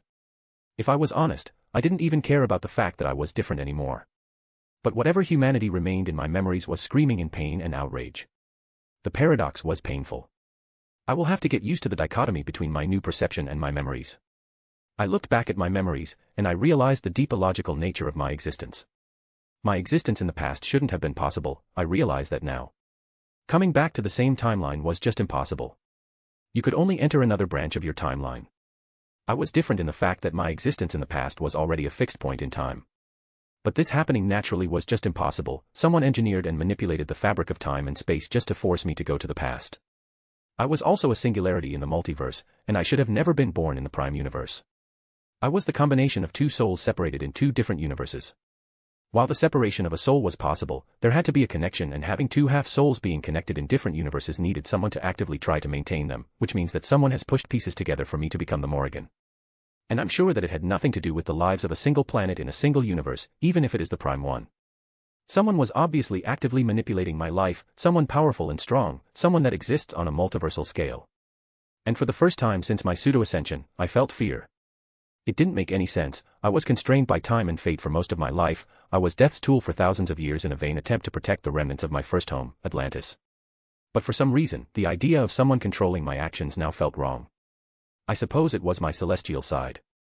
I don't think that they really appreciate the concept of them being controlled by anyone else. I took a deep breath, trying to calm myself down. I needed to focus on the present, not the past. I needed to deal with Celine. I didn't even know what I should do about her. I have loved her for so long, and yet she betrayed me. I recalled her response to my earlier question. She said that she did it for my benefit. I did not understand why she said that. Doing something against my wishes that I would explicitly try to avoid is the definition of it not being for my benefit. The results of her actions didn't matter anymore.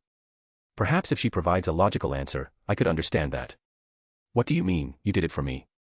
I asked, trying to keep my voice steady. You were always so limited, Celine replied, a hint of disgust in her voice. You were always so concerned with your humanity, always trying to hold onto it. It was holding you back, Morrigan. You were so much more powerful than you realized, but you were too afraid to embrace it.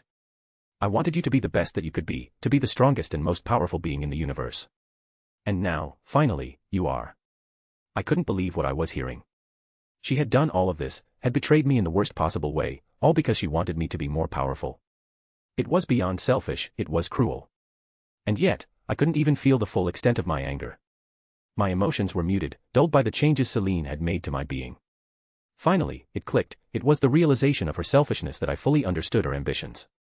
I gave her a sad smile, that's a lie and you know it. I am not lying. You know that this is true. You are not limited anymore, she protested. Oh, but you are lying. Not about the limitations I put on myself. There are many reasons why putting limits on a thing is better. No, you're lying about why you did this. It was never about me, it was never about my attachments or my humanity, was it? The woman looked confused, I don't understand. I gave her a pitying look, that's the sad thing. You don't even realize it. You never wanted me to become better, or more powerful. I am plenty powerful, and while you've complained about my attachment to my humanity, you have accepted it for thousands of years. No, you're relapsing. That's why you even killed the members of the Court of Shadows in the first place. That had nothing to do with this. You took a taste and couldn't stop yourself. You could have manipulated Rose in many ways, and yet you chose to commit mass murder to do it. You just wanted to go back to absorbing life force again, and you wanted me to approve, to remain with you, even if we agreed long ago that you wouldn't go too far with your abilities. You never betrayed me for my benefit, but for yours. She wanted to justify her going back to absorbing life force by getting me to approve, and she thought that if I had lost enough of my humanity, I wouldn't care about her doing it. To be honest, her plan succeeded, I didn't care anymore about it. I probably should, but it just felt meaningless. Thousands of people die every minute, a few more wouldn't change anything. But Celine had betrayed me, had used the trust one put in her to mold me into someone else, someone that she thought would be better. It seems that I was right on the nose because while Celine's face was impassive, her eyes betrayed her. She was begging, fine, you're right. The pendant you made me started glitching after your assimilation of the cosmic core. You were gone and I needed you. I started to feed again, and you know what, I liked it. I forgot how it was like being full for the first time and it was amazing. Maybe I hoped that with you becoming less human you wouldn't care about it and would allow me to go back to feeding. But I still stand by the fact that I did this for you. You needed to care less, to grow, it was time. My voice became cold, it was not your decision to make.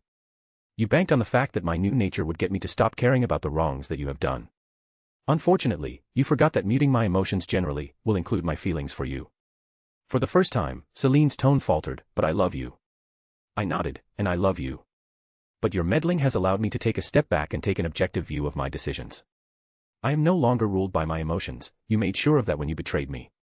That was the point, after all. She seemed to get where I was going and exclaimed, you can't get rid of me, you'll need my help against entropy. You're already on the back foot. You'll need my help. And after all, what's a few mortals' lives compared to the lives of the entire multiverse? She was appealing to my logical side. Was she scared that I would have killed her? While her betrayal caused my emotions to be more muted, I was still very much in love with Celine, even if I now see how our relationship just wasn't healthy for either of us. Celine felt stifled, and I used her as a support mechanism. Yet, I don't think I have it in me to kill her. But that doesn't change the fact that she betrayed me. Having made my decision, I sighed and gave her a sad smile, you're right. I do need you. But what you've done showed me that I cannot trust you. You were supposed to be my rock, and yet you betrayed me. I cannot rely on you in the coming conflict. I am sorry. Please, my love, she protested. She must have realized where this is going. I continued, and yet, I don't have it in me to kill you. I really should, what you have done was unforgivable. But I won't. I pretended not to see her sag in relief. You still need to be punished for what you have done. You will be exiled to the lands of Avalon. You will be confined to the castle, but you won't have access to the artifacts or the library. Should you take any malicious actions on the magical creatures inside, consider your life to be forfeit. Celine was openly crying now. Morrigan, please don't leave me there alone. I ignore her. Don't be mistaken, this is me being merciful. Goodbye, Celine. Before she could reply, I opened a dimensional portal to Avalon behind her and telekinetically pushed her through. She should be at the castle now. After closing the portal, all I could feel was the oppressive silence that remained. With Celine gone, I have never felt so alone. Chapter 297, Lonely Hearts. March 3, 2013, Sayre Manor. Jasmine Sayre POV. You're right. I do need you. But what you've done showed me that I cannot trust you. You were supposed to be my rock, and yet you betrayed me. I cannot rely on you in the coming conflict. I am sorry. Please, my love, she protested. She must have realized where this is going. I continued, and yet, I don't have it in me to kill you. I really should. What you have done was unforgivable. But I won't. I pretended not to see her sag in relief. You still need to be punished for what you have done. You will be exiled to the lands of Avalon. You will be confined to the castle, but you won't have access to the artifacts or the library. Should you take any malicious actions on the magical creatures inside, consider your life to be forfeit. Celine was openly crying now. Morrigan, please don't leave me there alone. I ignore her. Don't be mistaken, this is me being merciful. Goodbye, Celine. Before she could reply, I opened a dimensional portal to Avalon behind her and telekinetically pushed her through. She should be at the castle now. After closing the portal, all I could feel was the oppressive silence that remained. With Celine gone, I have never felt so alone. Honestly, even with my new disposition, things just didn't feel the same without Celine. It was odd, we had spent decades apart over the years, but it was never quite like this. It felt final in a way. Sure, we had our disagreements, and we even sometimes ended up coming to blows, but this was different, this was more. I will never pretend to be a good person. I don't even know what a good person even is anymore. After living for a while, you just realize how narrow-headed morals actually are in the long run.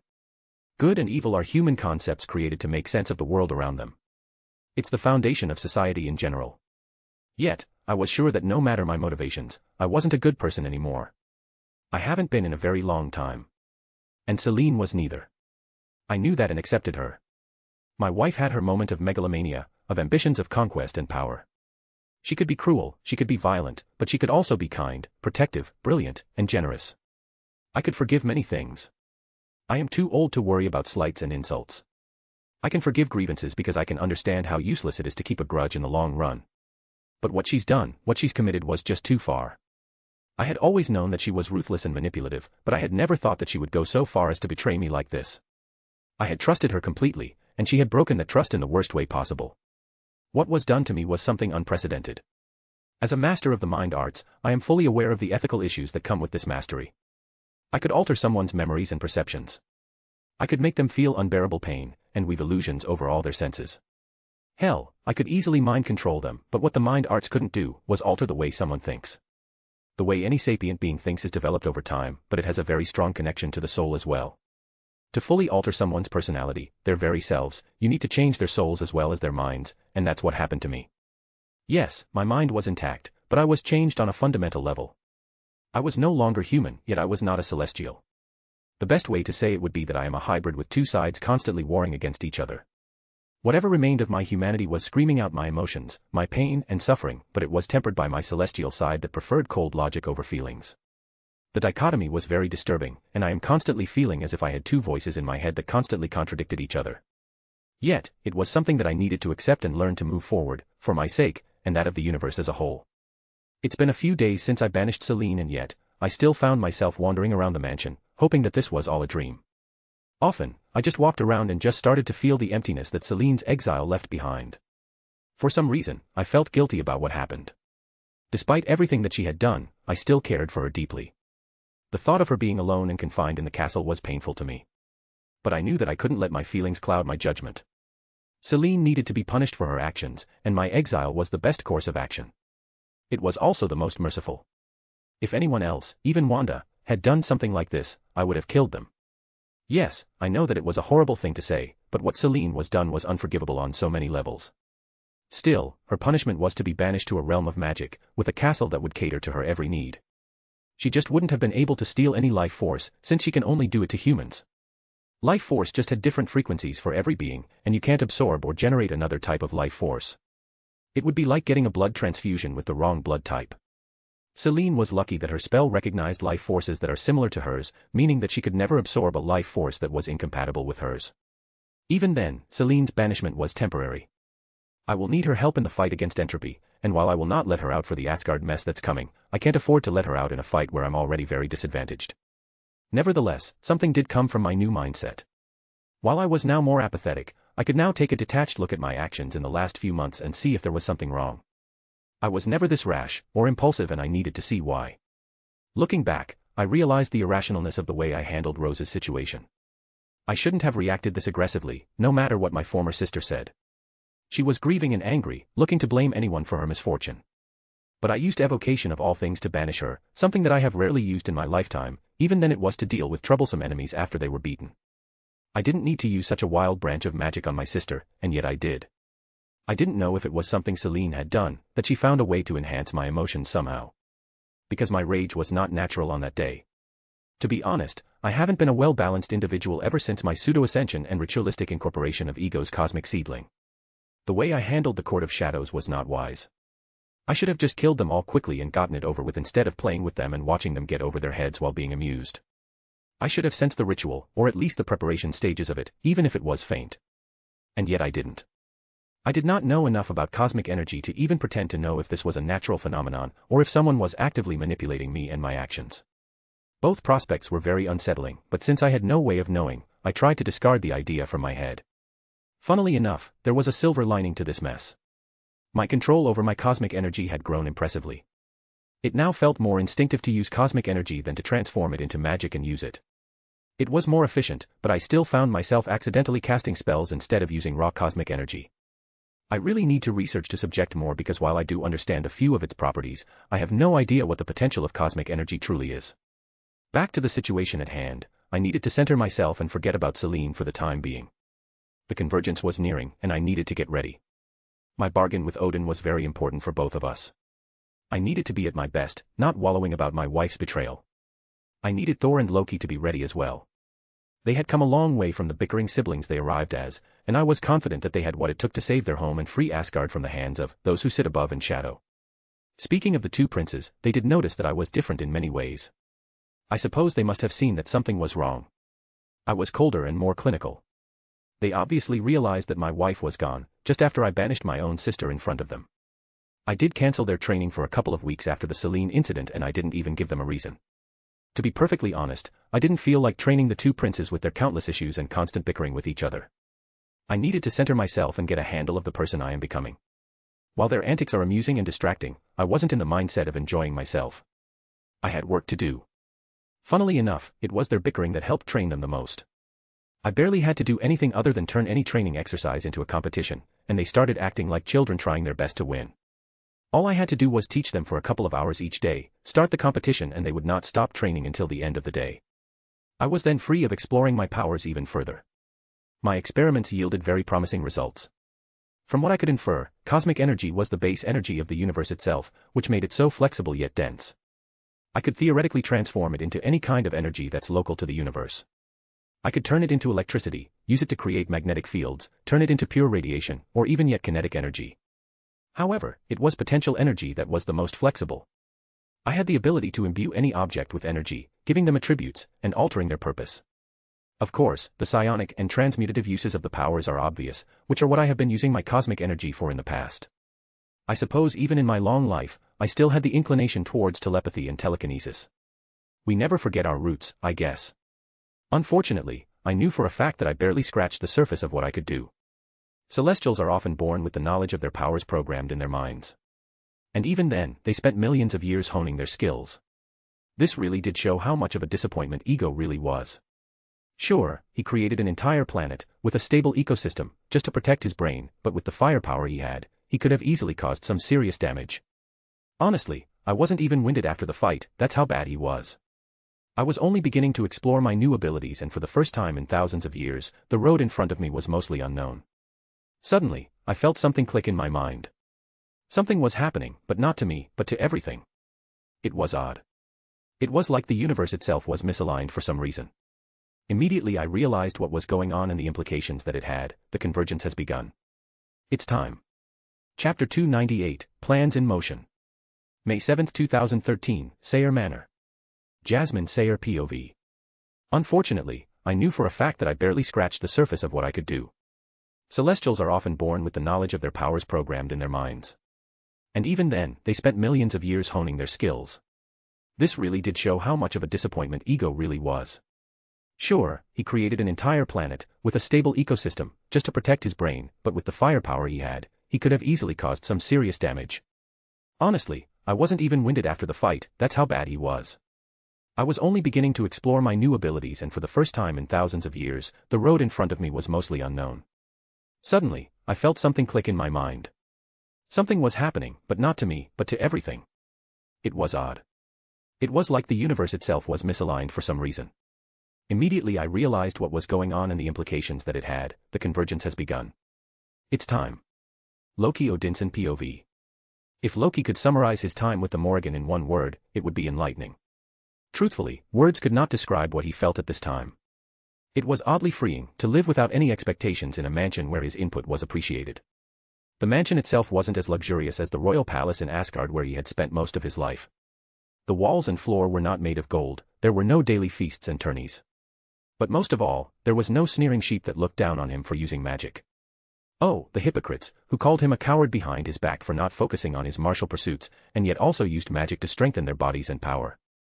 The Morrigan's explanation about the origins of the powers of Asgardians had opened his eyes to the fact that he had nothing to be ashamed of. However, what he has learnt the most was his appreciation for his own power. He had always dismissed his skills as useless tricks that rarely worked in a fight. But his host had taught him otherwise. It was staggering how much he could accomplish when training with someone that truly believed in him.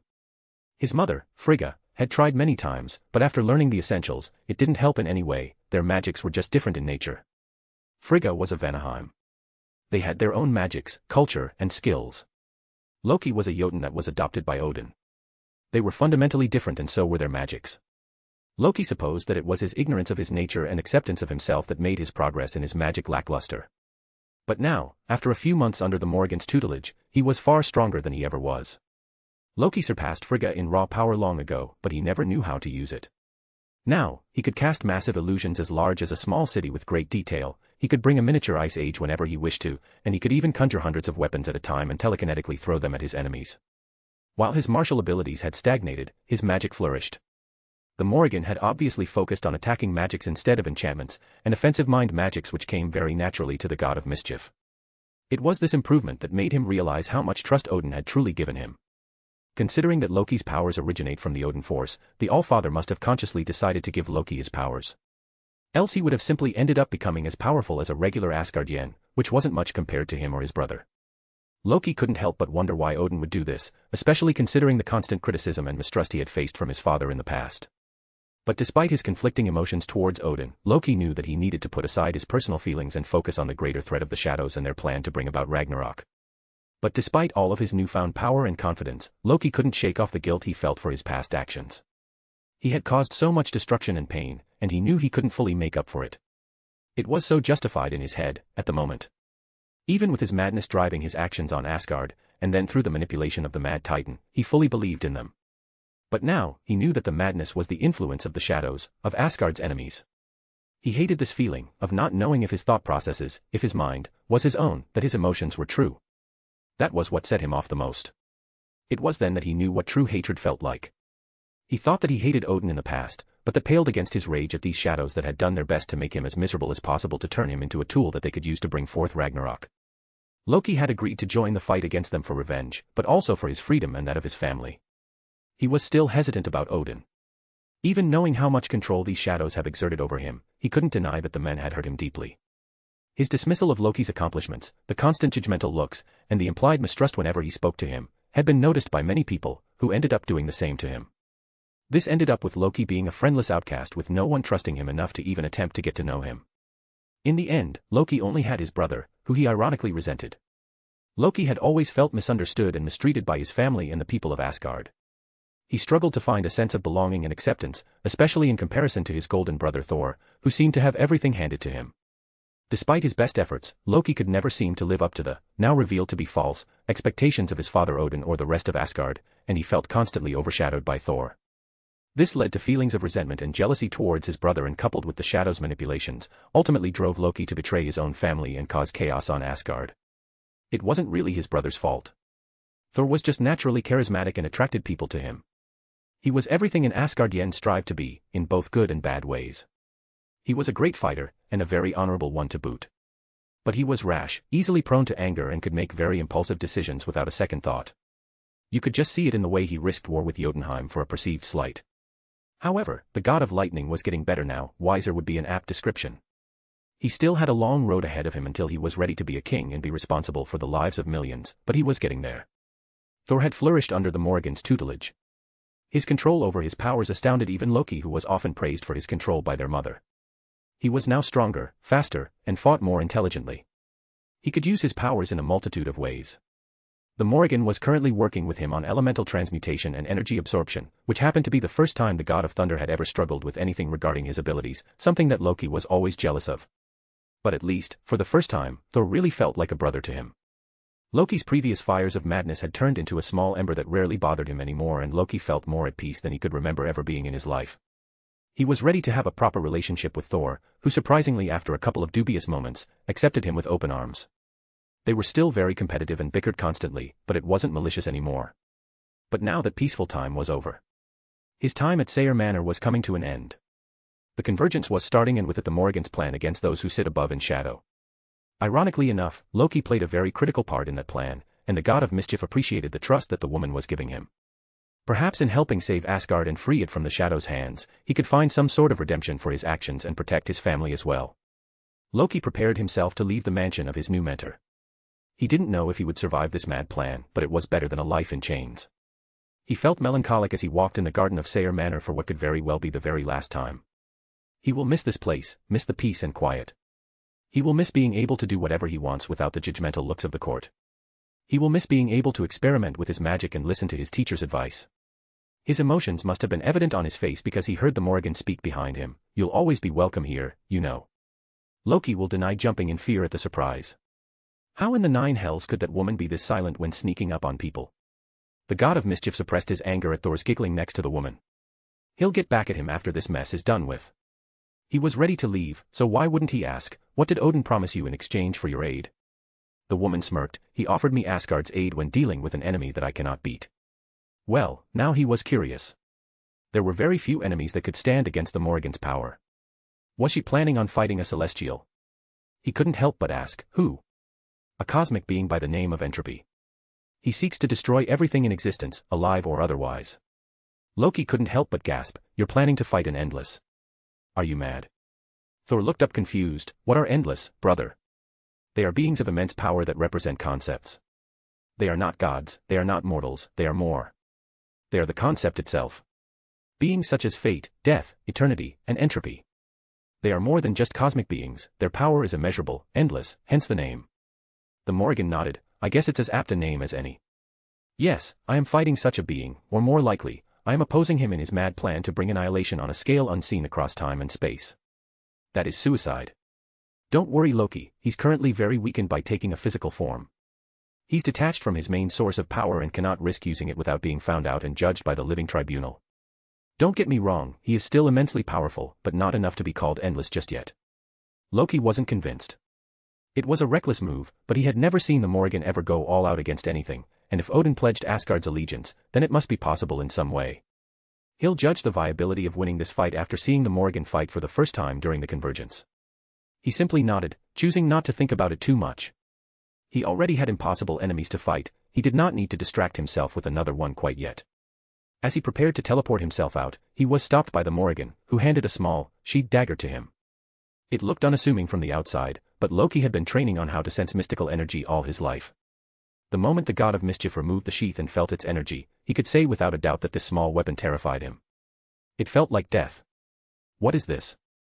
The Morrigan shrugged. "It was a small experiment I did a while back, a way to include an essence into an object. This dagger is death given form as far as you can tell. Even a pinprick can kill anyone, but stronger foes will need mortal wounds to die. If something can die, this dagger can kill it." The sheath hides the dagger's true nature, so its nature cannot be discovered by people sensitive to the mystical energies of the universe. This is my gift to you as a show of trust and appreciation for your dedication in the last few months. Loki was left breathless by the gesture and just nodded, not trusting his words. He put the dagger back into the sheath and nodded. Seeing him speechless, the Morrigan nodded, "Goodbye, Loki." She then waved her arms and a red portal appeared, showing its connection to the convergence. Loki stepped forward and was swallowed by it, starting the beginning of the plan that would hopefully result in Asgard's freedom. After all, it was time for Loki to be the hero for once. Chapter 299, The Other Side. May 7, 2013, Sayre Manor. Loki Odinson POV. The Morrigan shrugged. "It was a small experiment I did a while back, a way to include an essence into an object. This dagger is death-given form as far as you can tell. Even a pinprick can kill anyone, but stronger foes will need mortal wounds to die. If something can die, this dagger can kill it. The sheath hides the dagger's true nature, so its nature cannot be discovered by people sensitive to the mystical energies of the universe. This is my gift to you as a show of trust and appreciation for your dedication in the last few months." Loki was left breathless by the gesture and just nodded, not trusting his words. He put the dagger back into the sheath and nodded. Seeing him speechless, the Morrigan nodded, "Goodbye, Loki." She then waved her arms and a red portal appeared, showing its connection to the convergence. Loki stepped forward and was swallowed by it, starting the beginning of the plan that would hopefully result in Asgard's freedom. After all, it was time for Loki to be the hero for once. Instantaneous travel without the Bifrost was always odd. While Loki used the hidden passages between the realms which were born from the remnants of Odin's creation of the Bifrost and developed over time into becoming full-fledged connections that can be used to travel. These passages were wild, lacked the precision that the Bifrost offered, and could be unpredictable, hence dangerous. But they still used the connection that the Bifrost provides. They latch onto the Bifrost to travel, and hence had a similar fundamental connection. The 9 realms were universes, and direct travel between them was more complicated than teleporting to them. So, when the Morrigan created a portal to travel outside of Midgard, to the Shadow's hidden realm, Loki was curious. The convergence created a small connection between all of the realms. The world tree, which was constantly moving, aligned them, and traveling between them was as easy as breathing. Those who sit above in shadow lived in a realm connected to the word tree but hidden from the rest of the realms with their magics. Loki held no illusion that these were beings far above him in power. Still, according to what the Morrigan had told him, they were simple Asgardians in origin, that came from another universe, and chose to cannibalize the Ragnarok cycle to their benefit. They were not omniscient, especially considering that the strands of fate were blocked for some reason. The future was uncertain for the time being until the timeline stabilized because of some Midgardian who foolishly traveled back to the past. They were blind, they were weakened by the last Thor, which means that they are not all-knowing, they have weaknesses, and a goal of some sort. Because why would they go this far if they were already all-powerful? It would serve no purpose to risk manipulating a race as powerful as the Asgardians, and especially Odin, who was far more powerful than people thought. They were the gods of the gods, but they had needs, because if they didn't, then why would they even cannibalize the endless cycle of Ragnarok? A need means that a weakness exists, and that could be exploited. Loki's train of thought was distracted by the sight before him. He gasped in shock at what was before him. While the Rainbow Bridge occluded the sight when traveling between realms, this portal directly showed him Yggdrasil, the border of the universe. This means that he could see a glimpse of what was outside as well. If Loki could describe it in one word, it would be chaotic. Loki was a chaotic being in general, he reveled in chaos, in disorder, but this was something he could never imagine. Time and space looked as if they were nothing more than illusions. Up was down and down was up. There was no left or right, space bent in twists and turns. Nothing made sense. It was as if reality itself was nothing more than a dream, a mere construct of the mind. Loki couldn't even begin to comprehend the vastness of what he was seeing. The infinite expanse of the universe stretched out before him like an endless abyss. It must have been less than a fraction of a second, yet Loki knew that he was different now. They really were insignificant compared to the infinite chaos he had just witnessed. Loki couldn't help but feel a sense of awe and wonder at the thought. The universe was vast and full of endless possibilities, and he was just a small speck in the grand scheme of things. But he also felt a sense of determination. He had a mission to accomplish, a goal to achieve. He would not let anything stand in his way, not even the might of the shadows. Loki turned around for the first time since arriving. He needed to focus now. He was now in the lands of the shadows, home to those who have done their best to turn him into their tool. It was their realm, and they were all powerful here. He tore his thoughts away from the mind-bending vista and looked around, trying to get his bearings. He was standing on a small platform, floating in the midst of the darkness. He could see other platforms scattered throughout the void, connected by swirling lines of energy, with what looked like empty thrones. If anything, those who sit above in shadow were named aptly. Loki could barely tell that he was in some sort of empty throne room. The entire room didn't have a single light source, and yet he could see the rough outline of what was before him. He didn't have time to investigate because he was immediately attacked telepathically from multiple angles. It was one of the strongest attacks he had ever felt, but the Morrigan had taught him well in the last few months. The woman really was brilliant when it came to the mind arts. Loki's mind was now impregnable and not even the shadows could break through his defenses. Instead of wincing in pain like he wanted to, Loki smirked and pushed all his false bravado forward. Well, wasn't that a rude way to welcome someone? The god of mischief opened his eyes and saw that the thrones were now filled with gigantic men and women in Asgardian garb. They were entirely made of shadows with a few glints of light coming from their eyes and mouths that illuminated the room slightly. He could feel it from here. These beings were powerful, very powerful indeed. The man in the central throne, probably the leader, answered, "Loki Laufeyson, you dare intrude onto our domain." "Well, how else were we going to get to know each other better?" Another voice responded this time, "You know of us." Loki smirked and nodded, "Of course I do. Those who sit above in shadow, the gods of the gods, the bringers of Ragnarok. The bane of the 9 realms. I know exactly who you are." Another voice scoffed, "Then you know that it is foolish to intrude into our domain. How did you come here?" "Good, they haven't killed him on sight yet and they're listening to him. Perhaps the Morrigan's mad plan will work somehow. The convergence affects all of the realms, including yours." "And how did you come by us?" "Well, I was in Midgard after my father banished me and saw a particular ruin with you in them. I was curious and took a look. There was a book, written by my brother, or more specifically the last iteration of my brother." Loki did his best not to flinch at the hisses the beings in front of him let out, and forced a smug smile on his face. "From your reaction, his plan seems to have succeeded in some way." The King of the Shadows responded this time, "In a way, it did. He took us by surprise and hid from our sight. It was impressive for a godling such as him. And yet, for all his power, he is dead, and we still remain. Do not mistake our acknowledgement of his skill as a weakness. He lost, and with it, any foolish notion of opposing us." "Oh, this was going perfectly to plan." "Oh, I'm not opposing you, not at all. The opposite in fact, I'm here to help." "And why do you think that you can help us in any way, small god?" Loki tried not to sneer at his face. "What if I told you that Thor's plan succeeded? He knew that he was going to die and put something in motion long ago that would spell your doom. I am willing to help you prevent this outcome, for a price of course." Immediately, Loki felt immense pressure on him, originating from all sides. The shadows all started yelling until the king raised his hands. He gave Loki a searching look. "Are you attempting to blackmail us, small god?" "I wouldn't call it blackmail, just a bargain. I will help you gain your control back on the Ragnarok cycle in exchange for making me one of you." The pressure disappeared immediately. "We could take that knowledge from your mind." Loki nodded. "You could, but my mind is sufficiently protected. It might not hold up to your power, but it will hold up long enough for me to activate my mind trap and remove all my memories forever. And then, how will you stop what's coming? You could be lying. Oh, so you haven't been blind because of the cosmic event of unknown origin? Hasn't your control over the fate of Asgard and its future been absent because of it? You are the most vulnerable you have ever been, and it was all according to Thor's plan. Trust me, I know that he can be very cunning when he wants to be," Loki smugly responded. Silence reigned at his proclamation. Everything he said was true and they knew it. Loki was never sensitive to anything like these cosmic events, thus he should not be aware of them. Seeing that he had their attention now, he continued, "Look at me, do I look like I'm lying?" The King of Shadows spoke up, "No, you do not. So, you wish to become one of us?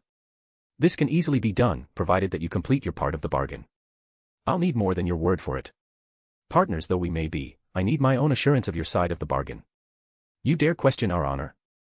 Loki shrugged, "Of course I do. You are responsible for the deaths of countless people during countless cycles, even my own. Why should I trust you when I know you are perfectly capable of killing me? You have done it many times before." After some grumbling, the King of Shadows nodded, "Fine, this is your assurance." Before Loki could question it, a small ball of light left the king's hand and flew towards the surprised god of mischief. Immediately, power started coursing through him like never before. He felt stronger than he ever did. What was that? "I have connected you to the cycle of Ragnarok. You can feed upon its energies as we do. Should you help us, the next cycle of Ragnarok will occur and you will ascend and become one of us for all of eternity." Well, that changed things. This power inside of him was addicting, but Loki steeled his mind. It was not the time to wonder about such things. "I thank you." The King of Shadows spoke up, "I wonder, small god, why do you wish to betray your kin and join us? Why I chose eternity over death? Seems like an obvious choice. But also, I wish to see Odin's eyes widen and break as he realizes that I have betrayed him once more." I wish him to understand the price of his failure as I destroy whatever hopes of freedom he has, as he has done to me. Chapter 300, The King of Shadows. May 7, 2013, Land of Shadows. Loki Odinson POV. Before Loki could question it, a small ball of light left the king's hand and flew towards the surprised god of mischief. Immediately, power started coursing through him like never before. He felt stronger than he ever did. What was that? I have connected you to the cycle of Ragnarok. You can feed upon its energies as we do. Should you help us, the next cycle of Ragnarok will occur and you will ascend and become one of us for all of eternity. Well, that changed things. This power inside of him was addicting, but Loki steeled his mind. It was not the time to wonder about such things. I thank you. The King of Shadows spoke up. I wonder, small god, why do you wish to betray your kin and join us? Why I chose eternity over death? Seems like an obvious choice. But also, I wish to see Odin's eyes widen and break as he realizes that I have betrayed him once more. I wish him to understand the price of his failure as I destroy whatever hopes of freedom he has, as he has done to me. POV. The King of the Shadows looked upon the young Asgardian in front of him. Well, he was a full Jotun in this cycle, something that was surprisingly rare in the long run. Most of the time, he's an Asgardian Jotun hybrid. There were a few times that he had even been Odin's own son, although he and his subjects tried to avoid it since he's usually very unpredictable and grows concerningly powerful at those times. It was curious how this cycle had stabilized to their classical storyline during this cycle, even if they didn't get involved much until Odin's ritual. The King of Asgard was barely more than a neutered Sky Father, where his waning power is almost being fully used to stop what had to be one of the strongest iterations of Hela yet. He supposed that it had something to do with being Odin's firstborn. His children tended to be abnormally powerful, which is why the shadows had always focused on him. He really had the potential to cause some serious damage, almost as much as that cursed the last iteration of Thor. Damn that man and his cursed ritual. How did Odin trick them this much was a mystery. It seems that even as he's getting weaker, his mind hasn't dulled. The men hid Thor's nature as a son of Gaia, an elder goddess of all things, from them, which allowed him to channel an immense amount of the Odin force at once. How the King of Asgard managed to combine Gaia's essence during Thor's conception, he had no idea, but it was clever, and they had almost paid for it. Who could have predicted what happened? Ragnarok was over, and it was time for Thor to pass on. He was always purposeless after the death of his people and often kills himself whenever he is the lone survivor. But who could have seen him channel whatever remained of the Odin force into a single attack? He used the Bifrost and his runes to break into their realm and almost slayed them all, killing himself in the process. It took every single speck of energy left from the last Ragnarok cycle to shield against the attack.